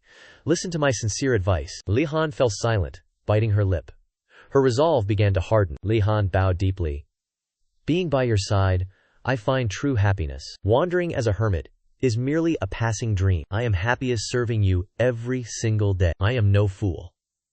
I would have fled into the night if I truly hated this. Why does young master gaze at me with such kindness? In that moment, Wuji felt immense surprise. He stood stunned. Something within his heart began to bloom. Then, Wuji smiled. A gentle, blissful expression crossed his face. Meanwhile, in a dark chamber, Paituo stood still. His face remained expressionless. Standing before him was the demon Buddha, Chalapan. Laban spoke with a gravelly voice. Sect leader Feng Tian, how long have we known each other? Feng To replied with calm indifference.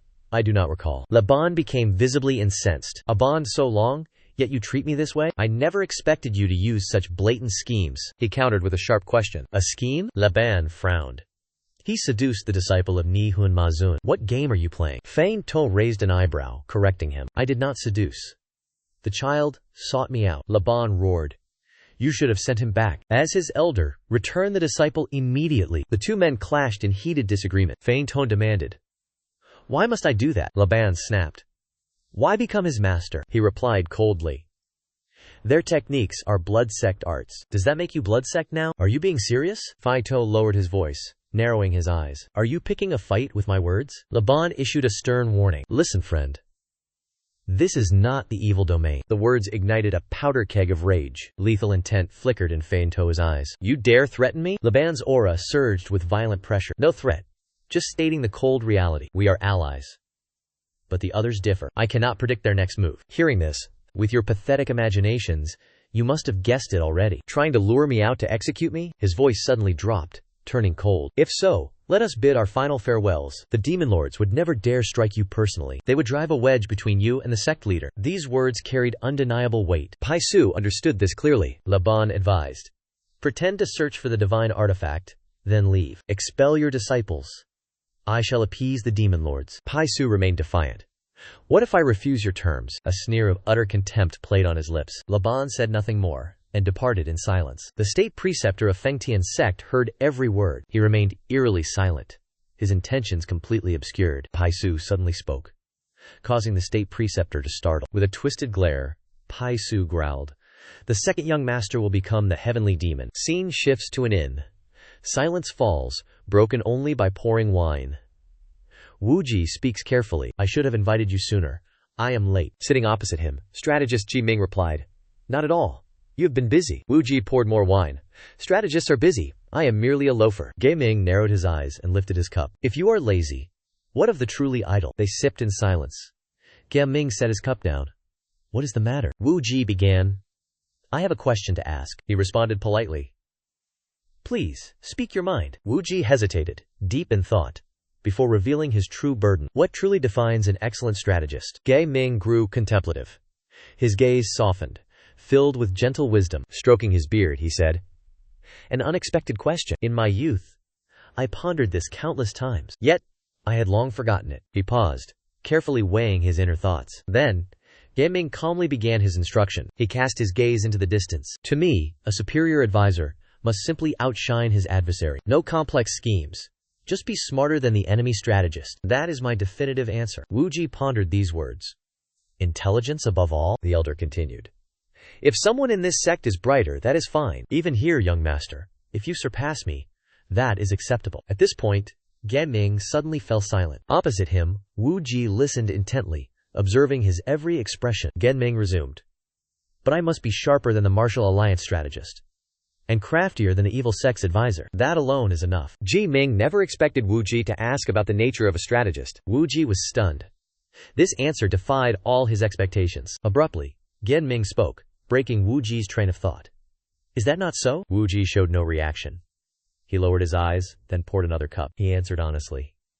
That truth strikes right at my heart. Geming calmly lifted his wine cup. Frontline warriors can adapt on the fly. They can change tactics as situations evolve. But an advisor cannot afford such luxury. One single miscalculation leads the army to ruin. The words were heavy, truthful, and profound.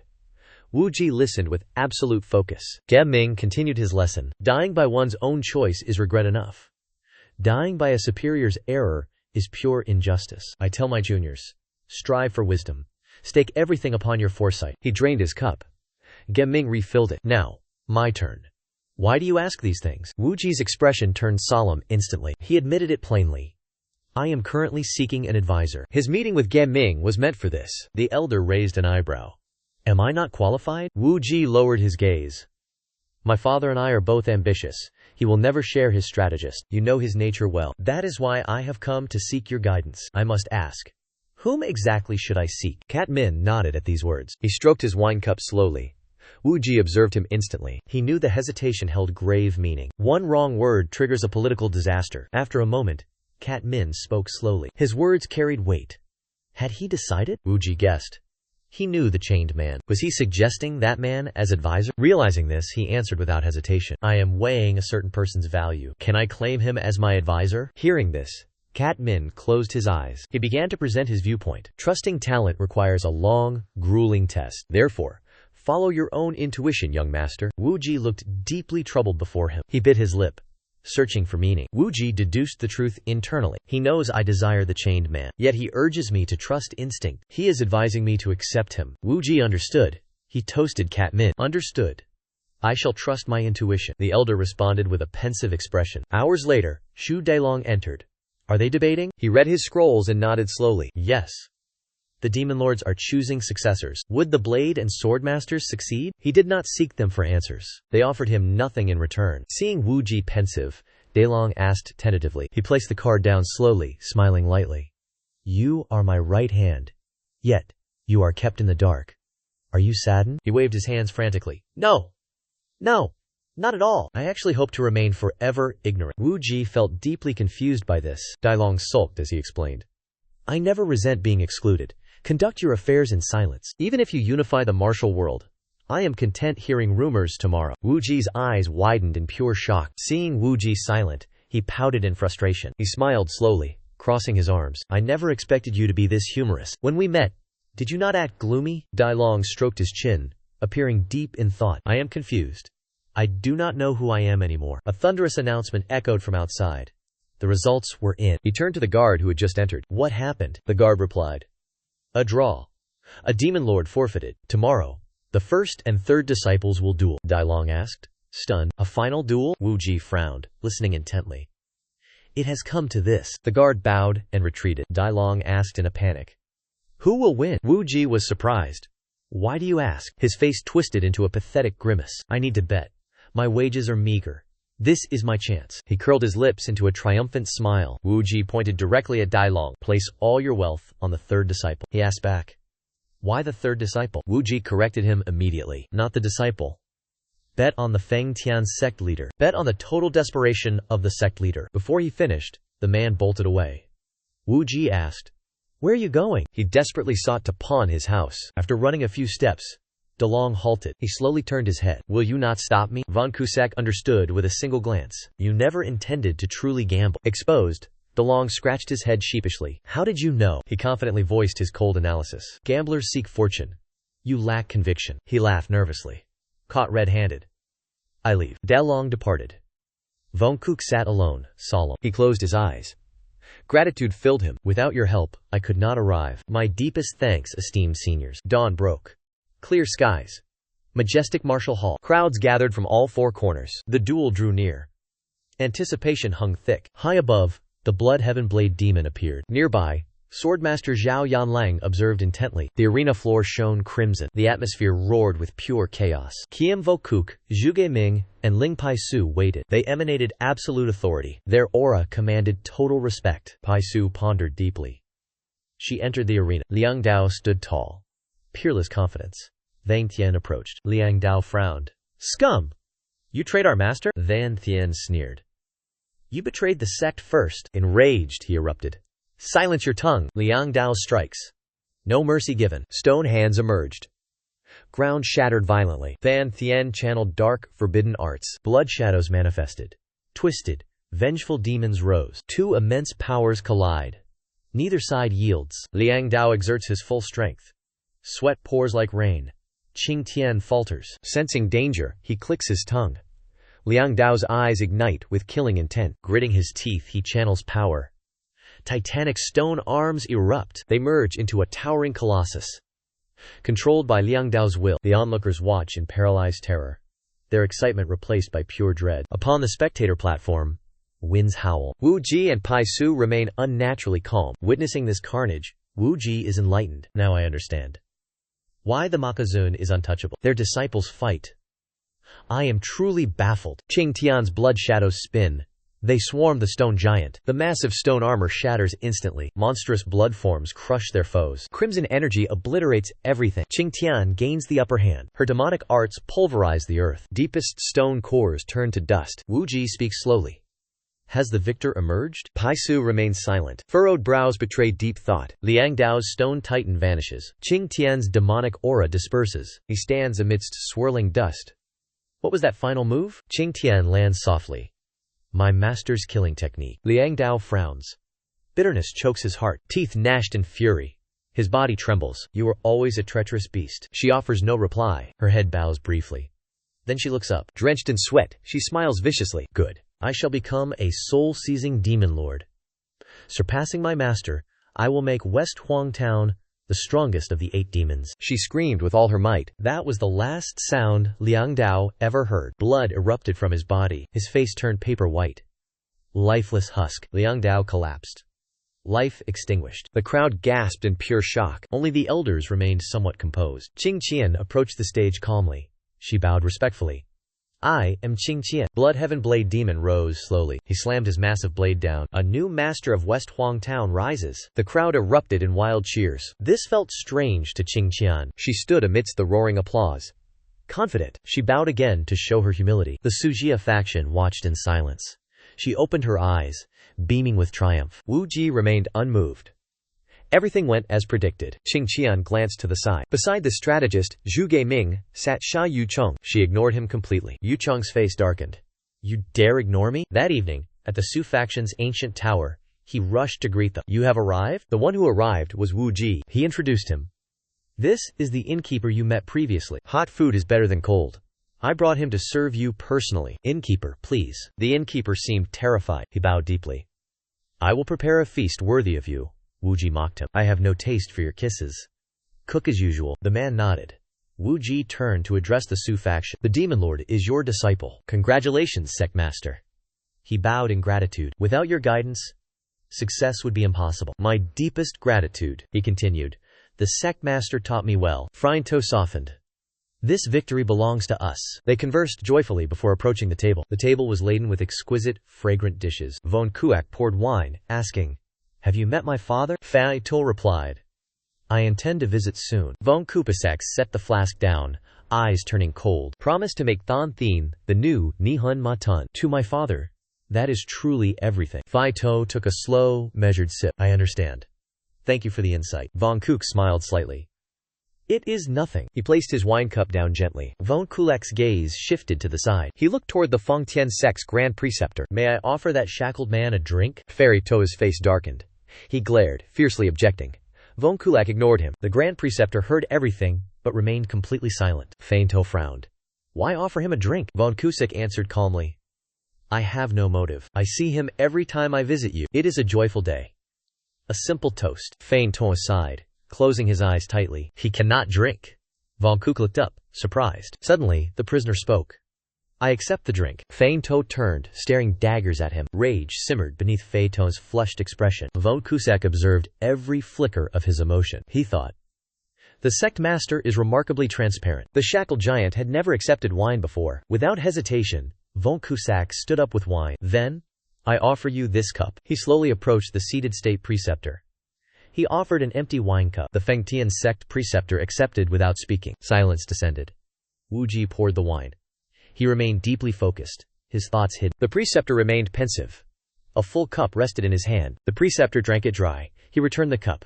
Wu Ji accepted. The preceptor poured wine for him. Without hesitation, Wu Ji drained it. The air grew deathly silent. A connection formed between them. Wu Ji lowered his gaze, lost in thought. He awaited the response from Pai Tu. The preceptor remained calm and still. As expected, Pai Tu lost his composure. He spoke with biting sarcasm. Do you know his specialty? He tracks like a hound.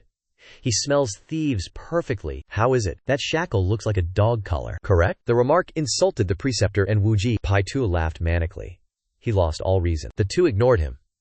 He realized his blunder. Wu Ji analyzed Pai Tu and the preceptor. The insult was a grave mistake. He denied the fool a chance to recover. His arrogance became my weapon. Pai Tu grew anxious and clearly regretful. Wu Ji stood up. He returned to the table. He offered a drink to break tension. Come, I toast you. Pai Tu drank, glancing uneasily at the preceptor. The preceptor sat motionless, like a stone statue. Yet across the dining table, Wu Ji saw the uneasiness etched onto Pai Su's face, at least regarding the shackled man. The Fengtian sect leader could not hide his agitation, much like Shui Tian Dao Mo regarding Yi Hua Jianzun. After Jian Wu Ji left, Pai Su spoke softly. I was rude just now. The Fengtian sect master sat facing inward, turning away. He stood frozen beside the silent man. Pai Su frowned, apologizing, though his tone betrayed utter helplessness. I am offering you an apology. Pai Su glared at the man before him. The man's persistent silence fueled his growing irritation. Damn it. What is your game? I am your master. You are my subordinate.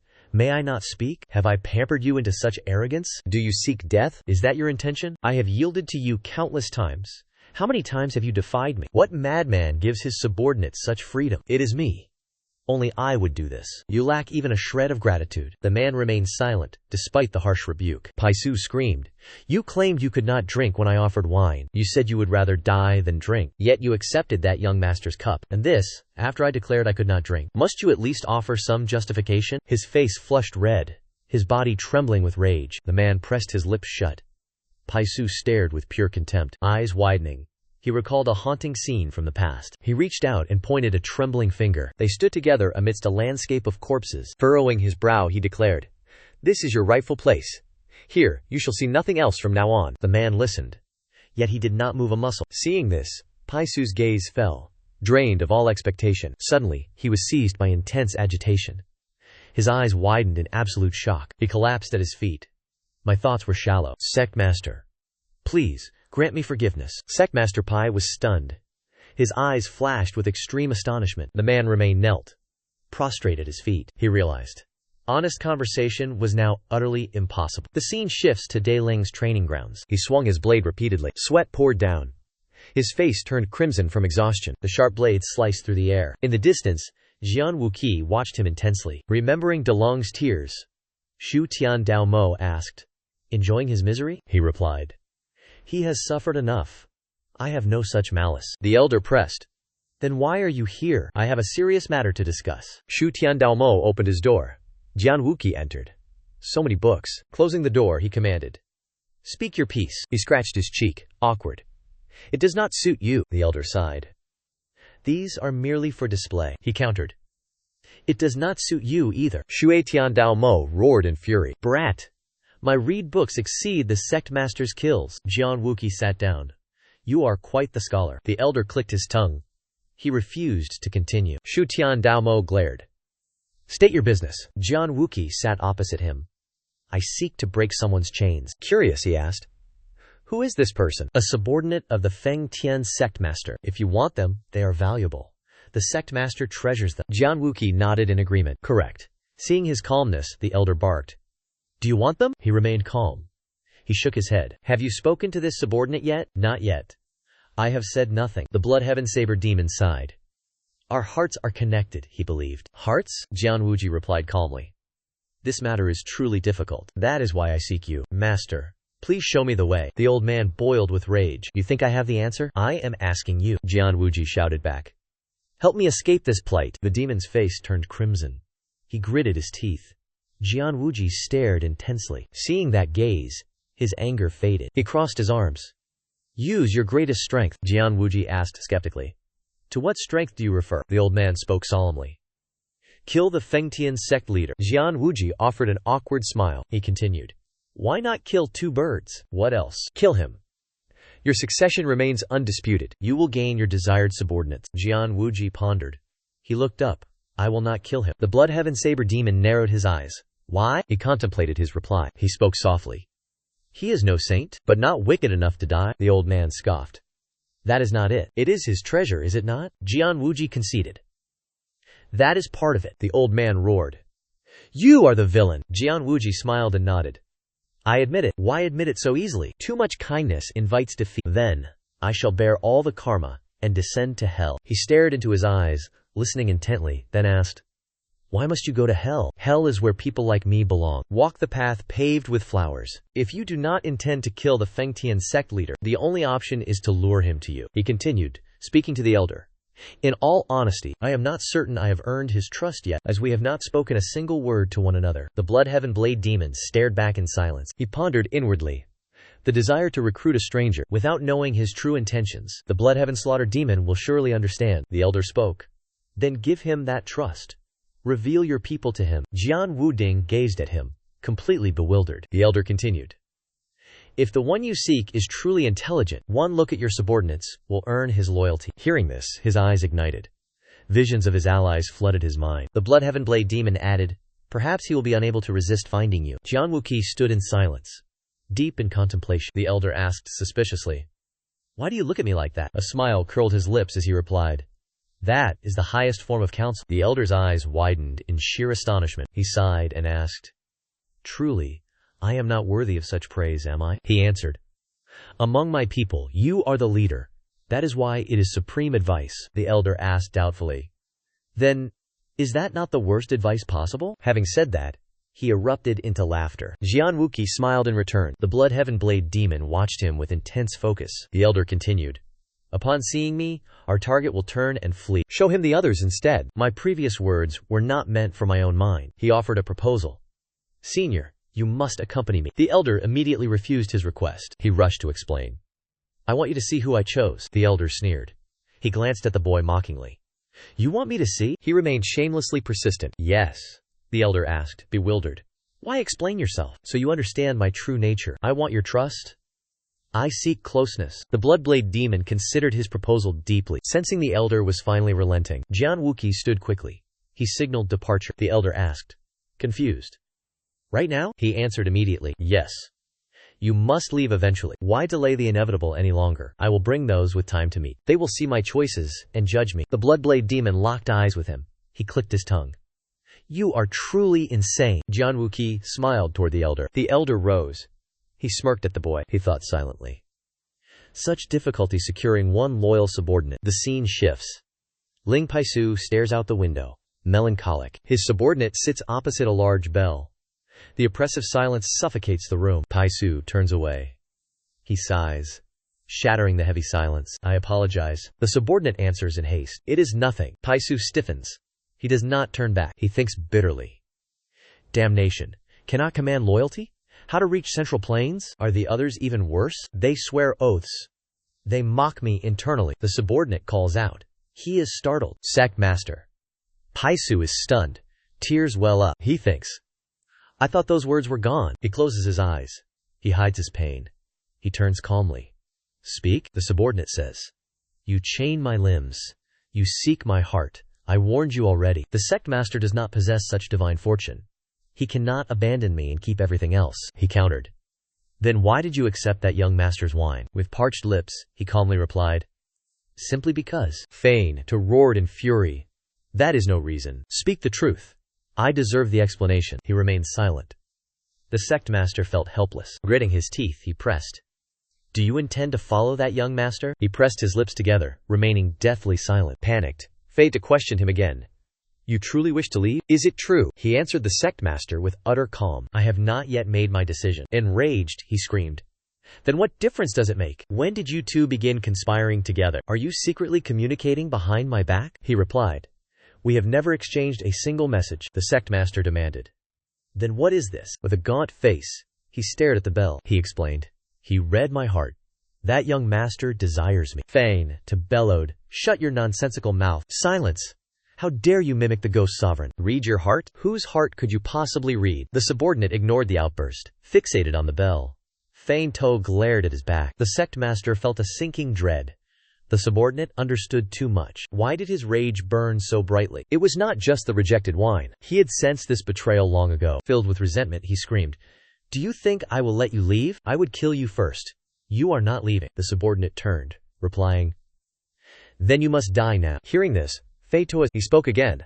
"Strike now, or forever lose your chance." The master seethed with burning, uncontrollable rage. He lunged forward, shouting, "You think I dare not kill you? You hold me in utter contempt." The subordinate watched him approach. He remained unmoved, gathering energy within his palms. Prepared to strike, he averted his eyes, looking downward. The master froze, a sudden wave of guilt rising. "Even now, you try to ease my conscience? You look away to hide your face?" The subordinate gritted his teeth.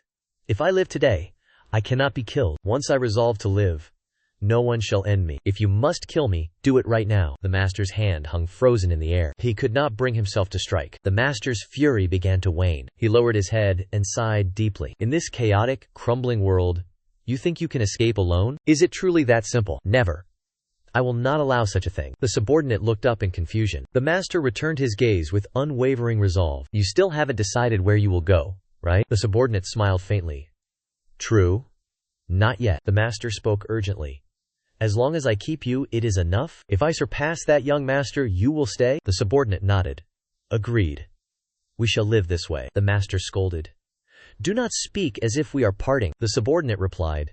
"Do not be so stubborn. Because another wants me, I seem important to you." The master shouted. "Silence! Let me convince you before you choose a master. Even hatred is a bond. We have shared a room for years. Do I not deserve one final struggle? I will hold on to you until the end." The subordinate threw cold water on his hopes. "It is useless. You cannot compare to him." Pai Su furrowed her brows. She stood motionless, then shouted, "I cannot let you leave. Take me with you." The subordinate nodded. "Fine. Come meet that young master." She froze in disbelief. "What? Are you mad?" he replied. "You wish to turn him into a heavenly demon? Join me.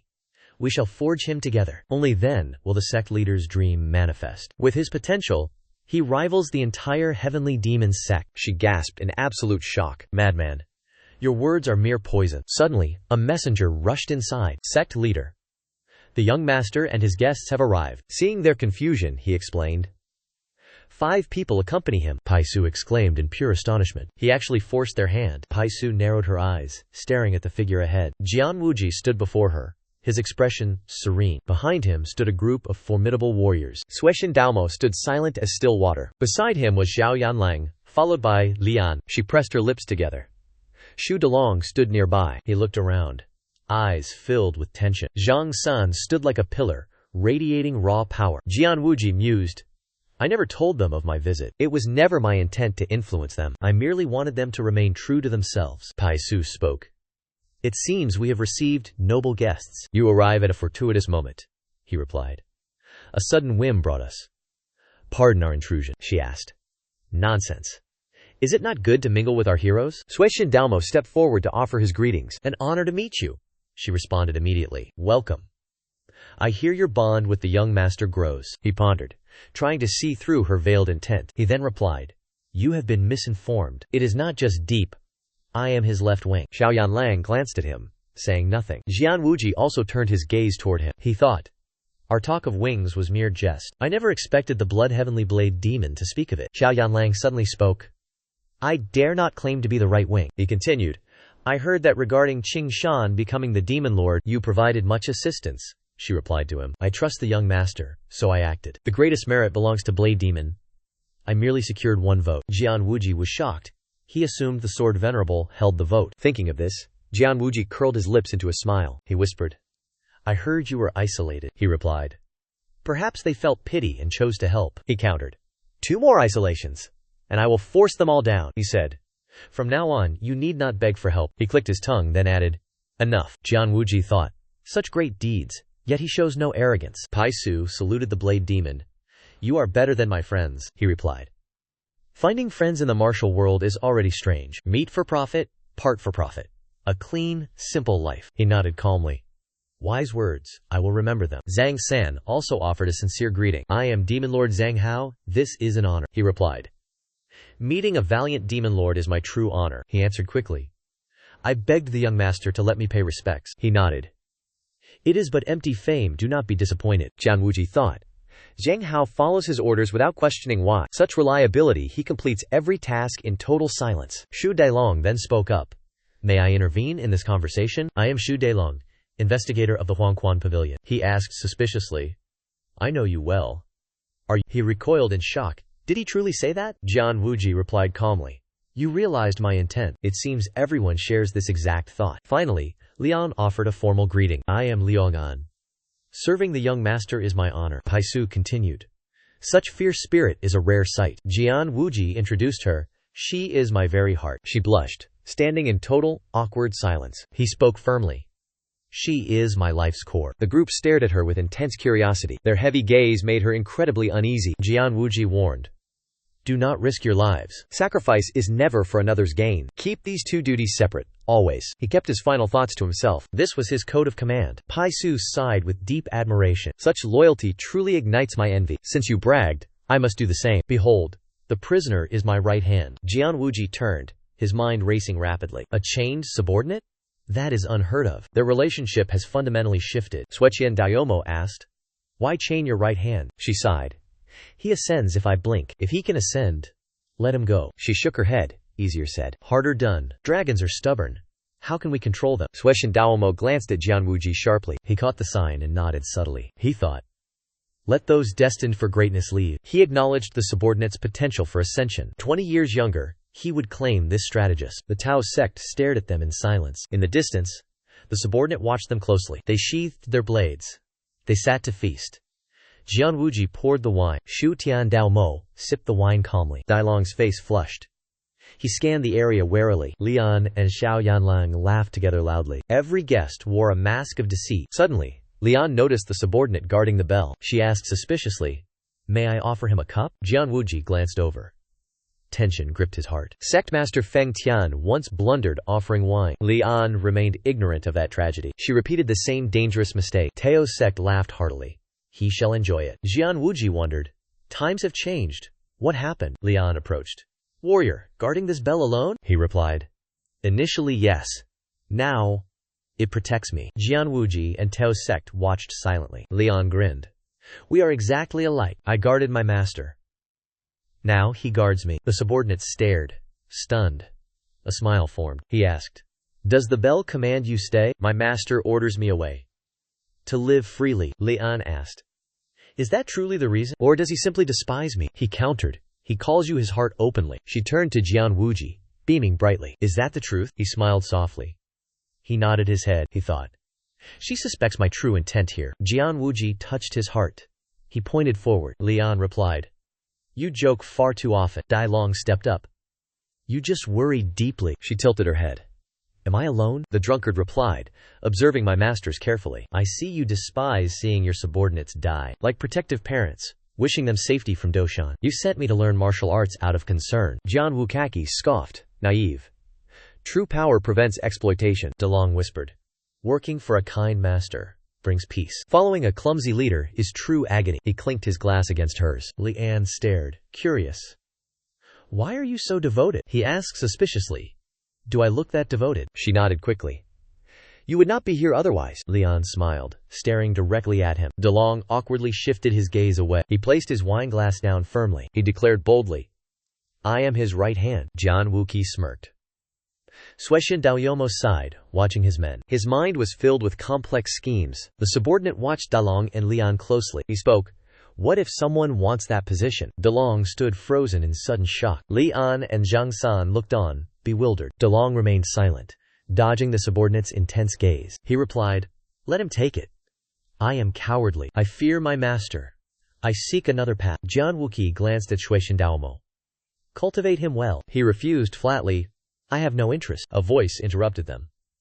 I am the next successor. It was Zhang San who spoke. He continued.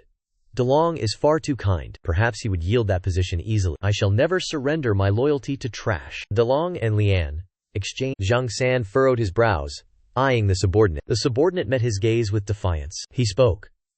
Why obsession with being right hand? I would watch them fight instead. Zhang San replied. I lack interest in such spectacles. I seek the right hand position.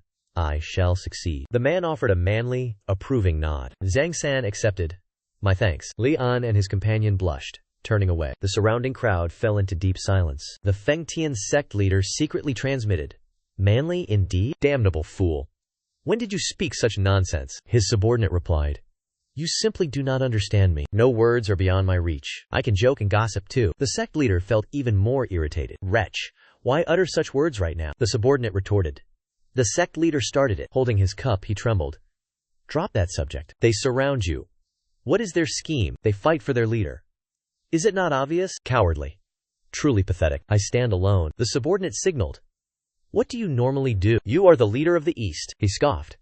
"And so what? You imply this young master loves his subordinates? Even if they defect, it is not for them. Praise means nothing. Do not mind them." The sect leader wondered. Why do they follow him? At this, the man fell silent. Placing his cup down, he sighed. "Those are fine subordinates." Jian Wuji glanced over. "You possess far more." He shook his head. "Number, I am alone." Wuji smiled. "Finding a kindred spirit is life's greatest fortune." He nodded solemnly. "May that fortune remain by my side forever." Faced with this statement, Wuji chose silence. He raised the wine vessel once again. "Come. Accept this cup of wine." True qi radiated from the wine vessel. Wuji observed this, contemplating in silence. Has sect master Feng Tian infused his internal energy? Infusing power without shattering porcelain requires a true master. Without equal strength, the vessel would surely crumble. A clash of internal energy began. Both stared with focused intensity. Quickly, the final drop was poured out. The cup in Wu Ji's hand remained perfectly intact. Sectmaster Feng Tian was deeply astonished. Could he truly surpass my internal cultivation? This is utterly impossible. Ignoring his shock, Wu Ji drank it all. "Senior, please accept this cup from me." He frowned, staring at the incoming cup. "If I falter, I lose face before everyone here." Thinking this, he reached out to accept. "Excellent.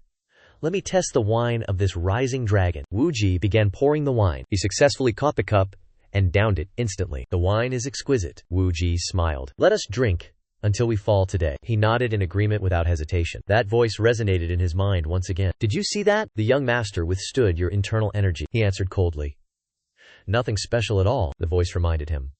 "He preserved your face, Sectmaster." Despite his reluctance, he channeled internal energy while pouring. This was necessary since the sect master exerted his own. If he poured normally, the master would face humiliation. Therefore, he held back his strength. He sighed deeply. "I knew that. I transferred the energy myself. How could I not know?" He offered reassurance. "Do not be dejected. I know the sect master's nature well." The elder started in surprise at these words. "Your presence only adds to my heavy pressure. I am normally far more capable, yet I keep making mistakes." He nodded in total agreement. "I understand your situation perfectly." Nearby, the demon blade sent a telepathic message to Wuji. "Why not humiliate him?" Wuji calmly explained his reasoning. "Injuring his pride will only worsen the situation." The elder lamented. "You should have seized the chance to crush him completely." "Human hearts are swayed by things simpler than you think," Wuji replied. Perhaps he saw something of greater importance. Confused, the elder asked, "Do you hold him in too high regard?" Wuji was not certain, and simply replied, "Perhaps so." He then turned to Dalong and shouted, "How is your martial training progressing lately?" He scratched his head. "It is difficult, but I am trying my best." The demon blade was clearly displeased by this response. "Difficult?" Dalong panicked and quickly backpedaled. It is not difficult at all." The demon blade continued his cold interrogation. "I see. Then we must increase your training intensity." Dalong's face paled instantly. "Not at all. It is absolutely exhausting." Wuji chuckled.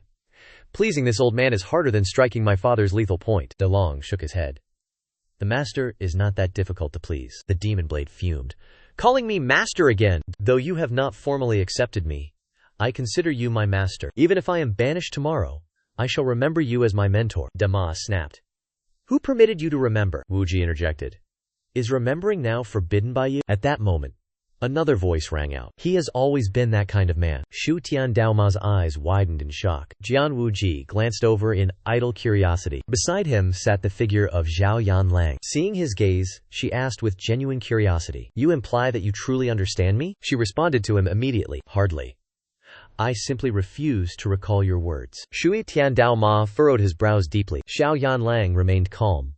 Jian Wuji smirked. The surrounding atmosphere became instantly suffocating. Dai Long and Leon stood, utterly lost. Pai Su sat silently in the dark corner. Suddenly, he spoke. "Demon lords bickering over sentiment? What is this foolish game? What is your motive?" his subordinate asked. "Aren't they known enemies?" he replied. Then why display such raw emotion? Those old, cunning foxes? Impossible. What are they plotting? The subordinate whispered. It is visible to everyone. Pai Su's eyes widened. His face turned black. Jian Wuji sneered. Pai Su ground his teeth.